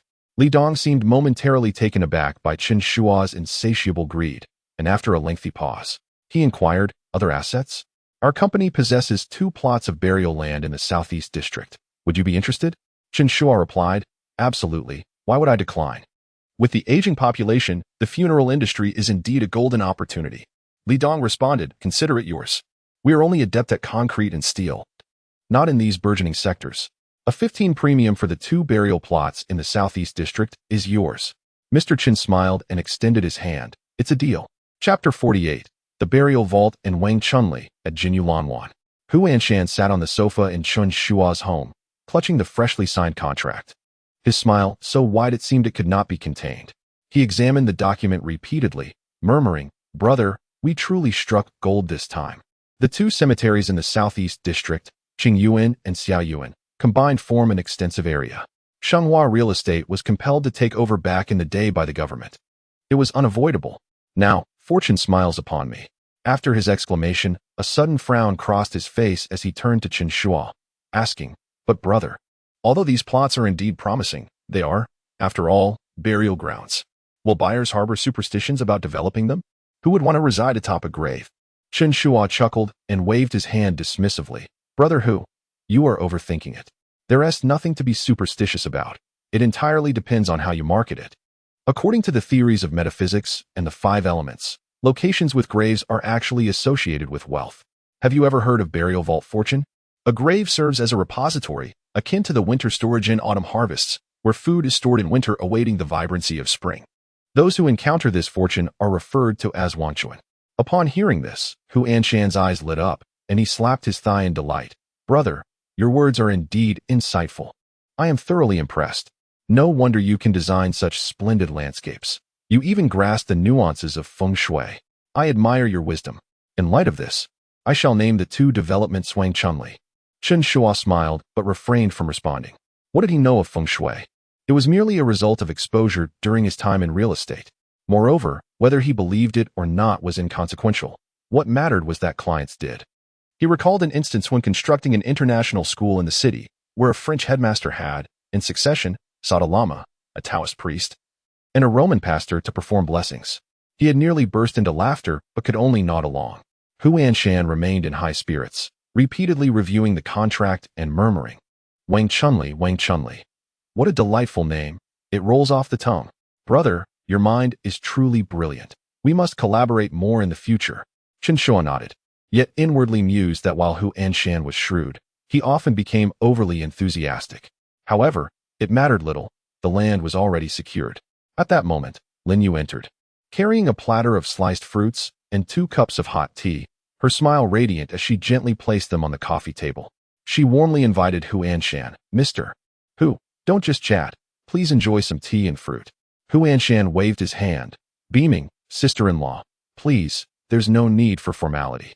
I feel at home here. I want tea stand on ceremony. I will need to mooch a meal from you soon, so don't find me bothersome. Lin Yu responded with a laugh, Mr. Hu, you say the kindest things. You are always welcome here. We would be delighted to have you. As she spoke, a wave of nostalgia washed over her. She recalled the first time Hu Anshan visited their home. She had been so nervous she hardly knew where to place her hands. After all, he was the major boss of her husband's company, the very individual responsible for their acquiring this exquisite residence at Jinyulanwan, solely based on a landscape design. At that time, she felt both respect and gratitude towards Hu Anshan, fearing she might inadvertently cause trouble for her husband.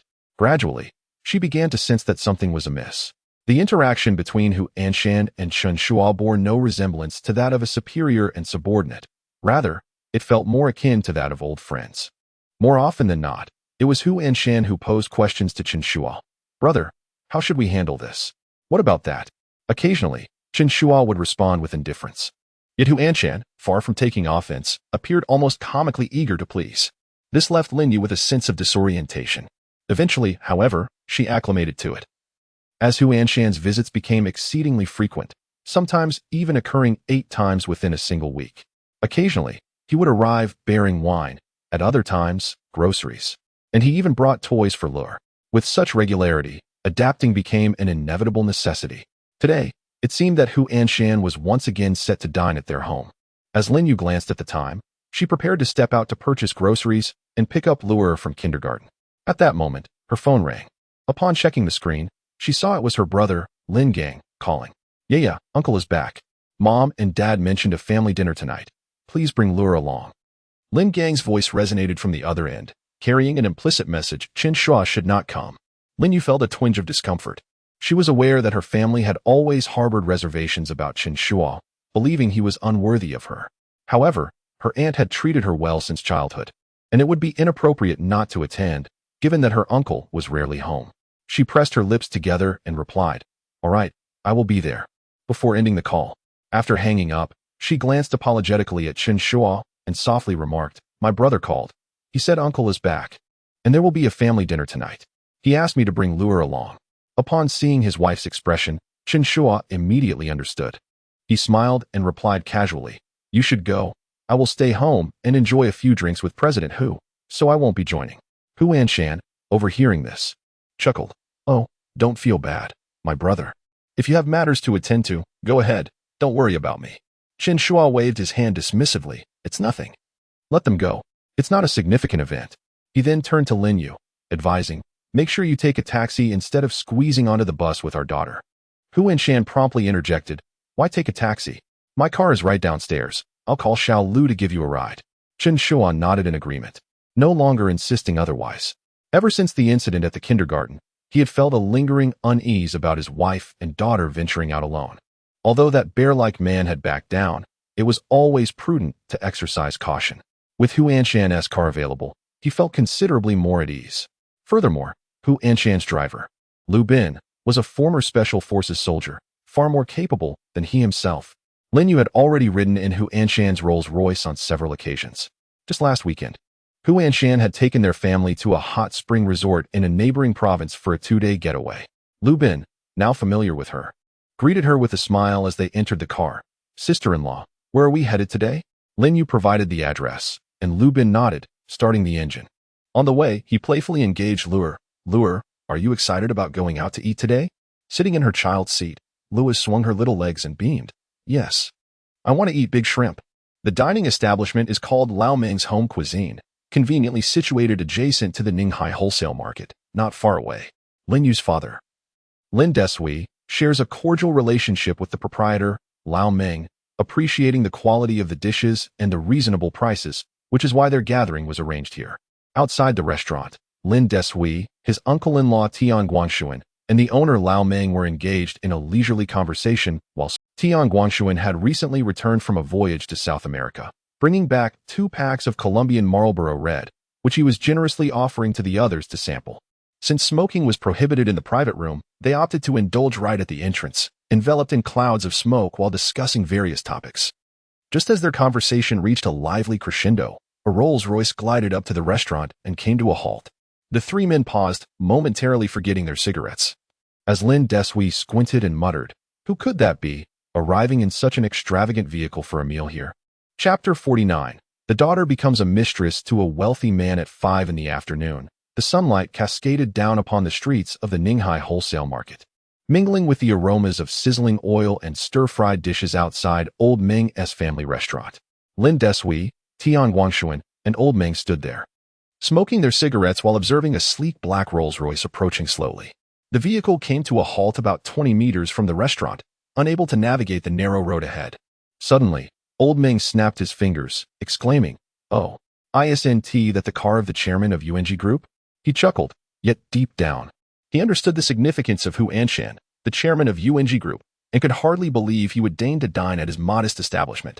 However, his recognition of the vehicle was no mere guess. He had a disciple working as a chef in a high-end club in Ninghai, specializing in steaming buns for esteemed guests. On one occasion, while visiting his disciple, he had chanced upon this very Rolls-Royce, which was a rare sight in Ninghai, and had committed it to memory. As the car door opened gently, a young woman emerged, bending down to embrace a little girl. Old Meng squinted, muttering to himself, "My, this girl is quite beautiful. Could she possibly be a mistress?" He chuckled nervously, but as his laughter faded, he sensed an unsettling atmosphere around him. Tian Guangshuan pointed in astonishment, exclaiming, "Isn't that Yaya?" Meanwhile, Lin Desui's expression had transformed entirely, his face flushed crimson, veins bulging on his forehead as if ready to burst. The moment he laid eyes on Lin Yu stepping out of that luxury vehicle, it felt as though thunder had struck his mind. Old Meng's light-hearted jest pierced his heart like a knife. Lin Desui was a man particularly concerned with his reputation. When his daughter insisted on marrying Chen Shuo, he harbored 100 grievances, believing Chen Shuo to be unworthy of his daughter. Yet, when his wife, Wang Xiufeng, pressured Lin Yu to divorce, he hesitated, fearing the shame of a woman's divorce would tarnish their family's name. Now, however, an even more humiliating reality had emerged. His daughter had become a mistress to a wealthy man. Old Meng, still perplexed, scratched his head and inquired, "Old Lin, what is going on here?" Lin Desui ignored him, furiously tossing his cigarette but to the ground, where it sparked as it rolled a couple of times. Enraged, he strode purposefully towards Lin Yu. On the other side, Lin Yu had just nodded to the driver, Lu Bin, softly saying, "You don't need to wait for us." "Thank you." She watched as the car slowly reversed away, taking the little girl's hand as they walked towards the restaurant. However, just a few steps in, she saw her father charging towards her, looking ready to confront her. She paused. "Dad, what's wrong?" Without uttering a word, Lin Desui raised his hand and struck Lin Yu across the face. The sharp crack echoed, leaving her cheek instantly flushed. He pointed a trembling finger at her nose, his voice quaking with rage. "You shameless wretch. How have I raised you? We may be poor, but first and foremost, one must possess ambition, and secondly, integrity. Look at yourself. You have married a man of no ambition, a true embodiment of a lack of aspiration. Now, you have sunk even lower, willingly becoming a plaything for the wealthy, devoid of any dignity. It is one thing for you to lose your sense of shame, but now you are dragging our daughter into this as well, allowing her to climb into someone else's car. How could I have raised such a shameless being? Your father has lived his life with integrity and honor, and now you have brought nothing but disgrace upon me." Lin Yu was momentarily stunned by the slap. Her ears rang, and her cheek burned with pain. She stumbled slightly, then crouched on the ground as tears poured from her eyes, streaming down her cheeks to the floor. Covering her face, the tears seeped through her fingers, not merely due to the physical pain, but from a profound sense of injustice that left her breathless. Seeing her mother struck, Luer immediately rushed over, wrapping her small arms tightly around Lin Yu's neck, her innocent voice pleading, "Mama, don't cry, Mama, don't cry." She lifted her head, glaring at Lin Desui with indignation, her small face filled with fury as she demanded, "Why did you hit my mama, you wicked grandpa?" Lin Des, already incensed, glared fiercely at Luer, raising his hand as if to strike her. Luer let out a terrified wail. Just then, Tian Guangshuan hurried over, seizing Lin Desui's wrist, urgently saying, "Old Lin, what are you doing? Put your hand down. There are so many people outside the restaurant. Don't cause a scene."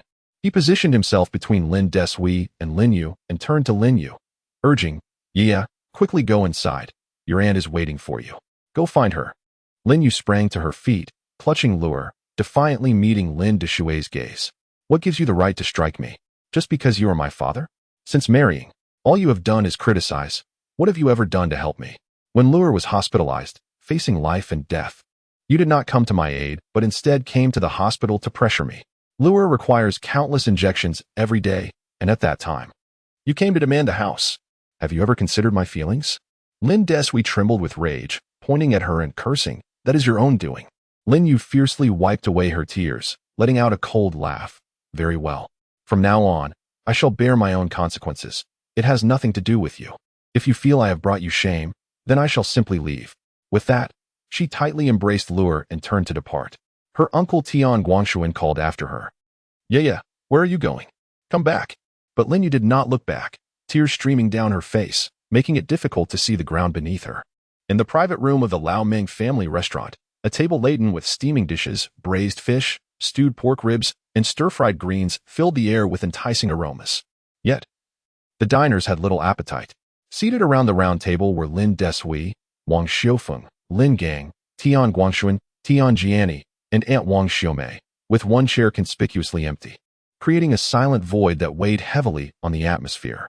Everyone's gaze occasionally flickered toward the vacant seat before hastily averting their eyes, none daring to speak first. Lin Deshui lifted his teacup and gulped down its contents before slamming it down, shattering the silence. What are you all staring at? Eat. I will pretend I do not have this daughter. His voice was harsh and unyielding, like the sound of nails being driven into wood. Wang Xiufeng furrowed her brow. Still unable to fully accept the situation. Tentatively, she inquired, Old man, could it be that you are mistaken? Perhaps Yaya arrived by taxi. I have heard that some taxis in Ninghai are rather decent. Not all of them are the old Jetta or Santana models. Lin Deshui slammed his hand on the table, exclaiming, that is of no consequence. You cannot expect a Rolls-Royce to serve as a taxi. There are hardly a few of those cars in all of Ninghai. Moreover, I am not the only one who saw it. Guangshuan and Old Ming also witnessed it. Would I lie about my own daughter's affairs? He was so enraged that his chest heaved, pointing his finger at Wang Xiufeng as if to unleash all his fury upon her. Wang Xiufeng opened her mouth to retort. But, there is no but. Lin Deshui interrupted, turning to their son Lin Gang. What did Xiao Gang say when he returned after asking for their house? He said Chen Shuo found a job, and then the company allocated them a residence, so they moved in. Lin Gang. What is the name of the company that provided them with housing? Is it not the Yuansheng Group? Lin Gang, having been called out, momentarily froze, mumbling softly, Dad? You're just imagining things. Imagining things? Lin Deshui scoffed, raising his voice. Why hasn't your company allocated you a residence? You've been there for several years. That Chen fellow is merely a good-for-nothing who drinks and gambles. Why should he receive a house simply because he found a job? It is as plain as day. The more he spoke, the more agitated he became, his voice echoing in the private room. Lin Gang lowered his head in silence, gripping his chopsticks, having picked up a piece of fish but not bringing it to his mouth, his gaze unfocused. Wang Xiufeng remained silent for a moment, suddenly recalling something. She turned to the side where Tian Jiani was quietly sipping juice. Jiani, did you not mention that you also began working at that Yuansheng Group? Have you seen your brother-in-law at the company? And what about your chairman? Upon hearing this, Tian Jiani quickly waved her hand, the straw still in her mouth. Mumbling, Auntie, I have only just started. I haven't even received my first month's salary yet. I am merely a junior clerk. I know nothing. Her eyes darted away as she lowered her head and took a large sip of juice. Wang Xiumei, observing with a furrowed brow, expressed concern. Oh dear. The boss of Yuansheng Group is such a person. I am somewhat uneasy about Jiani working there. Tian Guangshuan, overhearing this, scoffed and waved his hand dismissively. What is there to be uneasy about? Nowadays, which wealthy boss isn't like this? Are you going to find solace in civil service? Let us not even discuss whether Jiani can pass the exam, even if she does. Which of those leaders in the unit isn't involved with multiple affairs outside while maintaining a FAAD at home? That is simply the way of the world. Although his daughter Tian Jiani was not unattractive and, with some proper grooming, could be deemed a modest beauty, she was still far from captivating the heart of a magnate capable of affording a Rolls-Royce. He would be content if she could find a managerial-level suitor from the company.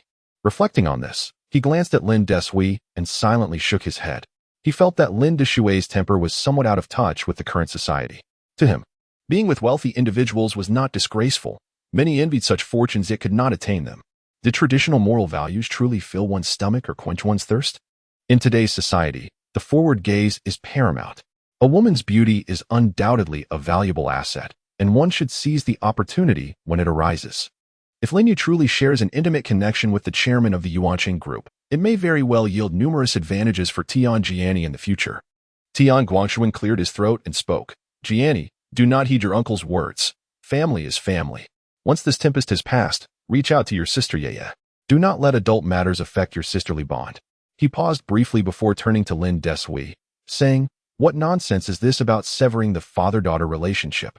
What a farce. Do you truly believe you can cut her off?" Lin Desui snorted disdainfully, lifted his teacup, and took a resolute sip, retorting, "When I say cut ties, I mean it. From now on, do not mention her to me." Tianjiani nodded absently, biting her straw. She recalled her brief encounter with Chairman Hu, who exuded a commanding presence and appeared quite respectable, not the sort to engage in such indiscretions. Moreover, she had not heard any rumors regarding such matters within the company. Nevertheless, she was aware that the chairman indeed possessed a Rolls-Royce. Her mind was in turmoil. This revelation struck her with considerable force. If true, it was not her sister who deserved scorn, but rather the brother-in-law she had never met, his wife reduced to a mistress while he remained comfortably employed and residing in a home provided by another. No wonder her uncle was so furious. She silently resolved to inquire further within the company, seeking to ascertain the whereabouts of this brother-in-law and which department he belonged to. It was unlikely he was at headquarters. Perhaps he was located in one of the subordinate engineering companies. Otherwise, it would be exceedingly awkward. As this thought crossed her mind, another individual from the company named Chen surfaced in her recollection, Manager Chen. Both bore the surname Chen, yet one was a figure of compromise and silent suffering, while the other wielded power within the company, cutting through obstacles with a ruthless blade. How could the disparity in their characters be so stark? Chapter 50. The exceptional young mother. Meanwhile, Lin Yu cradled Luer in her arms, tears streaming down her face as she ran, sobbing uncontrollably. At first, a few passers-by cast her curious glances, but soon, a gentle rain began to fall, and people hurriedly opened umbrellas or sought shelter under eaves, leaving her solitary figure on the street. Her pace quickened, directionless, her only desire to flee further away.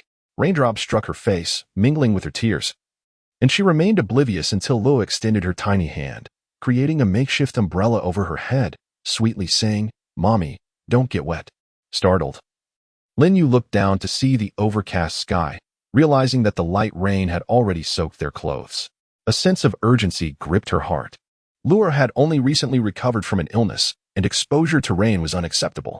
She turned her head, scanning for a place to shelter. Just across the street stood a bus stop, its glass shelter appearing as a blurred outline through the rain. Gritting her teeth, she grabbed Luer and hurried towards it. However, in her haste, she failed to notice that the pedestrian signal had turned red. A black Audi, just beginning to move, brushed against her leg. With a stumble, she fell to the ground, clutching Luer, and they landed in a muddy puddle. The rainwater mixed with the mud, instantly soaking Lin Yu's pants, while pain shot through her elbow as it hit the ground. Luer rolled slightly, her little dress now speckled with dirt. The streetlights cast a dim glow, and raindrops splashed against the pavement, sending up tiny sprays. Ignoring her own discomfort, Lin Yu's voice trembled with worry as she hurriedly lifted Luer. "Luer, are you all right? Does anything hurt?" As she examined her daughter's small arms and legs, fearing any injury, Luer brushed the mud off her hands, looked up with wide, sincere eyes, and replied, "Mommy, what about you?"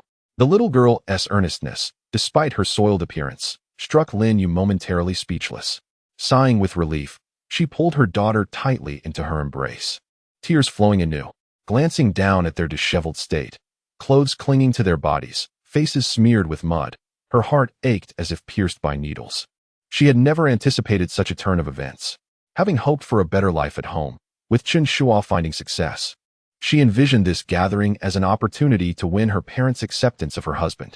Now, all those hopes lay shattered in the muddy puddle. Thus, Lin Yu sat on the ground, holding Luer close, weeping in front of the Audi. Typically a resilient woman, in this moment, she felt utterly defeated. The overwhelming sense of injustice and sorrow washed over her like a tide, tears blending with the rain, unstoppable. Just then, the door of the Audi swung open, and a young man emerged. His neatly combed hair and thin-framed glasses complemented his tailored suit, giving him an air of refinement. Upon seeing the mother and daughter in a heap of tears, he paused for a moment before rushing over, crouching down to inquire, "Are you all right? How badly did you fall? Do you need to go to the hospital?" Noticing Lin Yu's silence, he raised his voice, calling to the driver inside, "Li, come quickly and help them into the car." The driver, a middle-aged man in his 40s, hastily exited the vehicle and, alongside a young man, assisted Lin Yu and Lu Er to their feet. Lin Yu, overwhelmed with tears, was rather dazed as she was guided into the back seat. With Lu perched on her lap, clutching the hem of her clothing, the young man took his place in the passenger seat and turned to the driver, instructing, "To the People's Hospital, quickly." As the car began to move, Lin Yu suddenly regained her senses, stifled her sobs, and hoarsely interjected, "No need for the hospital. We can just go home." The young man glanced back at her, exchanged a knowing look with the driver, and nodded, "That works too. Just provide us with the address, and I'll drive you home." Lin Yu softly murmured the address of the Golden Domain Blue Bay, then held Lu close, bowing her head in silence. The car was enveloped in quiet, broken only by the rhythmic swish of the windshield wipers against the glass. The young man turned to inquire, "What happened? Why were you rushing in this rain?" But Lin Yu remained silent, her gaze vacant as she stared out the window, watching the raindrops trace chaotic paths down the glass, mirroring the turmoil within her heart. In no time, they arrived at the entrance of the Golden Domain Blue Bay community. The Audi came to a gentle halt, and the young man retrieved a pen from his pocket, scribbling a series of numbers on the back of a business card, which he then extended to Lin Yu. "This is my number. If you encounter any issues or need to visit the hospital later, feel free to call me. I take responsibility for my actions. I truly apologize for not noticing the red light." Lin Yu accepted the paper, noting the name Peng Xiaowei along with the phone number, yet she remained silent. Opening the door and quickly exiting the vehicle, disappearing into the community, leaving the young man's view. The Audi gradually pulled away from Golden Domain Blue Bay, the wipers continuing their rhythmic sweep across the windshield, while the warmth inside the cabin provided a semblance of comfort against the damp chill. The driver, brotherly, cast a glance at the young man in the passenger seat, breaking into a grin laced with a hint of mockery. "Peng Xiao, looks like you've struck gold." Peng Xiaowei leaned back in his seat, a subtle smile gracing his lips as he remarked, "Indeed, she is quite the gem. Her tears nearly shattered my heart." He adjusted his glasses, his tone imbued with a sense of reflection, though a glimmer of amusement danced in his eyes. Brotherly chuckled heartily, turning to glance at him. "No wonder you studied art in Europe. You possess such sensitivity. I suppose the art schools there are not lacking in beautiful women." As he spoke, he maneuvered the steering wheel, splashing through puddles as they turned onto the main road. Peng Xiaowei scoffed dismissively, waving his hand. "What do you know? Foreign girls are not my type. Those female students who came back from abroad are all a mess. They prattle on about art, science, Hegel, and Shakespeare, pretending to be virtuous, yet once they find themselves in a foreign bed, they turn into beasts." He snorted disdainfully, reclining back into his seat, engaging with them. "I fear contracting something." Brotherly erupted into laughter, his shoulders shaking the steering wheel. He was well aware of Peng Xiao's preferences, in some ways. He resembled Gauchio's son from Water Margin. The tearful young woman from earlier had undoubtedly caught Peng Xiao's eye. He chuckled softly, cautiously suggesting, "Peng Xiao, we could have taken her to the hospital just now. Should I perhaps seek someone to inquire on your behalf?" Peng Xiaowei waved his hand dismissively, reclining languidly against the seat, his tone becoming more subdued. "There's no need for that. My father hasn't yet assumed his position. Now is not the time to stir up unnecessary trouble, lest the old man becomes displeased and sends me abroad. Who would I have to turn to for solace then?" Brotherly nodded in agreement, offering a faint smile, and without further ado, pressed the accelerator. The Audi surged forward, swiftly blending into the curtain of rain, its taillights casting a blurred crimson glow upon the dampened street.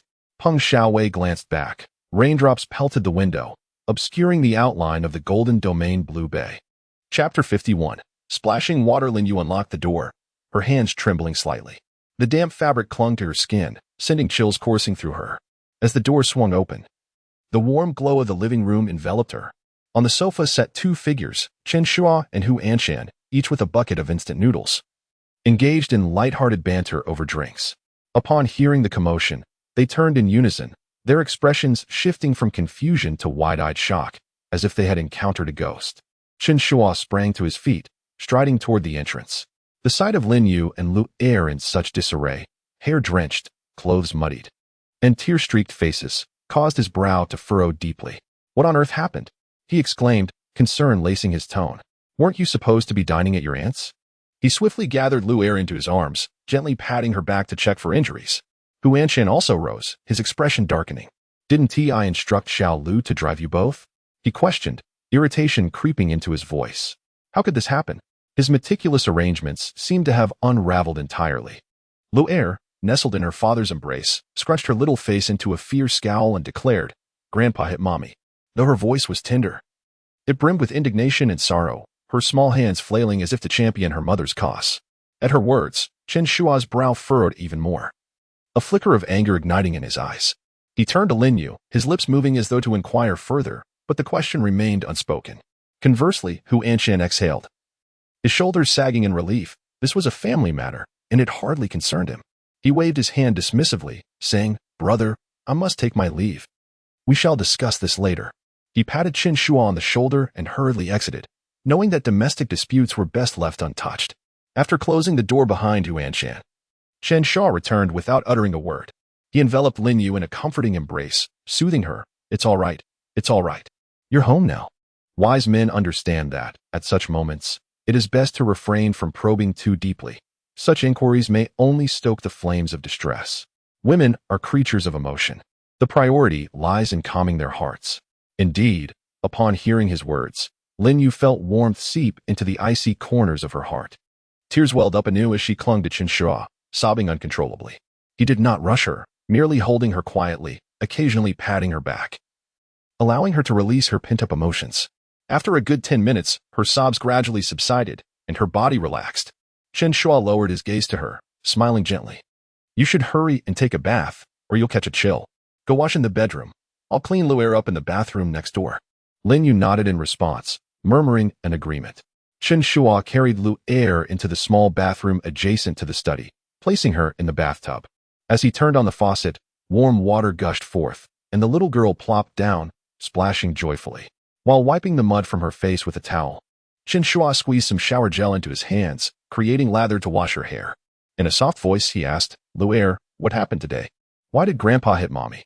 Lu'er tilted her head, her tiny hands splashing water as she animatedly recounted. "Grandpa said Mommy is shameless. And he also said that driving a big car is bad. And he glared at me, threatening to hit me." Although her words were somewhat jumbled, the indignant expression on her face conveyed enough for Chen Shuo to grasp the situation. He paused momentarily, narrowing his eyes as he began to contemplate. It sounded as though his father-in-law had misunderstood something. Initially, he had intended for Hu Anshan's car to safely transport Lin Yu and Lu'er. He never anticipated that Lin Desui would misconstrue it in such a manner. Moreover, that old rascal should have at least clarified things before raising a hand to his daughter. With an air of arrogance, did he think he could simply do as he pleased? "Lin Yu may indeed be his daughter, but now that she is married to me, she is my wife. Has he ever considered my opinion on striking my wife?" The more he pondered, the angrier he became. Lu'er had mentioned that the old man glared at her and waved his hand threateningly.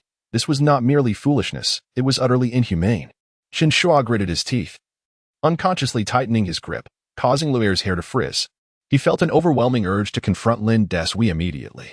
Yet, upon reflection, he realized that no matter how one viewed it, Lin Desui was still Lin Yu's father. Resorting to violence would only place Lin Yu in an even more uncomfortable position. He sighed and shook his head, deciding to endure it. A man who succumbs to anger is no man at all. Just then, Lu'er unexpectedly scooped up a handful of water and splashed it across Chen Shuo's face, bursting into gleeful laughter. Her little face radiated with triumph.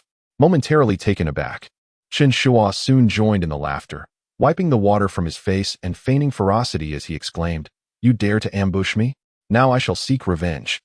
With that, he scooped up a handful of water and splashed it at Lu'er, who squealed in delight and dodged. The two of them turned the bathroom into a chaotic scene of splashing water, laughter echoing throughout. Meanwhile, Lin Yu had just finished her bath and changed into a clean nightgown. As she emerged, drying her hair, she heard a commotion of laughter and splashing water coming from the study. Frowning, she approached to investigate and was rendered speechless by the sight before her. In the bathroom, Chen Shuo and Lu'er were each wielding a water scoop, splattering water everywhere, leaving the floor drenched and the newly laid tiles in disarray. "Look at the mess you've made. There's water everywhere," Lin Yu exclaimed, hands on her hips, her voice laced with irritation. "Chen Shuo, how old are you? Still engaging in a water fight with our daughter?" Chen Shuo chuckled heartily and turned to Lu'er, saying, all right, Mommy is angry. Daddy surrenders. Lu'er, spare your father." He playfully covered his head and dashed out of the bathroom. Lin Yu shot him a glare and was about to turn away to clean up when, unexpectedly, Chen Shuo swept her off her feet from behind. Startled, she gave him a light smack. "What are you doing? Put me down." Grinning, Chen Shuo carried her into the bathroom, calling out to Lu'er, "The prisoner has been captured. General, what shall we do?"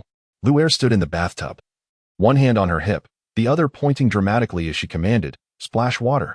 Without hesitation, Chen Shuo scooped up water and hurled it at Lin Yu, while Lu'er joined in, splashing water enthusiastically. Lin Yu, exasperated, glared at Chen Shuo and shouted, "You too. I'll have to clean this up later."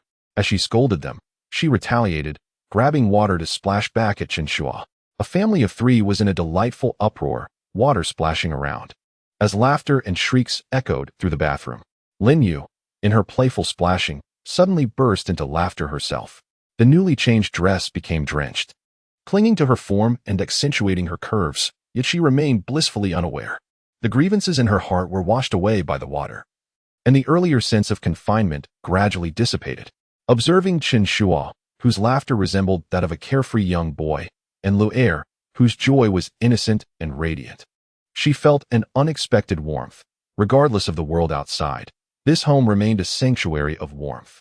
Chapter 52. The Anti-Corruption Storm in Recent Days. Tianjiani has felt an unsettling disquiet at the company. She yearned to inquire about her brother-in-law, Chen Shuo, but such an endeavor proved as futile as searching for a needle in a haystack. With the vastness of Yuanjing Group, housing thousands of employees, in her recent entry as a mere junior clerk, she possessed scant acquaintances, leaving her with no avenues to locate him.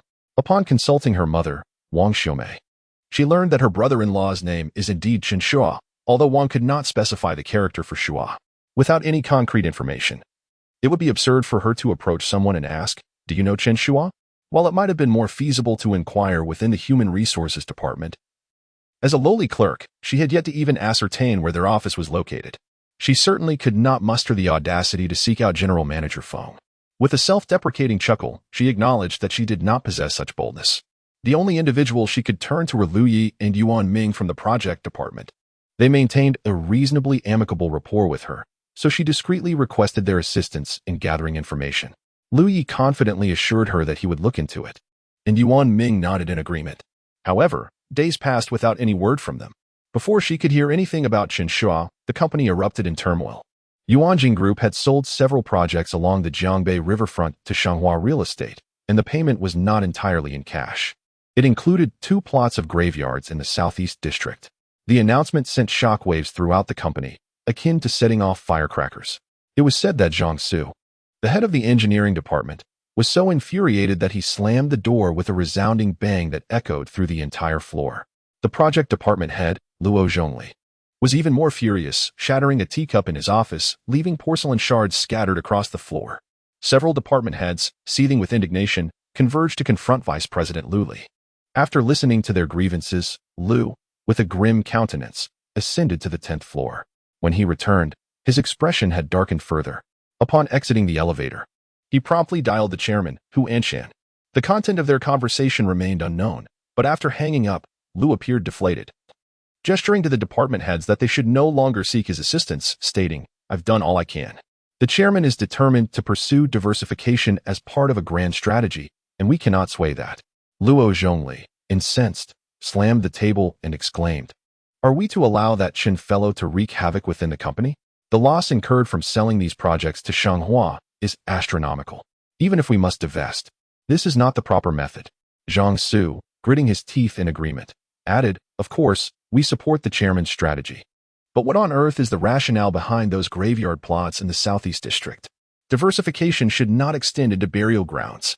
I simply cannot comprehend." Lu Li sneered and spread his hands. "If you cannot comprehend, do you suppose I can? The question remains, what can you do about it? Do you hold any shares in this company? Can you even reach out to other shareholders to voice your dissent?" With those words, the department heads fell silent, exchanging glances, unable to respond. Yuanjing Group was not a publicly traded company and had no obligation to disclose information. The majority shareholder was Hu Anshan, who held absolute control. The second largest shareholder, his ex-wife Yan Mei, possessed less than 10% of the shares, while the remaining minor shareholders were all aligned with Hu Anshan, collectively incapable of instigating any significant change. Regardless of how formidable the executives of various departments may appear, they are, at their core, merely senior employees devoid of the authority to influence the overarching direction of the company. Upon departing from Mr. Liu's office, they each wore expressions of despondency. As a pervasive atmosphere of pessimism began to envelop the organization, an attitude of resignation took hold. Let them do as they please. After all, this company is, so let it be. Soon, greater upheavals followed in rapid succession. Within a few days, several municipal regulatory agencies conducted a joint enforcement action, halting a number of projects belonging to the Vision Group and freezing several undeveloped parcels of land. Jia and Itian, overhearing the office gossip, learned that several previously halted environmental projects had been sold off. Rather than conceding, the group adopted a defiant stance. The regulatory bodies, feeling slighted, retaliated directly. You refuse to comply, do you? Then we shall suspend even more of your projects and see who can outlast whom. In response, Mr. Chen remained resolute, negotiating a deal with Jinrui Real Estate to sell off the very projects that had been frozen.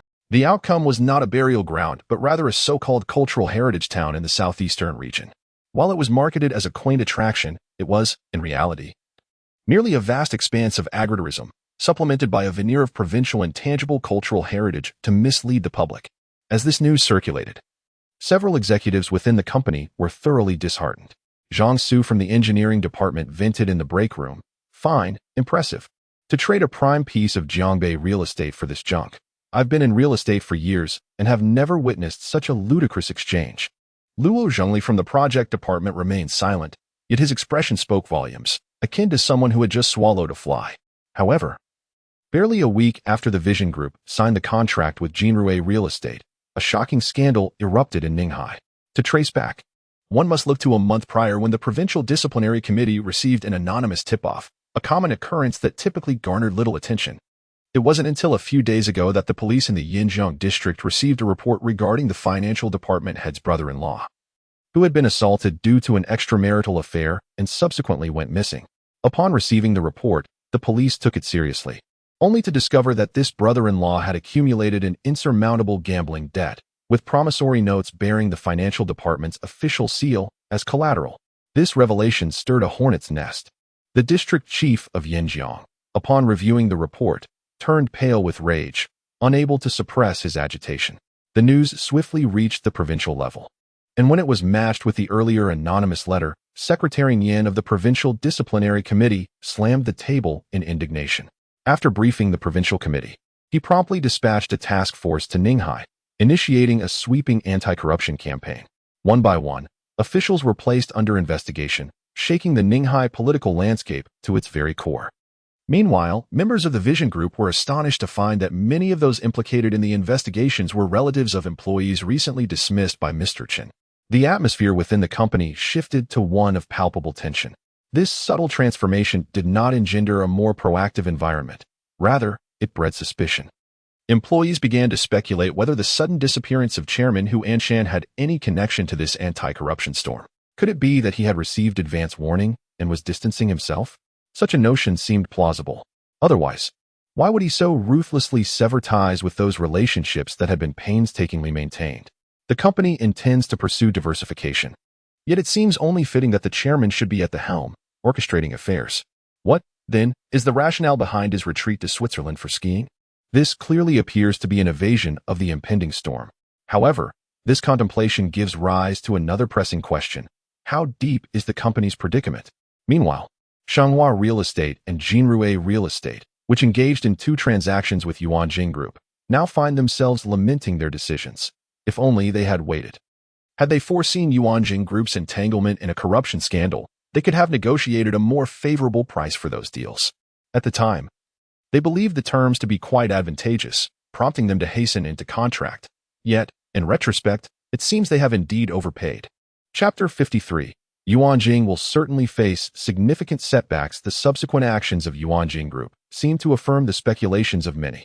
The properties and projects in the Jiangbei region are being sold off en masse. Previously, when negotiating with Shanghua Real Estate and Jinrui Real Estate, there was a slight premium of over 10%. Now, they are relinquishing even that, liquidating at nearly cost price to reclaim cash flow. However, this strategy incurs considerable losses. It is worth noting that Yuanjing Group's acquisition costs were already high, and selling at cost means not only financial losses but also forfeiting future profits from rising land prices. In today's real estate market, It is common knowledge that land prices and housing prices are only on an upward trajectory. Yu Enjing's actions have made it abundantly clear to all. Hu Anshan is likely ensnared in the anti-corruption storm, compelled to sever ties for self-preservation. Otherwise, there is no other explanation. The previously touted notion of diversification has been exposed as mere pretense. During the project sell-off, Yu Enjing exchanged for a plethora of plots, predominantly in the southeastern district, graveyards, folklore towns, and other worthless assets. Within the company, employees privately speculate that this is not diversification, but rather a desperate attempt to remedy a dire situation. However, those familiar with the industry understand that Yu Enjing is not pursuing these plots out of desire, but rather necessity. After all, no real estate company wishes to part with large sums of cash. Real estate enterprises are characterized by heavy assets and rapid turnover, making cash flow exceedingly precious. Furthermore, following the eruption of the scandal, Yu Enjing found itself at a disadvantage in negotiations, leaving no choice but to accept these undesirable plots. On this day, the renowned Shangshi Club in Ninghai was abuzz with activity. Wealthy merchants gathered, toasting and exchanging pleasantries, while a faint aroma of sandalwood wafted through the air. Today marked the 80th birthday celebration of the club's founder, Miss Chow, for her venerable father. Mr. Chow, known as a red capitalist, had made significant contributions to the nation in his youth, but now, in his old age, he largely refrains from involvement in affairs. The descendants of the Chow family have predominantly ventured into business rather than politics, and by the third generation, many have even moved abroad. The eldest son resides in Hong Kong, the second son in Los Angeles, while the third generation Miss Chow flourishes in domestic business ventures. Li Dong from Shenghua Real Estate and Wu Biao from Jinrui Real Estate were also among the invitees. Despite not having arranged to meet beforehand, they serendipitously encountered each other at the banquet and were seated at the same table. The banquet was merely a formality, with an abundance of delicacies that nobody truly indulged in. Given their status, they were not privileged enough to be called aside for a private conversation with Mr. Chow. After hastily sampling a few dishes and finding the experience lackluster, they exchanged glances and, in unspoken agreement, decided to delve into a more substantial discussion. Seizing the opportunity before the banquet dispersed, they found a private room to continue their conversation. Inside the elegantly lit room, adorned with a landscape painting and the fragrant aroma of tea wafting from a purple clay teapot, Li Dong reclined on the sofa, savoring a sip of tea, while Wu Biao leisurely lit a cigarette, exhaling a ring of smoke. Squinting, Wu Biao initiated the conversation. The anti-corruption storm in Ninghai is making quite the uproar. Miss Chow chooses this moment to publicly celebrate her father's birthday. Do you think there is a deeper significance to it? Li Dong set down his teacup with a smile, replying, no matter how rampant the anti-corruption efforts are, they will not reach the Chow family. The red capitalists indeed have made significant contributions. It's not just the provincial or municipal levels. Even in the capital, they command a measure of respect. Moreover, the Chow family is not deeply entrenched in real estate, so this tempest has little to do with them.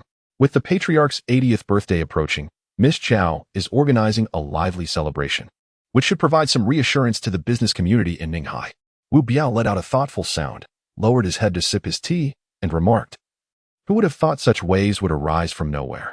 This uproar has effectively severed our company's connections in Jiangbei, and any future development will require considerable effort. Li Dong shot him a sidelong glance and scoffed, don't play the fool. The party most affected, aside from Yu Enjing, is none other than you. Your company, Jinrui, has certainly profited significantly from Yu Enjing's projects. Wu Biao grinned, waving his hand dismissively.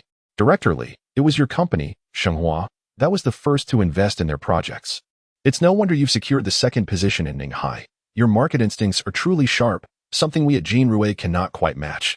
He paused, his expression sobering. But I can't help but wonder just how deeply Yu Enjing is entangled in this situation. After exchanging a knowing glance, both men fell silent. Yet their thoughts were as clear as daylight. Yu Enjing was undoubtedly facing a severe setback. Otherwise, they wouldn't be so reckless in liquidating their projects. Their two real estate companies had connections with the fallen officials, and lately, inspectors from the Discipline Commission had been visiting the company frequently. However, they had been forthcoming, sharing what needed to be shared. Although some projects were suspended and penalties were likely, the overall risk was manageable. In the real estate industry, who is unaware of the underlying circumstances? This anti-corruption effort clearly isn't targeting them. However, Yu Enjing Group is a different story. They began selling projects and severing ties early on, indicating a much deeper connection to the corrupt officials. Reflecting on this, both men felt a sense of melancholy. Wu Biao flicked ash from his cigarette and sighed. Yuanjing has gone mad lately, carelessly offloading projects without regard for cost. At this rate, once the anti-corruption storm passes, they might as well withdraw from the Ninghai real estate market. Ah, how rapidly circumstances change. A prestigious position can vanish in an instant. Li Dong chuckled, raising his teacup and giving it a gentle shake. I wouldn't say they withdraw entirely. They've sold off so many projects that they're now holding a substantial cash flow. In the current Ninghai real estate market, which company has the most cash? It's undoubtedly Yuanjing. Wu Biao snorted, casting him a sideways glance. Directorly, you are truly insincere. In real estate, having all that cash is of little use without land. With land, cash can always be secured. Li Dong raised an eyebrow. Does Yuanjing not have land? They've amassed quite a few plots in the southeastern district. Didn't your company hand over that quaint town project to them? Wu Biao burst into laughter, extinguishing his cigarette in the ashtray. And didn't you also transfer those 2 cemetery plots to them? Furthermore, Old Yuan from Bianxing Real Estate has offloaded several of his dilapidated southeastern plots to Yuanjing as well. Just the other day, I ran into Old Yuan, and he mentioned he is planning to rename his company, no longer Bianxing Real Estate, but Zhongqing Real Estate. At this, both of them laughed heartily. Li Dong waved his hand to stifle his amusement. Old Yuan has certainly profited handsomely this time. As for our 2 companies, let's not dwell on it. It all initially stemmed from premium transactions. Hu Anshan sought out the negotiator's surname Chun, and indeed, he possesses quite a remarkable skill set, which momentarily ensnared me. Wu Biao let out a cold snort and lifted his teacup. It is merely a tactic of leverage, using me to pressure you, and in turn, employing you to exert pressure on me. As for that individual named Chun, I foresee no favorable outcome for him in the future. Li Dong, taken aback, set down his cup. What do you mean? Wu Biao narrowed his eyes and replied leisurely. Hu Anshan, hiding abroad and too fearful to show his face, has summoned this Chun to clean up the mess. Once he extricates himself and returns home, the first one he will deal with is this Chun. It is reminiscent of Cao Cao, utilizing the heads of others to achieve his own ends. With that, he placed the teacup forcefully on the table, causing a few drops of tea to splash out. Chapter 54. The pest has finally departed. On Monday morning, Tianjiani arrived at the office punctually. But upon opening the door, she was taken aback. The room appeared desolate, as if half of its contents had been removed. President Chen's desk was impeccably tidy, devoid of the chaotic piles of documents, files, and reports that once occupied it, leaving only a solitary pen holder with a few signature pins that seemed somewhat comical in the morning light. Blinking in disbelief, she wondered if she had mistakenly entered the wrong place. However, a glance at her own desk revealed a similar emptiness. Those faxes, reports, and folders awaiting her attention had vanished without a trace, and even the fax machine in the corner had mysteriously disappeared. Standing at the doorway, Tianjiani stood in a daze for a couple of minutes before she sluggishly made her way to her seat and powered on her computer. As the screen illuminated, a pristine desktop featuring blue skies and white clouds appeared, with only a few solitary folders flickering in view. Upon opening them, she was met with a void. Her heart sank. Her computer had been formatted. What on earth was happening? For a moment, she felt utterly lost, her hand hovering over the mouse, frozen in uncertainty. At that moment, the phone on her desk rang. Grasping the receiver, she heard the voice of Director Feng from Human Resources. Feng Haiyang's tone was congenial as he instructed. Xiao Tian, please come to the Human Resources Department. With that, he hung up. Setting down the phone, an ominous premonition surged within her. Could it be that she was about to be dismissed? She had just received her first month's salary, and over the weekend had treated her mother, Wang Xiaomi, to a meal of grilled fish, even purchasing her a new outfit while donning a tailored professional ensemble herself, shedding her previous attire that resembled a student's wardrobe. Biting her lip, she steeled herself and made her way to the Human Resources Department, her mind a tumultuous mess, akin to a tangled ball of yarn. Upon reaching Director Feng's office, she pushed the door open to find him wearing the same affable smile, standing to pour her a cup of tea and inviting her to sit. Accepting the teacup with slightly trembling hands, she softly inquired, Director Feng, is there something you need to discuss? Feng Haiyang chuckled lightly. Xiao Tian, I called you in to inform you that there will be some changes to your position. President Chen will not be coming to the office frequently anymore, and as his assistant, you will naturally need to transition to a new role. Tianjiani's heart skipped a beat, and she blurted out, "President Chen has resigned?" Feng Haiyang's expression turned somewhat awkward as he cleared his throat. "Well, it's not exactly a resignation. President Chen will still serve as the company's chief consultant. However, due to personal reasons, he will no longer be involved in the day-to-day affairs." In her mind, Tianjiani thought, isn't that merely a euphemistic way of saying he has resigned?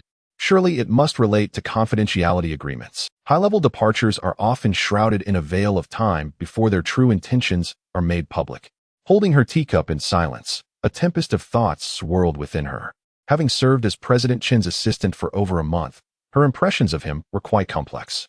He wielded power within the company with reckless abandon, doing as he pleased, yet had garnered considerable criticism. Just in casual conversations between Lu Yi and Yuan Ming, she had overheard numerous derogatory remarks, accusations of incompetence, and the kind of disdainful comments that, while not fully heard, she could imagine were painfully piercing. Does General Chen know about these criticisms? Tianjiani believes he must be aware, yet his expression betrays nothing, always appearing as if he is unfazed, like a person untouched by the chaos. If she were to bear such a barrage of scorn, she would have crumbled long ago. Yet General Chen remains steadfast as a mountain, a psychological resilience that she genuinely admires. However, admiration aside, as a mere clerk, she cannot discern the veracity of the criticisms. Lu Yi and Yuan Ming occasionally voice their grievances to her. Their project has been halted, and with it, their bonuses evaporated, which is a reasonable cause for their frustration. All she can do is feign understanding in their WeChat chats. "I am just a small clerk. Discussing this with me is futile, as I have no power to change anything." Sometimes, in moments of solitude, she reflects on her first job. Burdened with a leader who seems to have the world against him, and feels a sense of helplessness. She has hardly made any friends at the company, trailing behind General Chen like a solitary figure. But now that he is truly leaving, she feels a pang of emptiness. After all, he is her first supervisor in her career. To be fair, General Chen has treated her quite well, speaking with humor and without pretension, occasionally showing her consideration. As she wanders through these thoughts, she is interrupted by Feng Haiyang's words. "There are two positions available for you to consider." Feng paused, taking a sip of tea. "One is the secretary for the chairman's office, and the other is the manager of the publicity department, responsible for the company's promotional activities. Please take your time to consider." Tianjiani was momentarily taken aback, her mind struggling to comprehend. Wait, has she been promoted? She lowered her head, contemplating, and soon arrived at a decision. "General Feng, I would like to join the publicity department. My major in university aligns perfectly with that role, and it would provide an opportunity for me to hone my skills." Ever since the gossip about her cousin Lin Yu and the chairman of Yuanjing Group surfaced, she wouldn't dare step foot in the chairman's office as a secretary. If her mother, Wang Xiaomei, found out, she would be in serious trouble. Moreover, she truly wishes to avoid being a solitary assistant to any executive. She longs for a vibrant work environment filled with colleagues to converse and laugh with. Feng Haiyang, upon hearing her choice, seemed somewhat surprised but nodded in agreement. "Very well. You can head to the publicity department to report to General Sunday. She is highly capable, a pleasant person, and a woman. She will undoubtedly be a great help to you in the future." This choice is quite commendable. Upon hearing this, Tianjiani's spirits lifted instantly. A powerful female leader, surrounded by colleagues, and the chance to contribute to a team, this is precisely the professional life she desires. Meanwhile, the news of General Chen's departure spread like wildfire, sweeping through every corner of Yuanjing Group. Just as Tianjiani exited Feng Haiyang's office and had not yet reached the publicity department, her ears were already filled with the chatter of her colleagues. In the break room, corridors, and elevator lobbies, groups of people gathered, conversing with palpable relief and a hint of schadenfreude. In the break room, several senior employees from the engineering department surrounded a pot of freshly boiled water, animatedly discussing the situation. A middle-aged man wearing glasses, holding an enamel cup, exclaimed with fervor, "The scourge has finally departed." If he had continued his antics, the company would surely have collapsed. You should witness his fervor. Selling projects is akin to vending cabbages, his eyes barely fluttering. Beside him, a lady with permed hair interjected, "What good does his departure do? The company's projects are nearly depleted, and how many construction projects remain? Without bonuses, relying solely on a meager salary. Are we to subsist on the winds of the Northwest? My second child is awaiting tuition payments." As she spoke, she tossed tea leaves into her cup, swirling in the hot water like the frustration brewing within her. In the corridor, a few younger employees leaned against the wall, murmuring softly. A young man in a checkered shirt sighed. Recently, many have left the company. Over a third of the engineering department has resigned. The project and design departments have seen their fair share of departures as well. Just the other day, I heard Yuan Ming mention he is contemplating a job change. Nearby, a tall, slender individual curled his lip, holding an unlit cigarette. What is the point of staying? With no projects to undertake. Are we to sell graves in the Southeast District? I've heard that 2 burial plots over there have yet to find a taker. Is the company attempting to shift us into the funeral intermediary business? The elevator area buzzed with more energy, as several middle managers clad in suits gathered. Their conversation animated and rife with spittle. A balding man shook his folder, his tone dripping with sarcasm. Let us see what the chairman has to say upon his return. Someone from Jinrue Real Estate has approached me, still regarding the previous project. I was on the verge of accepting. But with the chairman's return and the departure of that meddlesome character, I thought I'd wait and see if the company could turn around. Another man with a small mustache sneered, turn around? Who can we rely on? Does Hu Dong possess the magic to conjure new projects? Where was he all this time? When that Chen was around, Hu Dong was skiing in Europe, not a peep from him. Now that he is gone, the company is but a hollow shell. What more can emerge from this situation? Upon hearing this, the surrounding individuals fell silent. Those drinking water paused, and those engrossed in their phones ceased their distractions. Everyone understood that with General Manager Chen's departure, the company had shed a significant burden, yet this release came too late. The very structure seemed to have crumbled. Chapter 55. The threat to the Yu family store. Having concluded matters with the Yuan Jing Group, Chen Shuo returned to the cash register of his small supermarket, bustling about to assist Lin Yu in attending to customers. His face was adorned with a broad smile, and he greeted warmly, Aunt Wang. We just received a new shipment of laundry detergent, affordable and effective. Why not take a bottle to try? Grandpa Li, the eggs are exceptionally fresh today. Make sure to take extra for your tea eggs. This cheerful demeanor, welcoming and hospitable, stood in stark contrast to his formidable persona as CEO Chun in the Yuanjing Group. Should a Yuanjing employee happen upon him in this state, they would likely be astounded. Jaws dropping in disbelief, was this truly the same aloof Chen who would dismiss anyone who displeased him without a second thought? An elderly regular ambled in, carrying a basket filled with several boxes of eggs and clutching a bottle of soy sauce. Squinting at Chen Shuo for a moment, he couldn't help but inquire. Young Chen, I heard you took a position at a large company. Why have you returned to the supermarket checkout? Chen Shuo, while scanning items, replied with a cheerful grin. The corporate environment had too many rules for me. I simply couldn't adapt, so I resigned and came back.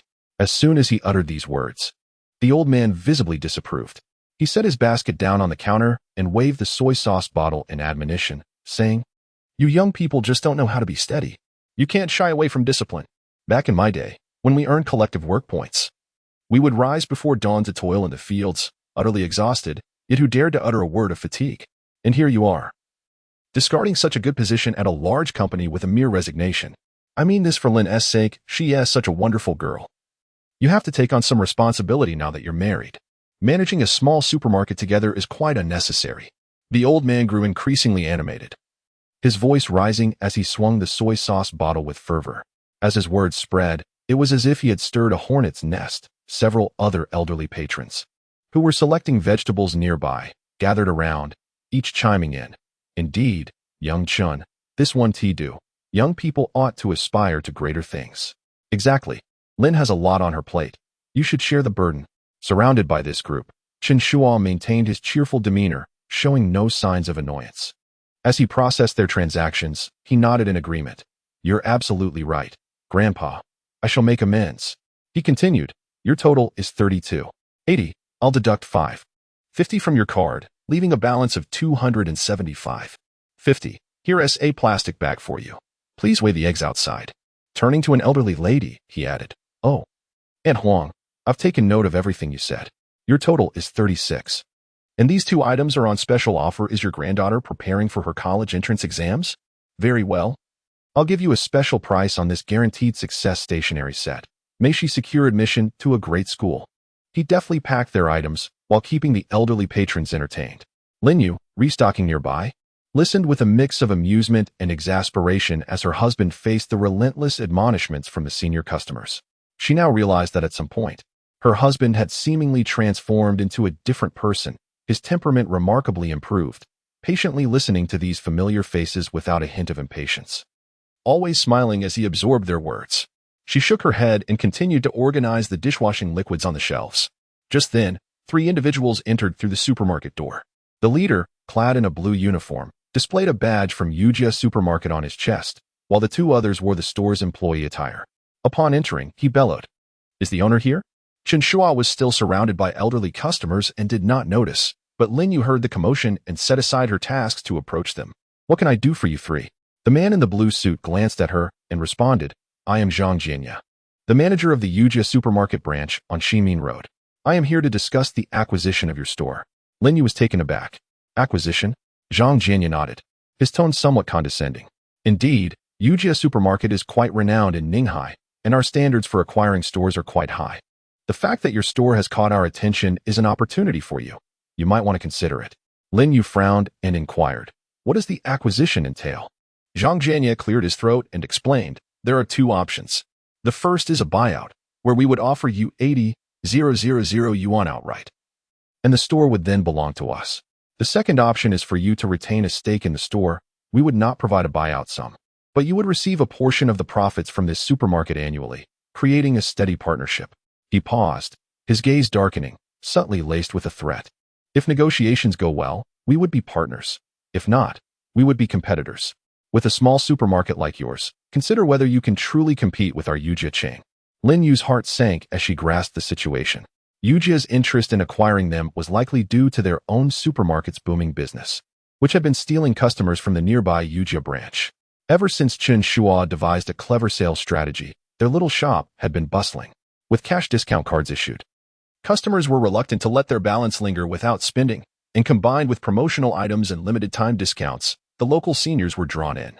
These primary consumers preferred to walk the extra distance to purchase their goods here, where they could also snag a few eggs. Meanwhile, the IOUs Ximin Road branch had been languishing at the bottom of sales rankings for months, leaving Zhang Jianya in a state of distress. Zhang Jianya felt the weight of his predicament. As a manager, he found himself outmatched by a modest family-run shop. Their establishment occupied less than 1/5 of IOUs' space and could not compare in decor or inventory, yet customers flocked there. Should word of this reach others, he feared he might as well hang himself. Desperate, he consulted with his cousin, a vice president at IOUs headquarters, who advised him to leverage company policy to acquire the family store and integrate it into the Ximin Road branch, eliminating competition while gaining a lucrative location. Zhang Jianya was elated by this suggestion and rushed to initiate negotiations. Although Lin Yu was unaware of the convoluted circumstances, she understood one thing clearly: selling the store was out of the question. The math was straightforward. Their supermarket grossed over 10,000 yuan monthly, nearly 20,000 in peak season. 80,000 yuan was merely a few months' earnings. Who would sell the hen that lays the eggs for a basket of eggs? As for the second method of investing, it is even more unreliable. Should the Yu family take over the shop and subsequently close it down, she would receive not a single penny. Who could she turn to for recourse? She stated firmly, "I'm sorry, Manager Zhang, but we have no intention of selling this establishment. I apologize for the inconvenience of your visit." Upon hearing this, Zhang Jianya's expression darkened considerably. "I have made my position abundantly clear. A refusal to cooperate equates to competition.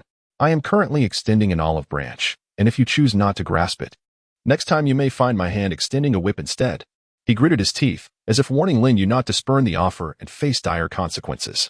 Lin Yu remained silent, casting a glance back at the cash register where Chen Shuo was still surrounded by elderly patrons, diligently processing transactions with a cheerful demeanor.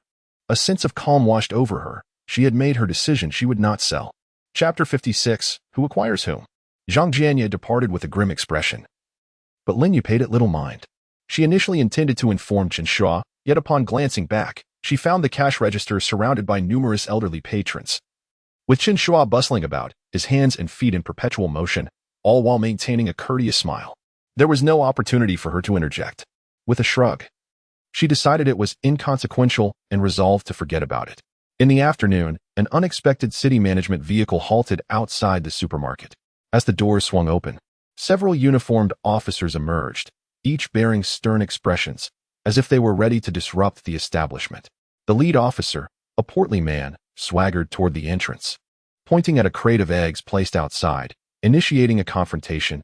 Who permitted you to place eggs outside?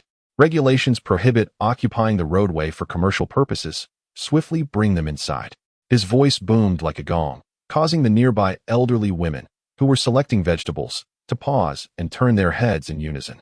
Lin Yu, alerted by the commotion, set down her goods and stepped outside, furrowing her brow as she inquired, "Is there a problem?" The rotund officer cast her a sidelong glance, gesturing towards the egg crate with a tone reminiscent of reprimanding a schoolchild. "Hurry up and take this inside the store. You are not to display it outside again. We have received several complaints from the public, stating that your establishment detracts from the city's appearance and obstructs traffic, creating a chaotic environment. This time, we fine you 500. Should you repeat the offense, the fine will double." Upon hearing the directive to move the eggs indoors, Lin Yu held no objections. Yet when the fine of 500 was mentioned, her frown deepened. "A fine? What authority do you have to impose a fine?" Clearing her throat, she stated, "The administrative penalty law stipulates that fines must have a clear legal basis, and Ninghai City has issued a notice prohibiting arbitrary fines." "Under which regulation are you levying this fine?" The stout officer was momentarily taken aback, the flesh on his face quivering, before he sneered, "Oh, a supermarket owner discussing legal matters with me? How amusing. Creating a civilized and hygienic city is the highest law at present. Do you understand? If not, allow me to enlighten you." As he spoke, he brazenly reached toward Lin Yu's face with an air of intimidation. Quick to react, Lin Yu tilted her head back to evade him, stepping back 2 paces while glaring at him. "What are you doing? Getting physical?" The officer, emboldened, rolled up his sleeves and advanced a step closer, tauntingly saying, "Discussing the law with me? I thought you were quite tough, but you seem rather soft." His demeanor suggested an impending confrontation. This provoked a swarm of onlookers, as several elderly men and women could no longer stand idly by. They set down their baskets and surged forward, positioning themselves protectively in front of Lin Yu, directing their ire at the officer. An elderly man leaning on a cane, his beard quivering with indignation, exclaimed, "You little brat, just because you're wearing a uniform doesn't make you impressive. Bullying our Lin is no feat." A middle-aged woman with permed hair, hands on her hips and voice raised, added, "Indeed. Strutting about. Aren't you afraid the wind will blow your bravado away? Didn't your parents teach you the importance of reason?" Another elderly lady, clutching a bundle of freshly purchased chives, pointed an accusatory finger at him. "If you have the guts, go penalize the vendors on the street. Why pick on our small shop? What sort of man are you?" "Pa." The corpulent city inspector found himself besieged by a group of elderly individuals, their voices a cacophony of reproach. His face oscillating between shades of green and white as indignation surged within him. With eyes wide, he pointed an accusatory finger at the assembly of senior citizens, bellowing, "Do not obstruct my duties, otherwise I shall take you all down." Contrary to his expectations, the elderly group exhibited no fear. Instead, their spirits intensified. An elder with a cane let out a derisive chuckle, challenging, "What now? You think your uniform gives you the right to strike? Go on, hit me. I'll just lie down, and then my medical expenses will be guaranteed."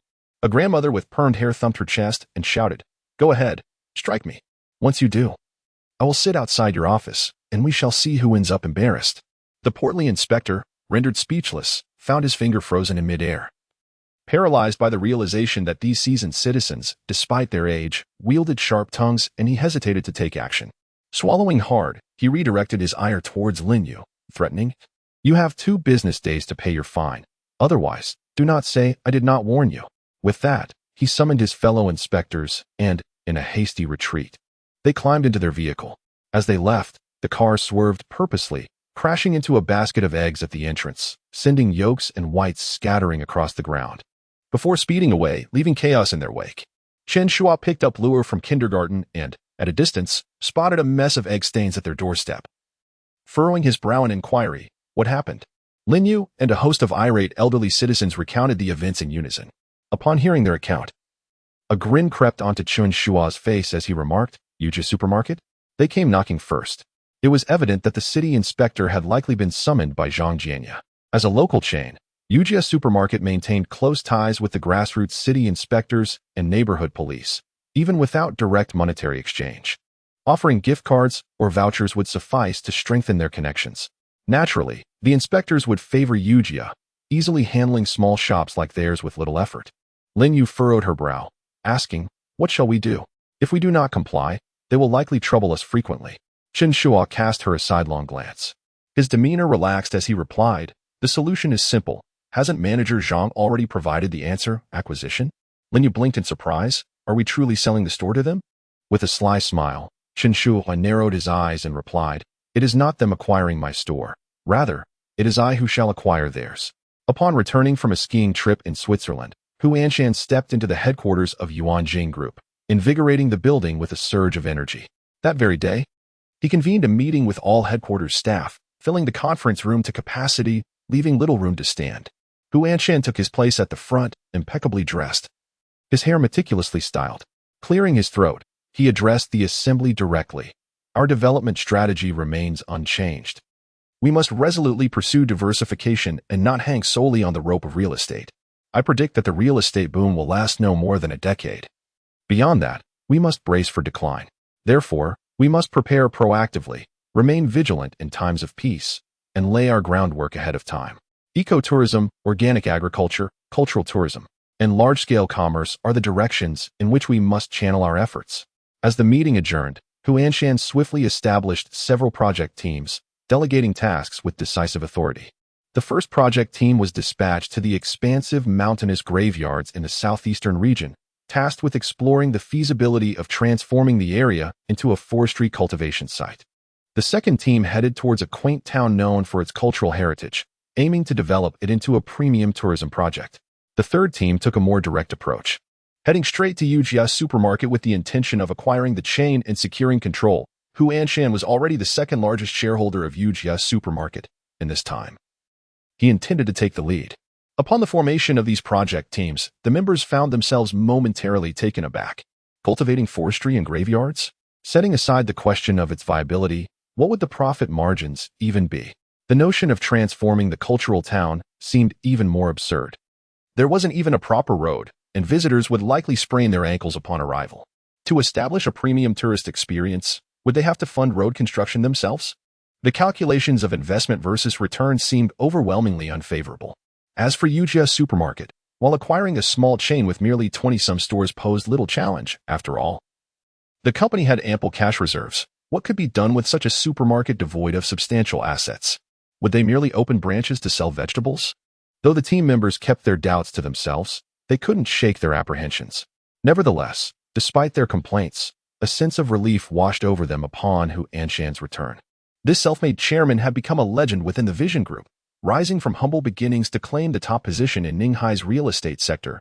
Who could dispute his accomplishments? Although the company had faced tumultuous times in recent months, Hu Anshan's presence restored a sense of stability and reassurance. Chapter 57. I heard you laid a hand on my wife last time 2 days had elapsed. Yet Chen Shuo and Lin Yu had not bothered to pay the 500 yuan fine. The city management had not rushed to confront them, as if the shattered eggs from that day were merely a minor incident. The supermarket bustled as usual, with loyal customers cheerfully shopping for discounted eggs. Chen Shuo greeted them with his customary smile, while Lin Yu busily restocked the shelves, the couple working in perfect harmony. On the third day, shortly after the morning rush began, the tranquility at the supermarket entrance was abruptly shattered by the screeching sound of brakes. A city management vehicle parked haphazardly by the roadside, and its doors swung open with a clang as the previous group of officials disembarked. Leading them was the corpulent city inspector, his belly protruding, exuding an air of aggression as he positioned himself at the entrance. With a commanding gesture, he bellowed as if ringing a gong. This sign, the light box, and the promotional display over here. Dismantle them all and take them away. No sooner had he spoken than several inspectors retrieved tools from the vehicle, the clanging of hammers and crowbars echoing as they prepared for a thorough dismantling. Nearby, elderly patrons selecting vegetables and leisurely strolling men paused to observe the unfolding spectacle. At that moment, Chen Shuo emerged from the store, a mobile phone in hand, his expression as serene as that of a spectator at a performance. He raised the device and began recording the city officials, casually directing, "Wife, please go back inside. Sir, don't pick up the eggs just yet. Wait a moment. And be careful of the light box, it might fall and hit you. Ah, classmate, please walk around. Don't obstruct the camera." The corpulent city inspector, witnessing this display, felt his jowls quiver with indignation. He strode over, taking 3 long strides in 2, reaching out to snatch the phone while glaring menacingly. "What do you mean by this? Interfering with law enforcement? Unruffled, Chen Shuo tucked the phone away into his pocket, smilingly replied, "You carry on with your dismantling.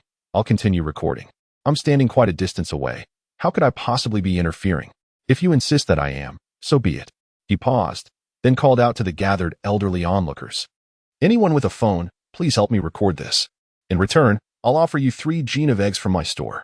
Upon hearing this, the eyes of the onlooking elders sparkled with excitement as they swiftly produced their phones. An elderly man with a cane eagerly announced, "Shaochen, I'll record for you. I'm the best video recorder in our senior fishing club." A nearby aunt with permed hair retorted defiantly, "Oldly, your videos are barely decent. We in the Square Dance Committee outshine you by far. Shaochen, remember the 3 gene of eggs." Chen Shuo chuckled heartily, nodding repeatedly. Of course, everyone will receive, regardless of the video quality. However, if the quality is good and the recording is clear, especially if you capture this distinguished gentleman with lifelike detail, I may even add an extra 2 gene. The corpulent city inspector's face twisted with fury as he pointed at Chen Shuo, shouting, "You, a mere grocery store owner, dare to threaten me?" In a lowered voice, Chen Shuo leaned in slightly, a chilling tone lacing his words. "This esteemed gentleman, I heard from several neighbors that during your last visit, you attempted to lay hands on my wife?" As soon as the words fell, the stout city inspector's expression darkened. Tilting his neck, his thick fingers reached out, intending to jab at Chen Shuo's face. "You dare to." But before he could finish, a sharp crack sliced through the air as Chen Shuo delivered a resounding slap to the inspector's left cheek. The force of the blow was substantial, leaving a vivid red imprint on the inspector's pale face, causing the flab to quiver like ripples on a lake stirred by the wind. He stood there momentarily stunned, his eyes bulging in disbelief at the audacity of this young man from the grocery store to strike him. Before he could gather his wits, another resounding slap echoed, this time on his right cheek. Now both sides bore matching crimson marks, glaring like freshly branded insignias. Finally regaining his senses, the stout inspector felt his rage surge, his eyes turning red. As he raised his arm to retaliate, Chen Shuo swiftly seized his finger, thick as a carrot, and with a gentle twist, executing a clean joint lock, the inspector's wrist was instantly immobilized, causing him to bend in pain, uttering pitiful cries. Chen Shuo gazed at him, a cold smile gracing his lips. "I run a grocery store. You may seal my shop, and it would be of no consequence. If you shut me down, I can simply relocate elsewhere. However, should I strip you of this attire, you would find it quite challenging to don it again." With a slight increase in pressure, the stout inspector yelped in agony, beads of sweat rolling down his forehead, his features contorted in distress. Chen Shuo continued, "In the future, before enforcing the law, perhaps you should seek wisdom from the precinct.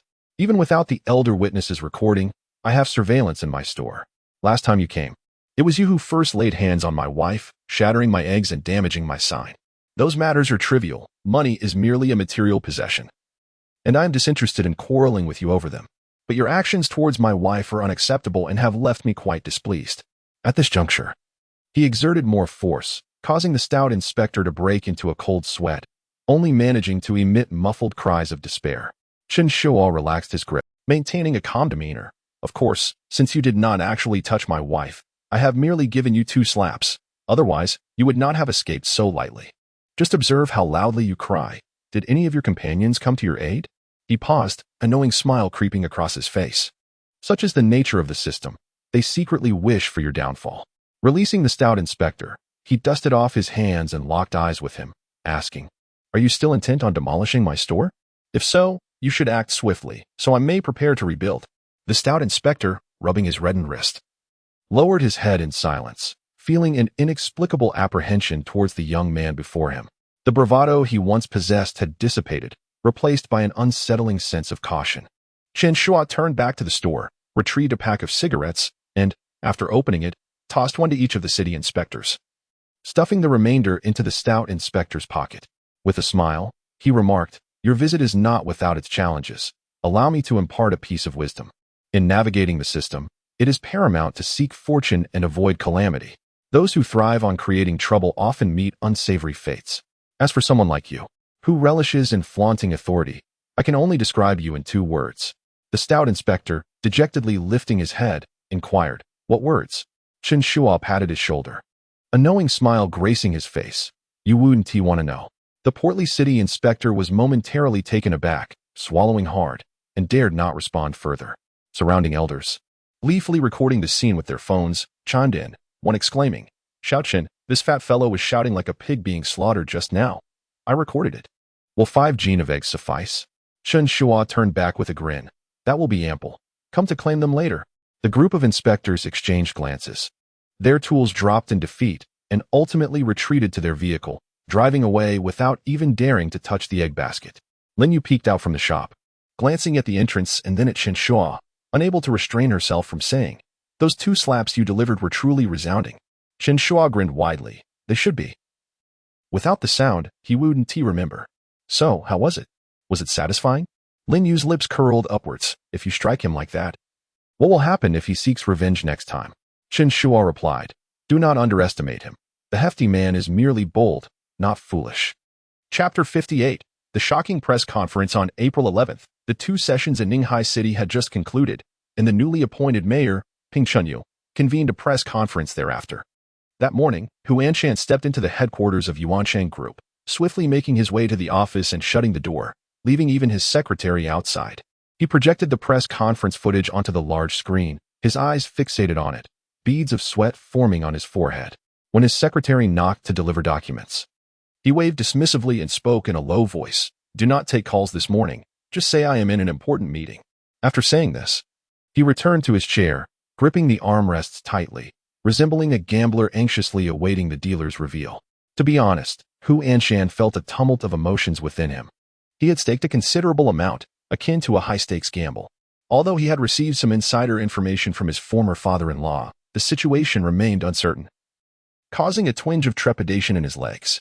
If this gamble were to fail, the years of effort invested in Yuansheng Group would be rendered futile. Apart from the Shanshui Jiyuan project, he had sold all the ongoing developments in the northern district, pouring everything into the southeastern layout. Should Chen Shuo's analysis prove erroneous, and his father-in-law's information be inaccurate, a resurgence in Ninghai's real estate circle would be nearly impossible, compelling him instead to embark on a diverse venture involving poultry farming, tree planting, and supermarket operations.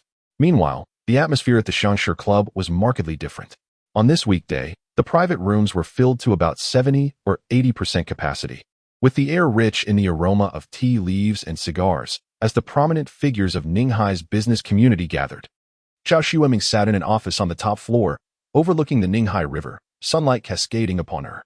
Clad in an elegant modified cheongsam, the dark green silk accentuated her graceful figure, her hair elegantly pinned up, revealing a slender neck, reminiscent of a poised swan. The granddaughter of the Red Capitalist Chao Leoi. She appeared to be merely 27 or 28, yet her eyes carried an extraordinary maturity beyond her years. She turned to her female assistant and inquired, "Who has arrived today?" The assistant perused the guest list, responding with a cheerful tone, "All the top entrepreneurs from various sectors in Ninghai are here. General Manager Ma from the Riverside Industrial Park, General Manager Wei from Ningxing Electric Group, General Manager Su from Shuanglian Food Group, General Manager Yuan from Longshuan Electromechanical, and General Manager Liu from Xingfa Mining Group." Of course, the majority are from real estate firms, with representatives from Shenghua Real Estate, Jinrui Real Estate, and Zhongqing Real Estate in attendance. Zhao Xueming raised her eyebrows. "Is Yuansheng not present?" The assistant shook her head. "They did not come. Since the anti-corruption storm in Ninghai, Yuansheng has been struggling, having sold off their projects in Jianbei. Their presence or absence holds little significance now." Zhao Xueming cast her assistant a sidelong glance and remarked leisurely, "I heard Hu Anshan has returned from Europe?" "Indeed." The assistant nodded. Upon his return, he held a meeting and established a strategy. He asserts that real estate will not be viable in another decade or so and aims to diversify early, preparing for forestry, aquaculture, and boutique tourism in the southeastern region. Even purchasing a supermarket. This has generated quite a buzz lately. Zhao Xueming smiled. To assert that real estate will be unviable in a decade or so? That is quite a bold claim. However, there appears to be a flaw in this assertion. The assistant chuckled. Everyone seems to be saying the same thing. Currently, the real estate sector stands as a pillar of the economy, receiving substantial support from the state, while urbanization still has a long way to go. In the future, we can expect the emergence of several megacities, indicating that a decline is not imminent within the next decade or so. However, this is not my primary concern. Zhao Xueming shook his head, his gaze deepening. Hu Anshan's assertion that the real estate market would not decline for another decade seemed premature if he were already considering a transition. Upon hearing this, the female assistant was momentarily taken aback. Chen Shuo continued, stating that Hu Anshan's actions appeared overly hasty. He had hastily appointed a young individual who swiftly sold off the project. Does this resemble a long-term strategy? The female assistant nodded, cautiously suggesting that this might still be related to the anti-corruption campaign in Ninghai. However, given the sensitivity of the matter and the restrictions on her inquiries, she felt uncertain about the underlying details. It is only the idle who probe into such affairs. Chen Shuo stretched his arms, easing his posture. If this indeed pertains to anti-corruption, then Hu Anshan exhibits a commendable decisiveness. Many entrepreneurs, when confronted with immediate financial gains, often ignore the associated risks. His ability to withdraw at the right moment is not something an ordinary businessman could achieve. Please find an opportunity to invite him for tea. The female assistant acknowledged this and made a note. Chen Shuo casually turned on the television, which fortuitously switched to a press conference. The newly appointed mayor, Peng Chunyu, sat confidently in the center, impeccably dressed in a suit. As reporters took turns posing questions, he responded with ease, readily citing data and even addressing sensitive issues, exuding the aura of a pragmatic leader. Observing this, Chen Shuo remarked, "The third scion of the Peng family possesses some capability, though he fails to educate his son." The female assistant stifled a smile, struggling to contain her amusement. At that moment, a female reporter stood, cleared her throat, and inquired, "I am a journalist from Ninghai Evening News. Mayor Ping, what recent initiatives has the current administration implemented to develop the coastal economy?" Ping Chunyu smiled, responding with composure, "That is an excellent question. Economic development and the enhancement of public welfare are the foremost priorities of this administration. Over the past few years, Ninghai's economy has made significant strides, yielding remarkable results, yet challenges persist and bottlenecks remain. Certain issues are quite pronounced, and some bottlenecks urgently require resolution, such as uneven urban development, widening income disparities, and inadequate north-south transportation. These matters must be addressed. It is more beneficial to offer assistance in times of need than merely to embellish success. Areas that have already developed well must continue their efforts, while those still advancing must cultivate confidence." With a wave of his hand, he assured them there was no need to worry about policy bias. "As your mayor, I will personally oversee investment attraction. I have an exciting announcement. 2 major projects are poised to establish themselves in Ninghai. One is the largest film and television base in Asia, covering approximately 3,000 acres with an investment exceeding 12 billion. The other is a Lego theme park, a globally recognized brand with locations in California, Windsor in the UK, Germany, and Malaysia, now making its domestic debut in Ninghai. Preliminary agreements have been signed, and the establishment in the southeastern district is nearly confirmed." As his words concluded, the atmosphere at the press conference stirred. What had initially seemed to be mere rhetoric had unexpectedly revealed such significant news. The reporters quickly realized the gravity of the announcement, fervently taking notes as their fingers danced across the keyboards, adrenaline surging. 2 monumental projects have settled in the southeast district, indicating a significant shift in the urban development focus of Ninghai towards the south. What exhilarating news! In the office of the Yuanshan Group, Hu Anshan abruptly leapt from his chair, his eyes wide with astonishment, a broad grin stretching from ear to ear, his entire demeanor bursting with exuberance.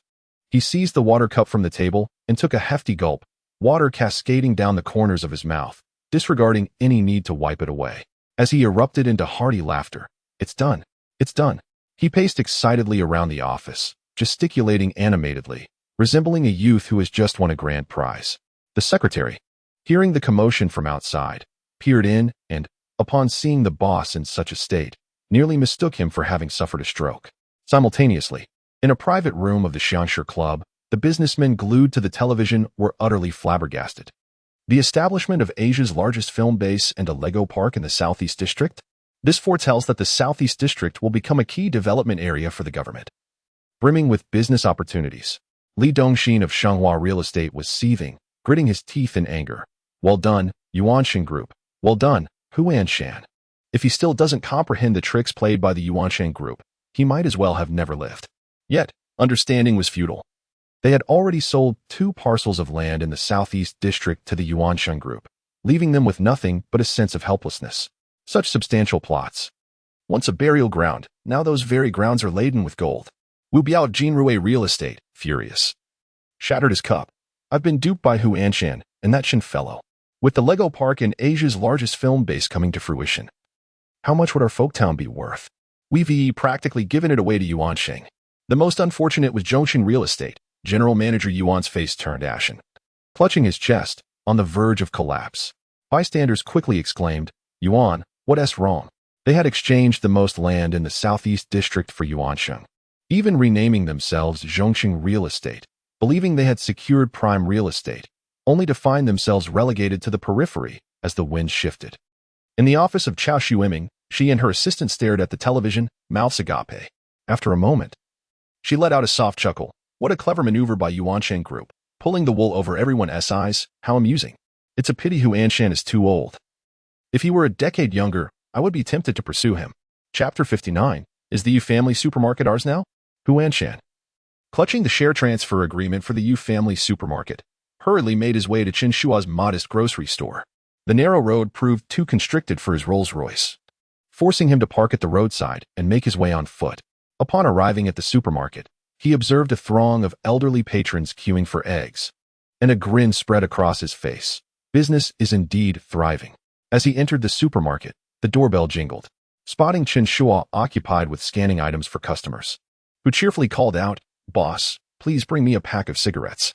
Chen Shuo looked up, recognized him, and casually tossed over a pack of the supermarket's most expensive cigarettes. When Hu Anshan reached for his wallet, Chen Shuo glanced at him and leisurely remarked, 1 million a pack, buy if you wish. Hu Anshan chuckled heartily, slipping his wallet back into his pocket.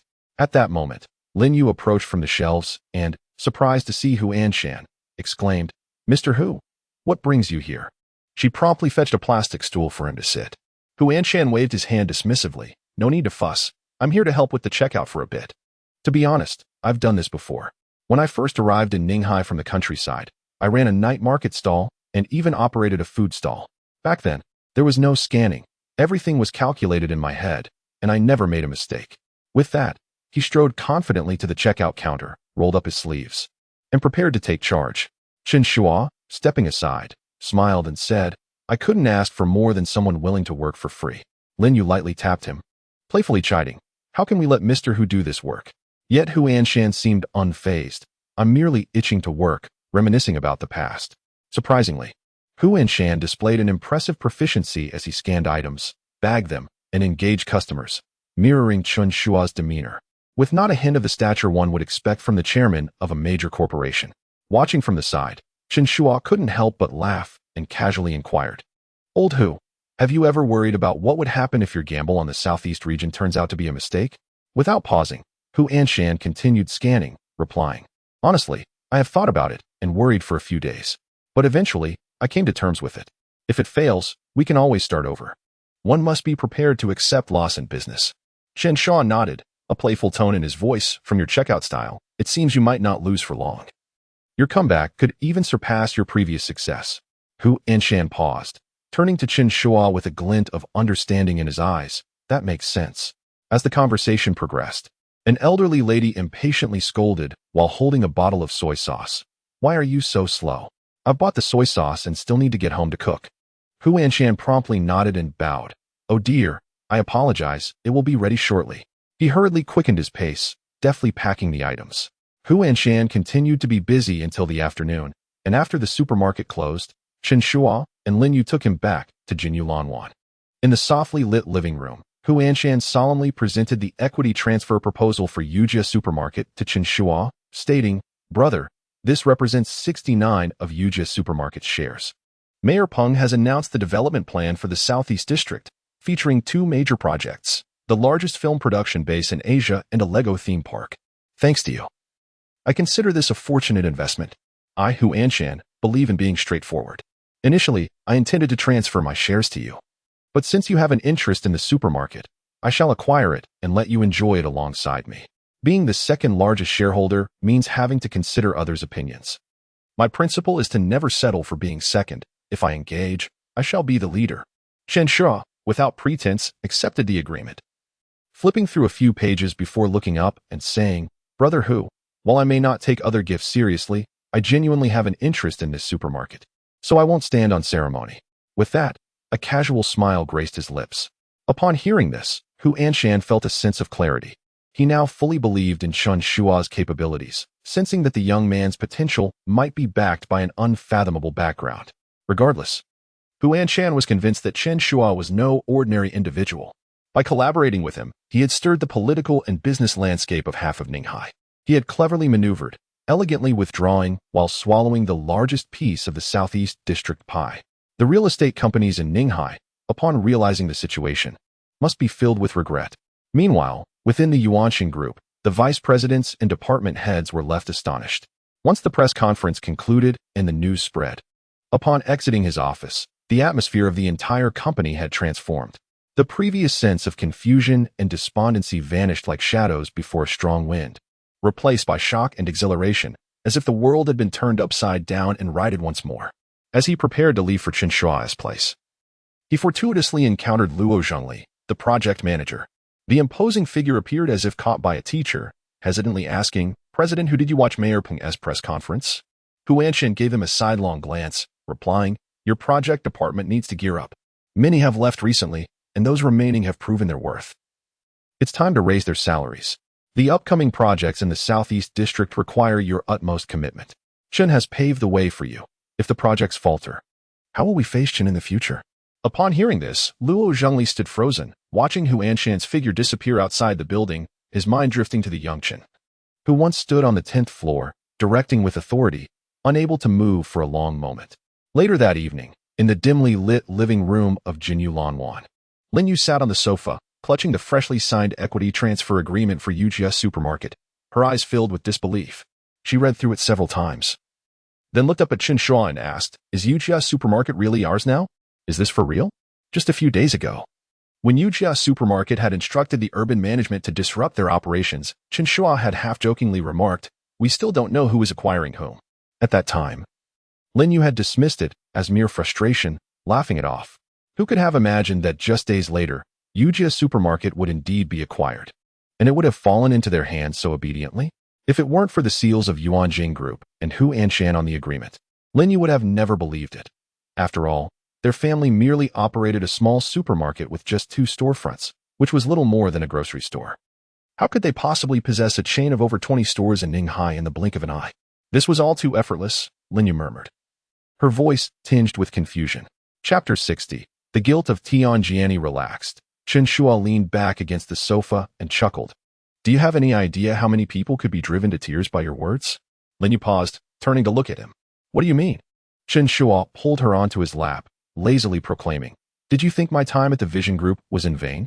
Was it merely to receive those few months of salary?" Lin Yu blinked, cautiously inquiring, "So, what are you saying?" Embracing her waist, Chen Shuo gently squeezed. Grinning as he explained, "The Southeast region is a focal point for our next phase of development, something we analyzed in advance. Lao Hu has the channels to confirm it. The issue is, all his assets are located in the northern city, along the river, making it difficult to extricate himself. No one is a fool. Any large moves would certainly attract attention. Thus, we utilized the anti-corruption campaign in Ninghai as a guise to navigate through the situation. I spent 2 months at Vision, helping him to liquidate his assets, and then swiftly seize the largest opportunity in the Southeast region for myself. With this maneuver, Lao Hu is set to become Ninghai's wealthiest. He will rank high in the province, even before going public. So, according to the principle of labor distribution, I took one of his supermarkets. What is wrong with that?" Lin Yu's mouth fell open, her mind racing to comprehend the enormity of Chen Shuo's accomplishments during his 2 months at Vision Group. No wonder Hu Anshan had been eagerly visiting their home recently, like a devoted acolyte presenting treasures. Regaining her composure, she asked, "And the anti-corruption campaign?" Chen Shuo shrugged, his tone casual. "If they had the capability, they wouldn't be greedy. Everyone is mired in the same filth. Who can they blame?" The Provincial Discipline Inspection Commission certainly struck gold this time. Lin Yu abruptly turned to face her husband, her eyes wide with shock, as if she were meeting him for the first time. You all, during this time?" She had often heard customers at the supermarket vocally condemning Ninghai's corrupt officials, applauding their downfall as a welcome relief. Yet, they could never imagine that the catalyst for all this upheaval was the seemingly ordinary man before them, smiling as he scanned their purchases. After the initial shock, a soft glow began to flicker in Lin Yu's eyes. What woman does not adore such a hero? In her mind, Chen Shuo's image began to merge with that of the ambitious university student she had once admired. Back then, she was drawn to his vibrant spirit. Now, he resembled a knight clad in golden armor on the battlefield, wielding a sword against his foes, exuding an aura of triumph. As she momentarily lost herself in thought, Chen Shuo's hand ventured to a crucial area, eliciting a soft gasp from Lin Yu. Her cheeks flushed instantly, and instinctively, she wrapped her arms around his neck. The atmosphere in the living room grew intimate, with the night deepening outside. Leaning against Chen Shuo, her heart raced like a drum. She whispered softly, You have hidden things too deeply. Chen Shuo chuckled softly in her ear, his hands continuing their playful exploration. The deeper the concealment, the more delightful the surprise. Right? Lin Yu shot him a glare but did not push him away. Instead, she nestled into his chest, a subtle smile gracing her lips. The moonlight cascaded through the window, casting a gentle glow upon the equity transfer agreement resting on the desk, the seal on the paper glimmering softly in the light. As Tianjia stepped into the grand edifice of Yuanjing Group that morning, she sensed a peculiar shift in the atmosphere. The elevator doors and a colleague from the administrative department greeted her with a nod and a smile. Momentarily taken aback, she had yet to regain her composure when a few others in the corridor called out to her, Xiao Tian, good morning. Manager Tian, you look splendid today. Even the receptionist, Xiaomi, peeked out with a cheerful expression, inquiring, Sister Jai, would you like me to order a bottle of milk? I ordered an extra one today. Tianjia was utterly astonished, her steps feeling light and ethereal. In the months she had been with the company, this was the first time she had encountered such an amiable atmosphere. Typically, the interactions were mere nods of acknowledgement, yet today, everyone seemed inexplicably warm.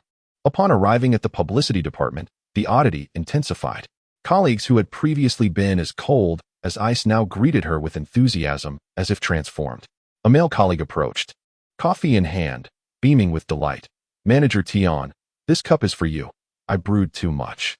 A female colleague quickly joined in, brandishing a bag of snacks. Manager Tian, I bought these imported cookies yesterday. Do try them. They are delicious. Even the subordinates from her department, who had previously disregarded her as a newcomer, now surrounded her with inquiries of concern. Manager, I've revised that report from yesterday. Shall I send it to your email? Not to mention the managers from the second and third publicity divisions, who greeted her with cordiality akin to that of longtime friends. Jai, you look lovely today. Xiao Tian, are you busy? Let us grab a coffee if you have some time. Momentarily bewildered, she responded with a mix of gratitude and apprehension, her heart racing as if it were a caged rabbit. Her tenure in the publicity department had not been without its challenges.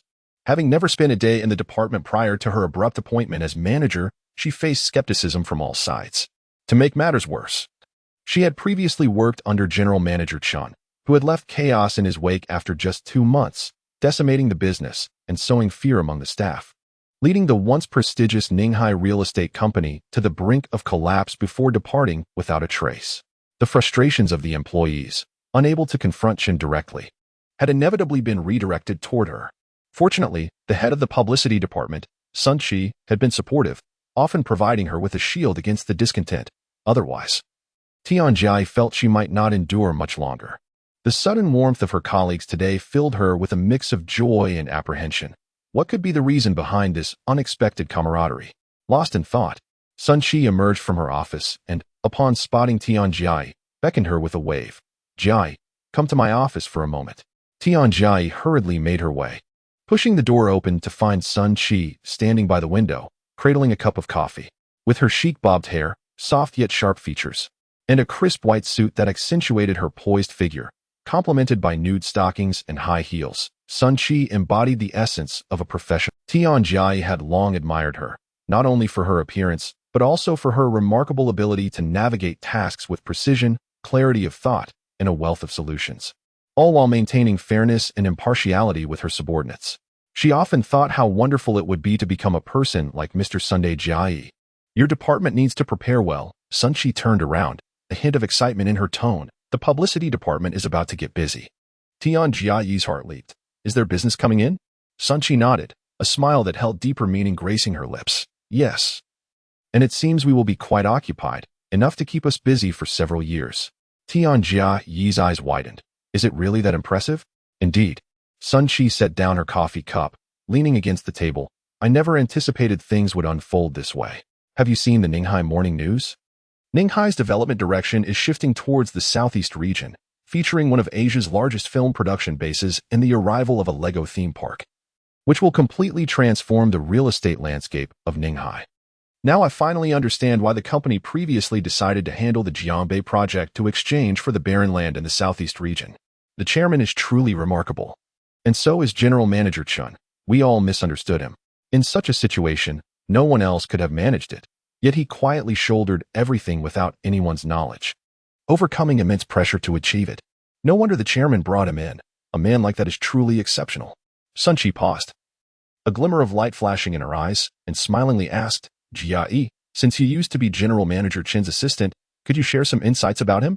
Did he ever confide in you about anything? By the way, is General Manager Chen married? Tian Jiayi's mind buzzed, rendering her nearly unable to hear the rest of Sun Qi's words.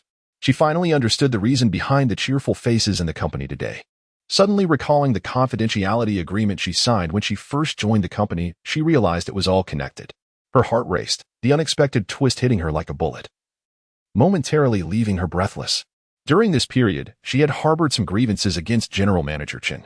When Liu Yi and Yuan Ming spoke ill of him in her presence, she never contradicted them and even secretly agreed. Yet now she comprehended the weight of the actions taken by the young General Manager Chen, who silently bore all the criticisms while reversing the unfavorable situation for the company. She had been the one he recruited, offering her an 8,000 monthly salary as his assistant. And yet, when he faced disparagement, she had not stood by his side or defended him with a single word. In an instant, guilt surged within her like a tide, and her eyes brimmed with tears. Chapter 61. The proprietress disguises herself for an incognito visit to Yu family supermarket in the morning. Hu Anshan drove his luxurious car, transporting Chen Shuo and Lin Yu to the entrance of the Yu family supermarket's headquarters in Ninghai. As the vehicle came to a halt, he deftly retrieved a cigarette, ignited it, and turned to Chen Shuo, saying, Brother, let me enjoy a smoke before we head inside. Leaning against the passenger seat, Chen Shuo cast a languid glance at him and replied, You need not accompany me inside. There must be a myriad of pressing matters at the company. It would be inappropriate for you to abandon your duties and run around with me every day. Hu Anshan exhaled a plume of smoke and waved his hand dismissively. What is the issue? The major decisions at the company have already been made. Once I meet with Mayor Ping, we can truly begin to make strides. Chen Shuo chuckled softly. You could be considered as having presented a gift to Mayor Peng. Without this anti-corruption campaign, it would have taken him at least a year to adjust personnel for the Project S approval. In the realm of politics, a mere year can mean the difference between success and failure. This gift carries significant weight. Hu Anshan grinned broadly, the cigarette dancing between his fingers. ISNT at your merit as well, brother. If I were Mayor Peng and knew of your contributions, I would at least ensure you were appointed as the Secretary General of the Municipal Committee. Chen Shuo quickly waved his hand, his tone resolute. Please, don't put me in the spotlight. I have no grand aspirations. I am content simply helping my wife run the supermarket. Hu Anshan did not believe him for a moment. He squinted at Chen Shuo, reflecting inwardly, a man of capability cannot lack ambition. The only reason it remains unexpressed is that he does not possess sufficient leverage to pursue it. If he disregards an opportunity to cultivate a relationship with the mayor, how lofty must Chen Shuo's aspirations be? He sighed in admiration. Brother, your vision truly surpasses that of ordinary individuals. Meanwhile, Lin Yu, seated in the back, grew weary of their endless banter and interjected, You two carry on. I'll take a stroll around the supermarket and meet you at the office entrance shortly. Hu Anshan turned and joked, the proprietress is going incognito for an inspection. Having grown familiar with him, Lin Yu responded with a smile, Indeed. I shall directly dismiss anyone who displeases me. Chen Shuo clapped his hands, chuckling, How imposing. How authoritative. Lin Yu exited the vehicle, her white high heels clicking as she ascended the escalator, heading directly to the Yu family supermarket for her inspection. With only the two of them remaining in the car, Hu Anshan extinguished his cigarette and turned to Chen Shuo, saying, Brother, you must give careful consideration to the equity distribution of the supermarket. I want to elaborate further. You cannot neglect the planning, support, and profitability of the Southeast District. Chen Shuo sighed in resignation. Why am I being held accountable for this? Brother, if you lack understanding of real estate, that would be one thing. However, you are the titan of Ninghai's real estate market, having developed numerous projects with ease. I am currently occupied assisting my wife in running the supermarket. I simply do not have the time to manage those affairs. Upon hearing this, Hu Anshan grew anxious. That is not the same. My approach is outdated. Acquire land, construct buildings, and sell them. A straightforward process predominantly focused on management and government relations. The Southeast District is different. It requires integration with the film base and the Lego theme park. It is not merely a matter of erecting a few buildings. We have acquired such vast land. We cannot possibly develop it all into residential properties. What shall we do with those 2 extensive burial grounds? In addition to the folk custom town, if operated well, it could serve as a prestigious emblem. Simply constructing houses to sell would be a lamentable waste. Chen Shuo nodded in agreement. Indeed. He silently acknowledged that Hu Anshan's insight into this matter indicated a discerning vision. Selling houses is a transient transaction, whereas managing that parcel of land effectively could yield a long-term source of wealth. Very well, I shall contemplate this further and discuss it with you at a later time. Upon hearing this, Hu Anshan was filled with joy, slapping his thigh exuberantly. Excellent, my brother. I knew you wouldn't disregard your elder brother. After a brief pause, he added, let us go. By the way, you don't have a car, which must be quite inconvenient. How about I gift you one? It seems there's a car exhibition in Ninghai.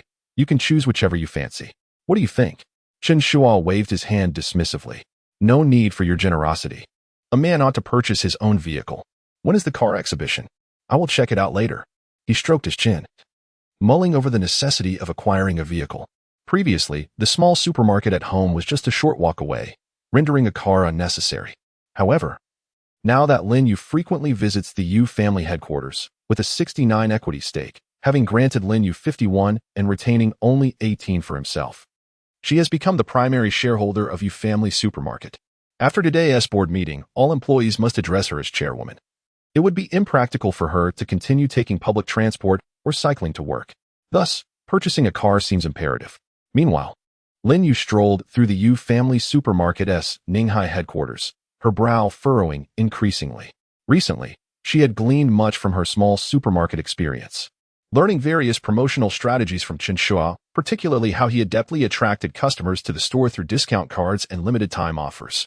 She vividly recalled an evening at home when Chen Shuo, peeling an orange, shared the secrets of international giants like Walmart and Carrefour, precise SKU management, dynamic pricing strategies, and optimizing shelf displays through data analysis of consumer habits.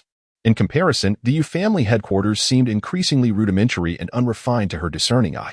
Without a cart or basket, she ambled through the supermarket with her hands in her pockets, resembling an inspecting authority. After all, with 69 of the shares held between her and Chen Shuo, nearing 70 ownership, she had mentally adopted this establishment as her own domain. Embracing this sense of ownership, Lin Yu increasingly felt something was amiss as she wandered. Firstly, the efficiency of shelf displays was appallingly inadequate. The main aisle was cluttered with off-season laundry detergent, its packaging still boasting winter promotions. Despite it being April, who would buy such items? In the adjacent high-frequency consumption area, snacks and beverages were haphazardly arranged, with chips and cola jumbled together, lacking any coherent layout. Customers had to rummage through to retrieve a bottle of water. Not to mention category management. An unpleasant fishy odor wafted from the fresh produce section, where, absurdly, stinky tofu was placed next to the egg baskets, delivering a dual assault on both visual and olfactory senses. Who would dare make a purchase? Furthermore, the in-store pop advertisements were woefully inadequate. The promotional sign hung askew, its letters faded, with even the time-limited sale not clearly articulated, devoid of any allure. Lin Yu made a point to glance at the checkout area, where the efficiency was dismal. Of the 8 cashier counters, only 3 were operational, and the customers in line wore expressions of impatience. She shook her head, thinking to herself that if this were her own small supermarket, Chen Shuo would have berated them thoroughly. With a heart full of dissatisfaction, Lin Yu continued her browsing, contemplating the need to discuss this matter with Chen Shuo later, unaware that someone had already set their sights on her. This individual was Zhang Jianya, the manager of Yujia Supermarket's Ximin Road branch. Today marked the inauguration of the new company chairman, prompting the headquarters to summon all branch managers back. While the chairman had yet to arrive, General Manager Yu Sanhua led a group of over 20 managers to the main store, suggesting it was to familiarize them with the layout, ensuring they wouldn't be caught off guard by any inquiries from the chairman. As the group entered the main store in a grand procession, Zhang Jianya's eyes scanned the vicinity and landed on a familiar figure. The woman stood beside the fresh produce section, her figure elegant, clad in a crisp white shirt and black trousers, complemented by white high heels. Her long hair was casually tied back in a low ponytail, exuding a refreshing and capable aura. Zhang Jianya felt a jolt of realization and rubbed his eyes for clarity. Wasn't she the owner of the small supermarket across from the Ximin Road store? What could possibly bring her here? Chapter 62. The new chairman Zhang Jianya gazed intently at Lin Yu's retreating figure, furrowing his brow in increasing anxiety. This woman's arrival at the headquarters of Yu Family Supermarket surely harbored ill intentions. Recently, he had pressured her into selling her supermarket and even involved the urban management to dismantle her signage, creating a deep-seated enmity. Her appearance today was likely a prelude to retaliation.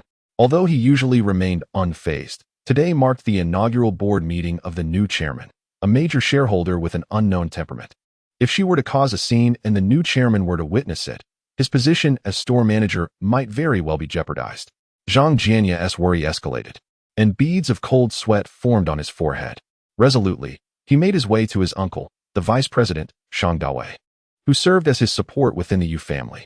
Zhang Jianya approached him and whispered, "Uncle, that woman over there is the owner of the small supermarket across from Ximin Road. I failed to negotiate the acquisition last time, and now she is here at our headquarters, surely looking for trouble." Shang Dawei, engaged in conversation with General Manager Yu Sanhua, frowned at this news. "I'll take you and the others to the second-floor food area. You need to handle this promptly. Get her out of here to avoid any embarrassment." Zhang Jianya nodded vigorously. Yes, indeed. As soon as the general manager and other store managers ascended in the elevator, he swiftly turned to confront Lin Yu, blocking her path with an aggressive demeanor. Pointing an accusatory finger at her, he bellowed, "What are you doing here? Causing trouble, are you? Leave at once. This is not a place for you to act unruly." His loud voice drew the attention of several customers who had paused their vegetable selection to look over. Lin Yu was taken aback by his audacity, responding coldly, "Why should I leave? What authority do you have to expel me?" A surge of indignation coursed through her. After all, 69 of the shares in this store belonged to her and Chen Shuo, making it nearly her own. Why should this man dare to dictate her actions? Had it not been for Chen Shuo's acquisition of Yu family, she wouldn't have even considered stepping foot in this place. Seeing her defiance only fueled his conviction that she was there to disrupt. He sneered, "No authority? This is Yu family supermarket, and as the store manager, I command you to leave." He then gestured to the nearby security. "Come, escort her out. She is a nuisance." Two security guards approached, reaching for Lin Yu's arms. Infuriated, she stepped back, her high heels clicking as she positioned herself in the widest part of the aisle, hands on her hips, and declared with commanding authority, "Let us see who dares to lay a hand on me. If you touch me today, you won't need to come to work tomorrow."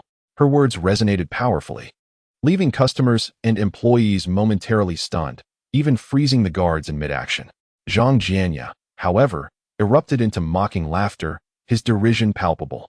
"You think we can't come to work? Do you believe this supermarket belongs to you? Go back to your little convenience store." He continued to laugh, urging the security, "What are you waiting for? Hurry up. We can't have the leaders arriving and witnessing this spectacle." At the very moment the security guard was about to touch Lin Yu's arm, a voice rang out from the entrance of the supermarket, crisp and decisive, "Stop." Everyone turned in unison to see Chen Shuo and Hu Anshan striding in.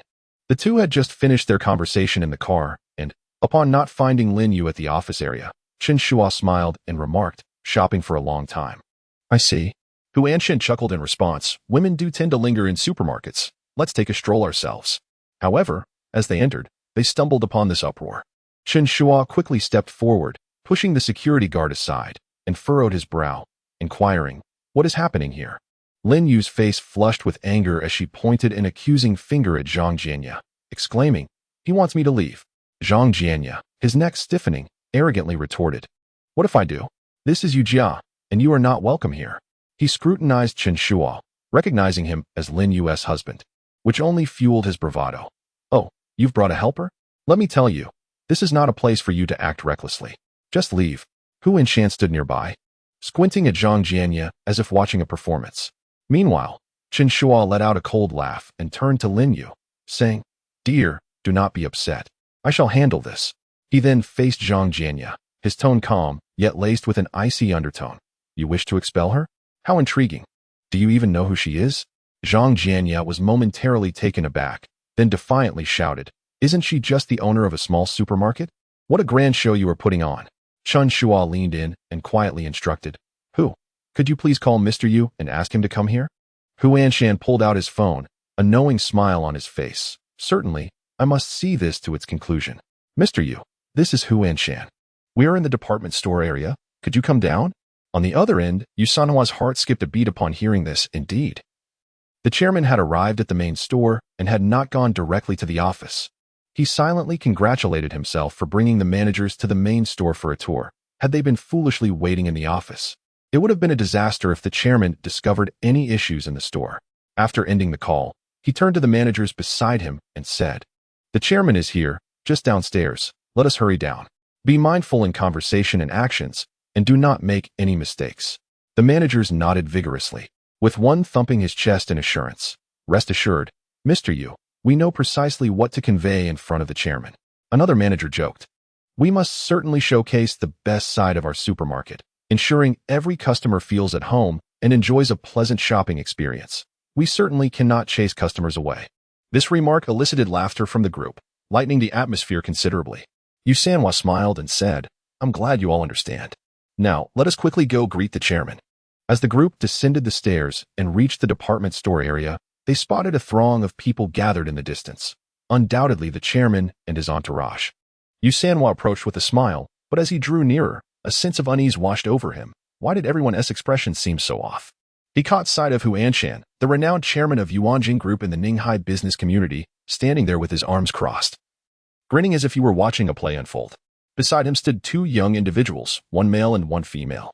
The man, dressed simply, wore an expression that was unremarkable yet exuded an air of assurance, as if he had everything perfectly under control. Yu Sanhua pondered, could this young man be the new chairman sent by Yuanjing? Glancing at the woman beside him, whose beauty was striking yet marred by evident anger, as though she had just had a heated argument. Two security guards stood nearby, their hands suspended in midair, appearing as if they were about to act, but hesitated. A few customers nearby, clutching their baskets, peered curiously at the scene unfolding. Yu Sanhua quickly forced a smile and stepped forward, extending his hand. "Chairman Hu, welcome." However, Hu Anshan did not take his hand. Instead, he squinted at Yu and coldly remarked, "Director Yu, I fail to see any genuine welcome from you." This statement struck like a thunderclap, causing beads of sweat to spring forth on Yu Sanhua's forehead, his smile freezing on his face, and he dared not respond. Swallowing hard, he feigned a grin and replied, "How could that be?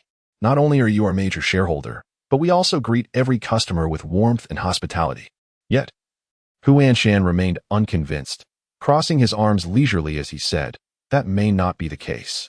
My friend was just asked to leave your store by your staff." Had he hesitated even a moment longer, security would have been called. Running a supermarket seems more tyrannical than running a government office. Even the headquarters of Yuanjing Group wouldn't treat people like that. As these words landed, Yu Sanhua and the store managers behind him were left dumbfounded. The manager who had previously vowed to provide a welcoming atmosphere now flushed to the roots of his ears, thinking, did we really chase a customer away? Which fool committed such a blunder? The deed was done. Let us not let the chairman witness it. Stealing a glance around, he noticed Zhang Jianya standing nearby.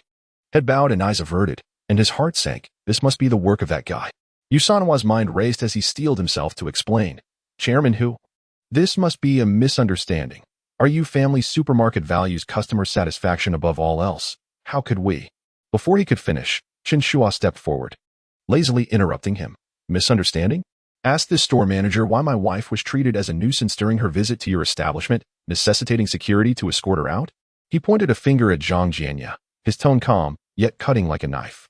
Zhang Jianya, now bewildered, wondered how this couple was associated with the chairman of Yuanjing Group. Yu Sanhua turned sharply to glare at him, whispering fiercely, "Zhang Jianya, what is going on?" Zhang Jianya stammered, nervously responding, "Director Yu, I thought she was here to cause trouble. She is the owner of that small supermarket across from Ximin Road.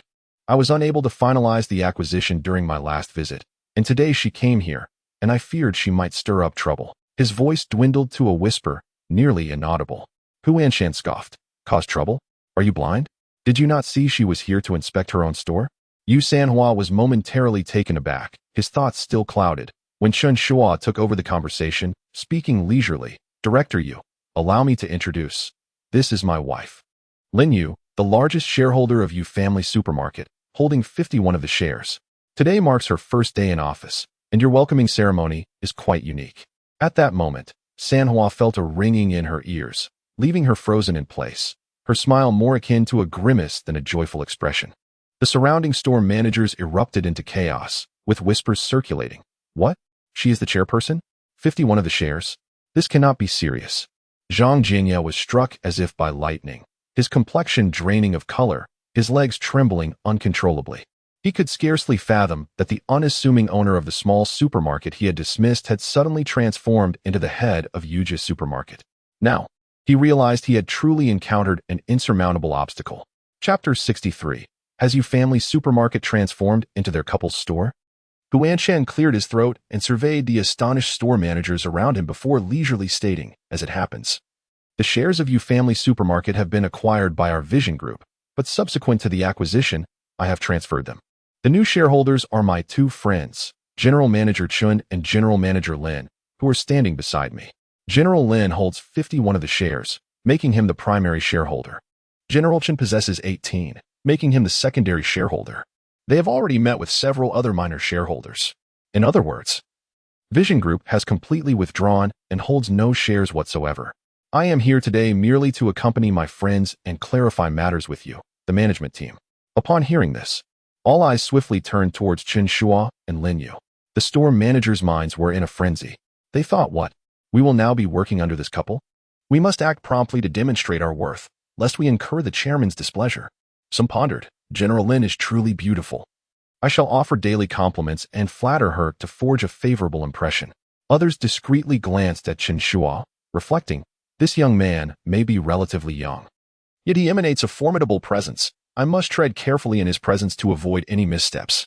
Zhang Jianye, however, was utterly dumbfounded, his mind blank and buzzing. What is this?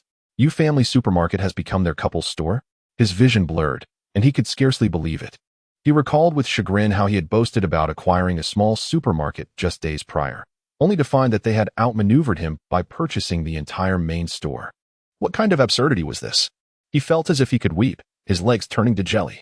General Manager Yu Sanhua was the first to regain his composure. He quickly forced a smile and extended his hand towards Chen Shuo. He refrained from directly shaking hands with Lin Yu, mindful of the decorum owed to a lady. He smiled broadly, saying, allow me to introduce myself. I am Yu Sanhua, the general manager of this store. I am deeply ashamed of the events that have transpired today. It is a reflection of my inadequate management. I hope the chairman and all shareholders will provide criticism, and we will certainly make earnest corrections.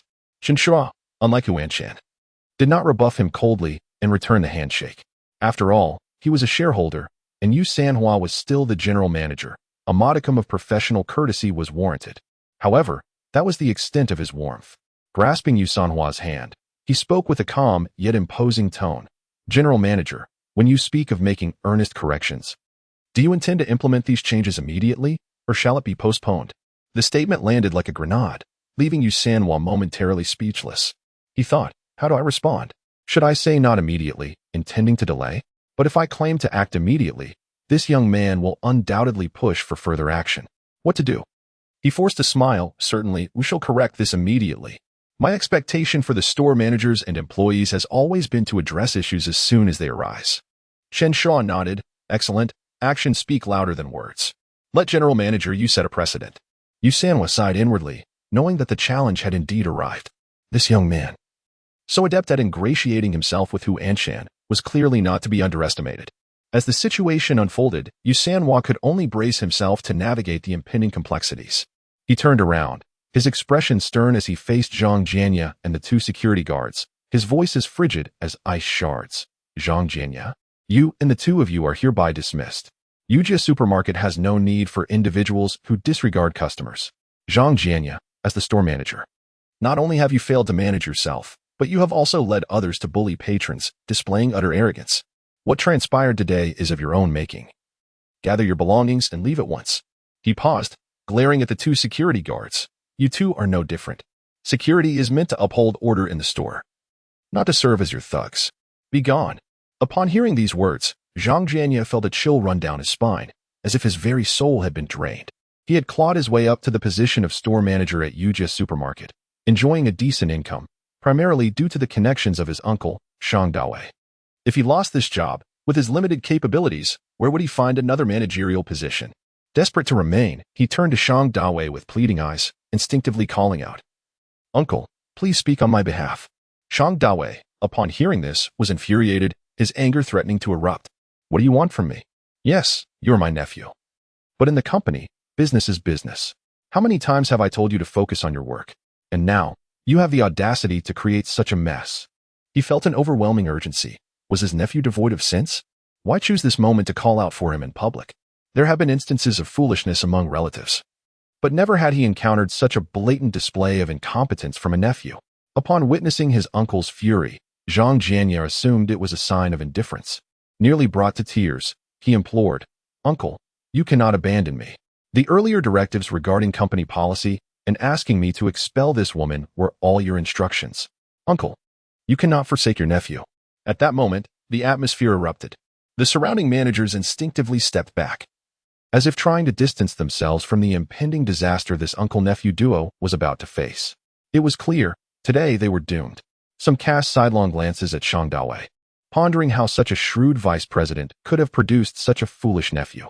Others took delight in the unfolding drama, anticipating the spectacle of a family scandal before the chairman, truly a testament to reckless behavior.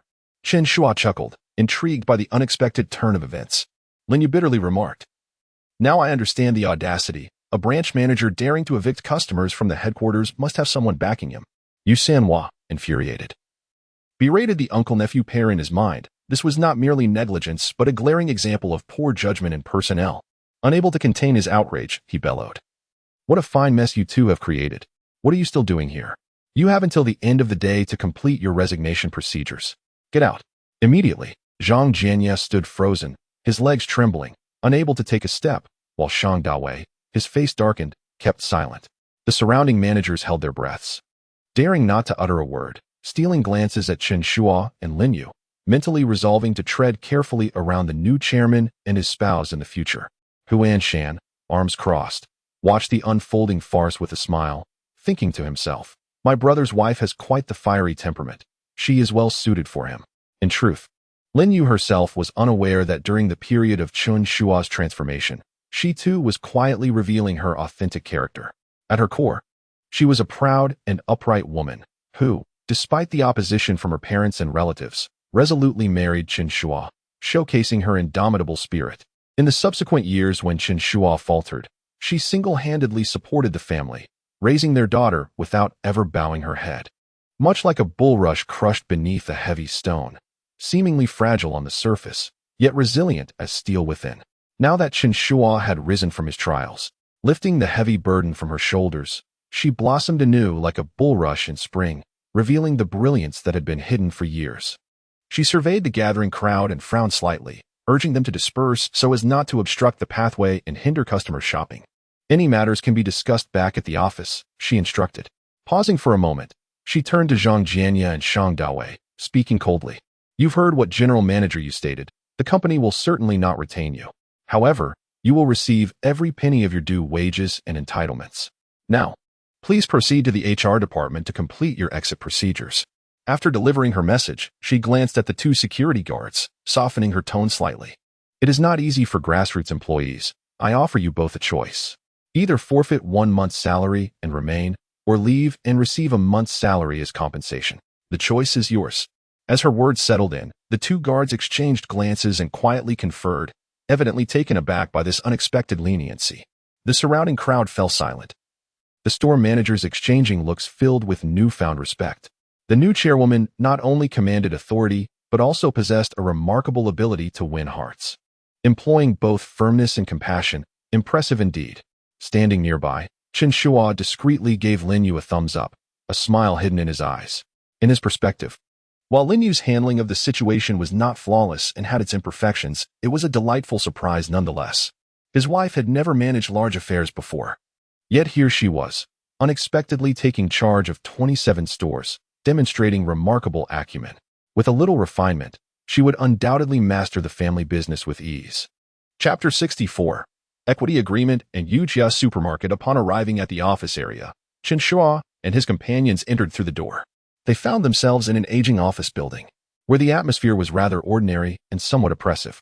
The walls were coated in a yellowed white latex paint, and the overhead fluorescent lights buzzed incessantly. The floor was laid with dull gray tiles that creaked softly underfoot. Several old wooden desks were haphazardly assembled to create the workspace, accompanied by stacks of folders and miscellaneous items, while a faint musty odor of paper lingered in the air. Outside the window, the sign of the headquarters was visible. However, like the main store, this building was leased through a long-term agreement. Yujia supermarket possessed little in the way of tangible assets, and this floor constituted their sole remaining capital, exuding an air of simplicity and frugality. Chen Shuo, Lin Yu, and Hu Anshan did not rush to converse with Yu Sanhua and the other management members. Instead, they made their way directly to the conference room to meet the other minority shareholders. After all, 31 of Yujia supermarket shares were still held by these small stakeholders. Before any development could proceed, it was essential to clarify the equity situation and convene a formal board meeting to resolve matters thoroughly. In the conference room, a long, traditional meeting table occupied the center, and the chairs creaked with every movement. A chipped whiteboard adorned the wall, and an antiquated water dispenser stood in the corner. Chen Shuo entered first, followed closely by Lin Yu and Hu Anshan. Inside, 7 or 8 individuals were already seated, all of whom held the 31 of shares. 3 natural persons, each grasping between 2 to 7 of the equity, 2 small state-owned enterprises, one being Ninghai Agricultural Machinery Factory with a 5.9 stake, and the other Ninghai Light Industry Machinery Factory holding 4.3. The remaining shareholders were small investment firms, with their scattered shares collectively amounting to around 10. As Hu Anshan arrived, he took his seat at the head of the table, exuding an undeniable presence. Since the announcement of the Southeast District Development Plan, he had risen to prominence in Ninghai's business community. Upon seeing him, the minority shareholders greeted him with effusive enthusiasm, as though encountering a deity of wealth. The 3 natural persons bowed and nodded, exclaiming, "Director Hu, you are indeed a legend of Ninghai." Representatives from the 2 state-owned enterprises were equally eager to engage in pleasantries, fervently expressing their admiration. "General Hu, I have long heard of your esteemed name, and seeing you today confirms your reputation." Hu Anshan, smiling, gestured for everyone to take their seats, but his subsequent words fell like a bucket of cold water. "Ladies and gentlemen, I am here today to clarify matters on behalf of the Yuanshan Group. The shares of Yujia Supermarket have all been transferred. They now belong to my 2 friends, General Chen and General Lin. General Lin holds 51, while General Chen possesses 18. The future development of Yujia Supermarket will not involve the Yuanshan Group in any capacity, nor will we retain a single share. This matter is settled." Upon hearing this declaration, the conference room erupted in an uproar. The minority shareholders exchanged bewildered glances, with murmurs of confusion. "What? Yuanshan is withdrawing?" Some frowned, questioning, "Is this some sort of jest?" They had anticipated securing a robust partnership with the Yuanshan Group, only to find themselves abruptly abandoned, leaving them disheartened. Just as Hu Anshan prepared to impose order with a stern expression, Chen Shuo stood up first. Casually addressing the room with a light-hearted tone, "Allow me to say a few words. I understand your feelings." I could utter a plethora of eloquent phrases, such as encouraging everyone to cultivate confidence. Although the Vision Group does not partake in decision-making, we are nonetheless capable of enhancing the supermarket, perhaps even exceeding your expectations. However, such words hold little significance, and you would hardly be persuaded by them. Rather than engage in empty rhetoric, it is far more prudent to take decisive action. He paused, extracting a document from his folder and sliding it across the table. "I have a proposal for a delayed equity acquisition, presenting you with 3 options. First, you may sell your shares to us immediately at the original acquisition price offered by the Vision Group to the major shareholders, without any discount, allowing you to receive cash instantly. Second, you may retain your shares for a year and then sell them to us at a 10 premium, meaning you would earn an additional 10 profit after 1 year. Third, you may choose to keep your shares and enjoy future dividends from the company. The choice is yours." Upon hearing this, Hu Anshan immediately grasped Chen Shuo's intentions. This young man was not merely seeking to persuade the shareholders. He aimed to seize the opportunity to expel the wavering individuals while amassing more shares for himself.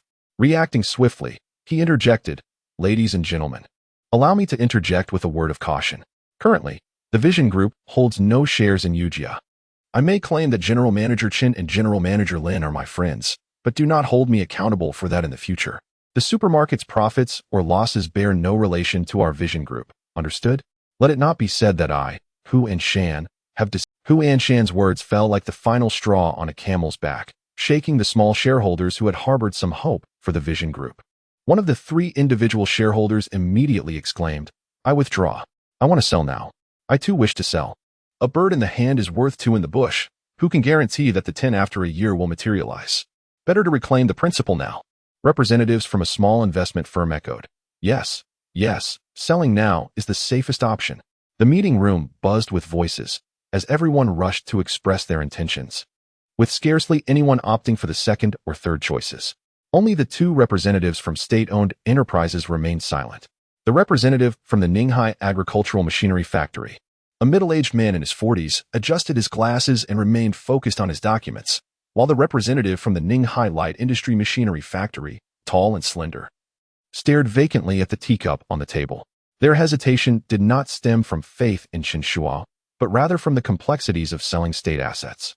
Such decisions could not be made with a mere word from the factory director. They required layers of approval from the State-Owned Asset Supervision and Administration Commission.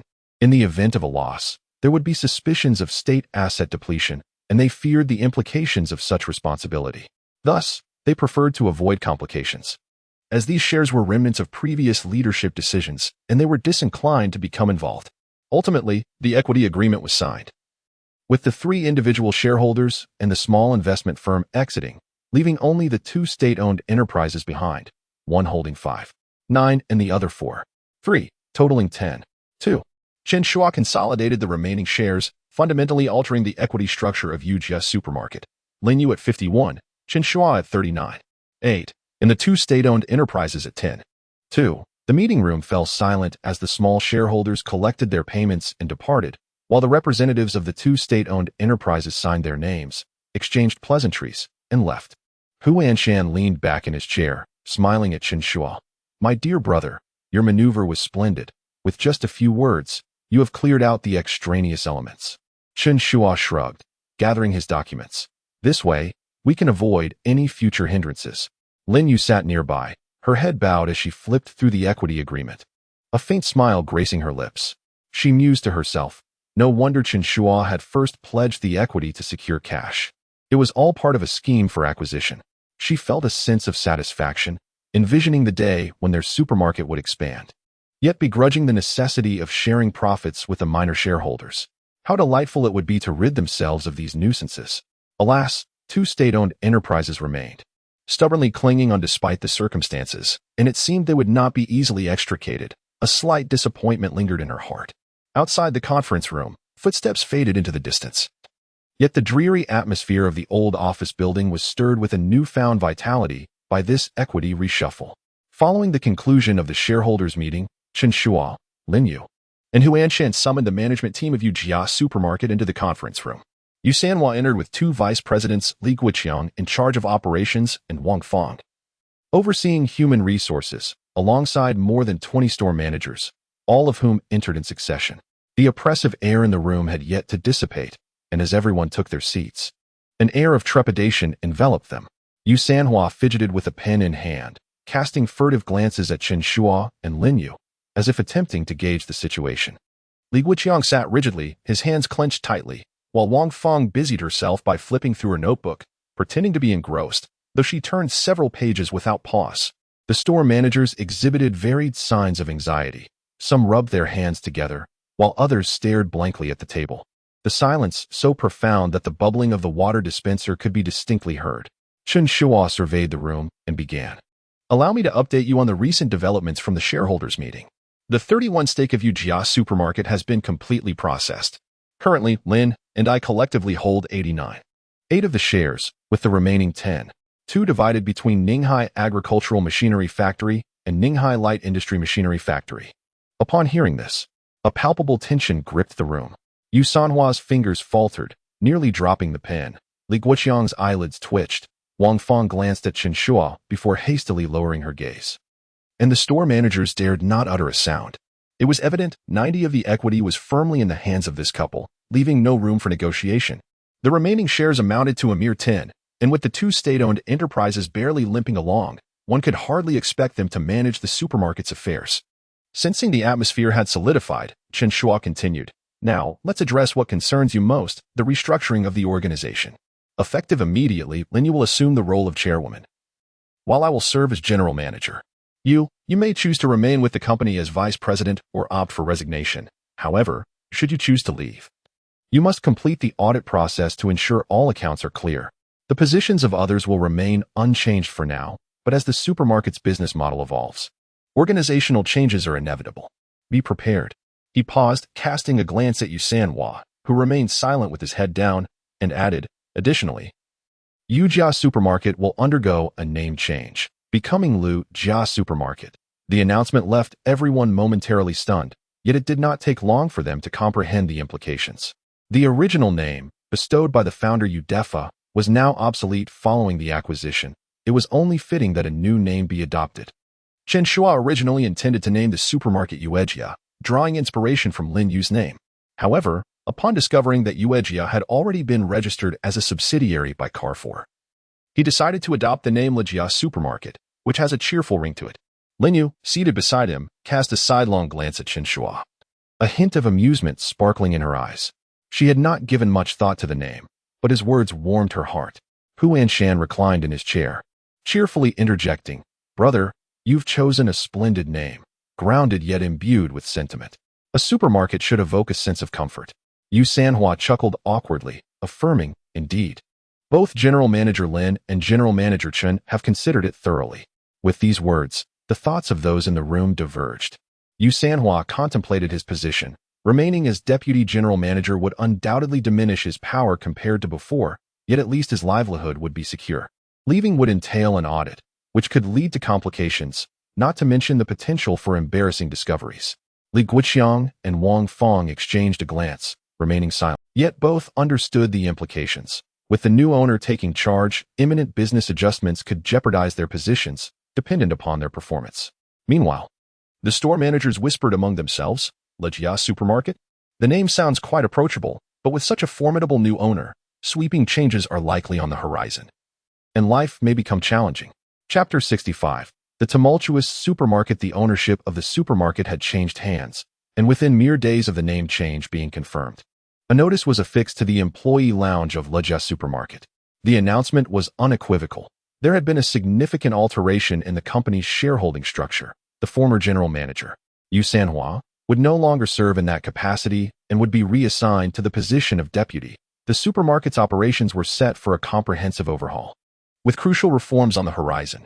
Upon the release of this news, it was as if a bomb had been tossed into still waters, creating a ripple of anxiety among the staff.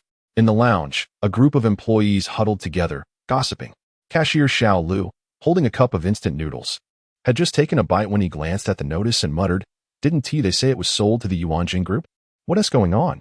Nearby, the cleaning lady, Sister Wang, scoffed, "Does the Yuanjing Group even look at our humble supermarket? They're big players. They probably just sold it off without a second thought." Xiao Lu was taken aback, his chopsticks suspended in midair. Then who is the new owner? A young man from the fresh produce section, a Chong, emerged from the cold storage, still reeking of fish. He interjected, "I heard it's a couple, and they're quite difficult to please." On their very first day, they fired Vice President Shang and Manager Zhang from Xinmin Road. Nearby, the stock clerk, Xiaoli, who was busy arranging a box of chips on the shelf, widened her eyes in disbelief. "Why on earth?" A Chang leaned in, lowering his voice conspiratorially. "I heard that during a discreet visit, the boss's wife caught Manager Zhang being overly familiar with her and nearly lost her temper." Xiaoli gasped, nearly dropping the chips. "Goodness, wasn't he just asking for trouble?" Xiao Lu burst into laughter, almost choking on the noodle broth. "Why worry about him? We should think about our own situation." Sister Wang slammed her mop onto the floor, placing her hands on her hips and sighing, "Exactly. If they're this ruthless with management, what fate awaits us, the forgotten ones?" As soon as the words left her lips, the lounge erupted in commotion. Uncle Zhang from the meat counter, a man in his 40s, wiped the sweat from his brow, anxiously pounding his thigh. "Oh dear, I cannot afford to be unemployed. My son just got into college. I need to save for his tuition." Beside him, the young woman weighing fruits, Xiao Hong, rolled her eyes and sarcastically remarked, "And what do you think that matters? The new boss can fire us at will. We're no match for their power. Uncle Zhang, flustered, retorted, what do we do then? At my age, where else can I find work? The stock clerk.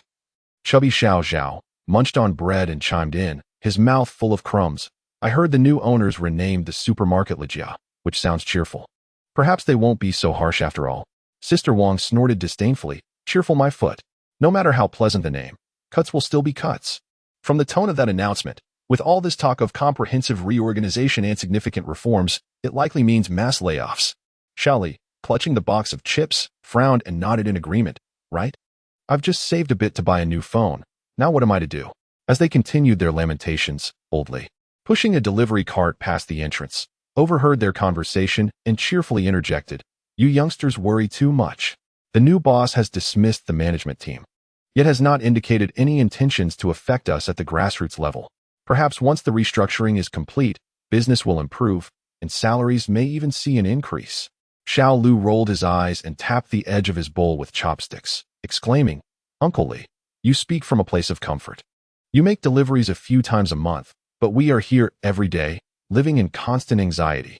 Lao Zhang slammed the table, raising his voice slightly. Exactly. This couple has come in with such severity, who knows what their next move will be. Just yesterday, I heard that the new boss's wife erupted in anger at the main store, berating manager Zhang harshly, leaving even the security personnel in shock. Xiaohong scoffed, well, manager Zhang had it coming. He should have known better than to speak carelessly. If I were the boss's wife, I would have dismissed him too. The boss's wife? How audacious of you to speculate. Inside the supermarket, the air conditioning was running robustly, and the break area buzzed with chatter, resembling a bustling market. Some sighed in despair. Others muttered curses under their breath, and many furtively glanced at the announcements, calculating how long their jobs might endure. Outside, the IOUs supermarket sign glinted in the sunlight, beneath which lay a throng of anxious souls. Chen Shuo pushed open the door to the general office, revealing a sparsely furnished room with 7 or 8 empty desks. In the corner, a young girl sat at her workstation, engrossed in her phone, her fingers dancing swiftly across the screen. Her name was Xia Xiaya, affectionately dubbed Xia Xia by her colleagues. She was a strikingly pretty girl, with charming dimples that appeared when she smiled, making her quite endearing. As Chen Shuo entered, she remained oblivious until he stood beside her for a full 2 minutes. Startled, she abruptly looked up, nearly leaping from her chair. Good day, General Manager. Xia Xia stammered, hastily tossing her phone onto the desk, her heart racing like a drum. Her mind was a whirlwind. Oh no, I've been caught using my phone at work. Will I be fired on the spot? Stealing a glance at Chen Shuo, she noted his smile, which only heightened her anxiety. What could that smile signify? Was he about to dismiss her while maintaining such cordiality? Chen Shuo gestured for her to sit down and, with a warm smile, inquired, why are you here all alone? Where are the others? Xia Xia swallowed hard and answered honestly, Manager Yu and the 2 vice presidents took everyone else to inspect the branches. The only other person here is Manager Zhang from the driver's team. Unless there's a meeting at headquarters, he is usually out making deliveries. Chen Shuo nodded. Responding with an Xia Xia was the first grassroots employee he had met at IOUs supermarket. She typically disseminated company announcements on the intranet and managed some internal affairs, effectively serving as a comprehensive secretary. He had reviewed her resume. She held a diploma and came from a modest background.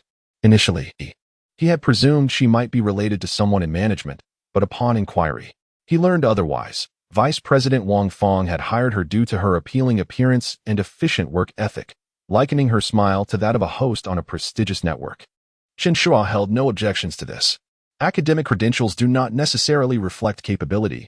He had encountered numerous graduates from esteemed institutions who proved inept, while others without formal qualifications thrived. What mattered was an individual's drive and the fortunate alignment with supportive leadership and an encouraging environment. He assessed Xia Xia with a thoughtful glance, contemplating, this girl appears astute. With proper guidance, she might indeed accomplish great things. Just as an actor shines when meeting a talented director, he inquired with a cheerful smile, what are you discussing so intently? After standing for 2 minutes without his notice, he teased, is he your boyfriend?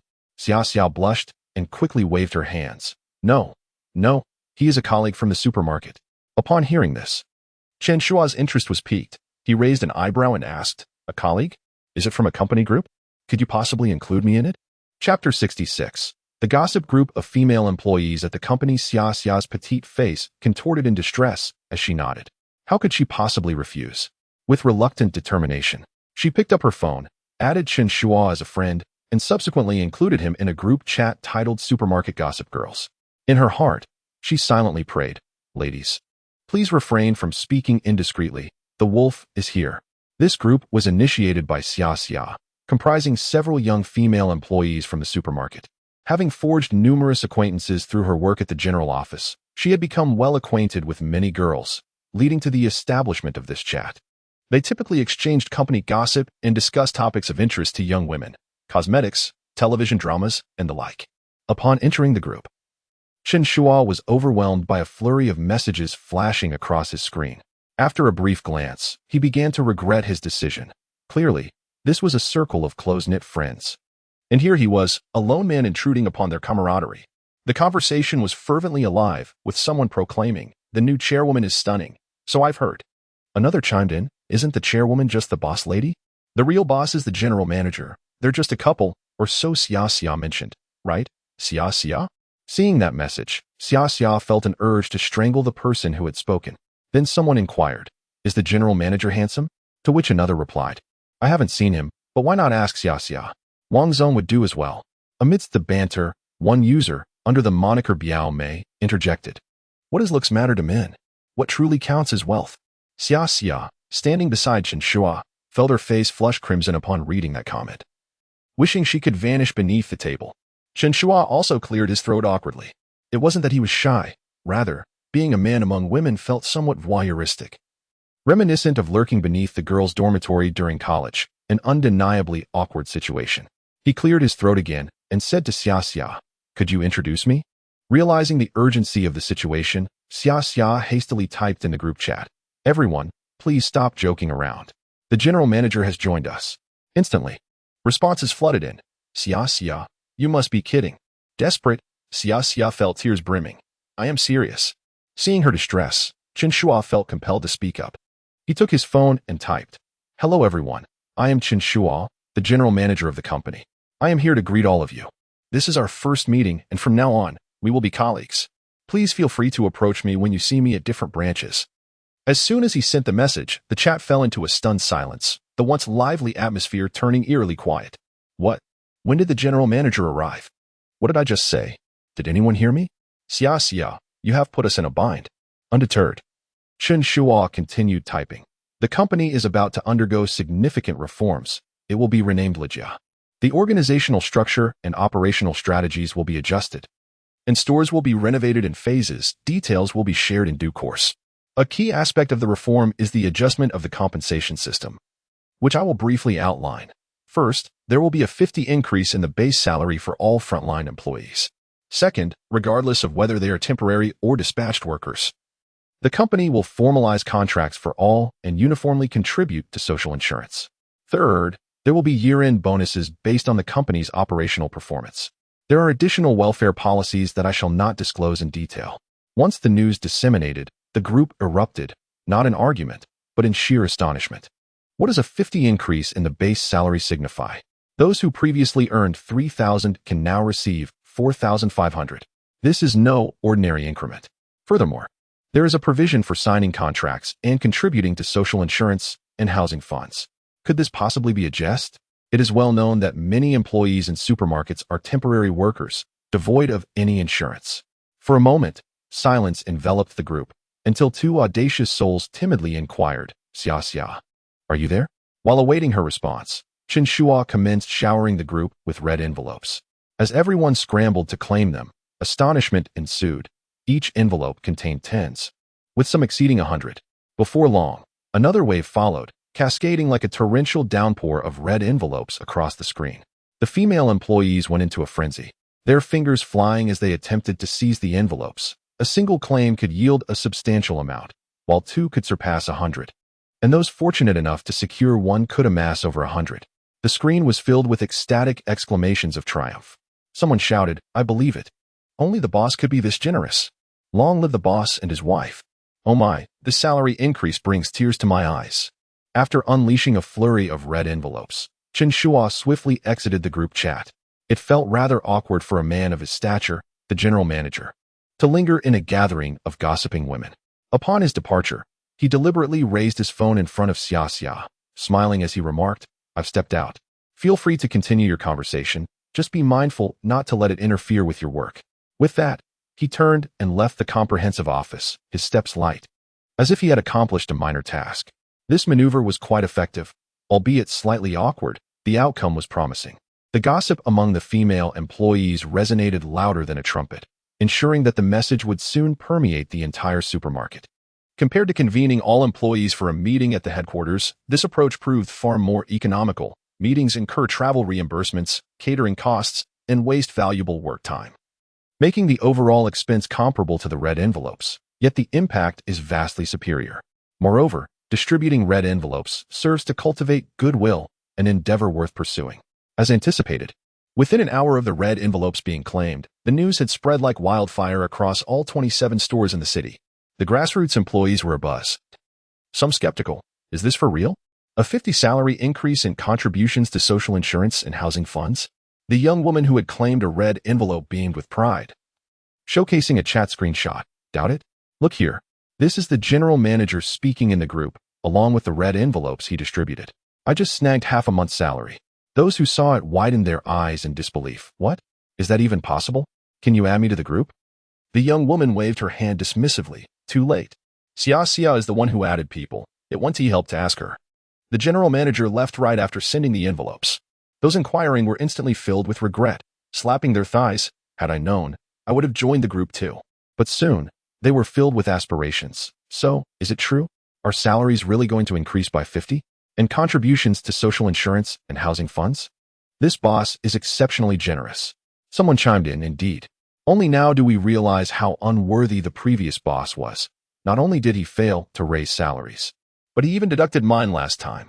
Chen Shuo had no time to concern himself with trivial gossip. His mind was wholly dedicated to the reform of the supermarket. The former Yu family supermarket operated on an antiquated business model, essentially resembling an oversized self-service grocery store, utterly devoid of the characteristics of a modern supermarket. What underpins contemporary supermarkets like Walmart and Carrefour? It is their precise supply chain management, data-driven inventory optimization, and a customer-centric service ethos. They meticulously analyze consumer data to fine-tune their stock-keeping units, prominently displaying high-demand items while relegating lower-margin products to the back. Coupled with a robust membership system and promotional activities, they ensure customer loyalty remains steadfast. In stark contrast, Yu family supermarket relied solely on instinct for inventory, with disorganized shelves, sporadic promotional events, and an absence of a decent membership card. The store's decor was outdated, the lighting dim, and the fresh produce section emitted an unpleasant odor, sending customers fleeing after a brief visit, with no hope of return. Chen Shuo, during his earlier tour with Lin Yu at the headquarters, had found it intolerable. This was no supermarket, but rather a relic of a bygone era. Now, he was determined to implement sweeping reforms. The first step involved transforming Lijia supermarket into a modern establishment, upgrading the store's decor, optimizing shelf layouts, introducing intelligent PS systems, establishing a membership framework, and integrating the supply chain to reduce procurement costs. This was merely the initial phase. The foundation needed to be solidified. Yet, that alone would not suffice. With Carrefour and Walmart as formidable foreign competitors in the Ninghai market, mere modernization would only allow Lijia supermarket to compete on equal footing. Gaining any advantage would remain a distant goal. Following this, Chen Shuo had a second, decisive strategy, one that would truly be a game changer. Once implemented, even the national chains of foreign supermarkets would have to step aside, facing a formidable challenge. Standing in the old-fashioned corridor outside the comprehensive office, hands in pockets, he squinted at the Lijia supermarket sign outside, his mind already calculating the next strategic move. Chapter 67. The Supermarket. Is this the dawn of a new era?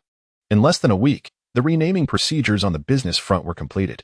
From that moment forward, Yu family supermarket vanished from the annals of history, and the name La Family Supermarket emerged prominently on the streets of Ninghai, quickly intertwining itself with the lives of the local populace. Yet, at that time, few could have anticipated the magnitude of importance this supermarket would eventually attain. As soon as the name change was finalized, a development plan swiftly followed. Chen Shuo and Lin Yu convened all the management in the headquarters meeting room. Yu Sanhua, Wang Feng, Li Guoqiang, along with over 20 store managers, filled the space to capacity. The plan was placed on the table, and Chen Shuo declared the meeting open for discussion, which culminated in a unanimous agreement. In truth, no one dared voice dissent. How could they oppose a business strategy presented by the first and second largest shareholders? However, as Chen Shuo began to elucidate the expressions of these seasoned supermarket veterans shifted dramatically. They straightened in their seats.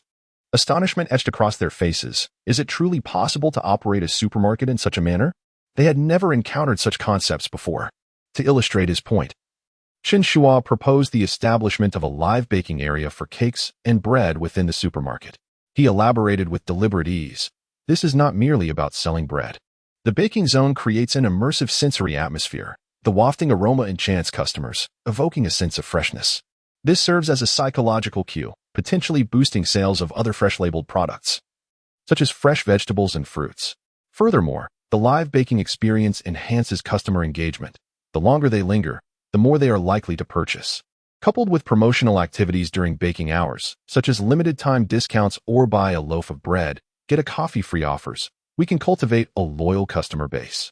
He paused, surveying the audience. This is what we call scenario-driven consumption. The executives sat in stunned silence. They had witnessed live bread baking in foreign supermarkets, yet never imagined that a mere baking area could yield such intricate strategies. Yu Sanhua stroked his chin, his mind racing with thoughts. What a remarkable intellect this young man possesses. Wang Feng diligently took notes, her hand cramping from the effort. Upon lifting her gaze, a spark of excitement flickered in her eyes. Li Guoqiang stood agape, unable to close his mouth for what seemed an eternity. This is astoundingly professional. The baking area was merely the tip of the iceberg. Chen Shuo continued to unveil a plethora of innovative ideas, a redesigned fresh produce section, relocating fruits and vegetables to the entrance to immediately capture customers' attention, thematic displays for seasonal items, such as mooncakes during the Mid-Autumn Festival or chilled beverages in the summer. Impulse purchase areas near the checkout, stocked with gum and snacks to entice customers as they finalize their purchases, and convenience service zones and child-friendly areas, equipped with power bank rentals, resting seats, and play corners for children. He concluded, our objective is to transform the supermarket from a mere sales venue into a vibrant lifestyle hub. The core principles are experiential engagement, convenience, and precise fulfillment of customer needs, all harmoniously intertwined to elevate shopping from a simple transaction to an avenue of entertainment, leisure, and life solutions. As his words resonated, the room fell silent in reverence. The professionalism displayed was so profound that achieving success seemed inevitable. Yu Sanhua, typically weary from the demands of his long career, now had a newfound sparkle in his eyes, inwardly contemplating. If this supermarket truly follows this path, it may very well revolutionize the industry. Wang Feng adjusted her glasses, an involuntary smile gracing her lips as she began to envision the transformation of the supermarket. The store managers were equally eager, their minds brimming with vivid images of a bustling future. As soon as the headquarters meeting concluded, the renovation of Lejia supermarket commenced with fervor. Chen Shuo made only a brief appearance at the headquarters for training, delivering lectures and proposals for a week, before occasionally visiting the branches to distribute red envelopes and rectify minor issues in the renovations, leaving the majority of responsibilities to Lin Yu. In his past life, he had been a workaholic, but in this life, he was determined not to exhaust himself. He found joy in spending time playing with his daughter, Luer. With a smile, he said to Lin Yu, "Dear, you take charge of this endeavor. I'll assist you." Lin Yu's life underwent a dramatic transformation as she became a dynamic businesswoman. Rising at 6:30 every morning, she would rush to the main store by 7 to attend meetings and hear reports on the renovation progress from various branches. Following these meetings, she would hop into a car with Xia Xia and the company's sole female driver, Yu Hui, traversing Ninghai. The supermarket's assets included only a few vehicles, an old Passat designated for her, along with several delivery vans. With the window rolled down in her Passat, the wind tousling her hair, she engaged in conversation with Xia Xia about which stores' shelves were improperly arranged. Managing the renovation of 27 stores in batches kept her as busy as a whirlwind, yet her heart brimmed with delight. These stores were her family's, and the thrill of the endeavor was exhilarating. As the proprietress, Lin Yu was exceptionally well-liked among the staff. Firstly, her approachable demeanor shone through. She greeted everyone with a warm smile wherever she went, her beauty complemented by a polished and stylish appearance reminiscent of a film star. Secondly, she was unpretentious, having grown accustomed to hardship and never putting on airs. Both male and female employees praised her, and such a chairman was indeed a pleasing sight. Most importantly, she personally signed formal employment contracts with each staff member. In the first month, salaries were increased by 50%, igniting a wave of excitement among the supermarket's lower-tier employees, which catapulted Lin Yu's popularity within the store to new heights. Aside from spending time with his daughter at home, Chen Shuo was not idle. One day, after picking up Lu'er from kindergarten, the little girl, adorned with a pink backpack, skipped joyfully alongside him as they headed home. Upon entering, he gently patted her head and said, "Go play in the study. Daddy has some work to attend to." Lu'er nodded, clutching her teddy bear, and scampered into the study. Chen Shuo followed, settling her on a corner of the carpet, before taking a seat at the computer, his fingers dancing over the keyboard with focused intensity. The study was modest, lined with bookshelves against the wall, and an antique desk lamp cast a warm glow over the keyboard, illuminating his swift fingers.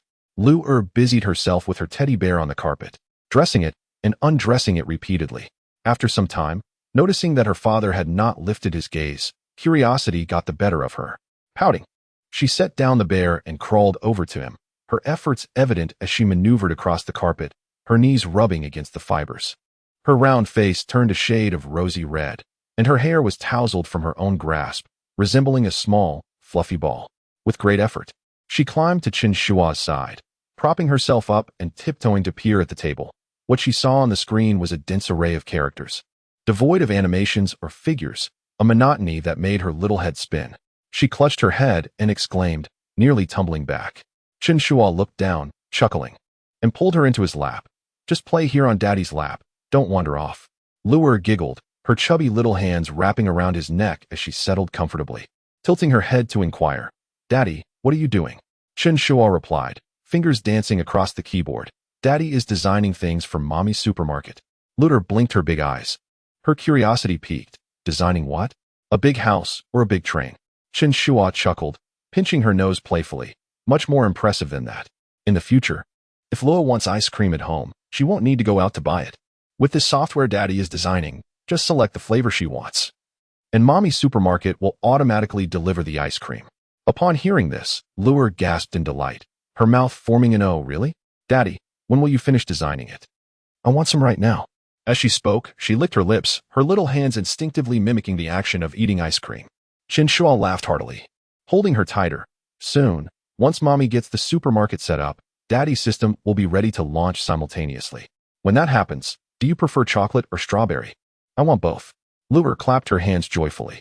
Chen Shuo continued his work, feeling quite fulfilled.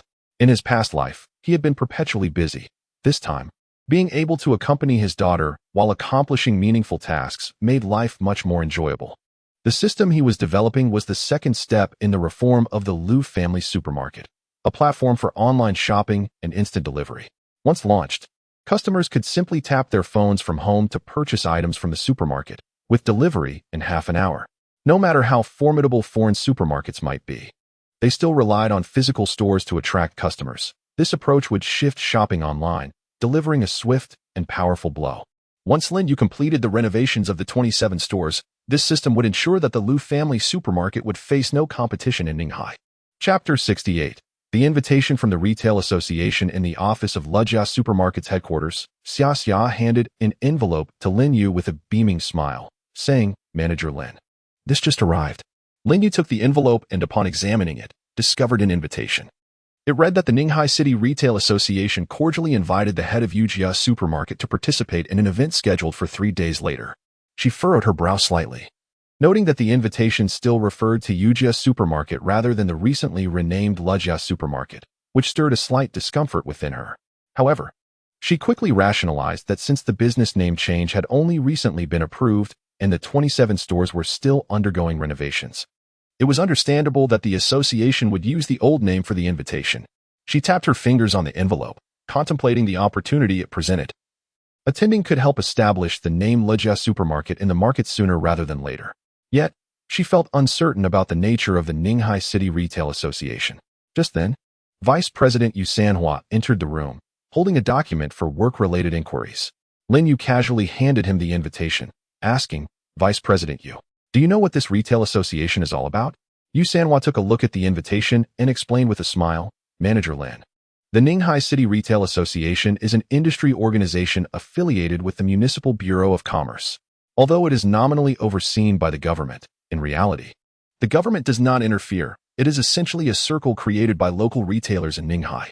The participants mainly include various local retailers, such as Ninghai Department Store, Central Plaza, Jinxiong Shopping Mall, and the underground pedestrian street on Cherry Road. Among the supermarkets, there are local chains like Huimin Supermarket and Tiantian Shopping, as well as foreign entities like Carrefour and Walmart. However, the foreign supermarket executives rarely attend. They typically send a few local managers who merely listen during meetings and seldom engage in discussions, often skipping even the post-meeting gatherings. Thus, this association serves primarily as a gathering for Ninghai's retail industry. At this point, Yu Sanhua furrowed his brow, his tone shifting to one of curiosity. However, this time seems unusual. The last association event was only 2 months ago, and according to tradition, they are held every 6 months. Why the sudden call to assemble again?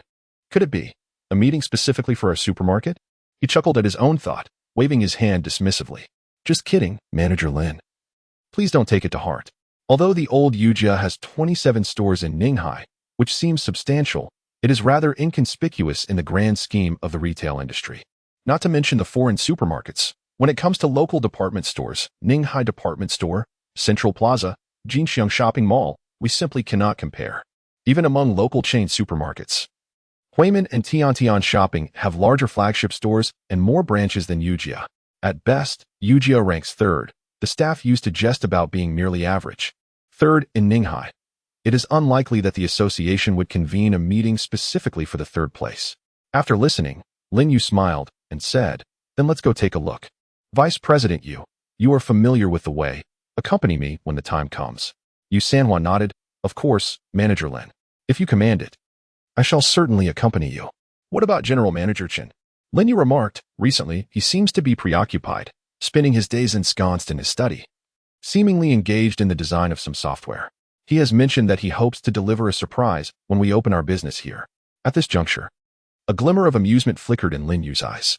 She had inquired several times about Chen Shuo's activities, yet he always responded with a jovial laugh, evading a serious answer. It was only last night when Lu Er excitedly leaped into her arms, exclaiming in a sweet, childlike voice, Mommy, Daddy is designing a magical gadget that allows us to get ice cream for free.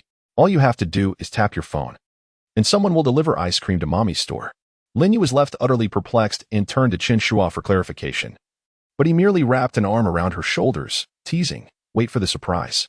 After planting a couple of affectionate kisses on her, he skillfully brushed the matter aside. She decided against pressing further, contemplating, well, let's see what he manages to concoct. After listening, Yu Sanhua chuckled, praising, Mr. Chen's intellect is truly unparalleled. Just wait and see. Lin, whatever he creates will undoubtedly be extraordinary. Lin Yu nodded, placing the invitation into her drawer, and stood up, saying, then in 3 days, let us visit the association together. Yu Sanhua acknowledged her and exited the office. As tranquility enveloped the room, Lin Yu leaned back in her chair, absent-mindedly tapping her fingers on the desk while her mind recalled Lu Er's excited little face from the previous night, causing her to chuckle softly. Brother Xiong's underground gambling ring was completely dismantled, with him and a group of organizers and managers apprehended. Depending on the nature of their crimes, the sentences varied.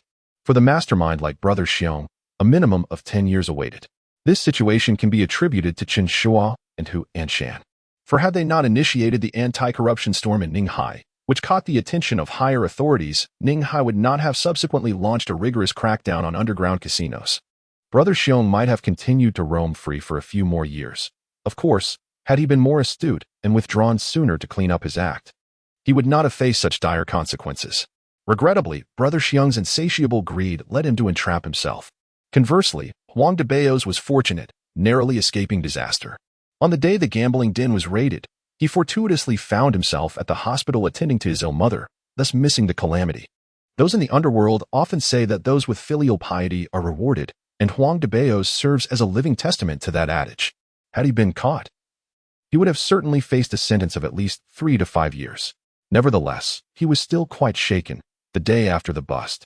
He hastily packed his belongings and fled to another locality, only daring to return once the anti-corruption campaign and crackdown had subsided. However, upon his return, he found himself troubled. His source of income had been severed. Previously, he had earned money by collecting debts in the gambling den, but his expenses were significant, especially for his mother's medical care, leaving him financially destitute. He sought out several younger associates in the underworld, hoping to find some means of making a living. But these individuals were even worse off than he, all terrified by the recent crackdown, timidly suggesting, "Brother Bao, why don't you take the lead? We'll follow your lead from now on." At this, Huang Debao's nearly leapt in fright. The crackdown had just concluded. Who could predict if another wave would follow? He dared not become the scapegoat. Even if he were to take the lead, he would remain at a loss as to what to do. Surely he could not resort to opening a gambling den again? Was he expected to seek a formal job? With his elementary school education and having dropped out of junior high, who would employ him? He could not endure the constraints of factory work nor bear its hardships. Just as he was despairing and pulling at his hair, his phone rang. Upon seeing that it was Chen Shuo calling him to meet at a bustling eatery in the city center, his eyes lit up with excitement. He immediately perked up and hopped onto his dilapidated electric bike, hurrying to the location. Arriving at the eatery, he noticed a light bulb hanging at the entrance, and the greasy sign reading "Oldly Barbecue" emitted a delectable aroma of cumin. Pushing open the door to the private room, he found Chen Shuo already seated and waiting for him. The table was adorned with several plates of food.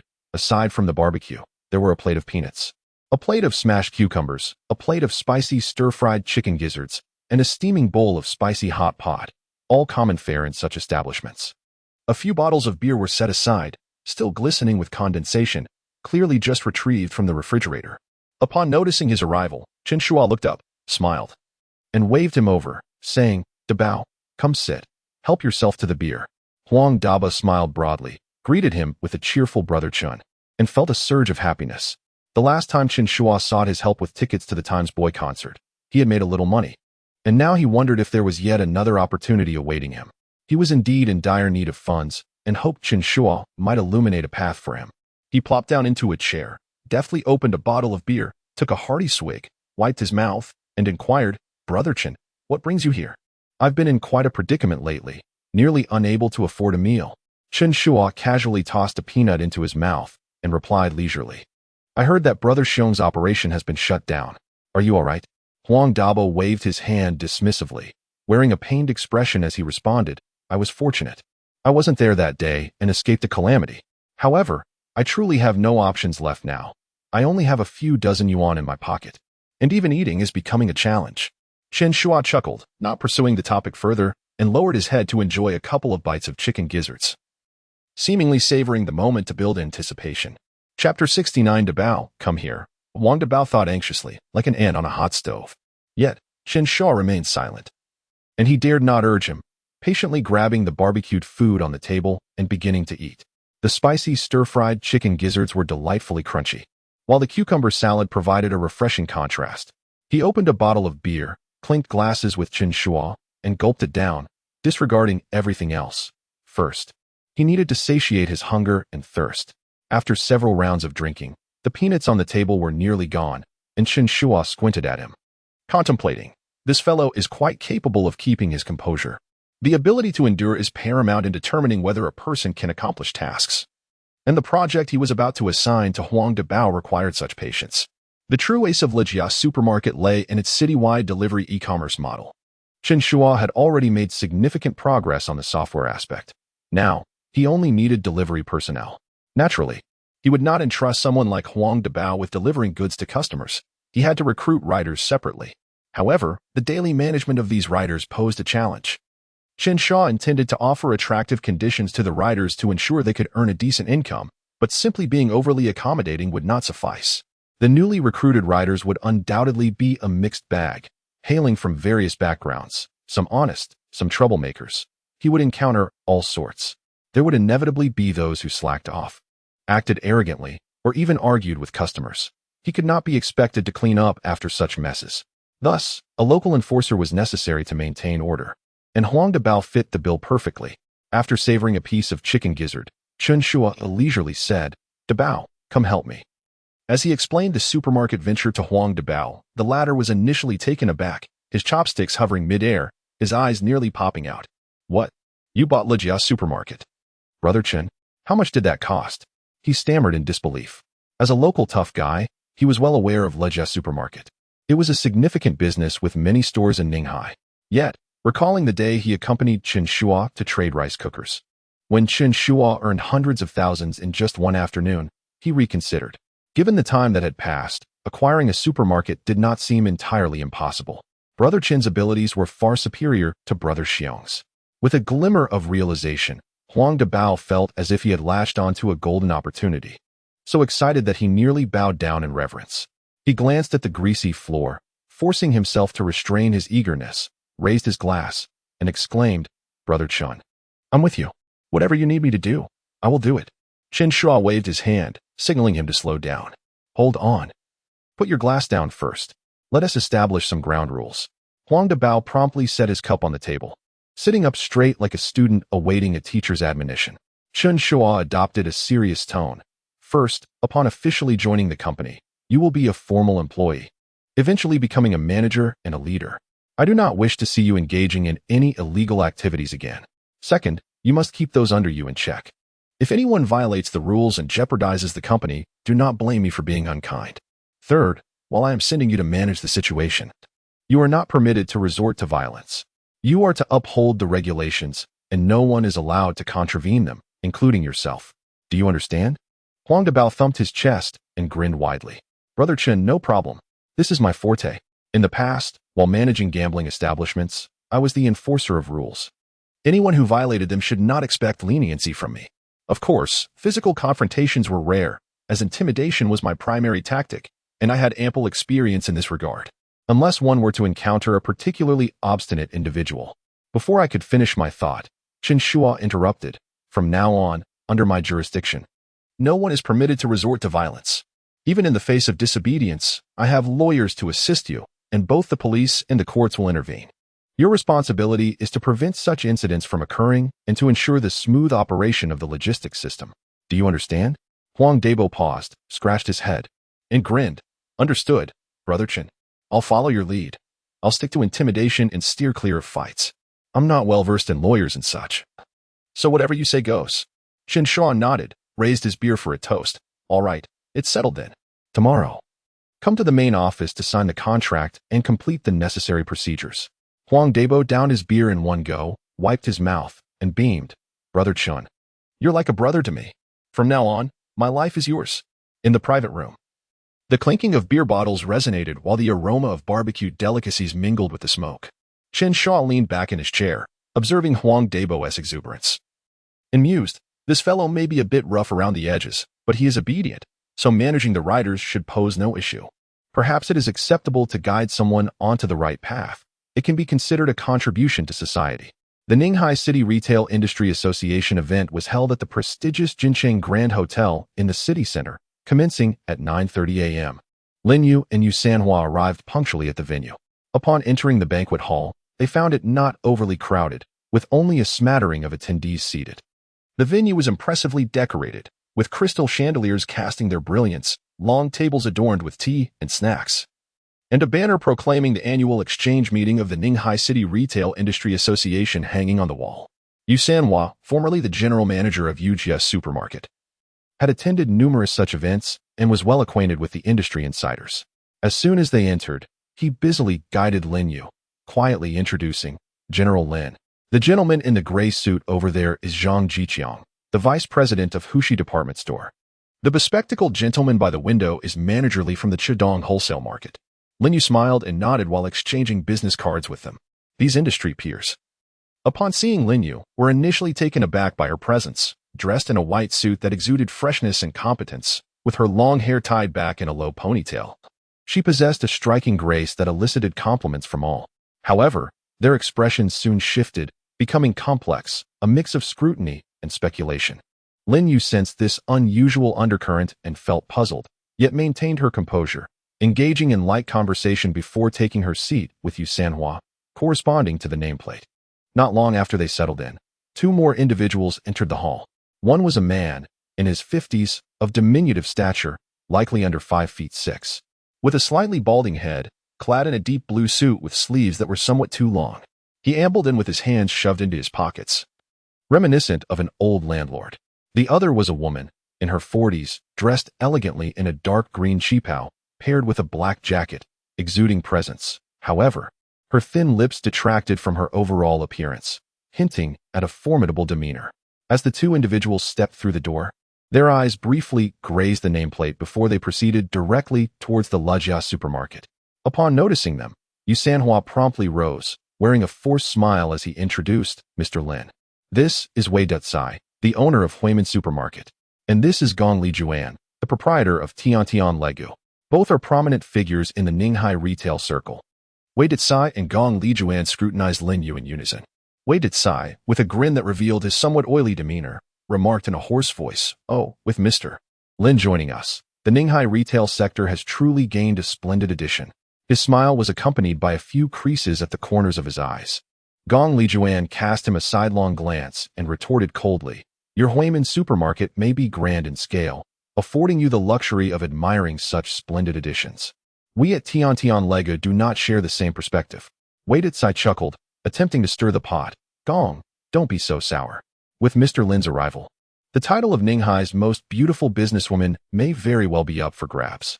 Gong Lijuan's expression darkened. "I have never cared for such titles. One should not objectify women. Business should always be grounded in substance, not mere gimmicks." Listening to their verbal sparring, Lin Yu furrowed her brow slightly. With a gentle smile and a humble tone, she replied, "Mr. Xiong, Ms. Gong, you are both esteemed veterans in this field. I am merely in my early 20s, still learning the ropes, and I will undoubtedly seek your guidance in the future." While her words appeared courteous, they bore a subtle sting upon closer examination. Age can often serve as a formidable advantage. At just over 20, she was half the age of her interlocutors. Although Lejia supermarket currently lagged behind Huimin and Tiantian Legu, time was on her side, and the outcome remained uncertain. Indeed, as her words hung in the air, both Wei Dutsai and Gong Lijuan's expressions momentarily stiffened. Wei Dutsai chuckled awkwardly, a flicker of displeasure crossing his eyes, while Gong Lijuan pressed her lips together, her gaze growing colder. Yu Sanhua hastily intervened. "Haha, mister. Lin is being modest. Your youth and talent are undeniable. Once Lejia supermarket rebrands, it is bound to flourish." Wei Dutsai chimed in, "Absolutely. Our Ninghai retail circle is in dire need of fresh blood like Mr. Lin." Gong Lijuan remained silent, her lips curling slightly in skepticism. Lin Yu smiled, choosing not to respond further. As more attendees filled the venue, seats gradually occupied, and the association staff began to busy themselves with microphone adjustments. Leaning back in her chair, Lin Yu lightly tapped her fingers on the armrest, pondering to herself, "This circle is indeed intricate. One must remain vigilant." Yu Sanhua, seated beside her, whispered, "Mr. Lin, don't take them too seriously." Lin Yu nodded, her peripheral vision catching the two of them, reflecting to herself, "It's not about taking things too seriously, but establishing a firm foothold in this initial skirmish is essential." Chapter 70. Invoking public fury, collective pressure. As the clock struck 9:45. The doors of the conference hall were finally pushed open, revealing the last group of latecomers. Leading the procession was Zhao Guodong, the general manager of Ningbai Shopping Center. A man in his 50s with graying hair, impeccably dressed in a tailored suit, exuding the calm demeanor of a seasoned veteran. Beside him was Lu Zhenhua, the general manager of the Central Shopping Mall, a slender man in his 40s, sporting gold-rimmed glasses and sharp eyes, reminiscent of a meticulous accountant. Following them was a woman, Yuan Ping, the deputy director of the business bureau, in her 40s, clad in a deep blue suit, her short hair neatly styled, her strides exuding an aura of authority. Yu Sanhua quickly leaned closer to Lin Yu and whispered, "Director Lin, these individuals are significant figures. Ningbai Shopping Center and Central Shopping Mall are the true leaders of Ninghai's retail sector. There's also the Golden Bear Shopping Center, a Hong Kong-funded establishment, akin to Carrefour and Walmart, but they likely won't be attending today." The conference's hostess promptly approached them, greeting the trio with a smile and inviting them to the stage. Once they were seated, the event officially commenced. Naturally, the first to speak was Deputy Director Yuan. She rose, uttered a few brief remarks, and with a smile, handed the microphone to Zhao Guodong, clearly intending to allow him the spotlight without overshadowing her presence.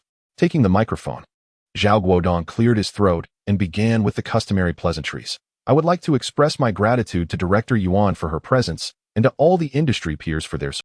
However, he soon shifted the tone of his speech. infusing it with a more profound significance. You may be wondering why we have gathered so soon after our last event just 2 months ago. The primary purpose of today's gathering is to welcome the new. The former Yujia supermarket has been acquired by new shareholders and has now been renamed Lejia Supermarket. And we must extend our warm welcome. Upon this announcement, scattered applause erupted in the audience. Lin Yu exchanged glances with Yu Sanhua, both taken aback. Yu Sanhua whispered incredulously, "Are they really holding this meeting for us? Do we have such clout?" Lin Yu, equally perplexed, felt compelled to rise from her seat and nod in acknowledgement to the crowd. Yet, before she could sit down, Zhao Guodong continued, "Director Lin is quite youthful. Do not underestimate her. She has brought a vigorous spirit to our industry, establishing a benchmark for all of us. I have heard that Lejia Supermarket ensures that all employees, including part-time and contracted workers, are signed on formal labor contracts and are provided with comprehensive benefits, with salaries raised by an average of 50. What audacity! I doubt many here could achieve such a feat, Director Lin. Your terms make me consider working at Lejia myself." His remarks elicited a wave of commotion throughout the hall. Lin Yu furrowed her brow slightly, finally grasping the true intent of the meeting. Her supermarket had breached industry norms, and this assembly of individuals was here to collectively exert pressure upon her. Maintaining her composure, she offered a faint smile, ready to respond, but before she could, other executives in the audience began to chime in with their own sarcastic remarks. Waited Tsai from Huiman's supermarket chuckled, raising his teacup. "Director Lin, your generosity is remarkable. But where does this funding come from? We all know that profit margins in the supermarket industry are as thin as paper. A 50 salary increase along with full benefits? I can't fathom how the math adds up. Do not attempt to maintain appearances at the expense of financial stability. Eventually, one cannot sustain such a fade." Gong Li Juan from Tianla Purchase interjected with a frigid tone. "Indeed, while it is commendable that General Manager Lin is young and full of ideas, the retail industry is not a charitable endeavor. With such high employee compensation, who will bear the costs when customers make their purchases? Should prices rise and customers flee, it would result in catastrophic losses." Her thin lips pressed together, her eyes reflecting disdain. "If you incur losses, that is one matter. But to drag everyone else down with you is another. Do you genuinely believe that customers will flock to your store simply because of your appearance? This is not the entertainment industry." An executive remarked, "It seems that General Manager Lin aspires to be a savior of the industry. Unfortunately, our field lacks such benevolent souls. With 27 stores, Lejia Supermarket barely maintains a mediocre standing. Do you really think that signing a contract and increasing salaries will transform the situation? Beware of stumbling and being unable to rise again." Yu Sanhua's complexion turned as pale as if coated with lime. He comprehended that their supermarket had incited widespread ire. He hastily rose to explain, but as he called out to President Zhao, he was interrupted by Zhao Guodong's booming voice. "You, why are you standing up? Do you have any shares in Lejia Supermarket? Is this a forum for your opinions?" Those words struck him like a slap, and Yu's face flushed crimson. He rose halfway before awkwardly sitting back down. Zhao Guodong then turned to Lin Yu, his tone reminiscent of a strict teacher reprimanding a student, before embarking on this venture. "Did you consult with the association? Is Lejia the only retailer in Ninghai? Can you do as you please? Should I offer you my position as president?" His voice was stern, and the banquet hall fell into a profound silence. Lin Yu stood there, frozen, the only one among dozens of seated individuals. Resembling a student in detention, torn between sitting and standing. Deep down, she understood that Zhao Guodong's intent was to publicly humiliate her. However, she had not anticipated such an onslaught, and the feeling of isolation washed over her like a tide. Under the scrutinizing eyes of the assembly, she felt exposed. Her face alternating between warmth and chill, her fingers instinctively clutching the hem of her dress. At that moment, Lu Jinhua from the Central Mall spoke up, his tone languid. As if he were mixing mud. "Let me speak fairly. We cannot place all the blame on young Lin. She is new to the industry and still quite. It is only natural that she is unaware of certain conventions. It can be corrected. The entry of new shareholders is ultimately beneficial for the retail sector in Ninghai. Is it not? Lin, please express your stance. I assure you that as long as you amend your approach, no peer will target you."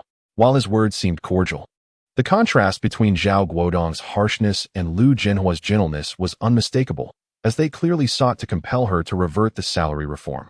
Upon hearing this, Lin Yu took a deep breath and found her composure. She recognized that this meeting was a direct confrontation aimed at Lejia. The remuneration plan had stirred significant upheaval within Ninghai's retail circle. The news spread rapidly, and within days, other supermarkets and marketplaces were in an uproar. This was a blatant disruption of industry norms.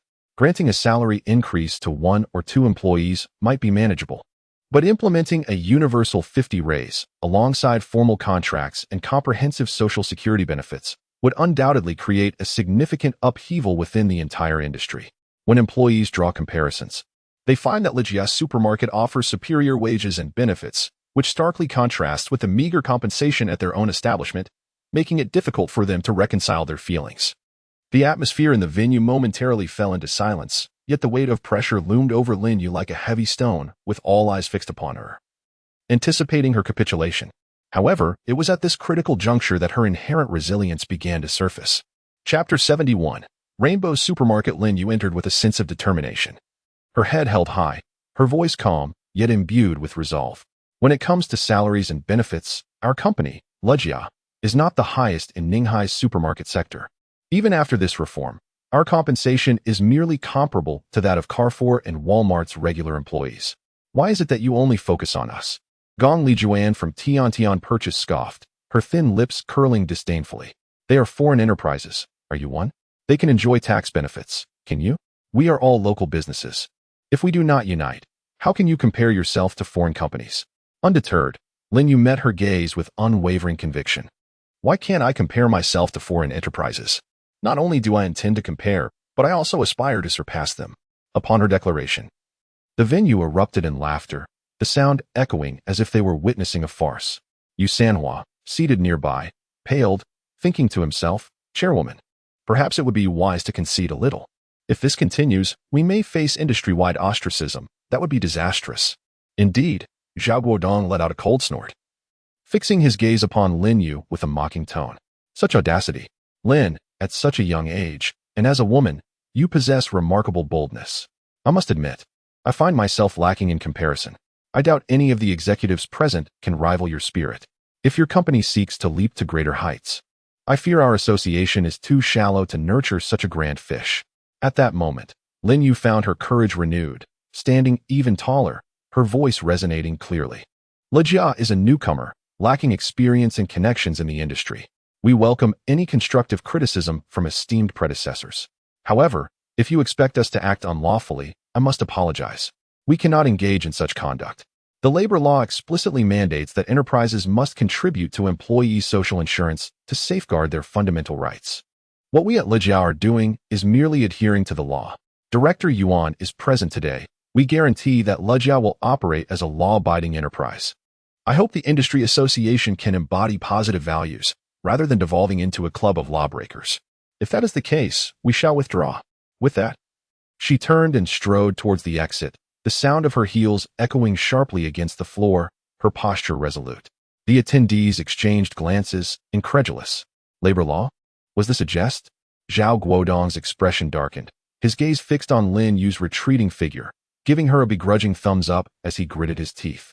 You are impressive. I wonder how long you can maintain that bravado.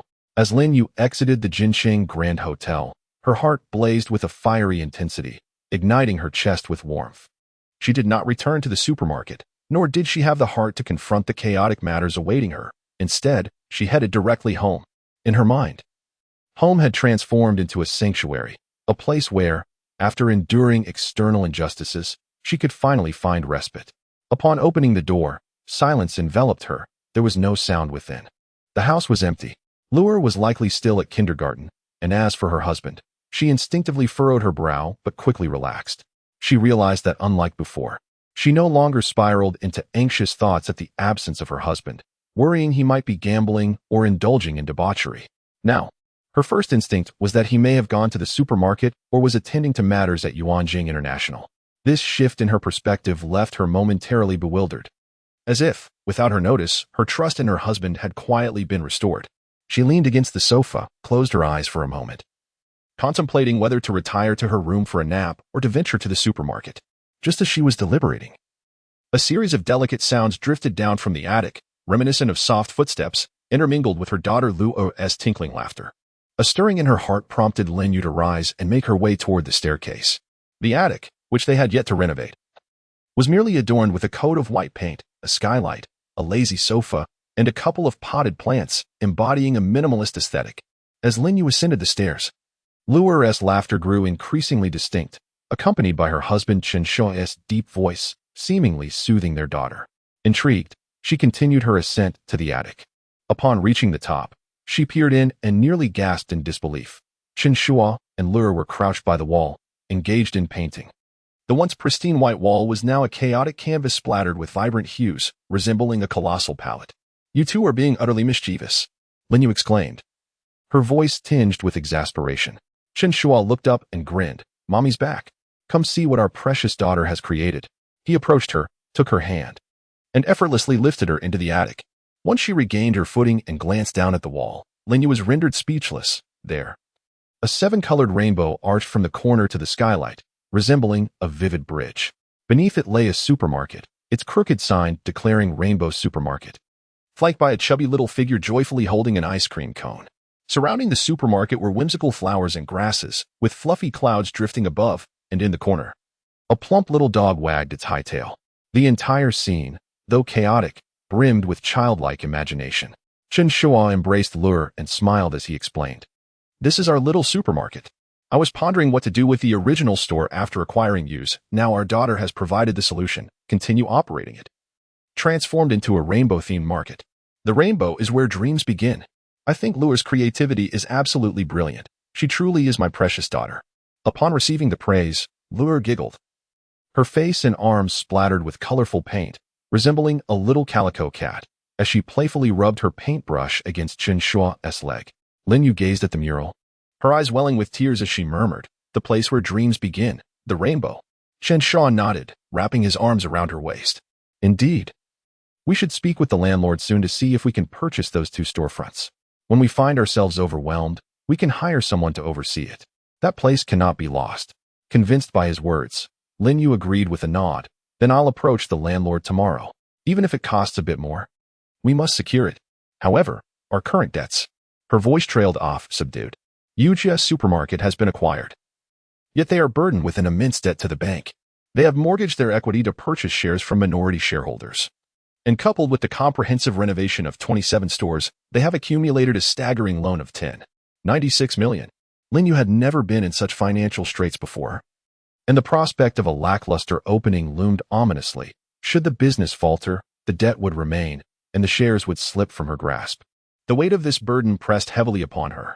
In contrast, Chen Shuo remained unfazed, assuring her that this debt was nothing to fret over, for he had a plan. "I will repay you in a few days," he declared. Lin Yu was taken aback, her eyes widening in disbelief. "A few days? How will you manage that? We're talking about over 10 million. At times, she found herself questioning her sanity, never having imagined that she would owe such a sum to a bank. The supermarket had seemingly fallen into their laps, a mere stroke of luck from Chen Shuo's casual endeavors. Initially, when the equity was pledged, she felt little concern, but now, fully invested, she began to fear the potential loss. Chen Shuo, with a playful smile, wrapped an arm around her. "Fear not, my dear. I possess my own ingenious strategies. You need only focus on managing the supermarket, and I shall shoulder the remaining worries." He paused momentarily before inquiring, "By the way, why are you back so early? What was discussed at the association meeting?" Chapter 72. Emptying the Hong Kong stock market. Upon hearing Chen Shuo inquire about the association, Lin Yu immediately poured out her grievances from the meeting. Nestled in Chen Shuo's embrace, she vented her frustrations, lambasting those who had bullied her at the venue. Even with a hint of malice, Zhao Guodong from Ningbai Shopping Mall, the president, acted as if he were an emperor. Short and squat like a winter melon, yet still had the audacity to put on airs. Then there was that woman from Tiantian Legu, a blend of tea and deceit, simply revolting to behold. And Xiong Datsai from Huimin Supermarket, his incessant bragging was so greasy one could fry vegetables in it. She felt an overwhelming urge to slap him. Chen Shuo patiently listened until she finished her tirade, gently patting her back with a calm demeanor. "Do not be upset. These people are like grasshoppers after the autumn harvest. They won't last long. Once our supermarket opens, they won't even know how they met their demise." Lin Yu nodded eagerly, her face still reflecting a sense of grievance, mistakenly believing he was merely trying to console her. Yet, Chen Shuo's thoughts were indeed aligned with his words. These old-timers had yet to witness the might of e-commerce, unaware of the devastation that awaited traditional businesses in its wake. In his eyes, the world of online commerce seemed to be lagging, with no significant players emerging, presenting what he perceived as a golden opportunity. Once e-commerce took off, followed by advancements in chips and artificial intelligence, the real estate business would pale in comparison.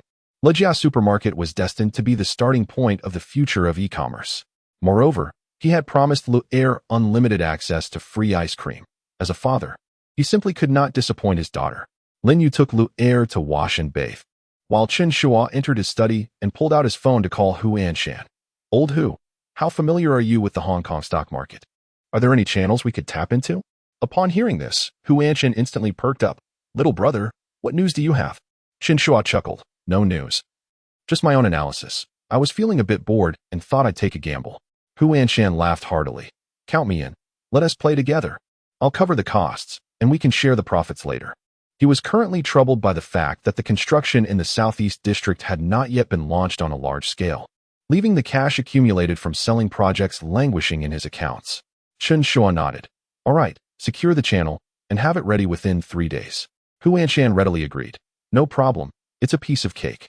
With the capabilities of Yuanxin Group, establishing a channel for investing in Hong Kong stocks would be as easy as pie. He had several business cards from brokers and banks in Hong Kong in his drawer. Contacts from previous dealings that would come in handy now. In truth, Chen Shuo could manage it himself. He had a plethora of contacts in Hong Kong. Having collaborated with many influential figures before, some of whom he had profited with, while others had been rivals in business. They were all well acquainted with one another. However, he deemed it unnecessary to reach out to them for such a trivial matter. Instead, he chose to involve Hu Anshan, allowing him to earn a little, as a way to reciprocate for his assistance in acquiring the supermarket. Hu Anshan acted swiftly, arriving at Jinyu Blue Bay the very next day. Upon entering, he asked, Little brother, have you secured the channel?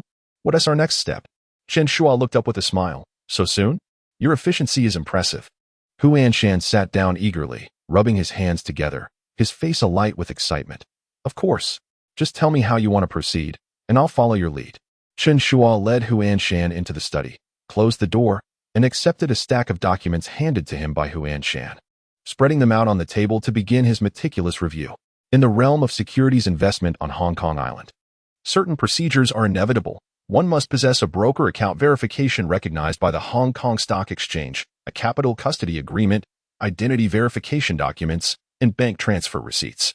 Hu Anshan, efficient in his dealings, not only ensured that all documents were in order, but also successfully transferred a substantial sum of 20 million Hong Kong dollars. Now resting in the account, fully prepared for action, he patted the documents and grinned, stating, I'll start by placing this amount as a foundation. Let me know how much you require, and I can adjust it at any time. Chen Shuo, having perused the documents without lifting his gaze, replied, That is sufficient. We won't need that much. In a single day, we can establish leverage. There is no need for further adjustments. Upon hearing this, Hu Anshan nodded affirmatively. All right. I'll defer to your judgment. Chen Shuo settled before the computer, launching the trading software while Hu Anshan eagerly positioned a stool beside him, clutching a bottle of cola. His eyes fixated intently on the screen. Casting a sidelong glance at Hu Anshan, Chen Shuo inquired curiously, Aren't you usually a tea drinker? Why the switch to cola today? Are you not concerned about your health? Hu Anshan shook the bottle with a chuckle. It's sugar-free. Since we're engaging in finance today, I noticed Buffett often enjoys cola, so I thought I might partake in the tradition. Chen Shuo chuckled. It is common for individuals, regardless of their status or wealth, to harbor a touch of superstition. He chose not to dwell on Hu Anshan and focused on his tasks. The trading software interface materialized on the screen as Chen Shuo adeptly summoned the candlestick chart, his fingers dancing across the keyboard with remarkable agility. He periodically accessed stock pages to examine trading volumes and trend lines, swiftly switching to real-time quotes to monitor market fluctuations. After executing a series of commands, he retrieved the business card Hu Anshan had provided and dialed the broker on Hong Kong Island. Upon the call connecting, he initiated a casual conversation in fluent English to confirm the account status, then seamlessly transitioned into Cantonese. Hello, is this XX Securities? Please assist me in placing an order with 3 times leverage and expedite the process. After concluding the call, he tapped a few more keys to confirm the submission of the order. This entire operation flowed with grace and professionalism. Hu Anshan, sitting nearby, stared wide-eyed, momentarily forgetting his cola. Having navigated the business world for many years, He had witnessed numerous individuals trading stocks, yet he had never encountered someone like Chen Shuo, who could switch effortlessly between English and Cantonese while his fingers flew across the keyboard like a dancer. Once Chen Shuo had completed his tasks and leaned back in his chair to stretch, Huanshan finally regained his composure and eagerly asked, "Brother, which stock are you planning to purchase?" Taking a sip of water, Chen Shuo glanced at Huanshan and replied leisurely, "I am not buying stocks, I am shorting." Huanshan was taken aback, nearly losing grip on his cola. "Shorting?" His voice rose slightly, filled with astonishment. This was quite a risky endeavor. Though he had not extensively traded stocks, his years in the business world had imparted some understanding of the concept. Shorting refers to borrowing stocks to sell them, intending to buy them back at a lower price to profit from the difference. It sounds straightforward, yet the risks are considerable should the stock price rise instead of fall. The borrowed stocks must be repurchased at a premium, leading to potential losses. Particularly with leverage, the risks multiply exponentially. A moment's negligence could see the 2 million evaporate in an instant, possibly leaving one indebted to the broker. He swallowed hard. Anxiety etched on his face as he gazed at the computer screen. The chart displayed on the screen illustrates a stock named CC International. The candlestick patterns are remarkably steady, alternating between shades of red and green, with a slight upward trend that gives no indication of a potential decline. Huanshan fixated on the gently rising curve. Beads of sweat forming on his forehead, murmuring softly, "Brother, is this really okay?" His heart raced. While 20 million was not an insignificant sum, it nonetheless instilled a profound sense of anxiety within him. Chen Shuo did not rush to respond. He retrieved a bottle of cola from the small refrigerator in the corner of his study, popped the tab with a sharp sound, reclined in his chair, and lazily remarked, "Just wait. After all, it's only a matter of days. It won't take long." Chapter 73. The broker's panic on Hong Kong Island. Huanshan found himself perplexed. Was it merely 20 million Hong Kong dollars? In the grand scheme of his Horizon Group's financials, it hardly constituted a substantial sum. Yet, over the past few days, his heart raced with a fervor that rivaled the fluctuations of the stock market. In his previous ventures in real estate, he remained unfazed by billions in capital flow. But now, the prospect of a 20 million Hong Kong dollar investment had him pulsating with an exhilaration akin to that of a novice stepping into a casino for the first time. Each morning, he hastily convened a meeting at his company, barely managing to appease his subordinates before racing to Chen Shuo's Golden Domain Bay. Hardly settling into his chair, he found himself glued to the computer screen, intently monitoring the market alongside Chen Shuo. When calls from the office interrupted him, his tone dripped with impatience. "What? The supplier issue? Handle it yourselves. I'm busy, stop calling." With that, he abruptly hung up, his gaze snapping back to the screen. Reminiscent of a hawk fixated on its prey, unbeknownst to Huanshan, he was experiencing a newfound obsession with the stock market. The adrenaline rush he felt was markedly different from the satisfaction of clinching a significant project or besting a rival. This time, he had genuinely cast his fortune into an unfathomable abyss, awaiting the outcome, whether it would explode into a display of fireworks or sink into the mire.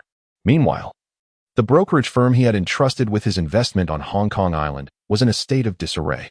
Initially, the team of brokers had been elated upon receiving a substantial order from the mainland, 20 million Hong Kong dollars, a sum that, while not indicative of the ultra-wealthy, certainly placed the client in the realm of significant players. However, upon receiving the order, the accounts began to short-sell frantically, all focused on a single stock, CC International. This sudden turn of events sent the risk control department into a frenzy. Was there a mistake? Clients from the mainland were typically known for their insider knowledge. What was the underlying information this time? A young broker, sweat pooling in his palms, murmured to himself, "I haven't heard anything. CC International hasn't had any significant news lately, has it? Their financial report was just released, and it showed stable performance."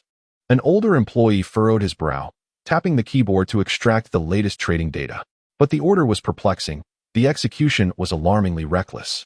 The head of the risk control team adjusted his glasses, pointing at a series of orders on the screen, all executed with short-selling tools and devoid of any hedging. Wasn't this tantamount to gambling with one's life? Indeed, Chen Shuo's strategy was audacious. Unlike most investors who tread cautiously, he dove headfirst into the fray, employing a myriad of high-leverage short-selling instruments available in Hong Kong's financial market, treating the 20 million Hong Kong dollars as a lever to strike hard at the market. Such actions required ironclad information. Otherwise, who would dare to play such a dangerous game? The financial tools he wielded were diverse. He initiated a short position on CC International with 3 times leverage using stock futures, directly borrowing stocks for future delivery to sell. Additionally, he purchased a substantial number of put options on CC International, setting the exercise price 10 below the current price, with a staggering leverage ratio of 5 times. As soon as the stock price plummets below the strike price, he can sell at a fixed rate and profit from the difference. Should the price rise, the option becomes worthless, vanishing entirely. Yet, this is not the end of the story. He has also engaged in contracts for difference, establishing a short position through a brokerage, leveraging it to a staggering tenfold. This strategy does not necessitate holding actual stocks. It merely wagers on price discrepancies, with fluctuations affecting his balance directly.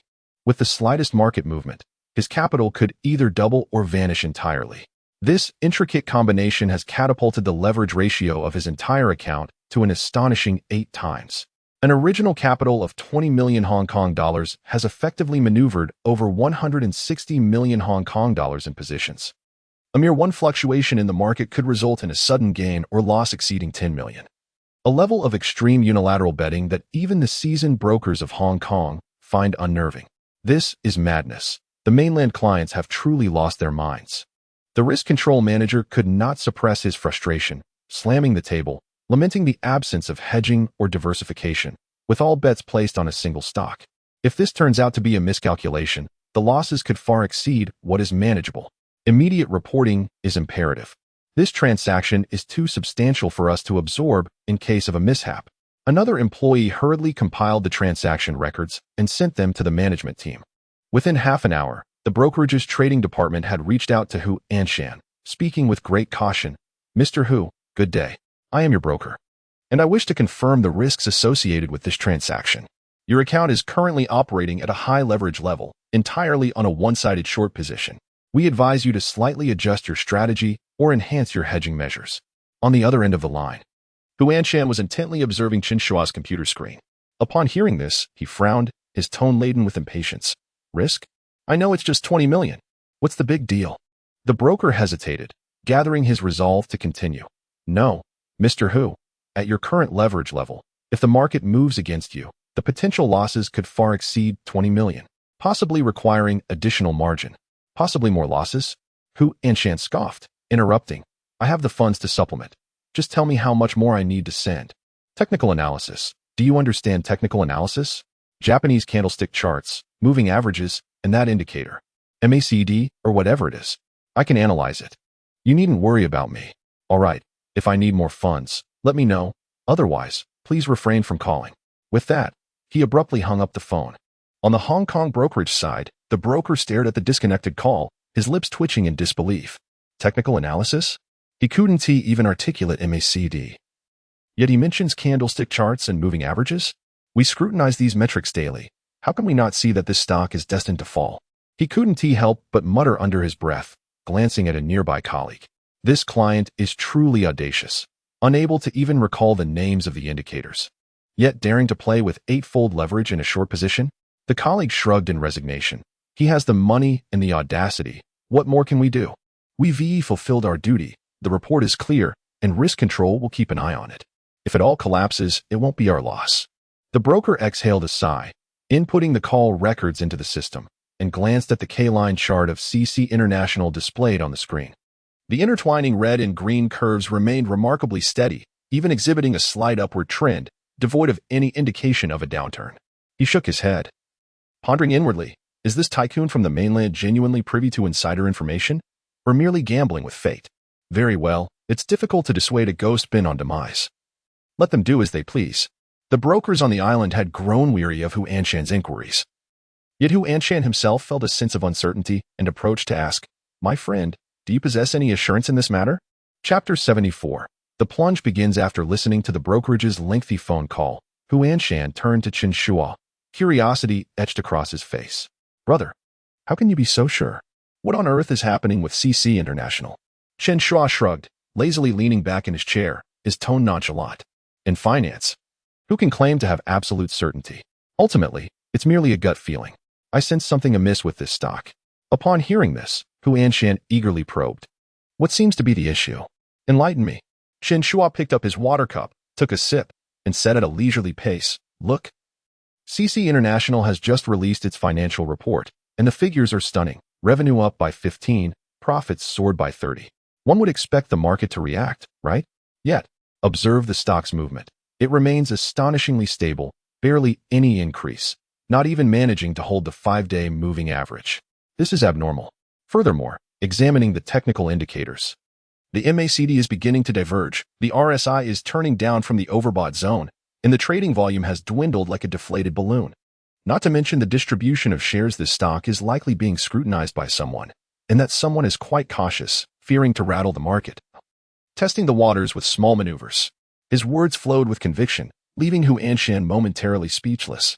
In truth, he did not fully grasp the analysis. Yet Chen Shuo's confidence provided him with a sense of reassurance. He exhaled deeply and patted his thigh. "That makes sense. Your analysis feels credible." Little did Hu Anshan know that Chen Shuo had not conducted a serious analysis. These reasons were mere fabrications. He was intimately familiar with CC International. In his previous life, he had collaborated with the international short-selling firm Blue Orca, stirring up trouble in the market. Just days after the financial report was released, Blue Orca had set its sights on CC International, preparing to make a decisive cut. Jason, the investment director of Blue Orca, known as the Scissor Monster, was quite renowned on Wall Street, famously declaring, "I will sever this stock in two." When Jason had boasted to Chen Shuo, he had detailed the intricacies of manipulating CC International, from the hidden details in the financial report to the infighting within the board, and even how to collaborate with the media to leak information. Chen Shuo was well aware of it all. Now, with this opportunity at hand, failing to profit would be a disservice to his reborn talents. A day passed, and CC International's stock price remained unperturbed, swaying gently throughout the day, slightly dipping a few points by the end. Chen Shuo gazed at the screen, contemplating, "It's about to happen." He turned to Hu Anshan and said, "Old Hu, come early tomorrow. If you're late, you might miss the spectacle." Excited by this, Hu Anshan hardly slept that night, his mind swirling with candlestick charts. At dawn the following day, he skipped work and rushed to Chen Shuo's home, arriving just as Chen Shuo's family was having breakfast. Lin Yu, holding a bowl of porridge and just taking a bite of a pancake, looked up in confusion as Hu Anshan burst through the door. Chen Shuo, equally speechless, set down his chopsticks and said, "Old Hu, I wanted you here early, but this is a bit too early, isn't it?" Hu Anshan chuckled, rubbing his hands together. "I just didn't want to miss out. Last night, I was so agitated that I hardly slept, so I decided to arrive early and keep a watchful eye." He glanced at the table, mustered his courage to sit down, and exclaimed, "Oh, pancakes paired with thin porridge. Mr. Lin, your culinary skills are quite impressive. May I have a taste?" Lin Yu rolled her eyes, casting a peculiar look at her husband before glancing at Hu Anshan, internally questioning what had gotten into these two. She had no time to entertain them, so she beckoned Hu Anshan to help himself while she grabbed her bag and headed out. The Lajia supermarket was nearly finished with its renovations and was set to open soon. She was so busy that her feet scarcely touched the ground, leaving no room to concern herself with these two. After finishing their meal, Hu Anshan, displaying a surprising sense of responsibility, took it upon himself to wash the dishes, and then eagerly followed Chen Shuo into the study. Chen Shuo first adjusted the delivery order program, and when the time seemed right, he switched the screen back to the Hong Kong stock trading software.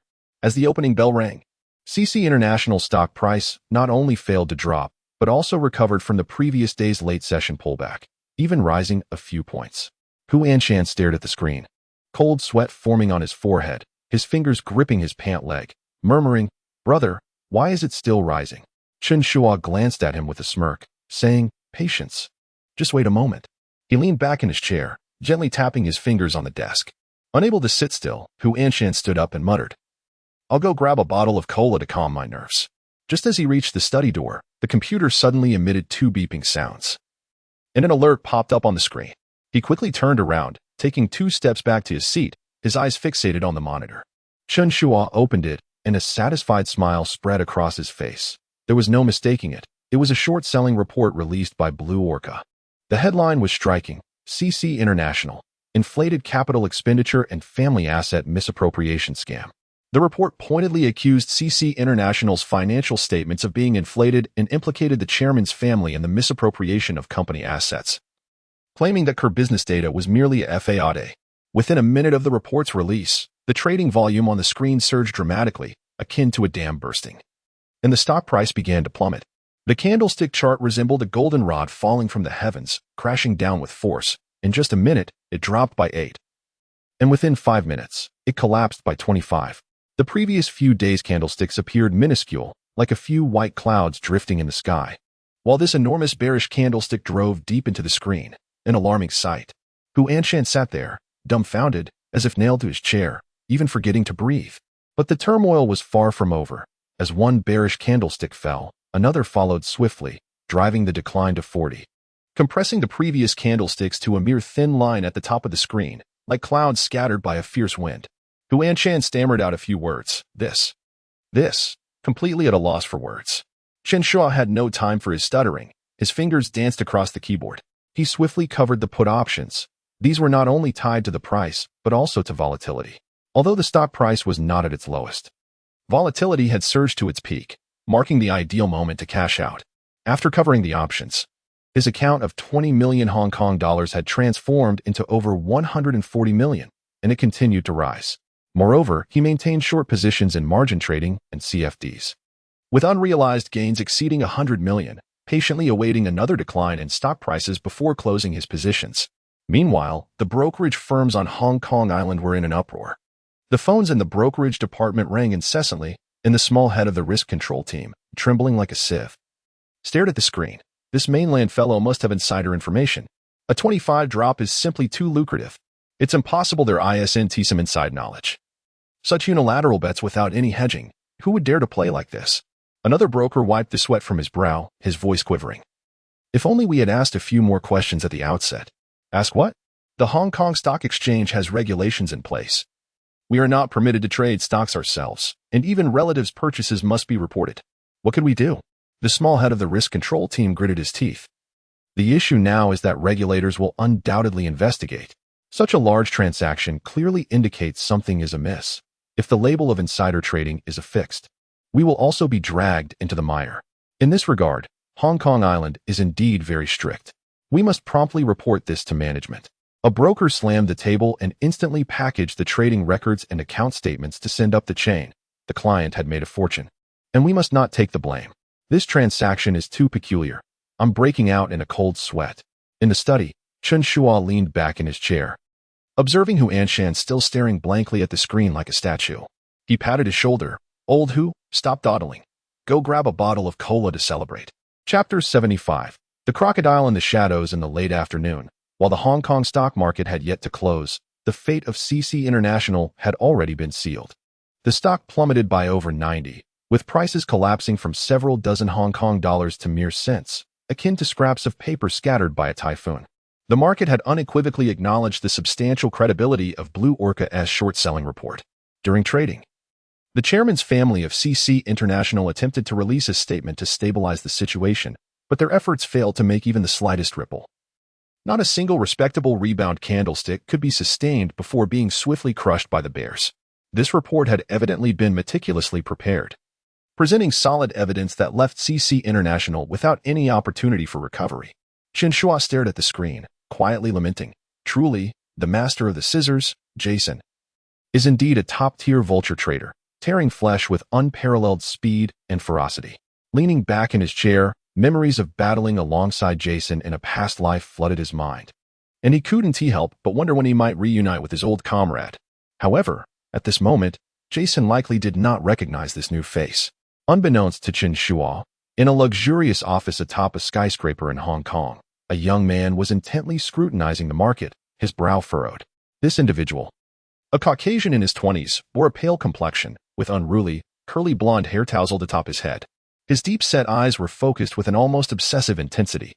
Dressed in a gray shirt with sleeves casually rolled up to his elbows, he radiated an aura of fixation bordering on obsession. This was Jason, the investment director of Blue Orca, known as the Scissor King. Sitting on the office sofa was a rotund man, his figure resembling a casually swirling a glass of red wine in his hand. He glanced at Jason and grinned. Jason, we've achieved a resounding victory. We've devoured every morsel of CC International, and their stock price is down to nothing. Why do you still look so grim? Without lifting his gaze, Jason tapped his fingers on the desk, his tone somber. Something feels off, Zach. Someone got ahead of us. The timing of this drop is too precise, nearly flawless. There was already a force aggressively shorting the stock before we released our report, cashing in and vanishing without a trace. Zach paused, his wine glass suspended in midair. Are you overthinking this? Who possesses such capability? Our intelligence network is so tight that we even uncovered the board's internal strife. How could anyone act before us? Jason shook his head, a shadow of seriousness crossing his features. No, I trust my instincts. There's a crocodile lurking in this pool of the market. It has sensed the scent of blood, seized a substantial piece of flesh, and then promptly vanished. This is a master at concealment, too deep for us to detect. Zach moved closer, wrapping an arm around Jason's shoulders with a hearty laugh. Don't dwell on it too much, my friend. The money in this market is endless. If there is indeed such a skilled player, we will inevitably cross paths. Right now, it's a time for celebration. The ladies can hardly wait. With a playful shove from Zach, Jason forced a faint smile. You're right, Zach. I have a premonition that I will encounter this individual. Celebration? What are you up to now? Zach squinted playfully, a mischievous grin adorning his face. Tonight at Victoria Bay, aboard the brilliant Royal cruise ship, I have invited 100 beautiful models awaiting our indulgence in libations. Let us go, for this night belongs to us. He patted Jason on the back, pulling him outside, leaving behind an empty office with only a forlorn screen displaying CC International's candlestick chart, appearing as if severed by scissors, a pitiful sight indeed. Meanwhile, in the study of Jinyu Bluebay, Chen Shuo and Hu Anshan remained engrossed in the post-market data.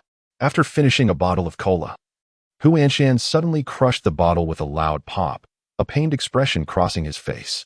Chen Shuo glanced at him, puzzled. What's wrong? Surely, a little profit shouldn't have you this distressed. Hu Anshan slapped his thigh in frustration, his face awash with regret. My 20 million principal yielded too little.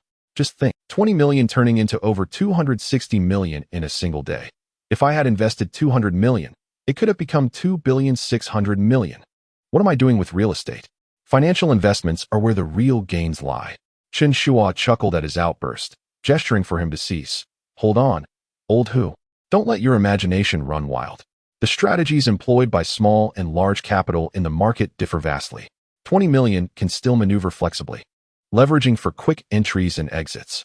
However, the larger the capital, the harder it becomes to leverage. Any movement can attract the attention of other vultures, making a clean exit much more difficult. Besides, such opportunities do not present themselves daily. Upon hearing this, Hu Anshan paused, scratching his head as he regained his composure. You're right, brother. I was just a bit overzealous. Even if financial gains are enticing, with my temperament, I might not be suited for it. I easily get swept away. I need more discipline. He sighed, patting his chest to steady his emotions. Soon after, he produced a checkbook from his bag, swiftly inscribing a series of numbers, tearing off the check, and handing it to Chen Shuo. Here, let us split the profits. This time, 20 million turned into over 260 million. After deducting the principal, the profit is to be shared equally. This is your 12 million. Chen Shuo accepted the check, glanced at it, and tucked it into his pocket, responding nonchalantly, with a bank loan of 10 million. After repayment, I have a remaining balance of 110 million. Finally, there's some capital to establish the e-commerce platform. Hu Anshan remarked, e-commerce? I've heard of that. It's about selling goods online, right? It hasn't made much noise yet. What draws your interest? Chen Shuo took a sip of cola. Just wait and see, old Hu. Don't underestimate current e-commerce platforms, which may seem like mere trifles, but I have a hunch that this will radically disrupt traditional business models in the future. Upon hearing Chen Shuo mention e-commerce, Hu Anshan's eyes sparkled with intrigue, contemplating the idea of investing. He rubbed his hands together, about to speak, but hesitated, swallowing his words. Invest? He had previously relinquished all shares of Yu Family Supermarket to Chen Shuo. Returning now to involve himself would reflect a lack of principles and would not sound favorable. Moreover, he had little interest in the retail sector. Real estate was a domain he understood, but retail, in his eyes, was an antiquated trade, unchanged. Chen Shuo remarked that the real estate sector still had a decade or so of brilliance before it would inevitably decline. While he could begrudgingly accept this notion, he found it utterly perplexing to conceive of any new innovations in retail that might breathe new life into the industry. With a dismissive wave of his hand and a chuckle, he said, My dear brother, I shall refrain from meddling in your e-commerce ventures. I will continue to diligently construct my buildings, While you may freely experiment in retail, I trust in your ingenuity to achieve remarkable success. A few days later, Chen Shuo promptly settled his bank loan, causing Lin Yu to feel an immediate sense of relief as the weight of pressure lifted from his shoulders. Chapter 76. The grand opening of Lejia Supermarket. The business was thriving, and with the alleviation of pressure, Lin Yu's enthusiasm soared. In just a few days, all 27 stores of Lejia Supermarket, including the flagship store, were beautifully renovated. The next step was the grand opening. Prior to the inauguration, Lin Yu invested significantly in local advertising in Ninghai. Upon perusing the Ninghai Morning Post, the front page boldly featured an advertisement for Lejia Supermarket, a vibrant rainbow backdrop with a cheerful little girl holding an ice cream cone, accompanied by the striking words, Lejia Supermarket, where the rainbow begins. Flipping to the Ninghai Evening News, one was greeted with a full-page ad showcasing an array of products with eye-catching low-price tags. Further embellished with the enticing small print, grand opening celebrations, low-price extravaganza, enjoy life. Turning on the television, the advertisements during prime time on Ninghai TV were even more exuberant. A rainbow gracefully arched across the screen before cutting to the supermarket, where customers maneuvered their overflowing shopping carts, accompanied by a melodious female voice. Lejia Supermarket is now open. Unbeatable prices and endless surprises await you in this shopping paradise. Even the radio echoed with the enthusiastic tones of the DJ, proclaiming, "Friends, Lejia Supermarket opens tomorrow." A price storm is sweeping through Ninghai, where the rainbow begins, and we await your eager patronage. However, the most alluring aspect was Lejia Supermarket's grand opening promotional event. Lin Yu was resolute, introducing an array of low-price promotions. Buy one get one free on imported milk, eggs at a mere 50 cents per pound, 3 bottles of laundry detergent for 10 yuan, and a lottery with the grand prize being a 55-inch television. In the retail industry, low prices reigned supreme, and the efficacy of this advertising blitz was evident. On the day of the opening, the flagship store and all 27 branches simultaneously cut the ribbon. Shortly after dawn, the entrances were thronged with eager patrons. The scene at the flagship store was particularly remarkable. As the doors swung open at 8 in the morning, a sea of customers surged in, nearly overwhelming the welcoming staff. Upon entering, customers were immediately enveloped in an extraordinary ambience. The supermarket was adorned with a bright and modern design. The floors gleamed as if polished to a mirror finish, and the shelves were meticulously arranged. Above, rainbow-shaped chandeliers cast a warm golden light, imbuing the entire space with a cozy yet contemporary atmosphere. In comparison to other supermarkets, Lejia offered a plethora of delightful novelties. Near the entrance, a baking section wafted the irresistible aroma of freshly baked bread. As several staff members in aprons busily arranged warm croissants on the shelves, while customers eagerly formed a line. A specially designed children's play area occupied a corner, complete with a slide and ocean balls, allowing parents to shop leisurely while their children reveled in joy. In the center of the supermarket, the promotional stands were bustling with activity. The section for low-priced eggs was particularly crowded, with several elderly women clutching baskets, nimbly stuffing them full, fearful of missing out. Meanwhile, in front of the laundry detergent display, a throng of shoppers compared prices, exclaiming, 3 bottles for 10 yuan? This is significantly cheaper than at Huimin Supermarket.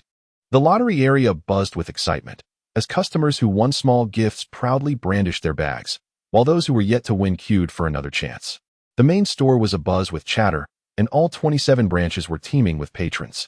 Some storefronts even had lines snaking out the door, with employees perspiring profusely, their voices hoarse from calling out, "We still have stock. No need to push. Take your time." Shoppers pushed overflowing carts, their faces radiating satisfaction from the bargains they had secured. Lin Yu stood in the office on the second floor of the main store, an unmistakable smile gracing her face. Below, the throng surged, and the long line at the checkout resembled a winding dragon, filling her heart with a warm sense of achievement. Beside her stood Yu Sanhua and Wang Fong, 2 senior executives from Yu family, who were equally delighted. Yu Sanhua rubbed his hands together, his tone filled with admiration. "General Manager Lin, I have worked at Yu family for over a decade, and I have never witnessed such a bustling scene. Just look at this crowd. It's akin to a festive market during the new year. No wonder you dared to take on such a grand venture at such a young age. You truly possess remarkable talent." He paused, unable to resist adding, "The current Lejia is worlds apart from the old Yu family. Just behold this momentum. It's an entirely different league." Wang Feng nodded in agreement. Indeed, We just took a stroll downstairs and nearly got swept away in the crowd. The store's layout is incredibly engaging. The aroma from the bakery had me salivating, and the children's play area made me want to bring something home. But we thought it inappropriate to crowd the checkout area. So we decided to return. Once the initial fervor subsides, I must bring my family to explore thoroughly. Lin Yu's heart swelled with joy upon hearing this. She smiled subtly, her eyes sparkling with pride. Previously, the thriving business of their small supermarket had been solely attributed to Chen Shuo's efforts, with her playing only a supporting role. However, the Lejia supermarket, from its design to its promotion and opening, had been almost entirely her undertaking, with Chen Shuo largely uninvolved. Witnessing this vibrant scene for the first time filled her with a sense of satisfaction she had never dared to dream of before. Yet, it would be remiss to say that Chen Shuo contributed nothing. He had developed a mobile app named Lejia Shopping, which included several promoters stationed at the checkout to guide customers in downloading it. Customers who installed the app could enjoy an additional 20% discount on their orders. Chen Shuo referred to this app as a surprise for her, a powerful weapon for competing with other supermarkets in the future. Lin Yu glanced at it, unable to discern anything particularly novel about it. It merely seemed like a discount coupled with home delivery. Yet, since her husband spoke so highly of it, she offered no objections and nodded in agreement. The opening of Lejia supermarket ignited an unprecedented wave of enthusiasm, and while the international chains like Carrefour and Walmart remained unperturbed, the owners of Huimin Supermarket and Tiantian Legu were left fuming. Recently, Lejia's adjustment to employee wages and the provision of insurance had already given them considerable headaches. At that time, Wei Dicai from Huimin and Gong Lijuan from Tiantian Legu received wind of the situation. A multitude of cashiers and stock clerks beneath them began to feel restless. Some directly jumped ship to Lejia, while those who remained were merely observing. Filled with grievances, why does Lejia offer salaries that are 50 higher, not to mention 5 social insurances and 1 housing fund, while we don't even have accident insurance? Employees at the grassroots level in the supermarket industry form a small community, and news spreads faster than the wind. Everyone knows which companies offer better treatment, which provide superior benefits, and which bosses are stingy, all discussed openly among themselves. Recently, Lejia had been undergoing renovations, and large-scale recruitment had not yet commenced, allowing Huimin and Tiantian Legu's staff to remain relatively stable. However, with Lejia's grand opening and booming business, it was evident that they would soon expand their hiring. Both of the owners from Huimin and Tiantian Legu felt a gnawing anxiety. If Lejia were to release recruitment information, wouldn't their employees flock there like cats sensing fish? The same role at the cash register, but with higher pay and better benefits. Who wouldn't want to make the switch? Moreover, on the day of the opening, the foot traffic at Huimin and Tiantian Legu noticeably dwindled. Wei Dicai stood at the entrance of Huimin's supermarket, staring at the desolate storefront, his face dark as coal. He spat in frustration, gritting his teeth. That girl Lin really knows how to create chaos. Launching low-price promotions right at the opening, stealing all our customers. On a typical day, we would sell around 30,000 to 40,000, but today, we can't even reach 20,000. He squinted, his mind replaying the image of Lin Yu arguing at the meeting, his heart seething with resentment. On the other hand, Gong Lijuan at Tiantian Legu was not faring much better. Sitting in her office, she stared at the flow of numbers in the account book, her thin lips pressed into a sharp line. Lejia supermarket? Humph, relying on their funds to burn through low prices to snatch customers, not fearing they burn themselves out. Just wait and see how I'll deal with you. In the following days, foot traffic at Huimin and Tiantian Legu remained stagnant. The supermarket's eerily quiet compared to the bustling atmosphere at Lejia, resembling 2 different worlds. Both Wei Dicai and Gong Lijuan felt a simmering anger within. After a phone call to discuss their frustrations, they realized they could no longer tolerate the situation and needed to devise a plan to give Lejia a taste of their own medicine. Chapter 77. Your cousin's words carry more weight at this moment. Lin Gang was nestled in a small conference room of the design company, accompanying General Huang and Manager Zhu from the design department of Yuanjing Group. Manager Zhu, a woman in her 30s, was clad in a well-tailored black suit. Her short hair was neatly styled, and a pair of thin-framed glasses rested on her nose, exuding an air of competence.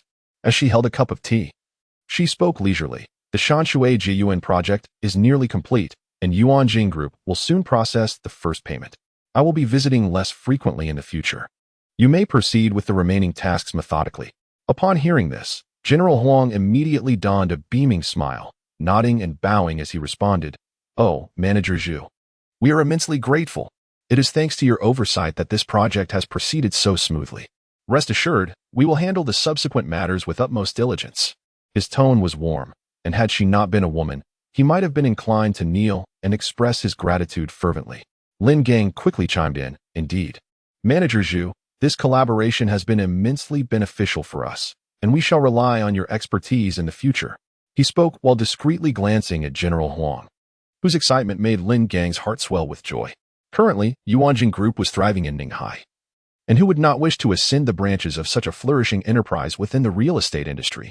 Recently, Yuanjing Group had faced some turbulence, as projects in Jiangbei were being cut and sold off.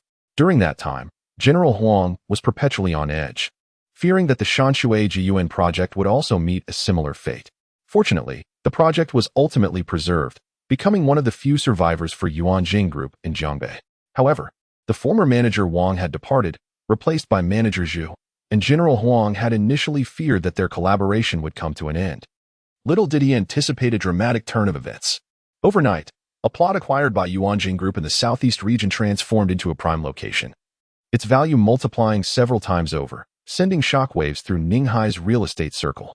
When General Huang learned of this, his eyes nearly bulged in disbelief. He later remarked to everyone he encountered, "Truly, as Ninghai's foremost real estate magnate, Hu Anshan possesses an extraordinary ability to turn the tides, orchestrating the entire industry with remarkable finesse. I am genuinely impressed." Reflecting on this, General Huang seized the moment, flashing a grin at Manager Zhu. "Manager Zhu, as you can see, the projects in the southeast region are poised for takeoff, and our company has previously participated in several designs there, so we do have some experience. If it is convenient for you, could you assist us in establishing a connection? We would love to continue our collaboration." Lin Gang promptly supported him. Yes. Working with Yuanjing Group has been a delightful experience, and with your professionalism, Manager Zhu, we have learned a great deal. If any opportunities arise in the southeast region, please do not forget about us." Manager Zhu, upon hearing this, elegantly waved her hand. "I would certainly be willing to continue our collaboration, but I do not hold the final say. Approaching me would not be of much use. The company in the southeast region is preparing to implement a whitelist system, and only those merchants on the whitelist will be able to continue collaborating with us. As for the selection criteria, that will be determined by the company's senior evaluation committee. However, if chairman who were to personally intervene, that would undoubtedly ensure success." Upon hearing this, General Manager Huang eagerly nodded and said, "I hope Manager Zhu will kindly speak a few good words for us in the future." Just then, Manager Zhu suddenly cast a glance at Lin Gang, a smirk dancing on his lips as he remarked, "It might be more effective for your manager Lin to make his own appeal rather than relying on me." At these words, both General Manager Huang and Lin Gang were taken aback, responding in unison, "What do you mean?" Manager Zhu leisurely continued, "Manager Lin, did you not mention that your cousin works at Yuanjing Group, named Tianjiani?" Lin Gang blinked in surprise and nodded. "Yes, my cousin has only recently joined Yuanjing Group. I believe she is just a junior clerk."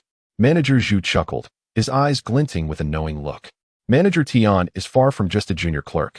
She is now the manager of our first publicity department, overseeing more than 20 individuals. But that is not all. The most impressive part is that Manager Tian previously served as an assistant to President Chen. And President Chen, mind you, is a pivotal figure in Yuanjing Group's acquisition of the Southeast District land. Do not inquire about the details. My knowledge is rather limited. All I know is that President Chen is the company's chief consultant and a close friend of Chairman Hu. Manager Lin, given that your cousin has assisted President Chen, seeking her help would be far more beneficial than approaching me." These words struck Lin Gang like a thunderbolt. How could Jiani be so accomplished? He had no inkling of her success. He had always thought of his cousin, Tian Jiani, as a simple and unassuming girl, who, upon joining Yuanjing Group, had mentioned that she would merely be handling clerical tasks and running errands. How had she suddenly risen to the position of a publicity department manager and even assisted someone like President Chen? Who was this President Chen? He seemed to be on par with the influential Hu Anshan. After bidding farewell to Manager Zhu, General Manager Huang promptly pulled Lin Gang into the office, shutting the door behind them. He said eagerly, "Lin, you must hurry and find your cousin, Manager Tian. Wow, what a solid connection. If we could enlist her assistance in getting our design firm onto Yuanjing Group's whitelist, we would have a chance to participate in the Southeast District project." which is a tremendous opportunity for our company's growth. If you manage this, I will promote you to Deputy General Manager without hesitation. Upon hearing this, Lin Gang's heart raced. Deputy General Manager. This was a position he had never dared to dream of after years in design. He swallowed hard and nodded fervently. All right. General Manager Huang, I will go and speak with my cousin right away. I had no idea she was so successful. I should have kept in closer contact with her. When Tianjiani received her cousin Lin Gang's call, she was in a meeting room, pen in hand, diligently taking notes. Upon hearing that Lin Gang wished to visit her at the company, she was puzzled, wondering why her cousin had suddenly reached out. Glancing at her watch, she noted that the meeting would continue for a while and casually suggested, "Brother, I'm in a meeting now. How about we have a simple lunch at the tea house next to the company around noon?" Lin Gang readily agreed. Sounds great. Noon it is. After hanging up, Tianjiani shook her head and returned to her meeting, though she felt a twinge of curiosity. Meanwhile, Lin Gang was elated. His cousin was evidently quite busy, confirming Manager Zhu's assertion that Jiani had indeed secured a significant position at Yuanjing Group. He hurriedly arrived at the tea house adjacent to the company, Shuiming Xian, selecting a conspicuous spot near the lobby, directly facing the entrance. While sipping the complimentary tea, he gazed intently outside. He waited until 12:30, when Tianjiani finally appeared at the door. As Lin Gang raised his head, he nearly failed to recognize her. The cousin before him was entirely different from the girl he remembered. She was clad in a well-tailored professional suit that accentuated her poised figure. Her hair swept up into a high ponytail, revealing a fair face that had shed the innocence of her university days, now embodying the competence of a career woman.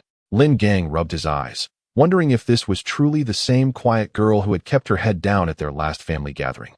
Dressed in a loose t-shirt and hardly speaking in front of the elders, who would have imagined she would transform into this? He quickly waved his hand, calling out Jiani. "Over here."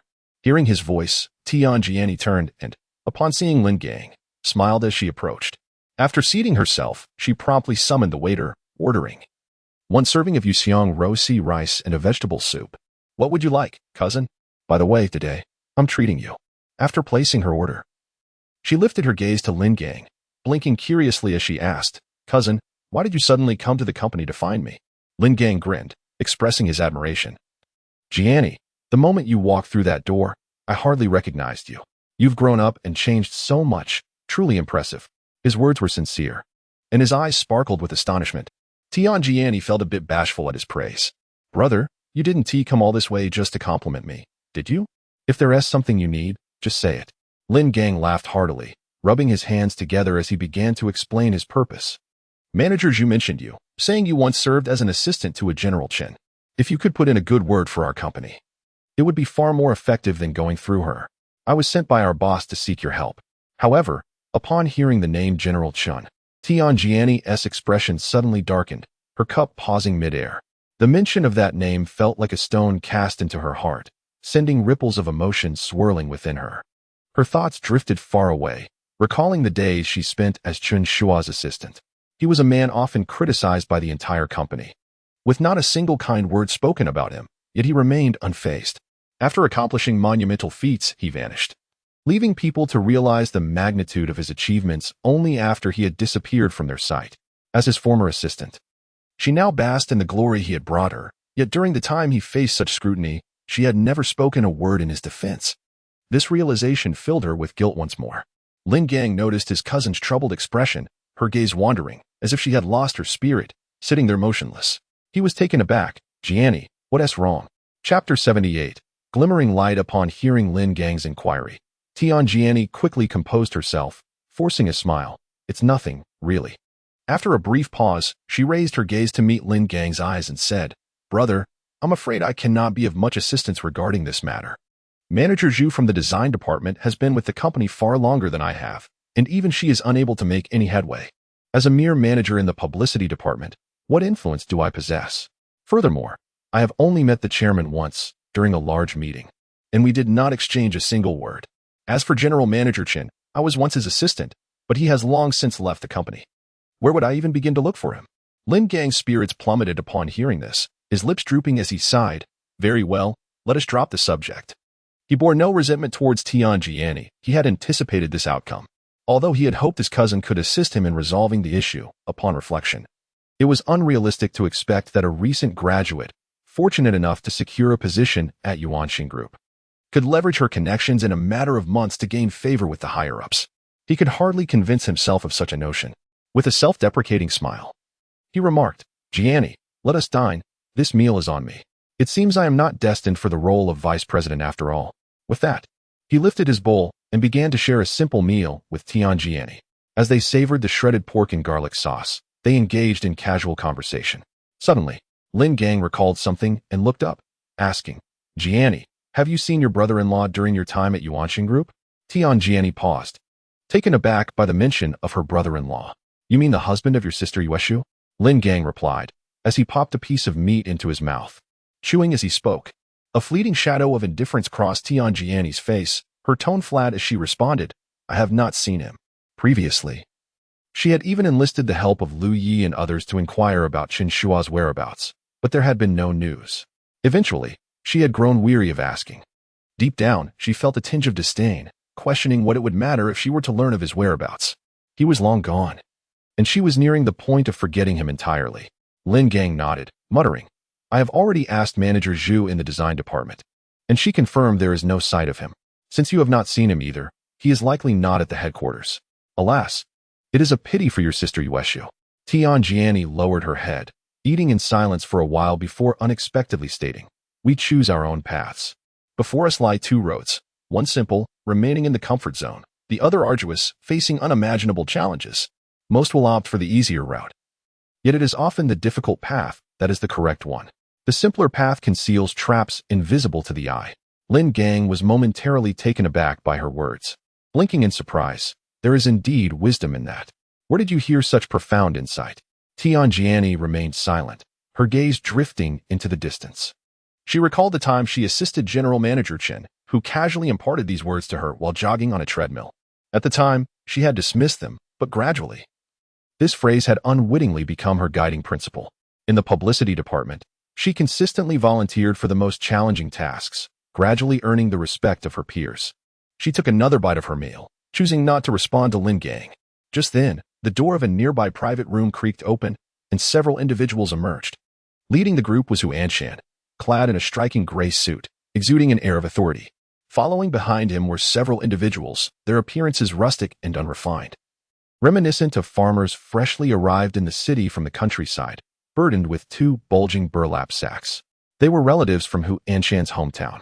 Each year, Hu Anshan would return to pay respects to his parents at their graves and would distribute some benefits to the villagers, who regarded him with great esteem. During festive occasions, these villagers would bring local specialties to visit him.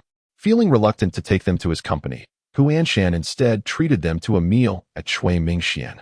Upon exiting, Hu Anshan's keen eye spotted Gianni and Lin Gang seated at a table, dining. A thought stirred within him. Both of them were relatives of Chen Shuo's maternal family. Although there was some estrangement between Chen Shuo and his maternal relatives, his bond with Lin Yu was truly strong. He had even specifically invited Gianni to join as an assistant, offering her a helping hand. With this in mind, Hu Anshan strode over, his demeanor jovial as he greeted, "Gianni, how is your work in the publicity department? If you encounter any difficulties, do not hesitate to come to me." Gianni looked up in surprise upon seeing Hu Anshan, instantly overwhelmed with trepidation as she hurriedly stood. "Hello, Director Hu. I'm doing well. Thank you for your concern." Her mind was a blank. She had not anticipated that the chairman would address her so directly. Hu Anshan waved his hand dismissively and turned to greet Lin Gang. "Xiaolin, how is the progress on your design company's projects?" Lin Gang had already risen from his seat, eager to respond. "Hello, Director Hu.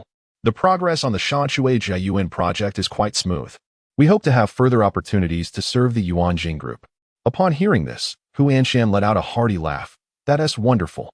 You are Jinni's cousin? Our company currently has a whitelist system for partners. I will speak to them and ensure your company is included. When you come back to visit Jian, you can dine at our company cafeteria without needing to venture outside." Lin Gang, elated by this news, nodded vigorously. "Oh, thank you, Director Hu. I am immensely grateful." He expressed his thanks profusely, nearly bowing to Hu Anshan in appreciation. After Hu Anshan departed with the villagers, Lin Gang plopped down in his seat, his excitement causing his hands to tremble. He turned to Gianni, grinning. "Gianni, you've been quite discreet. Didn't you say you had only met the chairman once and hadn't spoken to him? Why is director who's so cordial with you, even encouraging you to reach out to him for help? I feel like I'm benefiting too. However, Tianjin and I did not share in his mirth. Her expression was complex as she fiddled with her chopsticks, finally uttering, "Brother, do you think it's because of U.S. connection to me?" Lin Gang froze, his demeanor suddenly stiffening. After a prolonged silence, he slapped his forehead, his expression darkening. "That must be it. Otherwise, how would Director Hu know that I'm your cousin? It must be you who informed him. What a predicament this is." As Lin Gang departed, Tianjin and I stood alone at the entrance of Cui Mingxian, her thoughts swirling chaotically, struggling to recall how she had returned to the company. The encounter with Hu Anshan felt like a heavy stone weighing on her heart, making it difficult to breathe. The more she pondered, the more she sensed something amiss: her ability to join Yuanjing Group as Chen Shuo's assistant, her subsequent promotion to manager of the publicity department, and even Hu Anshan's familiar demeanor towards her, all possibly stemmed from her connection to her cousin Lin Yu. Her mind buzzed incessantly, the casual remark made by her uncle resounding in her ears with increasing clarity. Her cousin shares an unusual relationship with Director Hu. She was nearly convinced that all the care she received had little to do with her own efforts, and was solely a result of Lin Yu's influence. For her cousin was the mistress of Director Hu. The moment this thought emerged, Tianjiani felt as though she had swallowed a fly, an overwhelming discomfort enveloping her entire being. Chapter 79. Tianjiani resigns. Tianjiani did not wish to be pampered due to her connections, nor did she want others to perceive her ascent as a result of nepotism. She felt as though all her energy had been siphoned away. Aimlessly wandering the office throughout the afternoon, her spirit adrift. Noticing her pallor, a colleague approached, inquiring, "Jiani, what's wrong? You look unwell." She hastily fabricated an excuse, claiming, "I'm not feeling well." Sun, the head of the publicity department, even came over to express concern, saying, "Jiani, why don't you take a leave and rest at home?" Tianjiani shook her head and forced a smile, insisting, "I'm fine. I can manage." However, her wandering gaze and the way she repeatedly flipped through the documents made it evident to all that she was troubled. After what felt like an eternity, the workday finally came to an end, and Tianjiani trudged home. Upon entering, she found her mother, Wang Xiaomei, seated on the couch, sewing. Noticing her daughter's pale complexion and slightly red eyes, she immediately set aside her needlework and, with a furrowed brow, asked, "Near, what's the matter? Has someone bullied you?" Tianjiani flung her bag onto the sofa, the pent-up frustration from the day finally erupting. "Mom, I don't want to do this anymore. I want to resign." Her voice trembled, and tears nearly spilled over. Wang Xiaomei was taken aback, quickly rising to guide her to a seat. "What is going on? Take your time and tell me." Taking a deep breath, Tianjiani poured out the events of the day, from Lin Gang asking for her assistance, to Hu Anshan's remark about reaching out in times of difficulty, and her growing doubts about whether her achievements were merely a byproduct of her cousin's connections. The more she spoke, the more agitated she became, ultimately declaring through clenched teeth, "Mom, I can't bear this. What if the other colleagues find out? How will they perceive me? No matter how well I perform at the company, they will only see it as favoritism, and of that kind. I cannot endure it." After listening, Wang Xiaomei remained silent for a while, letting out a long sigh. She gently patted Tianjiani's hand, speaking gravely, "Near. If you don't want to continue, then don't. Although we may be poor, we must not lack integrity. If you don't want to rely on others, your mother supports you." With that, she opened her arms, and Tianjiani immediately rushed into her embrace, tears finally streaming down her cheeks. She murmured, "Mom, thank you." The following morning, Tianjiani gathered her spirits and went to the office, heading directly to the Human Resources Department to submit her resignation. Upon hearing that she intended to leave, her colleagues in the publicity department were taken aback, one of them grasping her arm, asking, "Jiani, you've been doing so well. Why the sudden decision to resign?" Sun hurried over, frowning as he urged, "Is it too much work pressure? If there's an issue, just talk to me. We can resolve it." Tianjiani shook her head, mustering a smile. "There's no issue. I simply wish to pursue further studies and change my direction." She casually provided a flimsy reason to deflect their inquiries. The resignation of this minor supervisor would not reach Hu Anshan's ears. The publicity department was entirely unaware of her relationship with the chairman, and the HR department processed her resignation swiftly, approving it the same day. She tidied her desk, gathered her belongings into a small box, and exited the company without looking back. Standing by the roadside, she cast a glance at the towering building of the Fengjing Group. A flicker of relief crossing her features, mingled with a sense of uncertainty. She murmured to herself, "Let us start anew, this time relying on myself." Recently, Chen Shuo found himself entertained by a new thought: purchasing a home. This notion sprouted after he made over 100 million in the Hong Kong stock market. The current residence, Jin Yulan Wan, was a gift from Hu Anshan. However, one could argue that the wealth he generated for Hu Anshan far exceeded the value of this property. Nevertheless, living here left him feeling somewhat unsatisfied. After all, it wasn't a purchase made with his own funds, and the decor was not to his taste. The European-style chandelier and garish wallpaper always seemed out of place to him. Moreover, Lin Yu still drove the Passat left by the company every day. Although they were major shareholders, that vehicle belonged to the company, and it was crucial to maintain a clear distinction between personal and corporate assets. He contemplated the necessity of acquiring a private car. Previously, he had refrained from doing so due to insufficient cash flow. The funds obtained from the last equity mortgage loan were entirely corporate, and he had never touched his personal savings.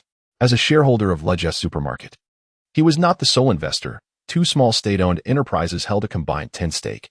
While those shareholders were uninvolved in daily operations, it was prudent to leave no obvious traces for scrutiny.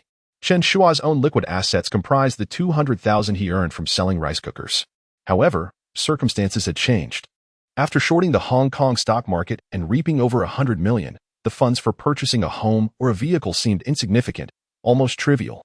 This weekend, the Ninghai Exhibition Center was hosting an auto show, and Chen Shuo took Lin Yu and their daughter Lu along. The event, organized by the local business association, was sizable, featuring brands such as Volkswagen, Toyota, and Honda, alongside more upscale names like BMW, Audi, and Mercedes-Benz. Several Hongqi cars were displayed at the entrance, showcasing domestic brands. Inside the exhibition hall, a bustling crowd filled the space, with the announcer enthusiastically proclaiming, "Welcome to the 2025 Ninghai Spring Auto Show. Fantastic discounts await. And purchasing a vehicle comes with great gifts." Rows of vehicles lined the venue, with sales representatives dressed in coordinated uniforms and numerous models displaying their charm, all boasting long legs. The air was thick with the scent of new car leather and the lively chatter of attendees. Chen Shuo held Lu in one arm, the little girl giggling as she clung to his neck, while he grasped Lin Yu's hand with the other, leisurely meandering through the exhibition. He turned to them and asked, "Yeah, Lu, which car catches your eye? Let us buy one." For him, it was of little consequence. Having driven luxury cars like Ferraris and Lamborghinis in his past life, he now regarded these vehicles as mere toys, devoid of excitement. Scanning the hall, he noted that true luxury cars were few and far between, with the majority being family-oriented SUVs and sedans, such as the Tiguan, CR-V, and Accord. This was to be expected, as the auto show was tailored for the middle-class families of Ninghai, with perhaps just a BMW X3 or an Audi Q5 to lend an air of prestige. Lin Yu leaned against him, lazily surveying the surroundings before waving her hand dismissively. "I don't understand cars. This is your domain. I'll follow your lead." She believed that it was natural for Chen Shuo to have a passion for automobiles. After all, men often needed their own interests. She herself was indifferent to what they drove, and although she had obtained her driver's license in college, she had never been on the road since, leaving her somewhat out of practice. Chen Shuo chuckled at her response and bent down to tease Lu, then let Lu choose. Lu, with a twinkle of excitement in her eyes, pointed at various delights, her laughter ringing like a melodious chime as she was lifted slightly higher. Her tiny fingers danced in the air, whimsically selecting treasures as if she were choosing confections. Lin Yu couldn't help but chuckle, playfully nudging his arm, cautioning him not to indulge her whims too much, lest she choose something unexpected. As fate would have it, Lin Yu's words proved prophetic, for Lu indeed picked a flower. Chapter 80.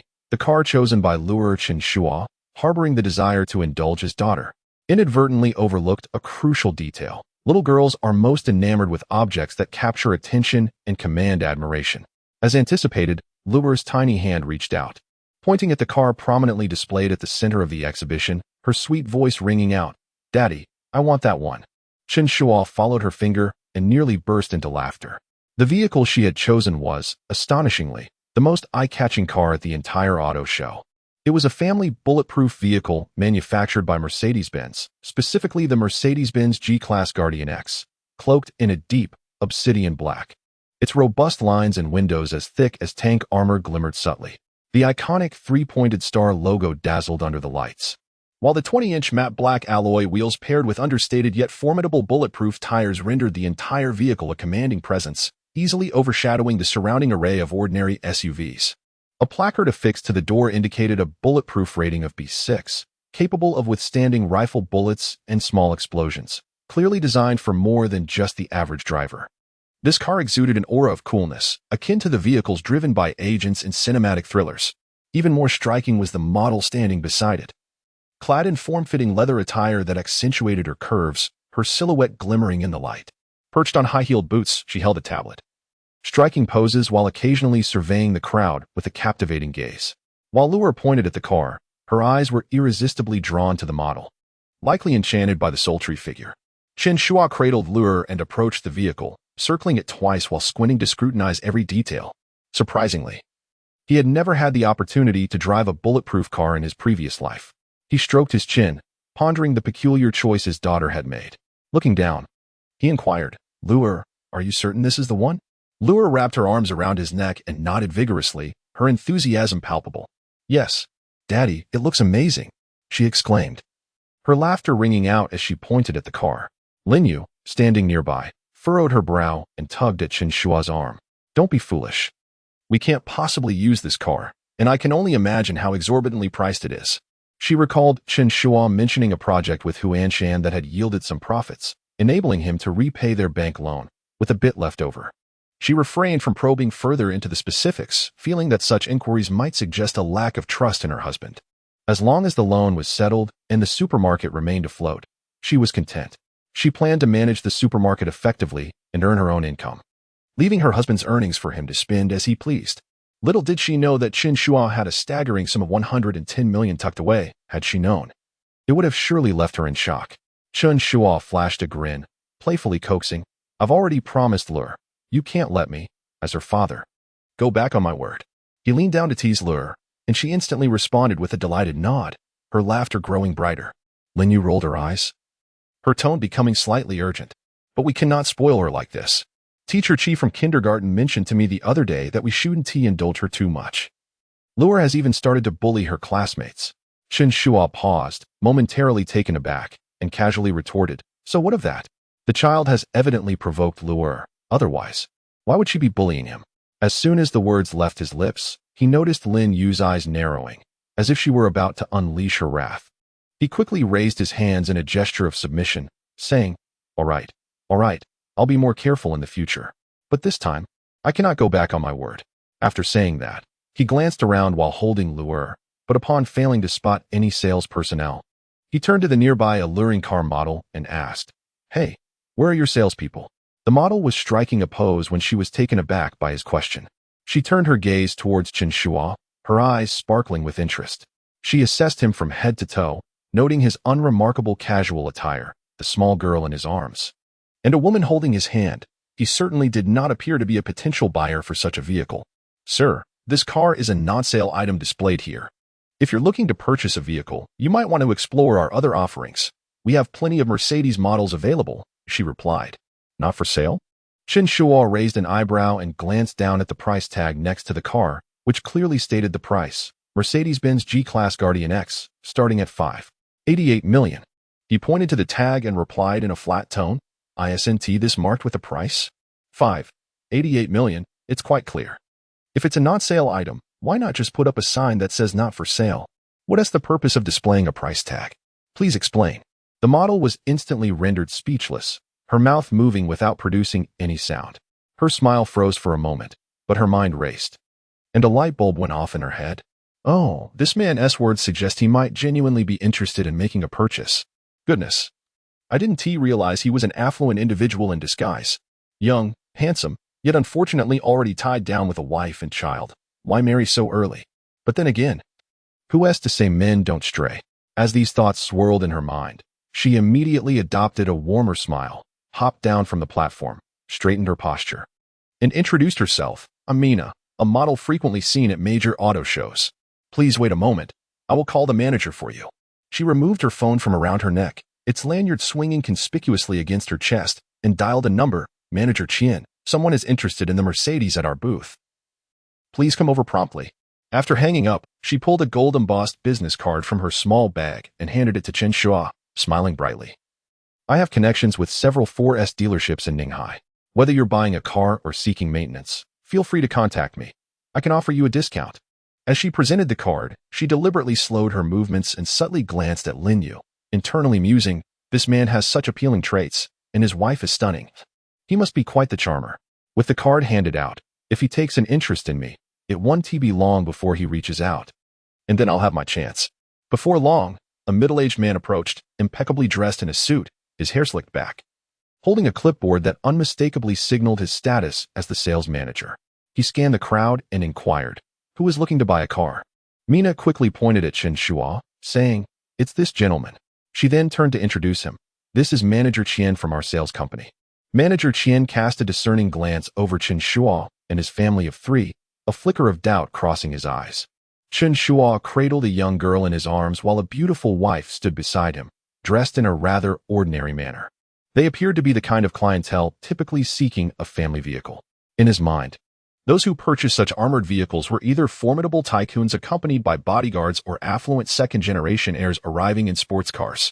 However, the trio before him seemed entirely incongruous with the intended clientele for the Mercedes-Benz G-Class Guardian X.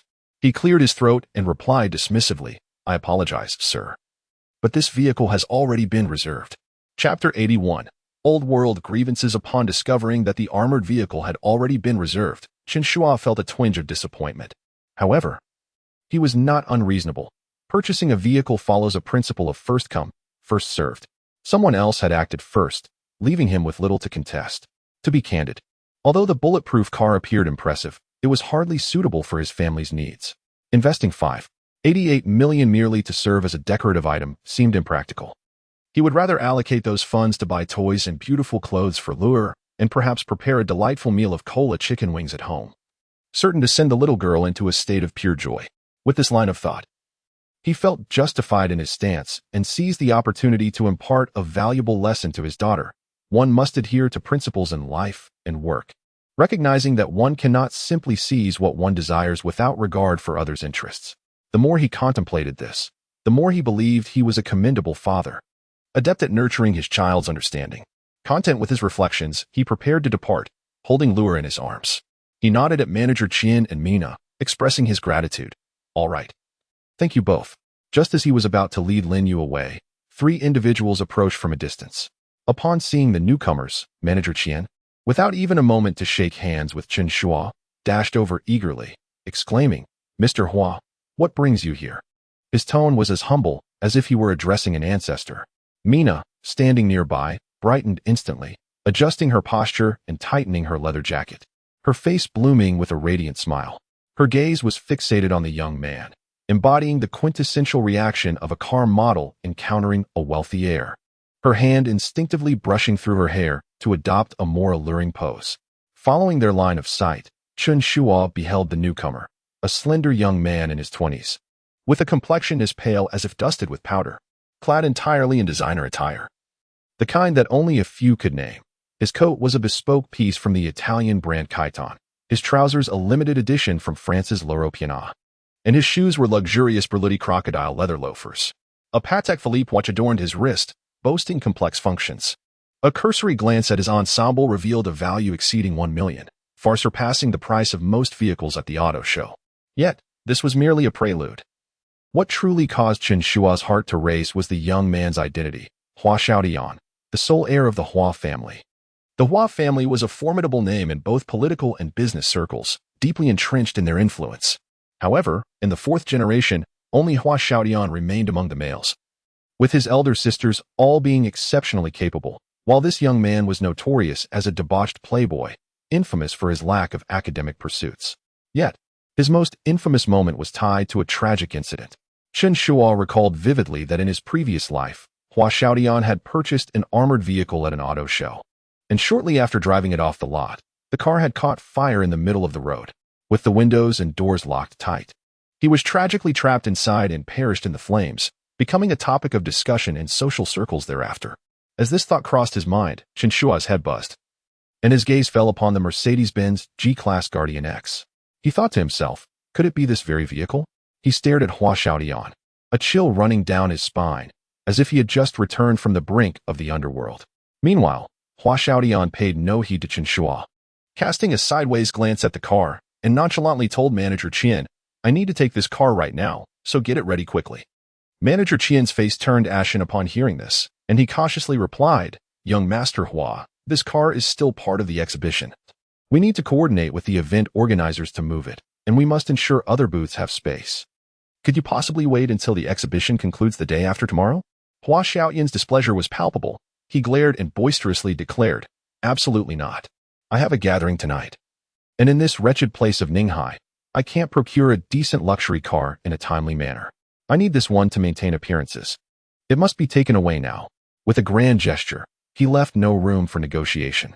Manager Qian, fraught with anxiety, wiped the sweat from his brow and forced a smile. "This is truly difficult, young Master Hua. Perhaps I could make a call to our boss and the event organizers?" With a derisive snort, Hua Xiaotian raised his nose in disdain. "Make the call and tell them that I, Hua Xiaotian, am taking the car. Let us see if they dare to refuse." His two lackeys behind him immediately nodded in agreement, resembling sycophants. Left with no choice, Manager Qian's face contorted in distress as he retreated to make the call. Chen Shuo stood by, observing the farcical scene, and sighed deeply. In his previous life, he shared a profound bond with the elder Hua. That old man had aided him twice in the tumult of business, pulling him through two major crises. Hua Xiaotian's second sister, Hua Rulan, had been an exceptional partner, and they had earned considerable profits through their collaboration. Chen Shuo knew all too well the pain the Hua family felt for this sole heir. Having been reborn, he had yet to see the elder Hua or Hua Rulan. Yet fate had led him to this moment. Watching Hua Xiaotian's arrogant demeanor stirred a tumult of emotions within him. If he simply stood by as this young man drove off to his demise, he felt he would be betraying the gratitude he owed the Hua family from his past life. Lin Yu noticed him lost in thought and nudged his arm. "What's the matter? Aren't you leaving?"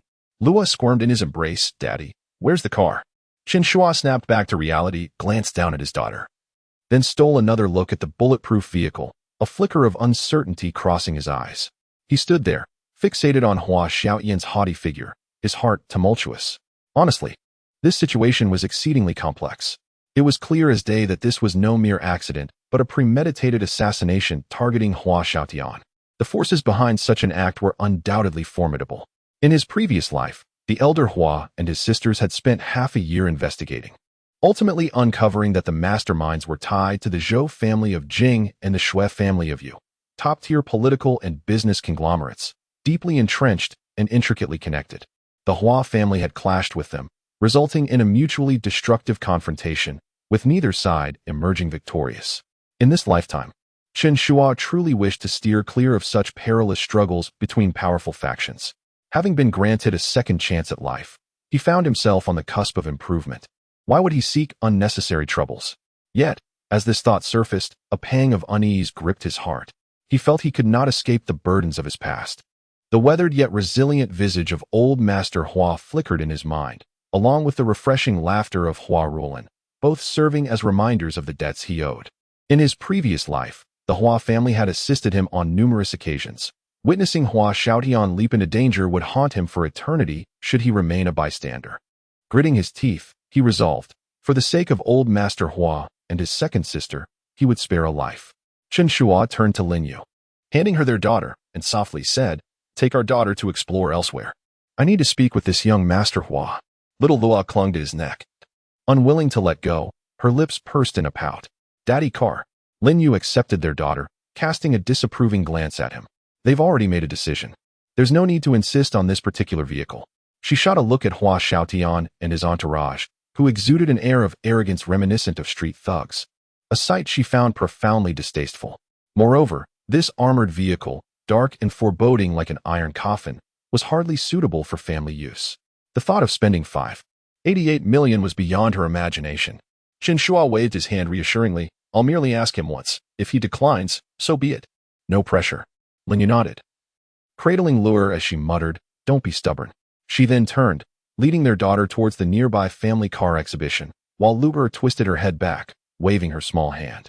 Taking a deep breath and adjusting his attire, Chen Shuo strode purposefully toward Hua Xiaotian. Manager Qian was still on the phone, perspiring profusely as he explained something. While Hua Xiaotian leaned against the car, impatiently jingling a set of keys, with two lackeys nodding and fawning behind him. As Chen Shuo approached, Hua Xiaodian didn't even glance up, clearly dismissive of his presence. Unfazed, Chen Shuo halted and calmly inquired, "Young Master Hua, are you truly planning to drive this car away right now?" Chapter 82. Move the car. Hua Xiaodian languidly leaned against his vehicle when he heard Chen Shuo speak. He lifted his eyelids slightly and glanced over. "Who are you? Do I know you?" His tone was laced with impatience, and the keys he jingled in his hand sounded like he was swatting away flies. Chen Shuo stood there composed, a smile gracing his lips. "We haven't met before, but everyone refers to you as Hua Xiao. I presume you are a person of some stature. I came to discuss a matter with you." Hua Xiaodian scoffed, raising an eyebrow. "Discuss what?" Chen Shuo pointed to the Mercedes-Benz G-Class Guardian X, speaking in a calm manner. "Let's talk about you selling me this car. The exhibition price is $5.88 million. I'll offer you an additional $1 million, making it $6.88 million. What do you think?" Upon hearing this, Hua Xiaodian spat in disdain, his expression darkening. "Do you think I need that $1 million? Unfazed, Chen Shuo continued. "How about I raise my offer to $7.88 million? Or perhaps even $8.88 million, if that suits you? How dare you insult me?" Hua Xiaodian erupted, infuriated. He pulled the nearby Model Mina close, shouting at Chen Shuo, "Do you take me for a fool? You think money can just buy me? Even if you threw $1 billion at me, I wouldn't bat an eye. Get lost." Though he spoke with bravado, a flicker of doubt gnawed at him. Truth be told, he hadn't paid anywhere near $5.88 million for the car. The dealership had practically given it to him for just over $3 million as a favor. If he sold it at Chen Shuo's price, he would walk away with a handsome profit. Hua Xiaodian typically spent extravagantly, but his pocket money was limited. His grandfather and several sisters kept a tight rein on him, providing only modest allowances, never allowing him to handle substantial sums. Such meager funds were hardly sufficient for his lavish lifestyle. Yet, despite his financial constraints, he was still a scion of a prestigious family. He couldn't allow himself to be humiliated by selling his car for money. Noticing his agitation, Chen Shuo's smile grew more serene. "Hua Xiao, are you truly not considering this? Here is my final offer, $1 million. If you wish to sell, I can write the check right now. If not, I'll simply walk away, and this deal will be over." Hua Xiaodian swallowed hard, his eyes darting, as he focused on Chen Shuo's impassive face. After a prolonged silence, he finally blurted, "Get lost." His voice rose, pointing at Chen Shuo as if attempting to shoo away a pest. Chen Shuo shook his head in resignation, turning to Mina with a smile and shrugging. "It appears Hua Xiao has no intention to sell. Perhaps it's simply not meant to be." With that, he waved his hand and began to stroll away leisurely, as if he had not taken the matter to heart at all. Seeing this, Hua Xiaodian's two lackeys immediately jumped in to provoke. "Hey, this guy is quite arrogant. Should we teach him a lesson?" One of them rolled up his sleeves, ready for a fight. Hua Xiaodian waved his hand dismissively, smirking, "Forget it. This fool might be of use later when I tire of this car. Who knows, I might sell it to him then." The two lackeys quickly praised him. "Young master, you truly possess a remarkable business acumen. Your vision and intellect are unparalleled." Hua Xiaodian scoffed. "Enough with the flattery. If I were a commercial genius, how could my sister not allow me to manage any business?" He turned and yelled at the finance manager, "Hurry up. I have other matters to attend to. What are you dawdling for?" The finance manager, drenched in sweat and still holding the phone, nodded vigorously. Yes, Mr. Hua. I will coordinate immediately." While forcing a smile, he dialed the exhibition organizer. "Yes, it's Mr. Hua who needs to have the car moved. Yes, it must be done right away. Could you possibly find a solution?" Upon hearing the name Hua Xiaodian, the exhibition staff felt overwhelmed. Who would dare offend this esteemed individual? They could only grit their teeth and agree, hastily arranging for someone to move the vehicle. Meanwhile, Chen Shuo leisurely departed from the bustling vicinity of Hua Xiaodian. Ambling towards the main entrance of the exhibition hall, he glanced at several nearby booths, a smile curling at the corners of his mouth as he approached a booth showcasing domestic vehicles. It was a Great Wall Motors display, featuring several Haval SUVs. A young salesman in his 20s rushed over with a beaming smile. "Good day, sir. Which model catches your eye? Allow me to introduce it." Chen Shuo waved his hand dismissively, pointing to a Haval H2 priced at 78,000 yuan, and stated decisively, "No need for an introduction. I want this one. Please prepare the invoice." The vehicle, a display model, was a vibrant red, with a simple yet appealing design, quintessential of a family SUV. The salesman's eyes lit up upon hearing this, and he nodded eagerly. "Oh, sir, you are indeed straightforward. This is our display model. I will call the 4S store right away and have a brand new one brought over." He took out his phone to make the call. However, Chen Shuo interrupted him with a wave. "No, I want this display model." He extracted a bank card from his pocket and placed it on the table. "I will pay in full right now." The car was situated right here at the exhibition. He then pointed to a petite model with a ponytail standing next to the car, smiling as he said, "You can stand beside my car. I enjoy watching." He pulled out 1,000 yuan in cash from his wallet and handed it to her. "Here's a tip for your efforts." The little model was taken aback but then beamed with joy, quickly accepting the money, her smile wide. "Thank you, boss." She earned merely 300 yuan for a day's work, and this generous patron had just bestowed her with 1,000, akin to a windfall. Ecstatic, she positioned herself by the car, resting her hand on the door and striking a playful pose, her heart brimming with delight. Observing this, the salesman shrugged, harboring no objections. He had encountered such eccentric customers before. Some even insisted on having a model accompany their purchase. As for this gentleman, he merely wanted the model to stand by his vehicle. What could one expect from the wealthy? They often had peculiar preferences. Promptly, he fetched the POS machine, processed the payment of 78,000 yuan, and beamed like a flower. "Sir, the car is now yours. I will handle the paperwork shortly. Is there anything else you require?" Chen Shuo waved his hand, found a chair, and sat down casually, arms crossed as he watched the model standing beside the car, enjoying the moment. Barely a few minutes after purchasing the car, a group of uniformed exhibition staff approached from a distance. One of them, presumably a supervisor, held a walkie-talkie and shouted towards their booth, "Hey, move this way. We need to clear the entrance, quickly." The salesperson was taken aback, glanced at Chen Shuo, and muttered, "What's going on?" The supervisor approached, pointed at the newly acquired Havel H2, and curtly insisted, "You need to move this vehicle immediately to make space. We'll place it back once we transport the cars from the center of the exhibition." The salesperson and a petite model with a ponytail turned their gazes toward Chen Shuo.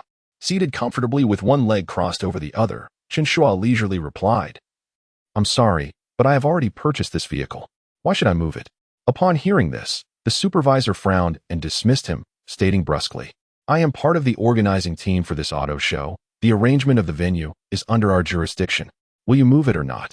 With a cold smirk, Chen Shuo straightened his posture. "Do you understand the rules? The organizers have signed an agreement with the exhibitors, granting them the rights to the booth space. The exhibition has not concluded. Can you arbitrarily reclaim it?" The supervisor was momentarily taken aback, his face reddening with anger. "That is a matter between us and the exhibitors. What does it have to do with you?" Calmly, Chen Shuo stood, brushed off his trousers, and stated, "Because I have purchased this car. How it is handled is my prerogative. During the exhibition, this car remains here, and no one has the authority to ask me to move it, including your organizing team." He paused, raising an eyebrow. "Why don't you review your contract clauses and determine whether the vehicles sold by the exhibitors fall under their jurisdiction?" The supervisor was left speechless, rooted to the spot, struggling to form a rebuttal. Chen Shuo had indeed uncovered a loophole according to the exhibition agreement. Exhibitors possess the right to display and sell vehicles, with ownership transferring to the buyer upon sale, and as long as the exhibition is ongoing. The booth space must be preserved. The organizers had never anticipated that someone would purchase an exhibit vehicle on the spot and refuse to move it. Chen Shuo had seized upon this contractual oversight with precision. Per the contract, once sold, the buyer retains the right to determine the vehicle's placement, at least throughout the duration of the exhibition, leaving the organizers at a loss. The salesperson chuckled quietly to himself, while the model covered her mouth, clearly amused by the unfolding drama. The supervisor, brimming with frustration, glared at Chen Shuo for a prolonged moment, gritting his teeth. "Just wait." With that, he turned to his walkie-talkie, presumably to seek guidance from his superiors. Leisurely, Chen Shuo returned to his seat and remarked to the model, "Stand still and don't move. This is the view I paid for." The model giggled, standing even straighter, thinking to herself, "This boss truly knows how to play the game." Chapter 83. The roadblock duel. At this moment, an elderly exhibition manager approached, donned in uniform with a manager's badge pinned to his chest. A hint of impatience etched upon his face. He cast a glance at Chen Shuo and remarked, "You claim to have purchased the car. If you wish to park it here, you must pay the parking fee." Chen Shuo raised an eyebrow, crossing his arms as he inquired, "How much?" The manager, with a flick of his eyes, extended a finger, declaring, 10,000 per hour. Chen Shuo scoffed coldly. Your pricing is far more outrageous than the Price Control Bureau's standards. Unfazed, the manager replied stiffly, this is an internal exhibition, not a parking lot. The younger management staff nearby discreetly gave a thumbs up. Thinking to himself, the manager's experience shines through. This parking fee tactic is ruthless enough to drive this obstinate individual away. Yet, Chen Shuo merely smiled faintly and leisurely responded. Very well, I shall park for 10 hours. Please issue me a receipt, and I shall pay you now. Upon hearing this, everyone around was left dumbfounded. The car salesman gaped, while the petite model's eyes widened in disbelief, staring at Chen Shuo as if he were deranged. Goodness, this wealthy individual certainly knows how to play. To assert his point, he was prepared to toss out 100,000 without a second thought. He had only spent 78,000 on the car, and now the parking fee nearly doubled that amount. The model's mind raced, contemplating.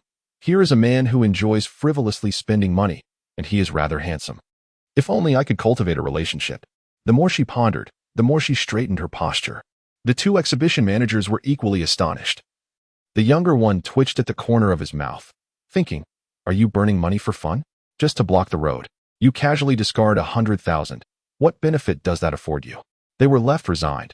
If someone was willing to pay 10,000 an hour for parking, they had no grounds to demand the car be moved. Seeing their stunned expressions, Chen Shuo urged, hurry up, issue the receipt. Don't claim I'm trying to evade payment. If I feel inclined, I could park here until your exhibition concludes. He reclined in his chair, crossing his legs, grinning as if utterly unconcerned. The older manager's face turned a shade of green, gritting his teeth before turning to leave. This matter was beyond their resolution. They would need to consult Hua Xiaotian. He hurried off to find Hua Xiaotian, realizing that this obstinate individual was too much to handle, requiring the intervention of that young prodigy. Before long, Hua Xiaotian arrived, flanked by two subordinates, followed by Manager Qian of Mercedes and the model Mina, all striding purposefully towards Chen Shuo. The exhibition manager trailed alongside, bowing and scraping as he recounted the situation. Upon hearing the account, Hua Xiaotian's eyes widened in disbelief. Turning to see that it was the very man who had earlier sought to purchase a bulletproof vehicle, his mouth fell agape.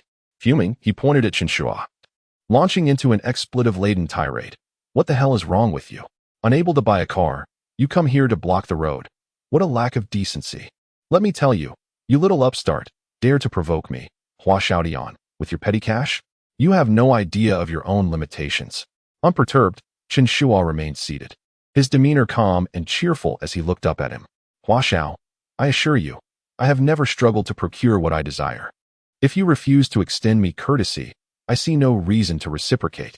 You declined my payment earlier, do you now wish to leave? Certainly. The demand for 300,000 for moving the car is quite audacious. With a mixture of anger and amusement, Hua Xiaotian found himself laughing incredulously. It was indeed the first time he had encountered someone so brazenly attempting to extort money from him. Do you even know how to spell death? He exclaimed. Chen Shuo shrugged nonchalantly and remarked, if you want money, why not sell me your car instead? I'll even add 300,000 to it. Does that not suffice as a gesture of goodwill? Hua Xiaotian was rendered speechless, his finger trembling as he pointed at Chen Shuo. Finally, he waved his hand and shouted at his two lackeys, go over there and move his dilapidated vehicle. I will move it right now, and let us see if he dares to stop me. Upon hearing this, Chen Shuo leisurely tucked the car keys into his pocket and stood with his hands clasped behind his back, a smile gracing his face as he observed the unfolding scene. His two lackeys rushed over, one with dyed blonde hair and the other a stout fellow rolling up their sleeves to push the Havel H2. However, the car was locked tight without the keys, and the steering wheel refused to budge. They were soon drenched in sweat, panting heavily. The blonde one cursed, damn. Why is this piece of junk so heavy? Meanwhile, the stout one tugged at the car door with all his might, his face turning red, yet it remained obstinately shut. Chen Shuo stood by, arms crossed, relishing the spectacle while completely ignoring them. A few staff members from the exhibition, noticing the struggle, attempted to assist. However, as they stepped forward, Chen Shuo pointed at them with a cold demeanor, saying, what do you think you're doing? Do not touch my car. Hua Xiao wants to move it. I am merely granting him a favor. Who do you think you are to lay hands on my vehicle? The staff members were taken aback and promptly retracted their hands, frozen in place, afraid to make a move. They were somewhat bewildered by Chen Shuo's demeanor, but quickly discerned that he was deliberately opposing Hua Xiaotian. These mere pawns did not wish to involve themselves in a confrontation between such affluent individuals, so they averted their gazes and became invisible. At that moment, an exhibition manager discreetly slipped away to make a phone call to the boss, quietly relaying the situation at hand. Upon hearing the details, the boss erupted in anger, exclaiming, "Are you all idiots? With Hua Xiao backing you, why are you hesitating? Hurry up and help him move that car. Why are you just standing there watching?"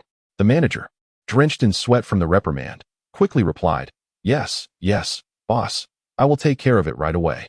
After hanging up, he called over several exhibition staff members, disregarding Chen Shuo's presence, and rushed over to assist Hua Xiaoyan's lackeys in moving the car.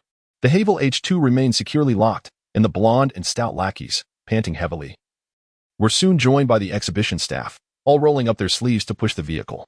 Observing their efforts, Chen Shuo realized they had likely sought permission from their superiors.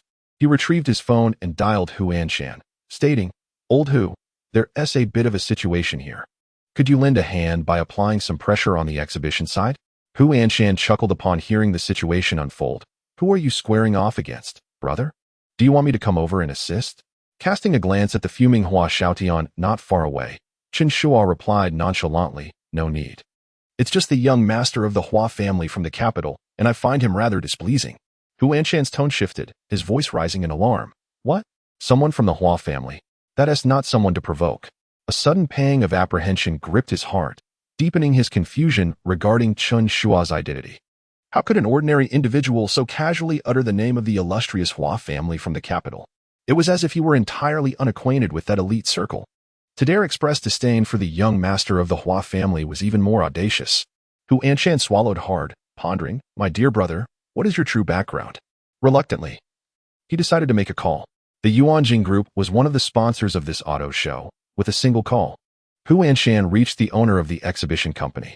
In a nonchalant tone, he stated, "Old Zhang, someone has asked me to give you a heads up. Young Master Hua is at odds with someone, so do not intervene too heavily." Upon hearing Hu Anshan's name, the exhibition owner immediately bowed his head in deference, his tone dripping with respect.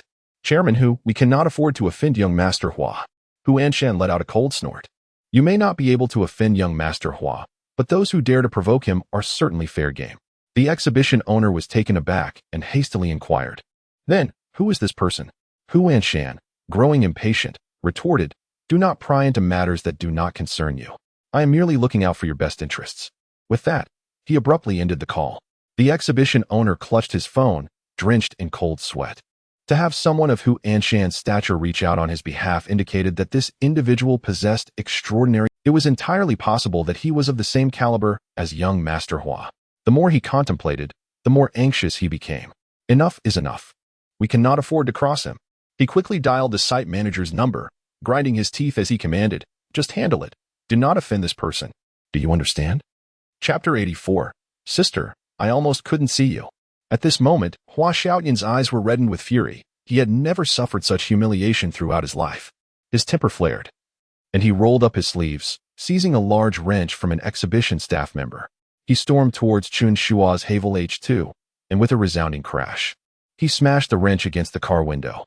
The glass shattered, scattering fragments across the ground. Yet, his anger was not quelled.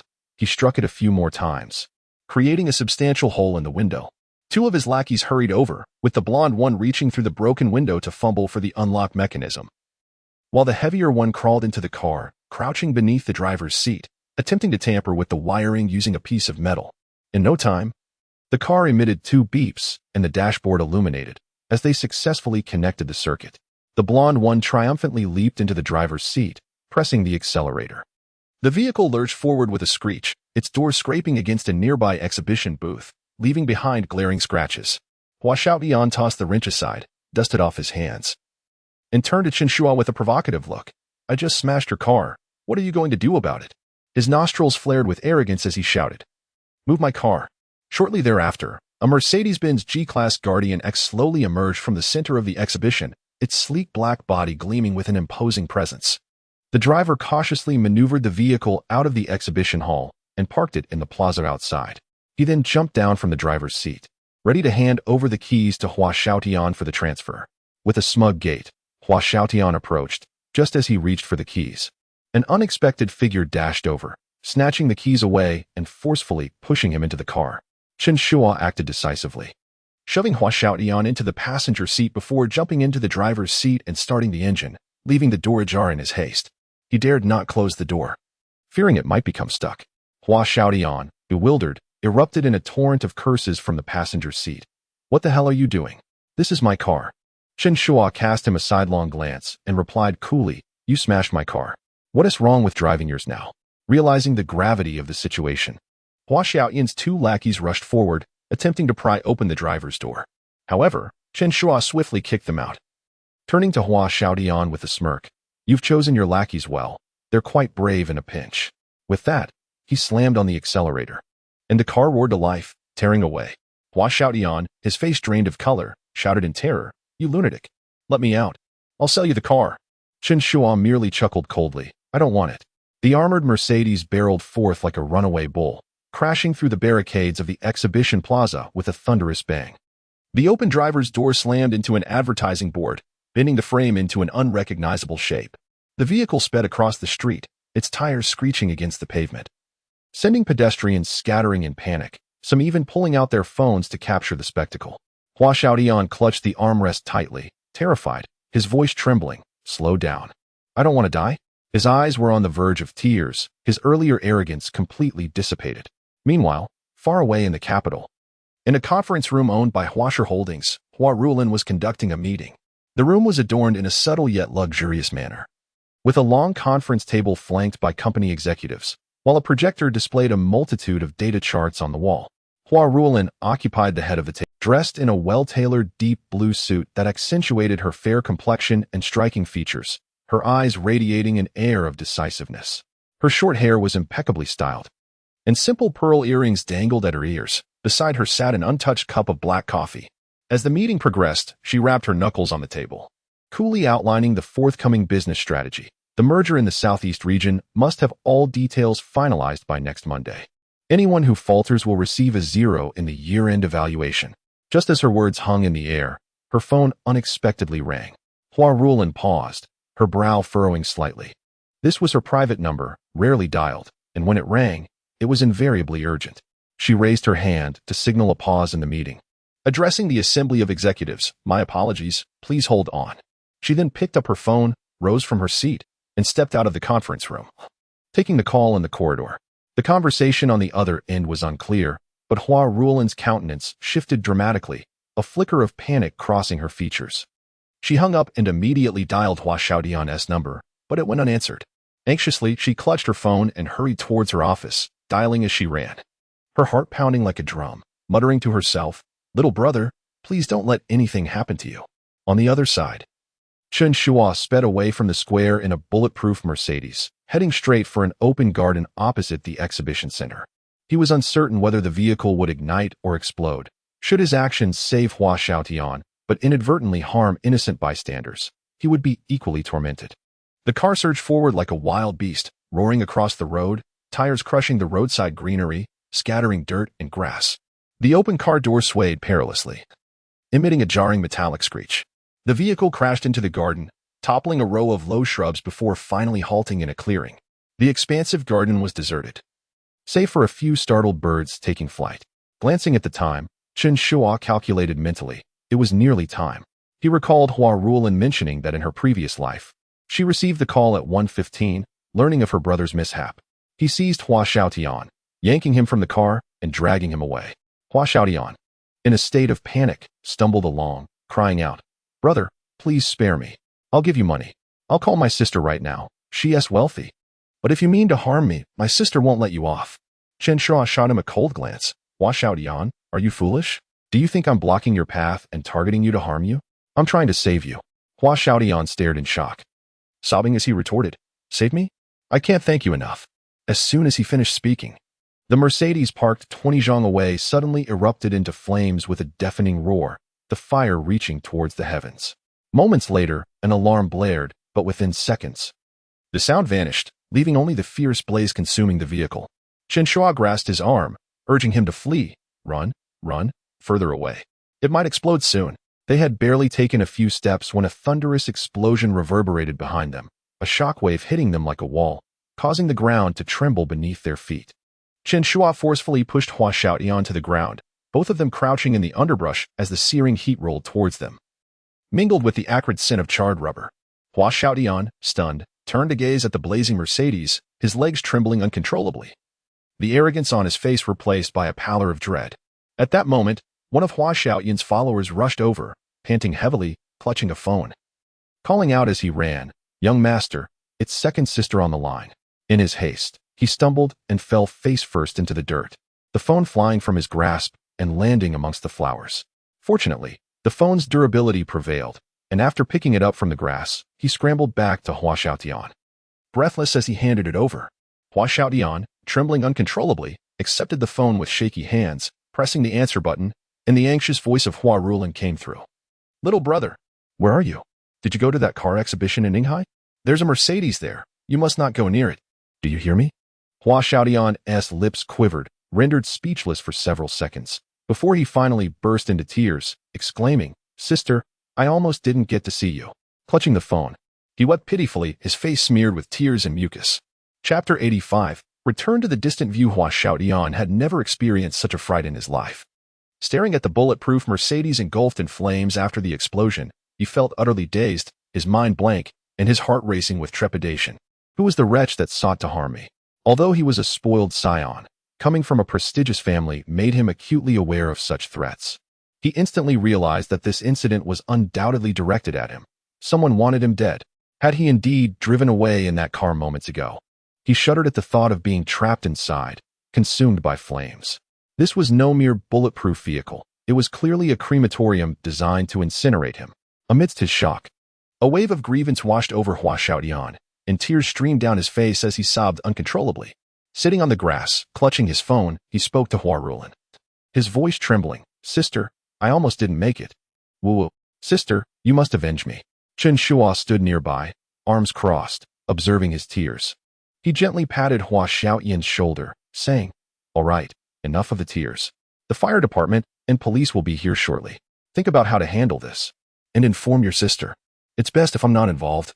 I'll take my leave now." With that, he strolled away, hands in his pockets. Uninterested in the impending inquiries at the police station, he trusted the Hua family to manage the situation discreetly, as such a scandal would tarnish their reputation. Upon returning to the exhibition hall, Chen Shuo spotted Lin Yu holding Luer at the Toyota booth, her expression tense. Luer clung to her neck, her small hand grasping a balloon. As soon as Lin Yu saw him return, she rushed over, exclaiming anxiously, "Where have you been? I just heard someone say that the Mercedes we looked at earlier spontaneously combusted right after leaving." Chen Shuo took Luer into his arms, gently ruffling her hair, and replied calmly, "I know. I was just over there watching the commotion." The car crashed into the flower bed across the square before catching fire. "You were right. We shouldn't buy such a vehicle. A family car with better safety features is the way to go." Lin Yu wholeheartedly agreed. "That's exactly what I think. Having such a car at home attracts too much attention." Chen Shuo smiled. "It's best to keep a low profile. What have you and Lewis set your sights on?" Lin Yu pointed towards the Toyota booth, saying, "I have my eye on a Toyota RAV4. It's around 200,000, quite suitable for family use." After a pause, she added, "It has ample space and good safety, making it comfortable for Luer." Chen Shuo nodded nonchalantly. "All right, then that's the one." He carried Luo over to the booth, where the salesperson immediately greeted them with a radiant smile, enthusiastically detailing a plethora of features. Chen Shuo, uninterested in the sales pitch, simply waved his hand. "Let us finalize the purchase, full payment." Since they were buying directly from the exhibit, they received a discount and a plethora of complimentary items, including floor mats and a dash cam. Once the paperwork was completed, they only needed to return to the dealership to collect the car. Originally, a family of 3 was set to depart, but Chen Shuo's attention was suddenly captured by a caravan display nestled in the corner of the exhibition hall. His eyes sparkled with interest. It was a high-end motorhome, a modified Mercedes-Benz Sprinter, known as the Mercedes-Benz Sprinter Grand Tourer, cloaked in a subtle pearl white. It stretched over 6 meters in length and boasted a spacious interior, adorned with luxurious leather seats, a private restroom, a compact kitchen, and even a small television and a foldable bed.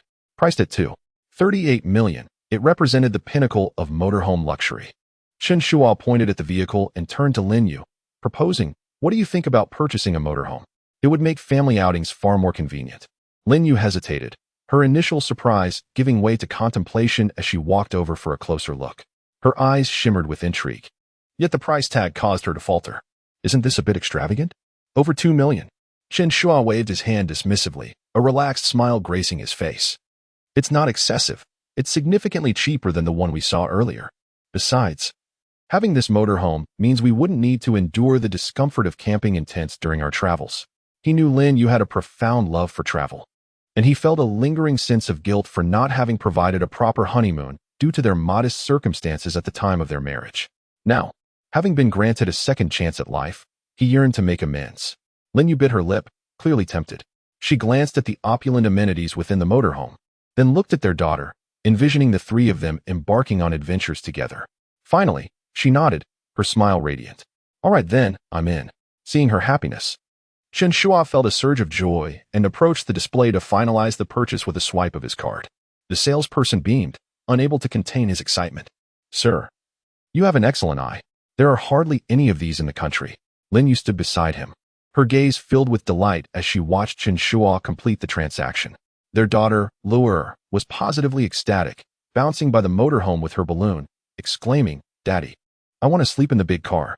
Chen Shuo scooped his daughter into his arms, assuring her, all right, Daddy will take you out for an adventure this weekend.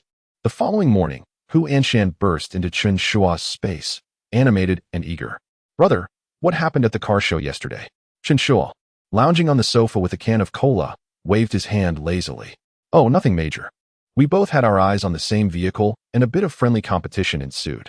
Hu Anshan continued, I heard a car caught fire at the exhibition, and it took 2 fire trucks to extinguish the flames. The entire Mercedes was reduced to a shell.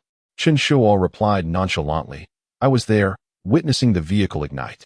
Initially, I was engaged in a rivalry with Hua Xiaodian, but with the car gone, what was there to compete over? Each to their own, I suppose. Nonetheless, I did end up purchasing a Mercedes, a motorhome. Motorhomes are splendid, Hu Anshan noted, sensing Chen Shuo's reluctance to delve further into the topic. He rubbed his hands together, shifting the conversation. All right, let us move on. The Southeast District is preparing to begin planning. You should visit the company. I'll gather the executives for a meeting where you can share your insights. Upon hearing this, Chen Shuo set down his cola. All right, let us go. The venue for this meeting was not the grand hall of the Horizon Group, but rather a modestly appointed medium-sized conference room, exuding understated elegance. The elongated conference table was flanked by the heads of various departments, including Luo Zhengli from the planning department, Zhang Su from the engineering department, and Feng Haiyang from human resources, along with several other department leaders. As they entered the room one after another, their eyes widened in surprise upon spotting Chen Shuo seated at the head of the table. Quickly, they adorned their faces with smiles and greeted him enthusiastically. Hello, Mr. Chen. It has been a while. Their expressions were as cheerful as chrysanthemums, yet inwardly they felt a twinge of apprehension. In the past, during Chen Shuo's tenure at the company, they had not hesitated to disparage him behind his back. However, who could have anticipated his astute maneuvering that transformed the Northern District project into a lucrative venture while acquiring vast tracts of land in the Southeastern District at a bargain? This strategic brilliance catapulted the Horizon Group to the pinnacle of the Ninghai real estate market. The current standing of Horizon Group was incomparable to its former self. While it was once formidable, it had not yet reached the point of instilling fear in its competitors. This deft play had left companies like Shuhua Real Estate and Jinrui Real Estate utterly astonished. While the tales of Bianqing Real Estate and Zhongqing Real Estate had become the subject of industry ridicule. Nowadays, whenever they ventured out for business negotiations, merely mentioning the name of Horizon Group commanded immediate respect, all thanks to the esteemed Mr. Chen seated before them. With his return, how could they dare to exhibit anything less than utmost deference?